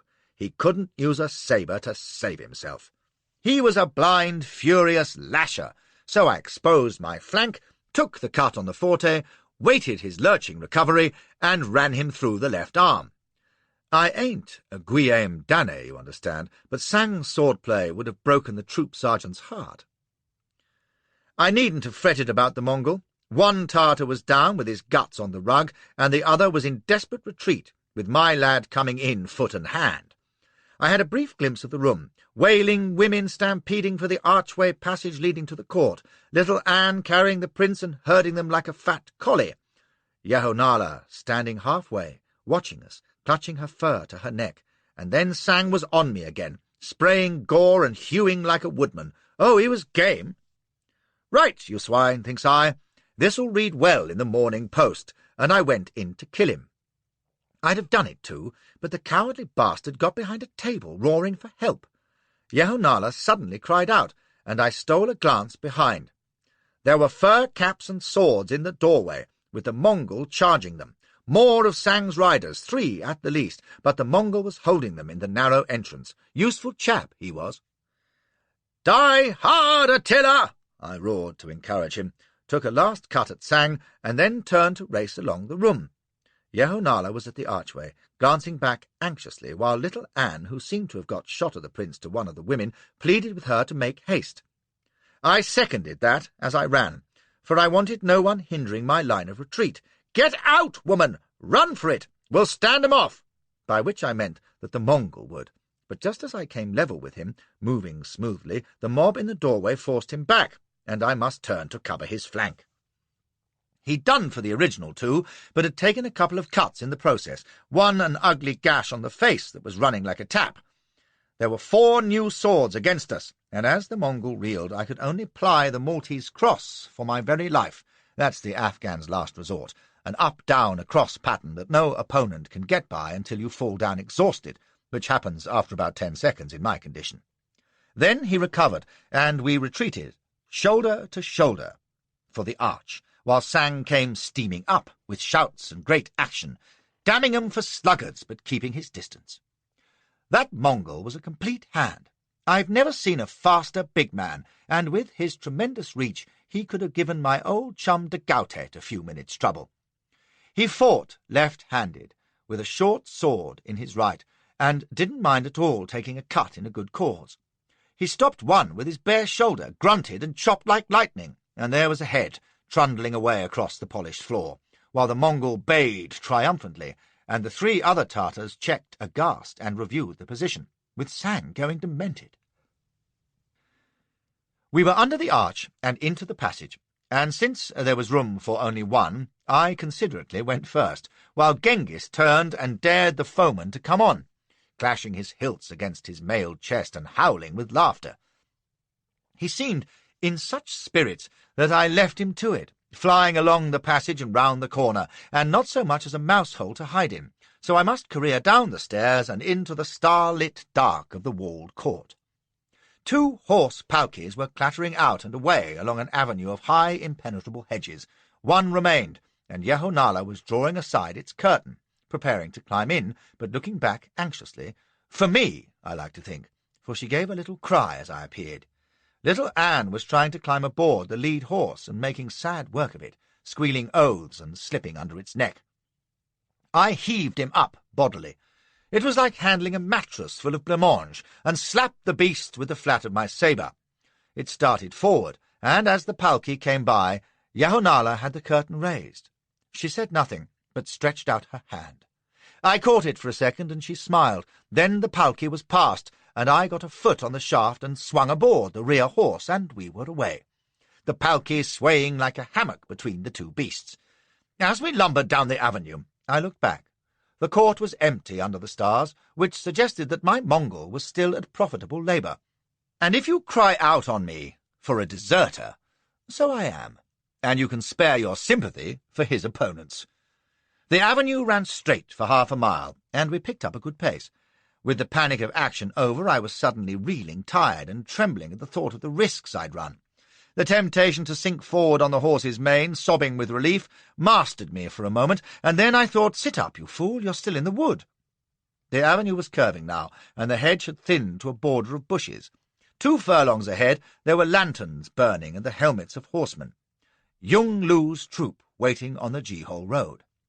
Time to go, so I swung my leg over, gripped my sabre, and hopped down. The palki faded into the night. There were faint shouts from the gate, and the lanterns were moving up the avenue to meet it. Why did I slip my cable when I'd just won the gratitude of a powerful and beautiful woman who was half crazy about me to start with? Well, I'll tell you. Gratitude's a funny thing. Do a favour, and often as not you've made an enemy, or at best a grudging friend. Folk hate to feel obliged, and in Yahonala's case, how long would it have been before she remembered how much dangerous knowledge I had of her and her ambitions, and the debt had dwindled into insignificance, with little Anne putting in his 2pence worth of hate? Perhaps I misjudge her. Perhaps she could feel gratitude with the same intensity she gave to her vice, but I doubt it. Gratitude feeds best on love, and the only love she had for me was an insatiable appetite for Jolly Roger. I, on the other hand, was perfectly ready for a change from chink meat, and yet even now I can feel a stopping of the heart when I see in memory that lovely pale oval mask suspended in the blackness of the palki, smiling at me, and the slim fingers brushing for a moment across mine. Oh, she had a magic, and it's with me still. When I saw her again, 40 years later, I was gulping like a boy. That was during the Boxer nonsense, when she was old Buddha, still with China helpless in those tiny silver talons. She'd hardly changed. A little plumper in the face, more heavily painted, but the eye was as bright as a girl's, and the voice. When I heard those soft singing tones, the years fell away, and I was in the summer palace on a sunlit lawn, watching that perfect profile against the dark leaves, listening to the bells across the lake. She didn't recognize the big, silver-whiskered, grog-faced ruffian among the diplomatic riffraff, and I didn't make myself known. We spoke for only a moment. I remember she talked of Western dancing as 2 people holding hands and jumping all over the room, and then she gave a little sigh and said, "We should have thought it a very tame amusement in my young day." I wonder if she did recognize me. Anyway, wild horses wouldn't have got me to Jehol. My one thought was the army and safety. So I put the pole star just abaft my left shoulder and set off on my last quiet stroll through the summer palace. I was close by the boundary, well clear of Sang and his scoundrels, supposing the Mongol hadn't slaughtered them all with luck, and knew that an hour's easy march should bring me in reach of the Peking road. There I'd take stock and cast about for our fellows.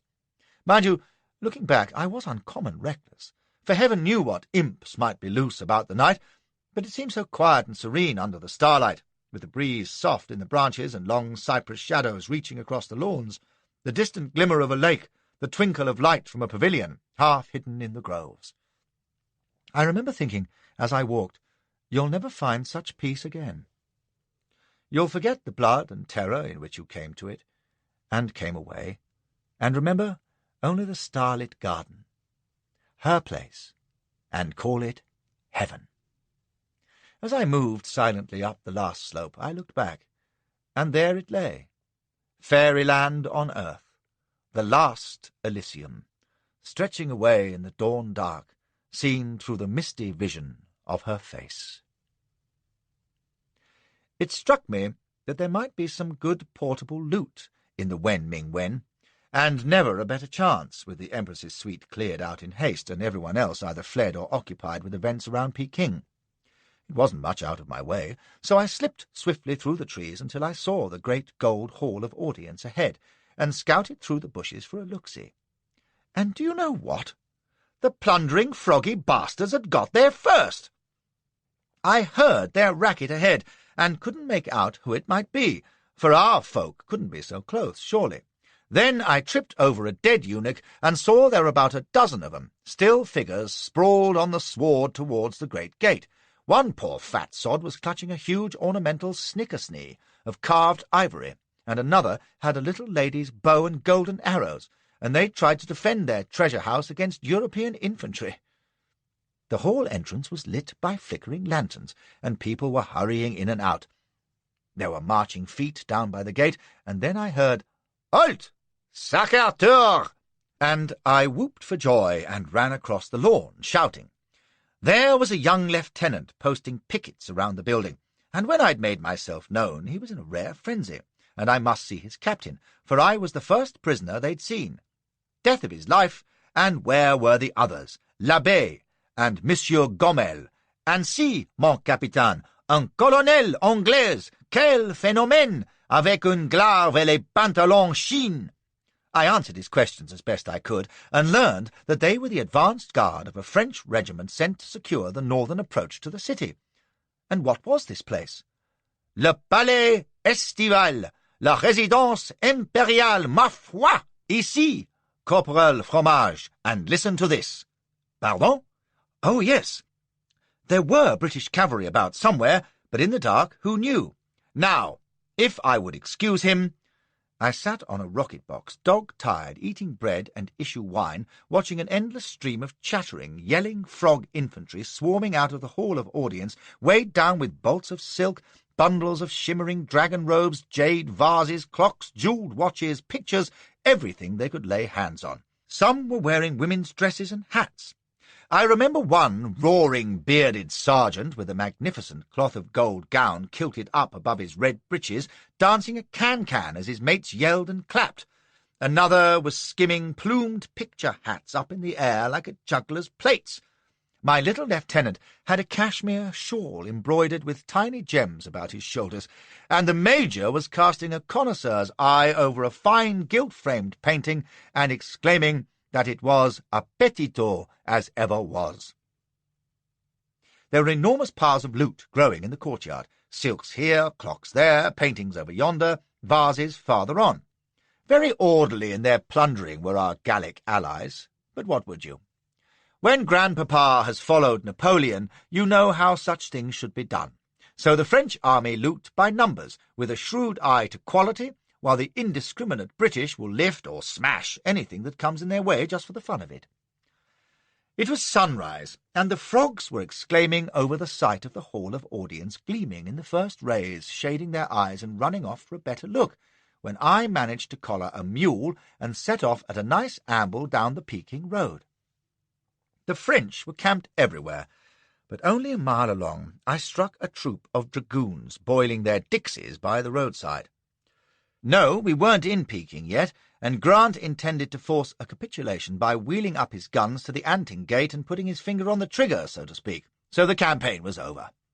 I commandeered a horse, and a few minutes later was trotting into the grounds of a fine temple where advance headquarters had been set up, and the first thing I saw was Elgin, still in his nightshirt, the rising sun gilding his pate, munching a bun and waving a bottle of beer at a big map on an easel, with Hope Grant and the staff ringed round him. There was a tremendous yell when I hove in view, and a tumult of questions as I slid from the saddle, and fellows slapping me on the back and shouting, "The prisoners are safe!" and hurrahing, and Elgin came bustling to shake my hand, crying, "Flashman, my dear chap, we'd given you up for dead. Thank God you're safe. My dear fellow, wherever have you been? This is capital! My boy, are you hurt? Have those villains ill-used you?" I couldn't answer, because all of a sudden I felt very weak and wanted to blub. I think it was the kind words, the first I'd heard in ever so long, although it was barely 3 weeks, and the English voices and everyone looking so cheery and glad to see me, and the anxious glower on Elgin's bulldog face at the thought that I'd been mistreated, and just the knowledge that I was home.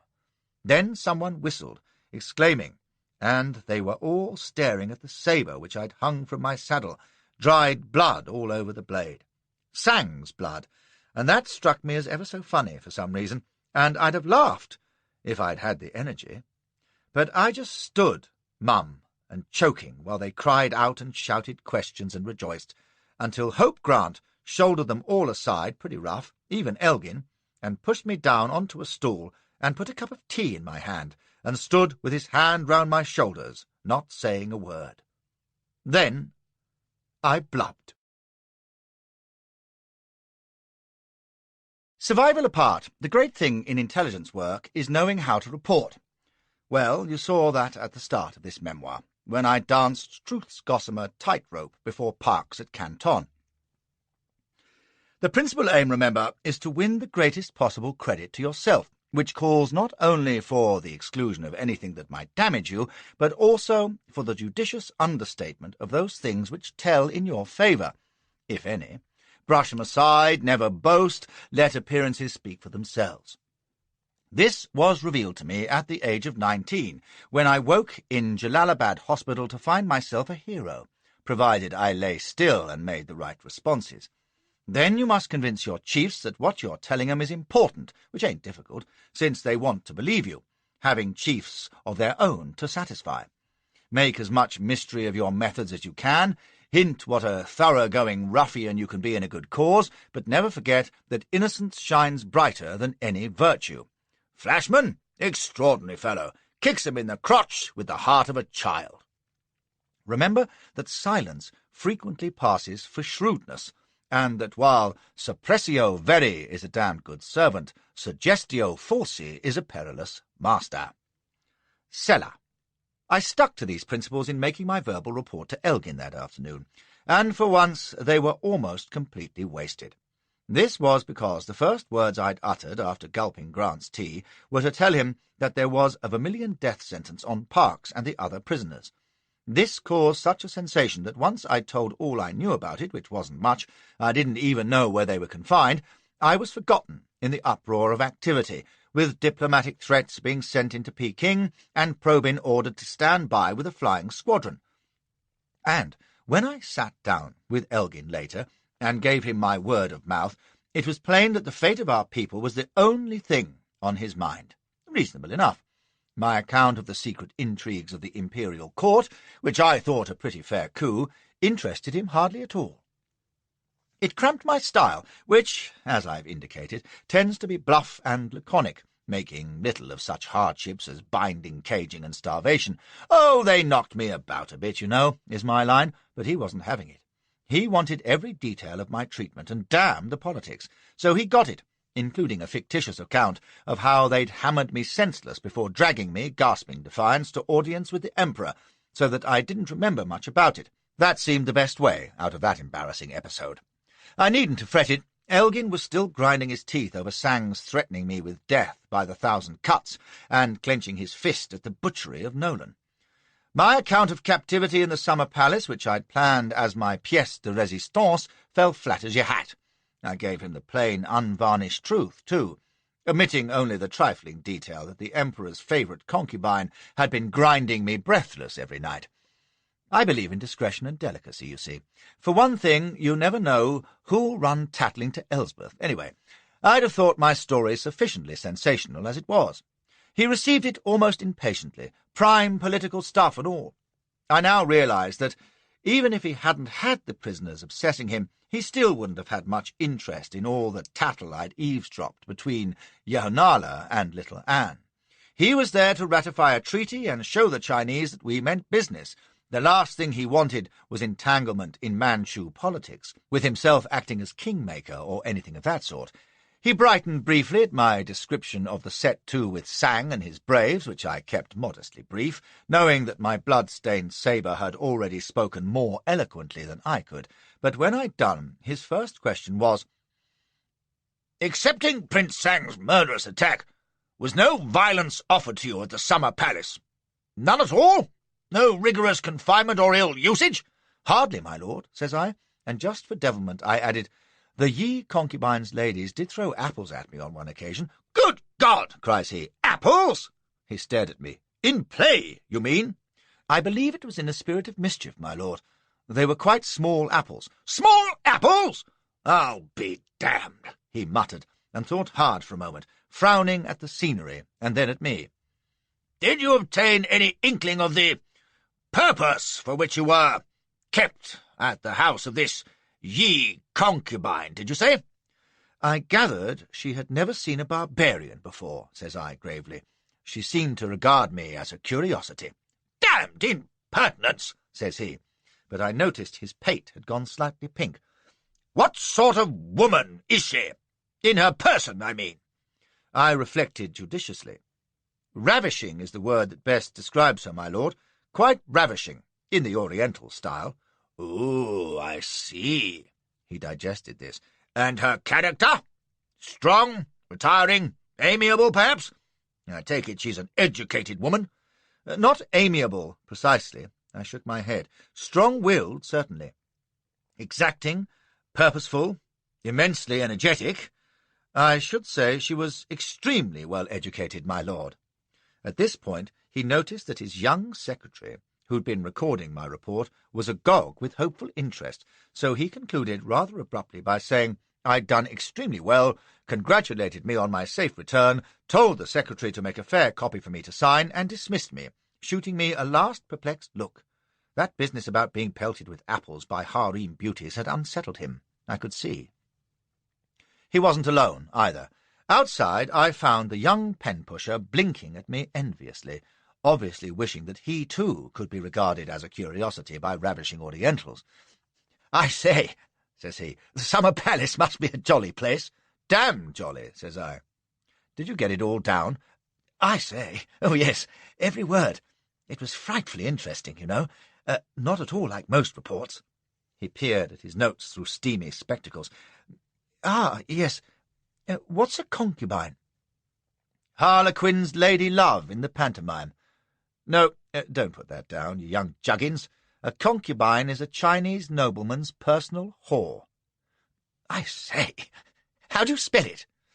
I told him, and what he told others in his turn I don't care to think. But just to show you how rumours run and reputations are made, Desborough of the artillery swore to me later that he'd heard one of his gunners telling his chum that there was no doubt about it, Flash Harry had got himself took prisoner a purpose, see, 'cause he was beloved by this yeller bint, the Empress of China, and him and Sam Collinson, what was jealous, had fought a bloody duel over her, and Flash Harry touched the bastard in 5 places, straight up, and then cut his bleeding head off, see? Strange how close fiction can come to truth, ain't it? The oddest thing of all was that the part of the yarn which did gain some acceptance, among quite sensible people too, was that I deliberately allowed myself to be captured as a clever way of getting into the enemy's headquarters. Folk will believe anything, especially if they've invented it themselves. Anyway, you can see why I don't count my report to Elgin entirely wasted. Later that day, he and Grant and our senior commanders went to Wen Ming Wen, officially to view the splendours, but in fact to make sure that the frogs didn't pick it clean before our army got its share. I was on hand and absolutely heard Montauban protesting volubly that no looting whatever had taken place. This, with his rascals still streaming out of the hall of audience with everything but the floor tiles and the piles of spoil filling the great courtyard. Some of our early comers, I noticed, were already among the plunderers. A party of Sikh cavalry were offering magnificent bolts of coloured silk to the late arrivals at $2 a time, and the frogs, who'd had the best of it, were doing a fine trade in jade tablets, watches, jewelled masks, furs, ornamental weapons, enamels, toys, and robes, and finding no lack of takers. The yard was like a tremendous gaudy market, for loot from the other buildings near at hand was being brought in as well, and fellows were bargaining away what they couldn't carry. Elgin watched in bleak disgust, with Montalban hopping at his elbow, crying, "Ah, but this is merely to make the inventory, is it not, so that all can be divided fairly among the allies. Milord might rest assured that every item would be accounted for, so that all should benefit. What a splendid place it has been," says Elgin sadly, standing in the entrance to the great golden hall. "And now, desolation." The floor was covered with broken shards of glass and jade and porcelain, broken cabinet work and torn hangings, and gangs of frogs and chink villagers and our own early birds were swarming everywhere after the last pickings. The vast hollow chamber echoing to their yells of triumph and disappointment, the smashing of furniture and pottery that was too big to carry, the oaths and laughter and quarrelling. "No credit to our vaunted civilization, gentlemen," says Elgin, and everyone looked sober, except Montalban, who sulked. "Can't stop it," says Hope Grant, casting a bright professional eye and tugging his whisker. "Soldiers' privilege. Time immemorial." He glanced at me. "Remember Lucknow?" "It's the waste that offends," cries Elgin. "I dare say this place contained 1,000,000 yesterday. How much would it fetch now? 50,000? Bah! Plunder is one thing, but sheer wanton destruction!" He shook his head angrily. Wolseley consulted a notebook, said that of course this was only a fraction of the summer palace, which was of vast extent, no doubt packed with stuff. Flashman probably knew it best of anybody, at which they all fell silent and looked to me. You never in your life saw so many beady eyes. Just for a second I had a vision of that pretty pavilion by the lake, and Jehonala's white hand placing a delicate ivory fairy piece on the game-board just so. The silver nails reflected in the polished jade, her lady's silken sleeves rustling, and felt a sudden anger and revulsion. But what was the odds, when they'd find it anyway? And why not, after all? We'd won. The irony was that if the Manchus had kept their word on the treaty to begin with, or even compromised a fortnight ago, we'd never have been near the place. I said there were hundreds of buildings, palaces and temples and so forth, spread over many miles of parkland. That the Wen, where we stood, was probably the biggest, since it contained the imperial apartments, but that the rest was pretty fine too. "Good spot of boodle there, what?" says someone. I said, I suppose there'd be enough to go round. At this there was great debate about the need for prize agents who would select prime pieces for each army, the rest going for individual spoil. Grant said he would have all the British share sold and paid out to the troops as prize money on the spot, rather than wait for government adjudication, which, although he didn't say so, would have meant cut shares at the end of the day. Some ass said that was unauthorized. Grant said he didn't give a damn. He was doing it anyway. "Who took Peking?" says he. "Commons Committee? No such thing. Our fellows. Very good. Wrath of the gods? I'll stand bail." He did it, too. Wolseley, who was a dab artist, was in a fidget to be exercising his pencil, so after the seniors had departed I strolled with him among the buildings, and we watched the looters gutting the place. As Elgin had observed, and I knew from India, they destroyed 50 times what they took away. "See how they enjoy destruction," says Joe, sketching for dear life while I smoked and studied. "It's a marvellous thing, the effect of plunder on soldiers. I suppose they feel real power for once in their wretched lives. Not the power to kill, they know all about that. It's just brute force against a body, but the greater power to destroy a creation of the mind, something they know they could never make. Look at that. Just look at them, will you?" He was pointing up at a gallery where a mob of Whitechapel scruff had found huge boxes of the most delicate yellow eggshell porcelain, priceless pieces varying in size from vases 4 feet high to the tiniest teacups, each wrapped carefully in fine tissue. They were throwing them down from the balcony in a golden shower, to smash on the floor in explosions of 1,000,000 glittering fragments, so light that they drifted like a snow mist through the hall. Those below ran laughing among them, scattering them and making them swirl like golden smoke, yelling to the chaps above to throw down more, which they did, until the whole place seemed to be filled with it. "Can't draw that," grumbles Joe. Hang it all, Turner himself couldn't catch that colour.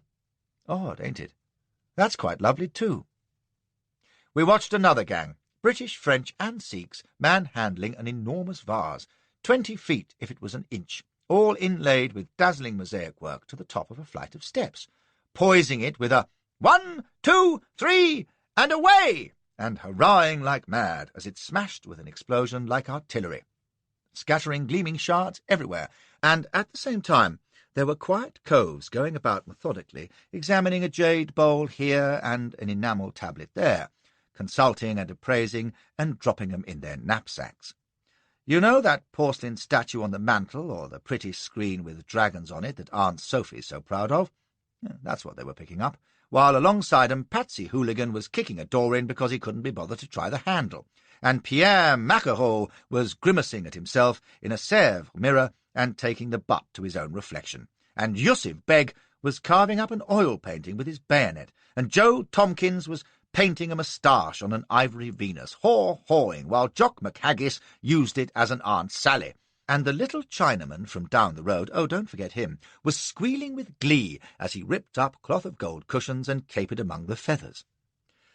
And through it all went the quiet strollers, like Joe and me, and the tall, fair fellow in the sapper coat, whom we found in a room that had once contained hundreds of jewelled timepieces and mechanical toys, and was now ankle-deep in glittering rubble.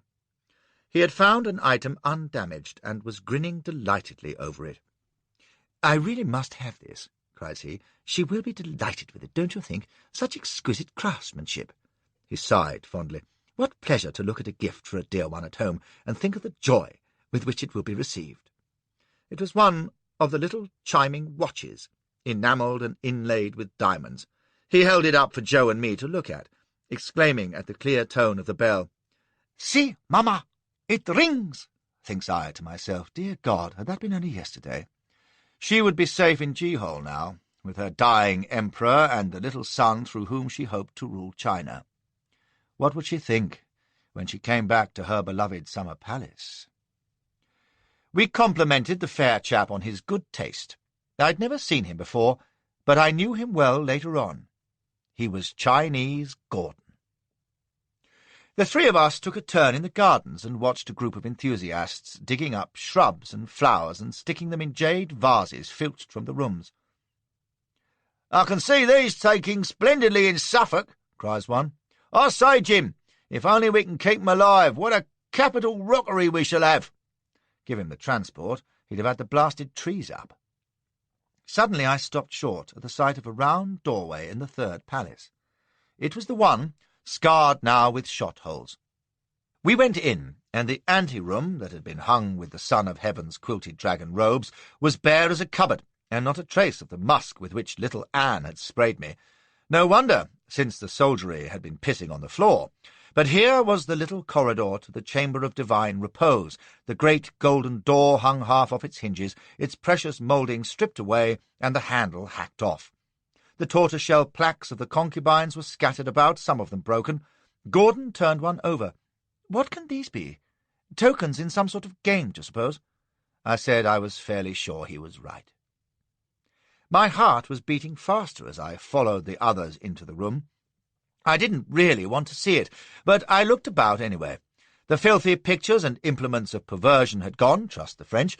The mattress of the great bed had been dragged from the alcove and hacked to shreds, its purple silks torn, the gold pillows ripped open.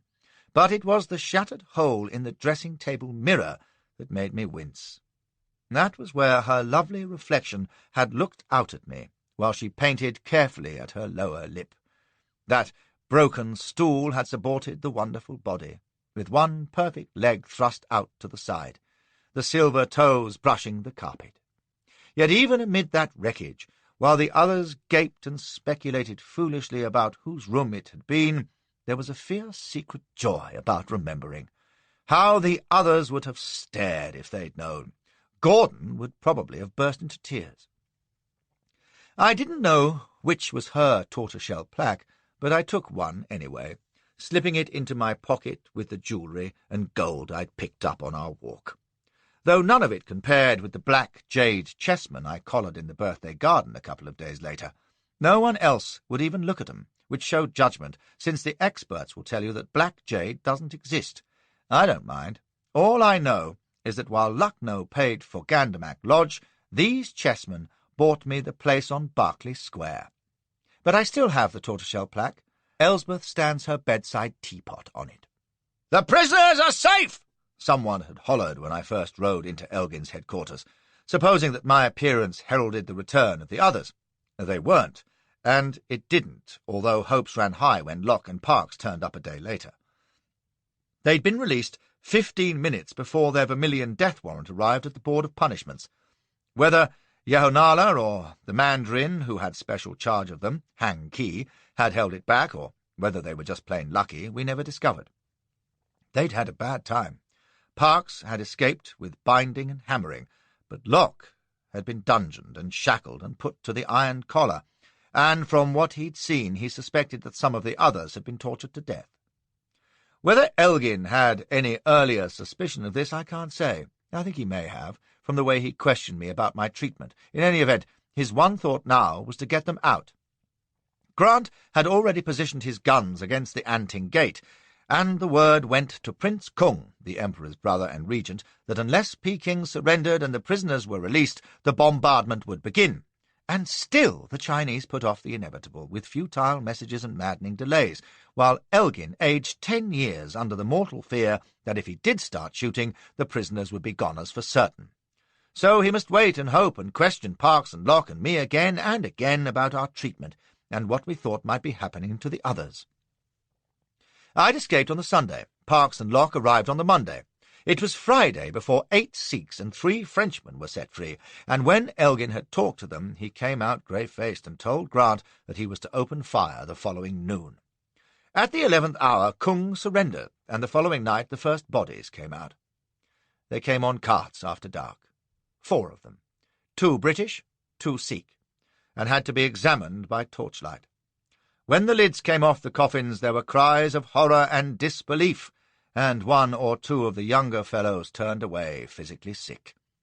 After that, no one said a word, except to whisper, "Christ, that's Anderson," or "That's Mohammed Bucks, my Dafada," or "That's de Norman.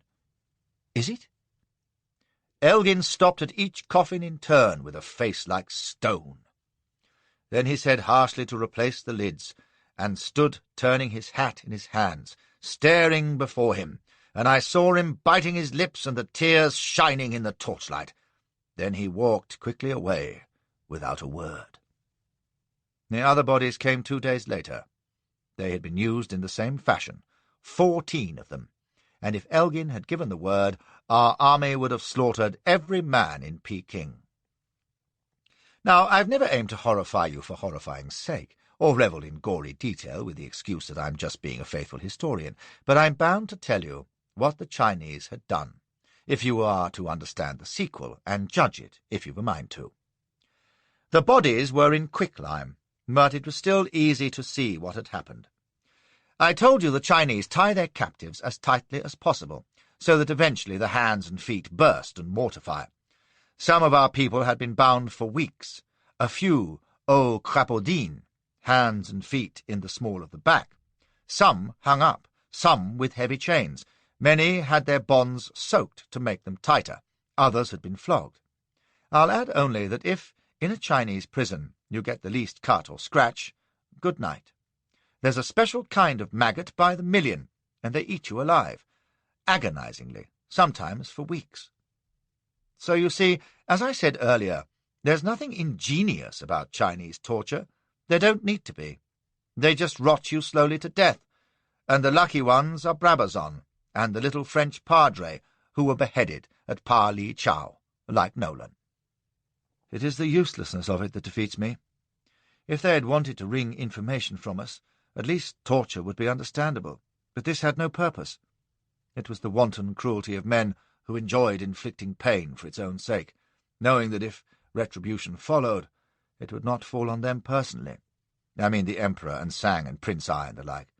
For the Emperor certainly knew. The Normans' torture began in the royal apartments. Indeed, they knew.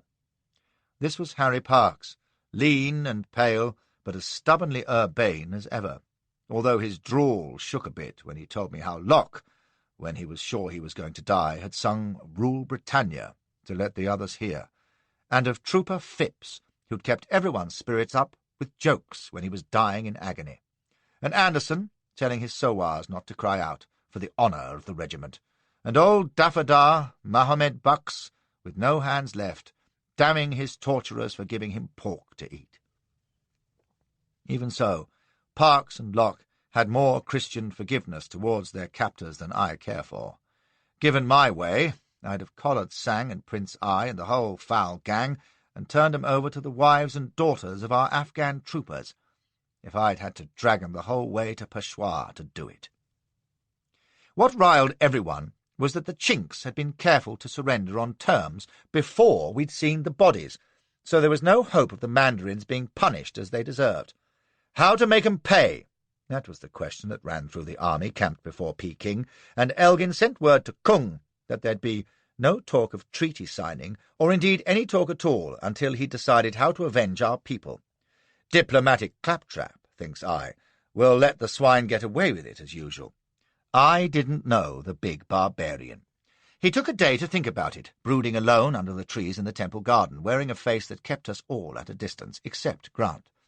He and Elgin talked for about an hour, at least Elgin did, while Grant listened and nodded, and presently retired to his tent to put his bull fiddle through its paces, something cruel.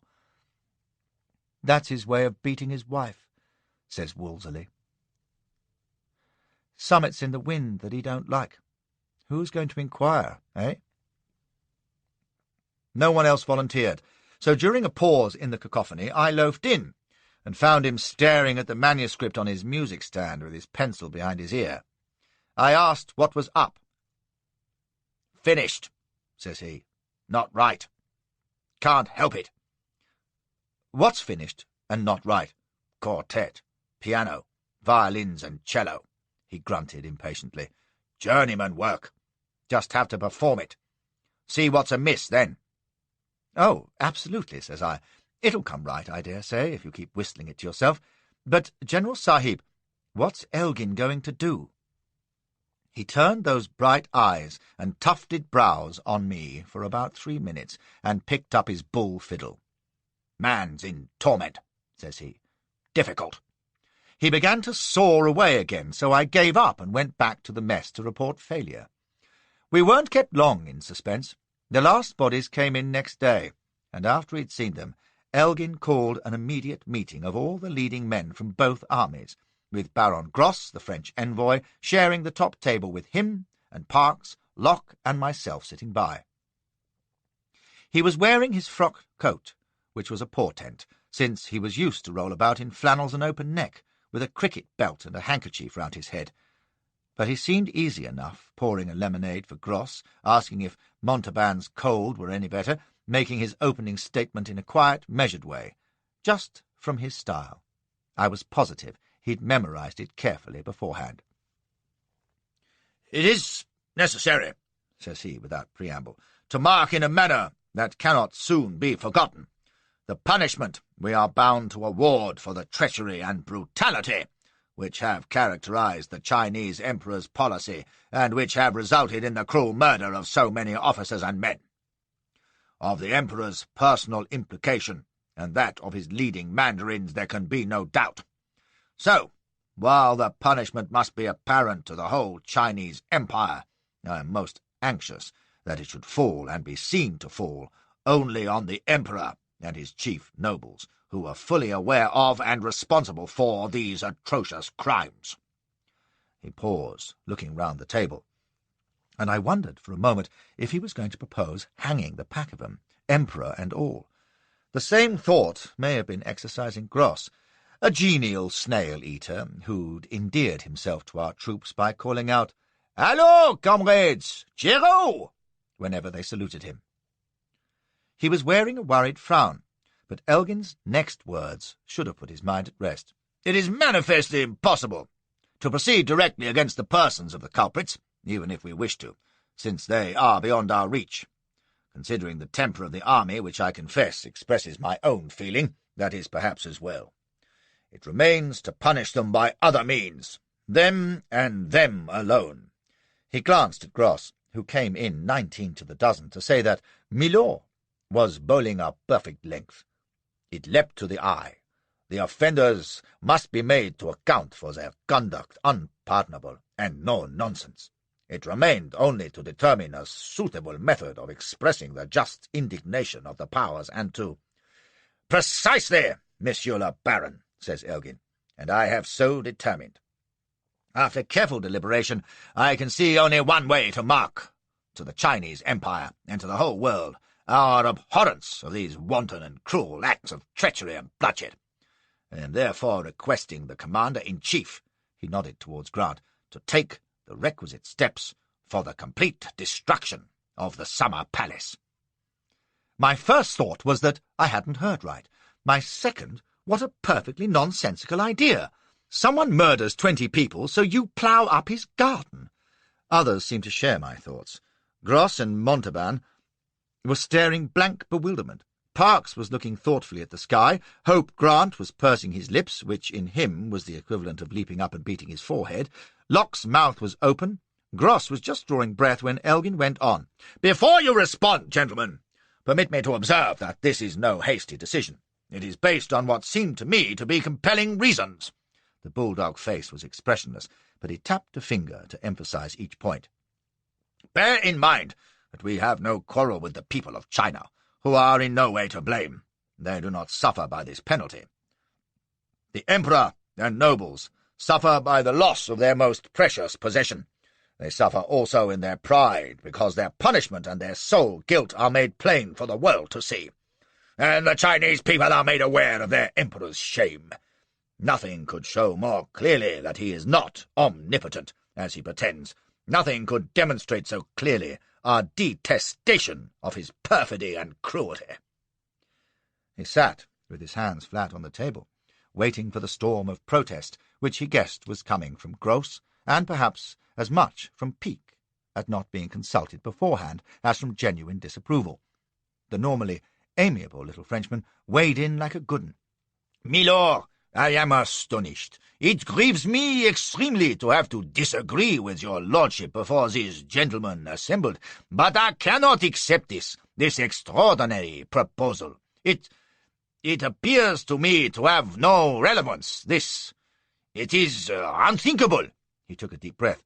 "I must beg your lordship to reconsider." "I have, Monsieur le Baron," says Elgin quietly, "with great care, I assure you. But forgive me, my lord, you appear to contradict yourself. You say we must punish the Emperor, with which I and all agree, but not the people of China. Yet you propose the destruction, the desecration of a national shrine of China, the repository of its ancient civilization, its art, its culture, its genius, its learning." He was in full Gallic spate by now, all waving hands and eyebrows bouncing in his chair. "What is this but an insult of the most gross to the very soul of China?" "If it were that, I should not have proposed it," says Elgin. "The Summer Palace is not a shrine of any kind, unless to imperial luxury and vanity. It is the Emperor's private pleasure park, and not one of the millions of ordinary Chinese have ever been inside it, or cares a straw for it and its treasures. If they think of it at all, it must be as a monument to human greed, built on extortion and suffering. China has bled to make that place, and China will not weep for its loss, believe me, Monsieur le Baron." The fact that he said this as though he'd been reading the minutes of the last meeting did nothing to cool Gross's indignation. He gasped for breath, and found it. "And the treasures, then? Are they nothing? The irreplaceable works of art, the sublime craftsmanship, the priceless carvings and paintings and jewelry, are they to be vandalized, to signal our abhorrence of the crime of a few guilty noblemen? Are we to punish their barbarism by an act infinitely more barbaric? By destroying a thing of infinite beauty, of incalculable value? It is out of all proportion, milord." "Out of proportion?" For For the first time there was a touch of colour on Elgin's cheek, but his voice was even quieter than before. "That is a matter of opinion. A few moments ago you and I, Monsieur le Baron, looked on something which had been infinitely more beautiful and of incalculable greater value than anything ever created by a Chinese architect, the body of a soldier of the Queen. His name was Ayub Khan. You saw what Chinese civilization had done to him. Milord, that is not just." Gross was on his feet, white-faced. "You know very well I am as enraged as yourself at the atrocities committed upon our people. But I ask you, what can it profit your good soldier, or any other of those martyred, to take revenge in this fashion, by destroying something with which they and their deaths had nothing to do? Please, sir, take your seat again," says Elgin, rising, "and with it my assurance that I intended no reflection on your humanity or your concern for our dead comrades." Didn't you, though, thinks I. He waited until Gross had sat down again. "There is no way to profit, or adequately to avenge them. My purpose is to punish their murderers in a way that will best bring down their pride and publish their infamy. That is why I shall burn the Summer Palace, unless your Excellency can suggest a suitable alternative." Poor Gross stared at him helplessly and waved his hands. "If it seems good to destroy some buildings, why then let it be the Board of Punishments, where the crimes were committed. What could be more fitting?" "I've heard that suggestion," says Elgin dryly. "It emanated, I believe, from the Russian mission at Peking. To burn the board and erect a suitable memorial on the site to Chinese perfidy. I can think of nothing better calculated to inflame hatred of our two countries among ordinary Chinese. I hesitate, of course, to conclude that that is why the Russians suggested it. You would say, Monsieur le Baron? Only... Gross shrugged in real distress. "Ah, milord, you think only of the effect on the Emperor and the others. But consider another effect, on the honor of our countries and ourselves. Think how such an act will be regarded in the world. It is not the Emperor of China who will be disgraced by what all civilized peoples must see as a barbarism, grossier, incivilisé. Are we to bear the brand of Attila and Alaric merely to punish the Emperor's vanity?" And possibly encouraged by the approving cries of his own folk and the doubtful looks of some of ours, the silly ass put his great frog foot right in it. "Ah, surely, my lord, you of all men must be aware of what public opinion—" Realizing his gaffe, he broke off, shaking his head. "Ah, Dieu, the destruction of precious works of art is not well regarded," he finished snappishly. Even the other frogs were trying to look elsewhere. Parks beside me sighed and murmured something about Gross by name and nature. What? Well, everyone knew how Elgin's governor had stripped half Greece of statuary. Even then, Elgin Marbles was a slogan of outrage among Hellenic enthusiasts. The only person present who didn't seem to mind was Elgin himself. For the first time in days, he absolutely grinned. "I had no notion," says he affably, "from the conduct of your troops at the Wen Ming Wen, that such a sentiment prevailed in France." "Milord!" Mounteban was wattling furiously, but Elgin didn't mind him. "If stigma there be," he went on, talking straight to Gross, "I shall be content to bear it alone if I must.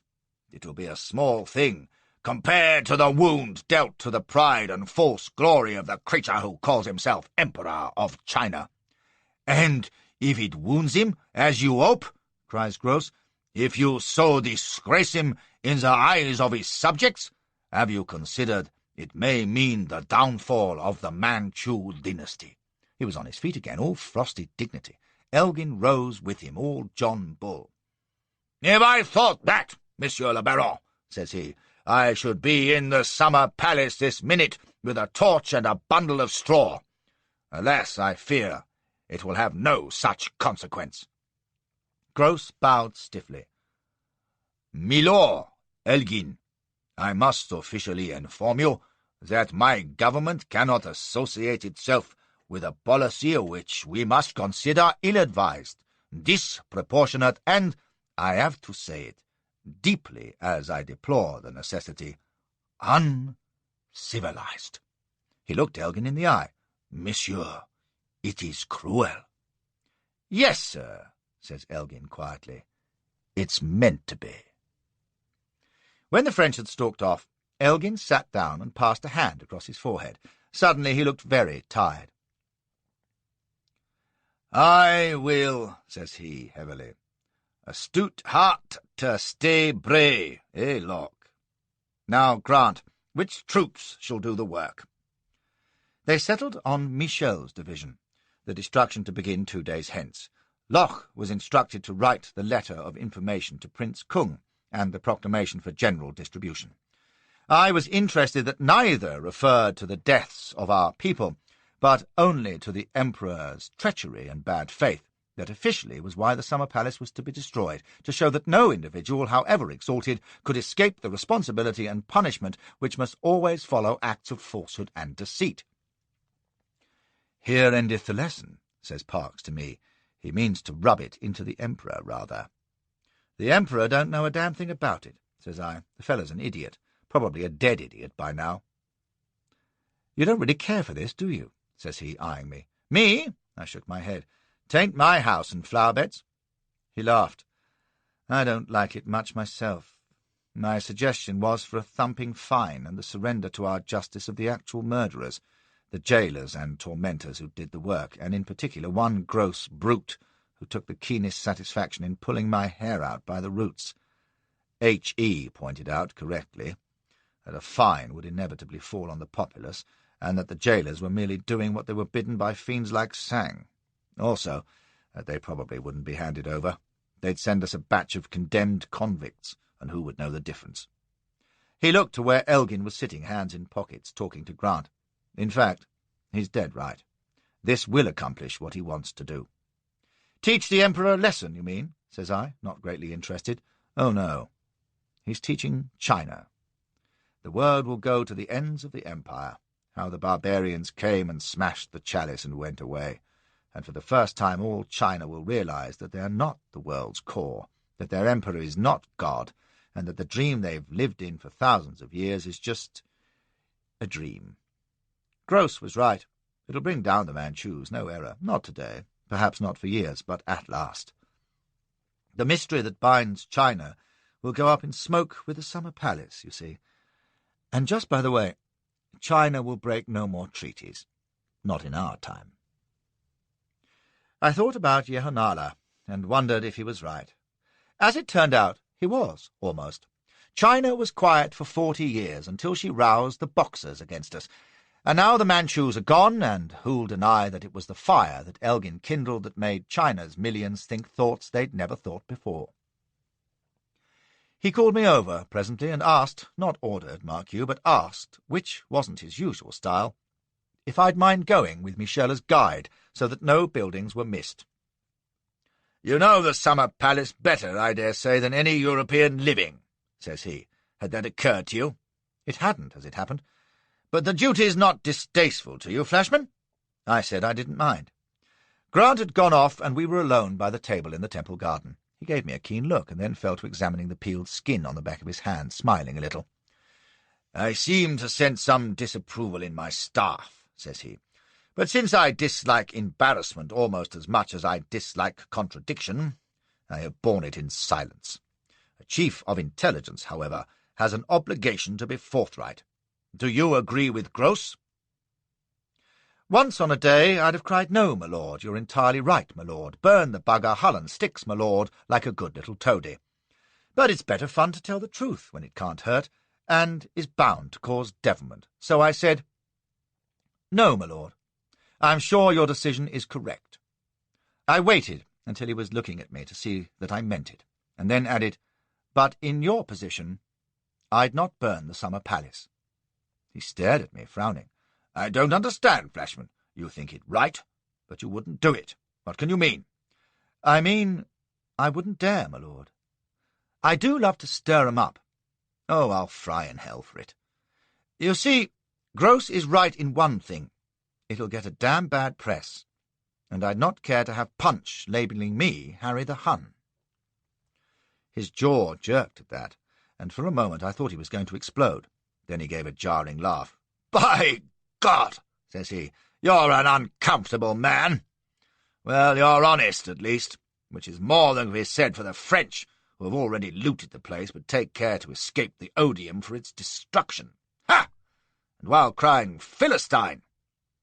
They and the other powers will be happy enough to enjoy the trade benefits and safe commerce which our salutary action will have ensured."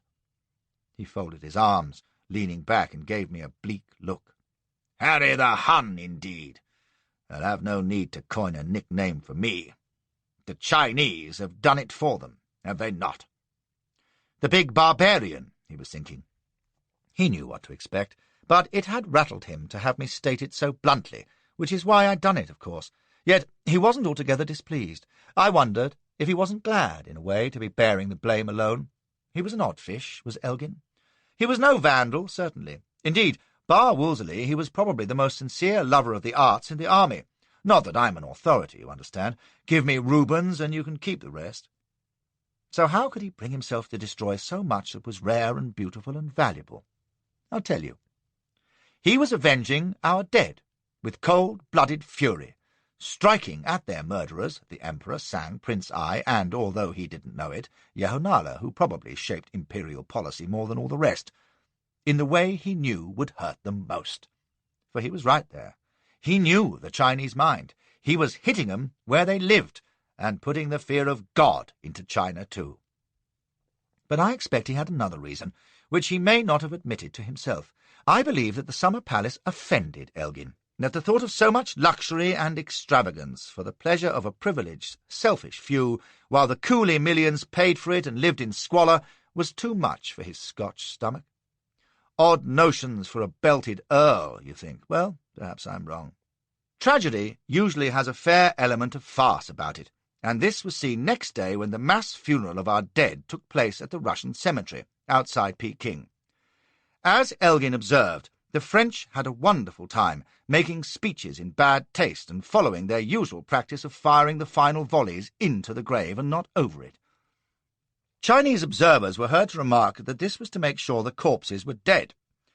There were Protestant, Roman, and Greek priests officiating together, which looked odd enough, but the sight I wouldn't have missed was Hope Grant taking part in papist rituals, sprinkling holy water at Montalban's request, and plainly enjoying it as much as John Knox in a music hall.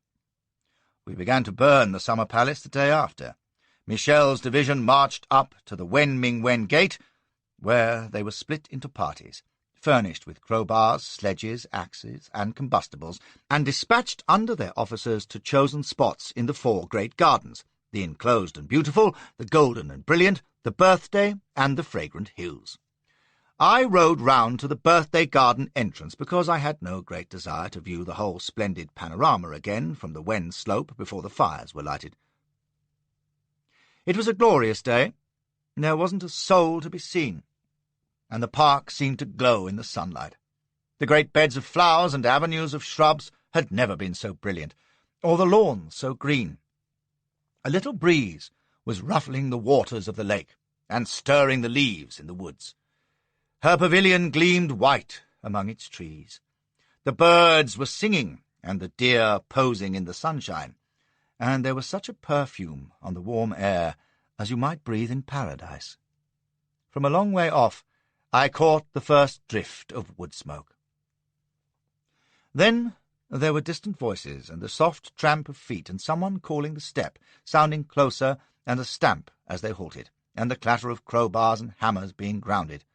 And a voice sings out, "Which in first, sir?"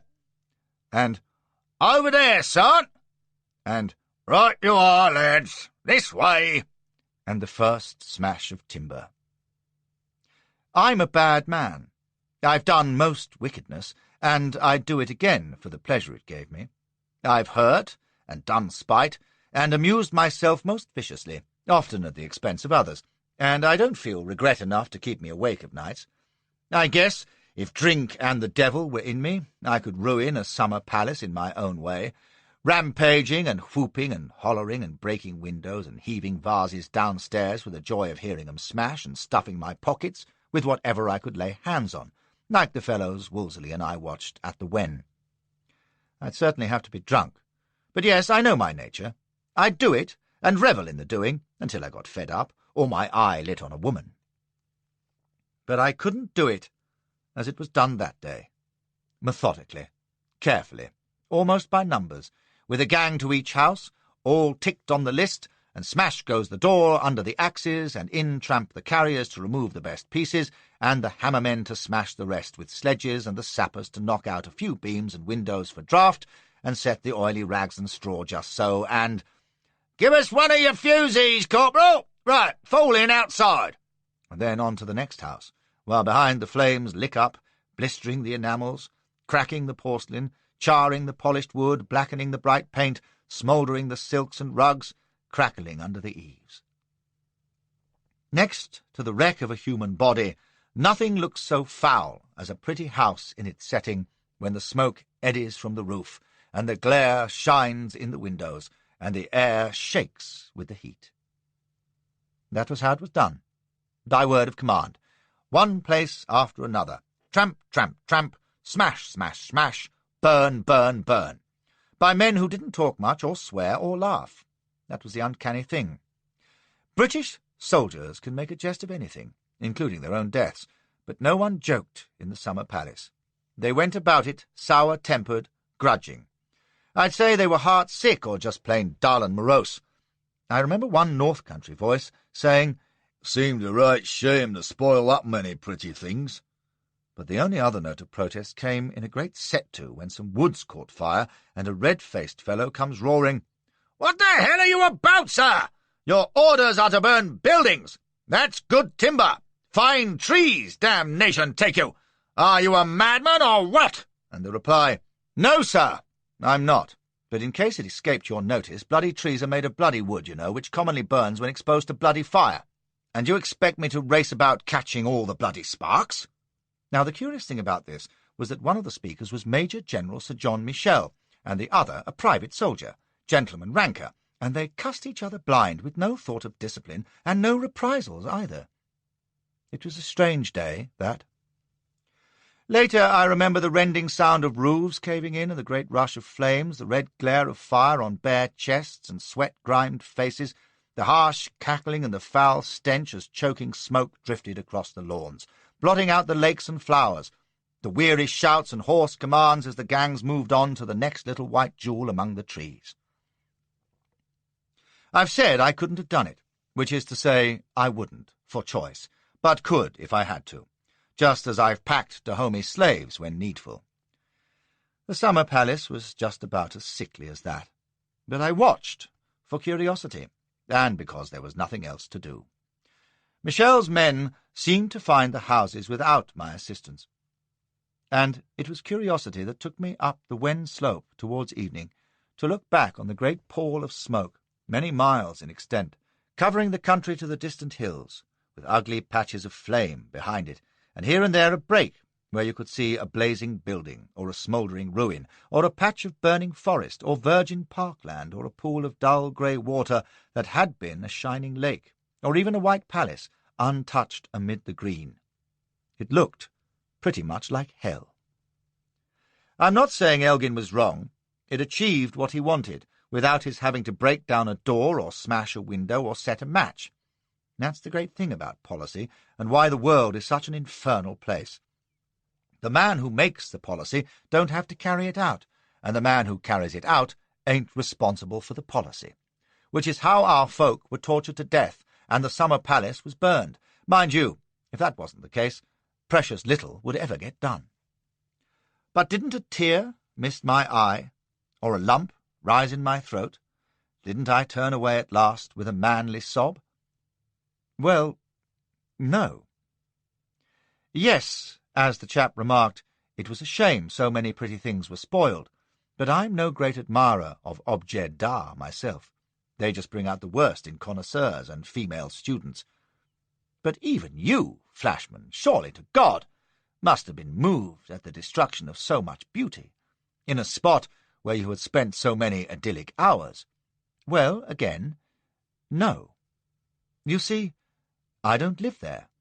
I'm here, in Berkeley Square, and when I want to visit the Summer Palace, I can close my eyes, and there it is. And so is she.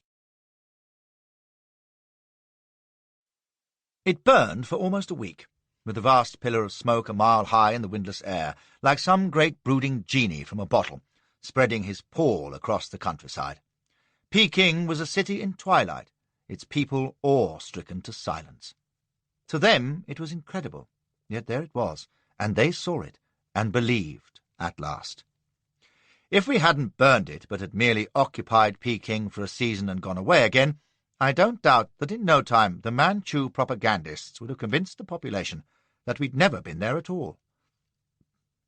But with the Summer Palace in flames, they couldn't doubt the truth. The barbarians had won. The Son of Heaven had been humbled to the dust, and there was the funeral pyre to prove it. As some callous scoundrel remarked, it may have been me, by the sound of it. At least the Times couldn't complain that Elgin hadn't avenged their correspondent properly. Poor young Bowlby having been one of the Emperor's victims, you see. That smoke spread, metaphorically, all over the world, and some called Elgin a Visigoth, and others said he'd done the right thing, but one of the warmest debates was over exactly what he had done.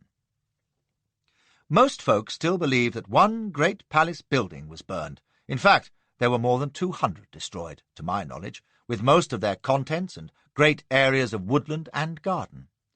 Some, like Locke, have softened it, as best as they can, by claiming that many buildings and much treasure escaped, that some palaces were only half burned, that few manuscripts were lost, and that the damage was less than it looked. The plain truth is that the great Summer Palace, 8 miles by 10, was a charred ruin. And if Lloyd's had been faced with the bill, they'd have shut up shop and fled the country. The lesson was driven home with the usual Horse Guards pomp when the convention was signed a few days later, Kung having had to agree to everything we demanded, including £100,000 for the families of our dead.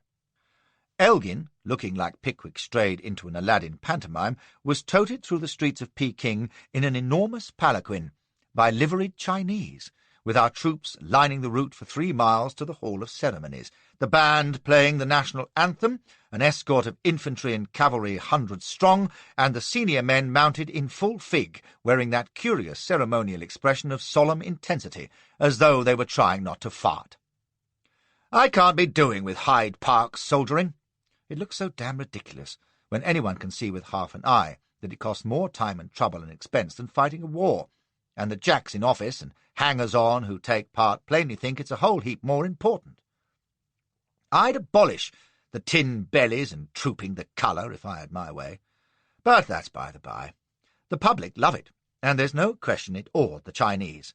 They gazed at Elgin in stricken silence and knocked head as he went by. The treaty was signed with tremendous ceremony before a great concourse of mandarins in dragon robes, and ourselves in dress uniforms.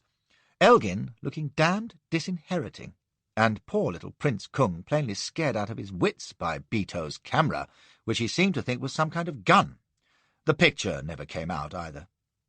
It was infernally dull, and went on for hours, both sides loathing each other with icy politeness, and the only possibility of fun was when Parkes, that imperturbable diplomat, spotted the chap who'd pulled his hair, standing among the Chinese dignitaries, and I believe he would have gone for him then and there if Locke, the spoil-sport, hadn't restrained him. Parkes got his revenge, though. He had Prince I turned out of his splendid palace and bagged it for the new British embassy. And then, quite suddenly, it was all over. Elgin had his piece of paper with red seals and yellow ribbon. China and Britain were sworn to eternal friendship. Our traders were free to deluge the market with pulse, grain, sulphur, saltpetre, cash, opium, brimstone, and even spelter. There were a few hundred new graves along the Piho, Moy's at Tangku and Nolan at Pali Chow among them. The summer palace was a smoking ruin. In G-hole a dainty silver fingernail was poised to pin the Chinese Empire, and I was going down river on Coromandel, with Elgin's kindly note of appreciation in my pocket, a black jade chess set in my valise, and a few memories in mind.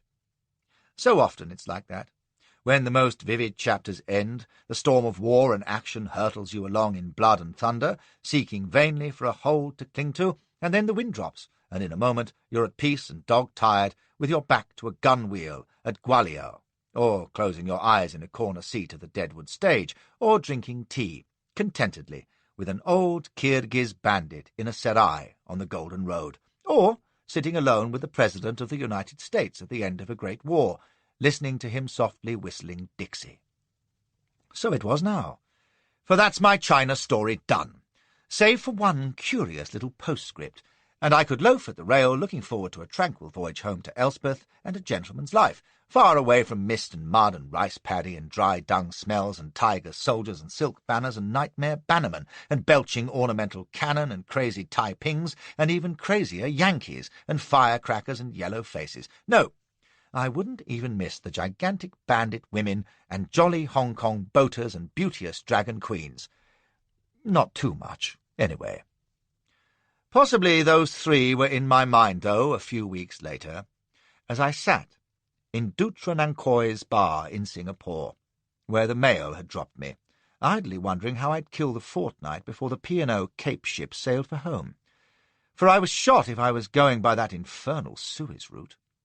At any rate, something awoke a memory of the voluptuous Madame Saba, with whom I'd wrestled so enjoyably on my last visit there, until she'd spoiled sport by whistling up the hatchet-men. Heavens, that had been more than 15 years ago. Still, I doubted if Singapore had gone Baptist in the meantime, so I took a palki across the river and up through Chinatown to the pleasant residential area which I remembered, where the big houses stood back in their gardens with paper lanterns glimmering on the dark drives and burly Sikh porters bowing at the front door. Very genteel resorts they were, no trollops on view or anything of that sort.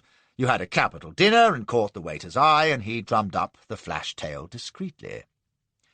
I demanded to be taken to the best place, and it looked A1, with a big, dimly lit club dining-room where silent bearers waited on the tables and two smart hostesses went the rounds to see that all was in order. One of them was a stately Ivory who might have been Saba's daughter. I considered her carefully as I ate my duck curry with a bottle of bubbly, but then I noticed the other one at the far end of the room and changed my mind.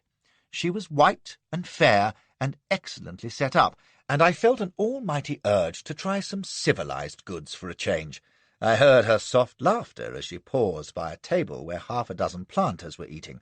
Then she passed on to a solitary diner, a blonde-bearded young stalwart in good linen with a clipper captain look to him, and I wondered if he was on the same lay as myself, for she stood in talk for quite 5 minutes while I consumed a jealous souffle. But then she turned away and swayed to my corner, smiling graciously and asking if everything was to my satisfaction. "It will be directly," says I, rising gallantly, "if you'll condescend to join me in a bottle of fizz." I was setting a chair when I heard her gasp. She was staring as though I were Marley's ghost. Hold on, thinks I, my new whiskers are grown enough to be presentable, surely, and then I almost dropped the chair, for it was Phoebe Carpenter, pillar of the church and wholesaler of firearms to the Taiping rebels. "Colonel Flashman," cries she, "oh, dear." "Mrs. Carpenter," cries I. "Good God!" She swayed, eyes closed, and sat down abruptly, gulping and staring at me wide-eyed as I resumed my seat. "Oh, what a start you gave me!" "That's what I said up the Pearl River," says I. "Well, well, I never. Here, take a glass, and do tell me how the Reverend Josiah is keeping. Missionary Society doing well, is it?" "Oh, dear," she whispers, trembling violently, which improved an already delightful appearance. I hadn't known her, because the Phoebe I remembered had borne her beauty in matronly modesty, innocent of rouge and fairly swathed in muslin.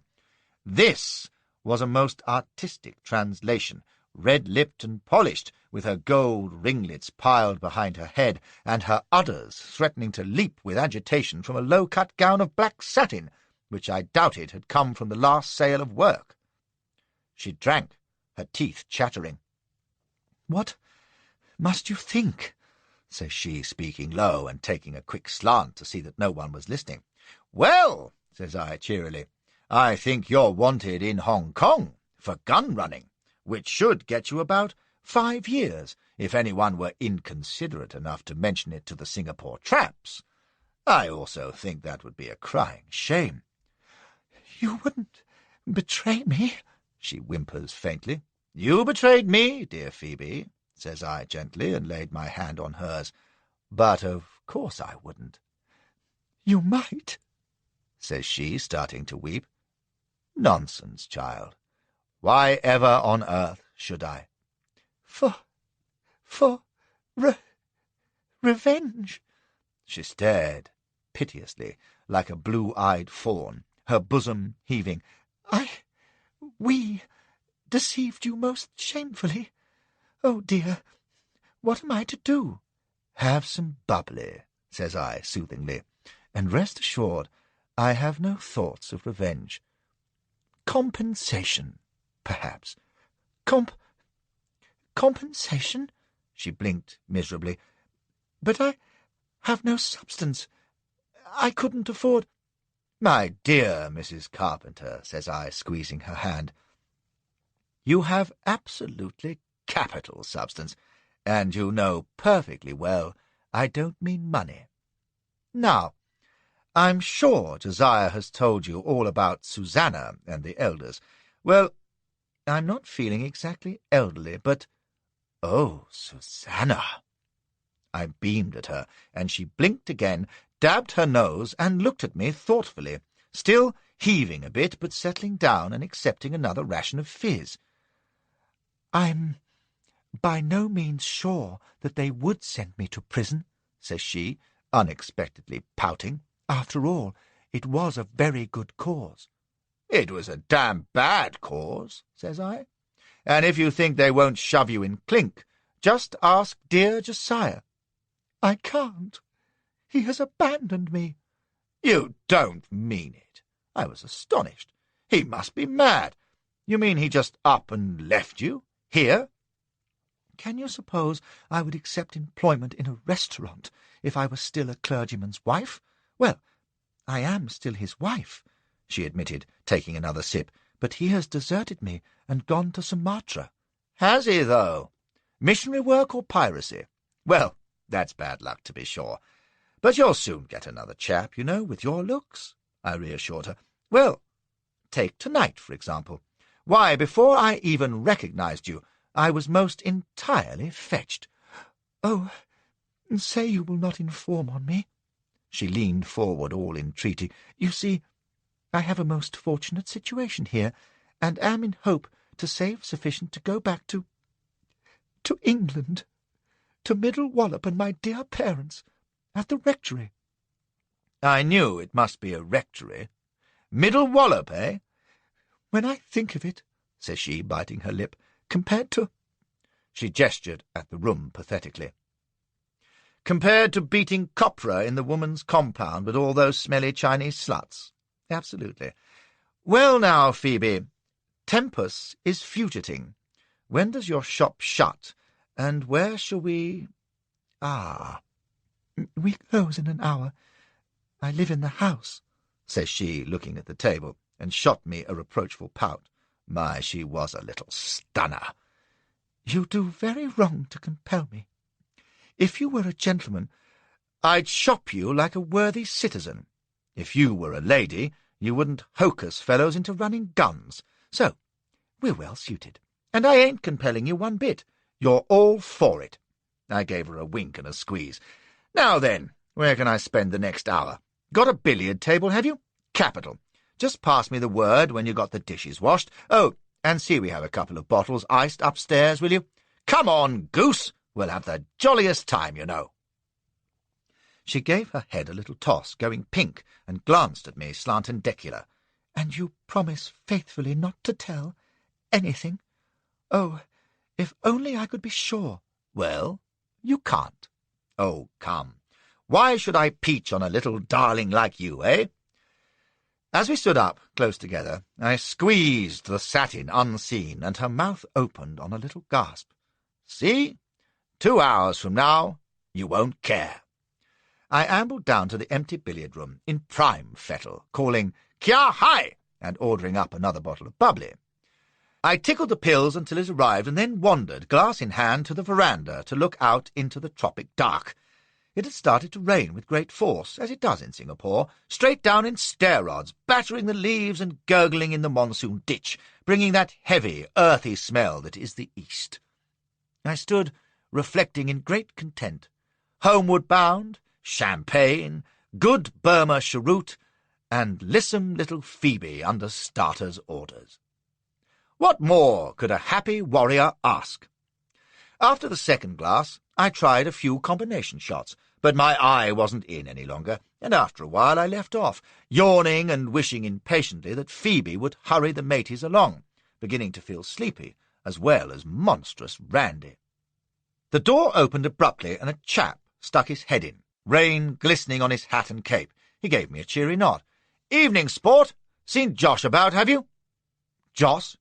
The governor, you know, carpenter. Or maybe you don't know. Never mind, I dare say he's upstairs." He was withdrawing. "Hold on.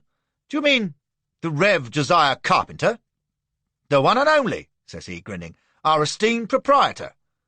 I gaped at him. "Proprietor? You mean he owns this place? He's not in Sumatra?" "Well, he wasn't this afternoon. I say, are you all right?" "But Mrs. Carpenter distinctly told me—" "Oh, she's about, is she? Good. I'll see her. Chin-chin." The door slammed, leaving me standing bewildered and angry. What was the little bitch playing at? She'd said— Hold on. She had said— I turned sharply at a step on the veranda, lurching heavily against the table and catching hold to steady myself.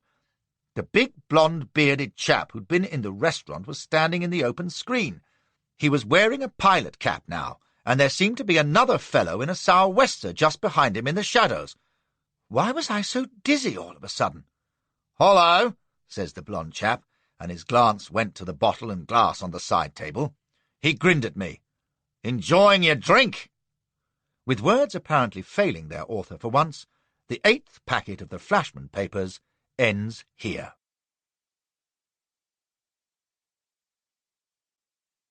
That was Flashman and the Dragon, by George MacDonald Fraser, read by Colin Mace. This programme was produced by ID Audio for Harper Audio. Text copyright George MacDonald Fraser, 1985. Production copyright 2015 by HarperCollins Publishers. All rights reserved. George MacDonald Fraser asserts the moral right to be identified as the author of this work. Thank you for listening.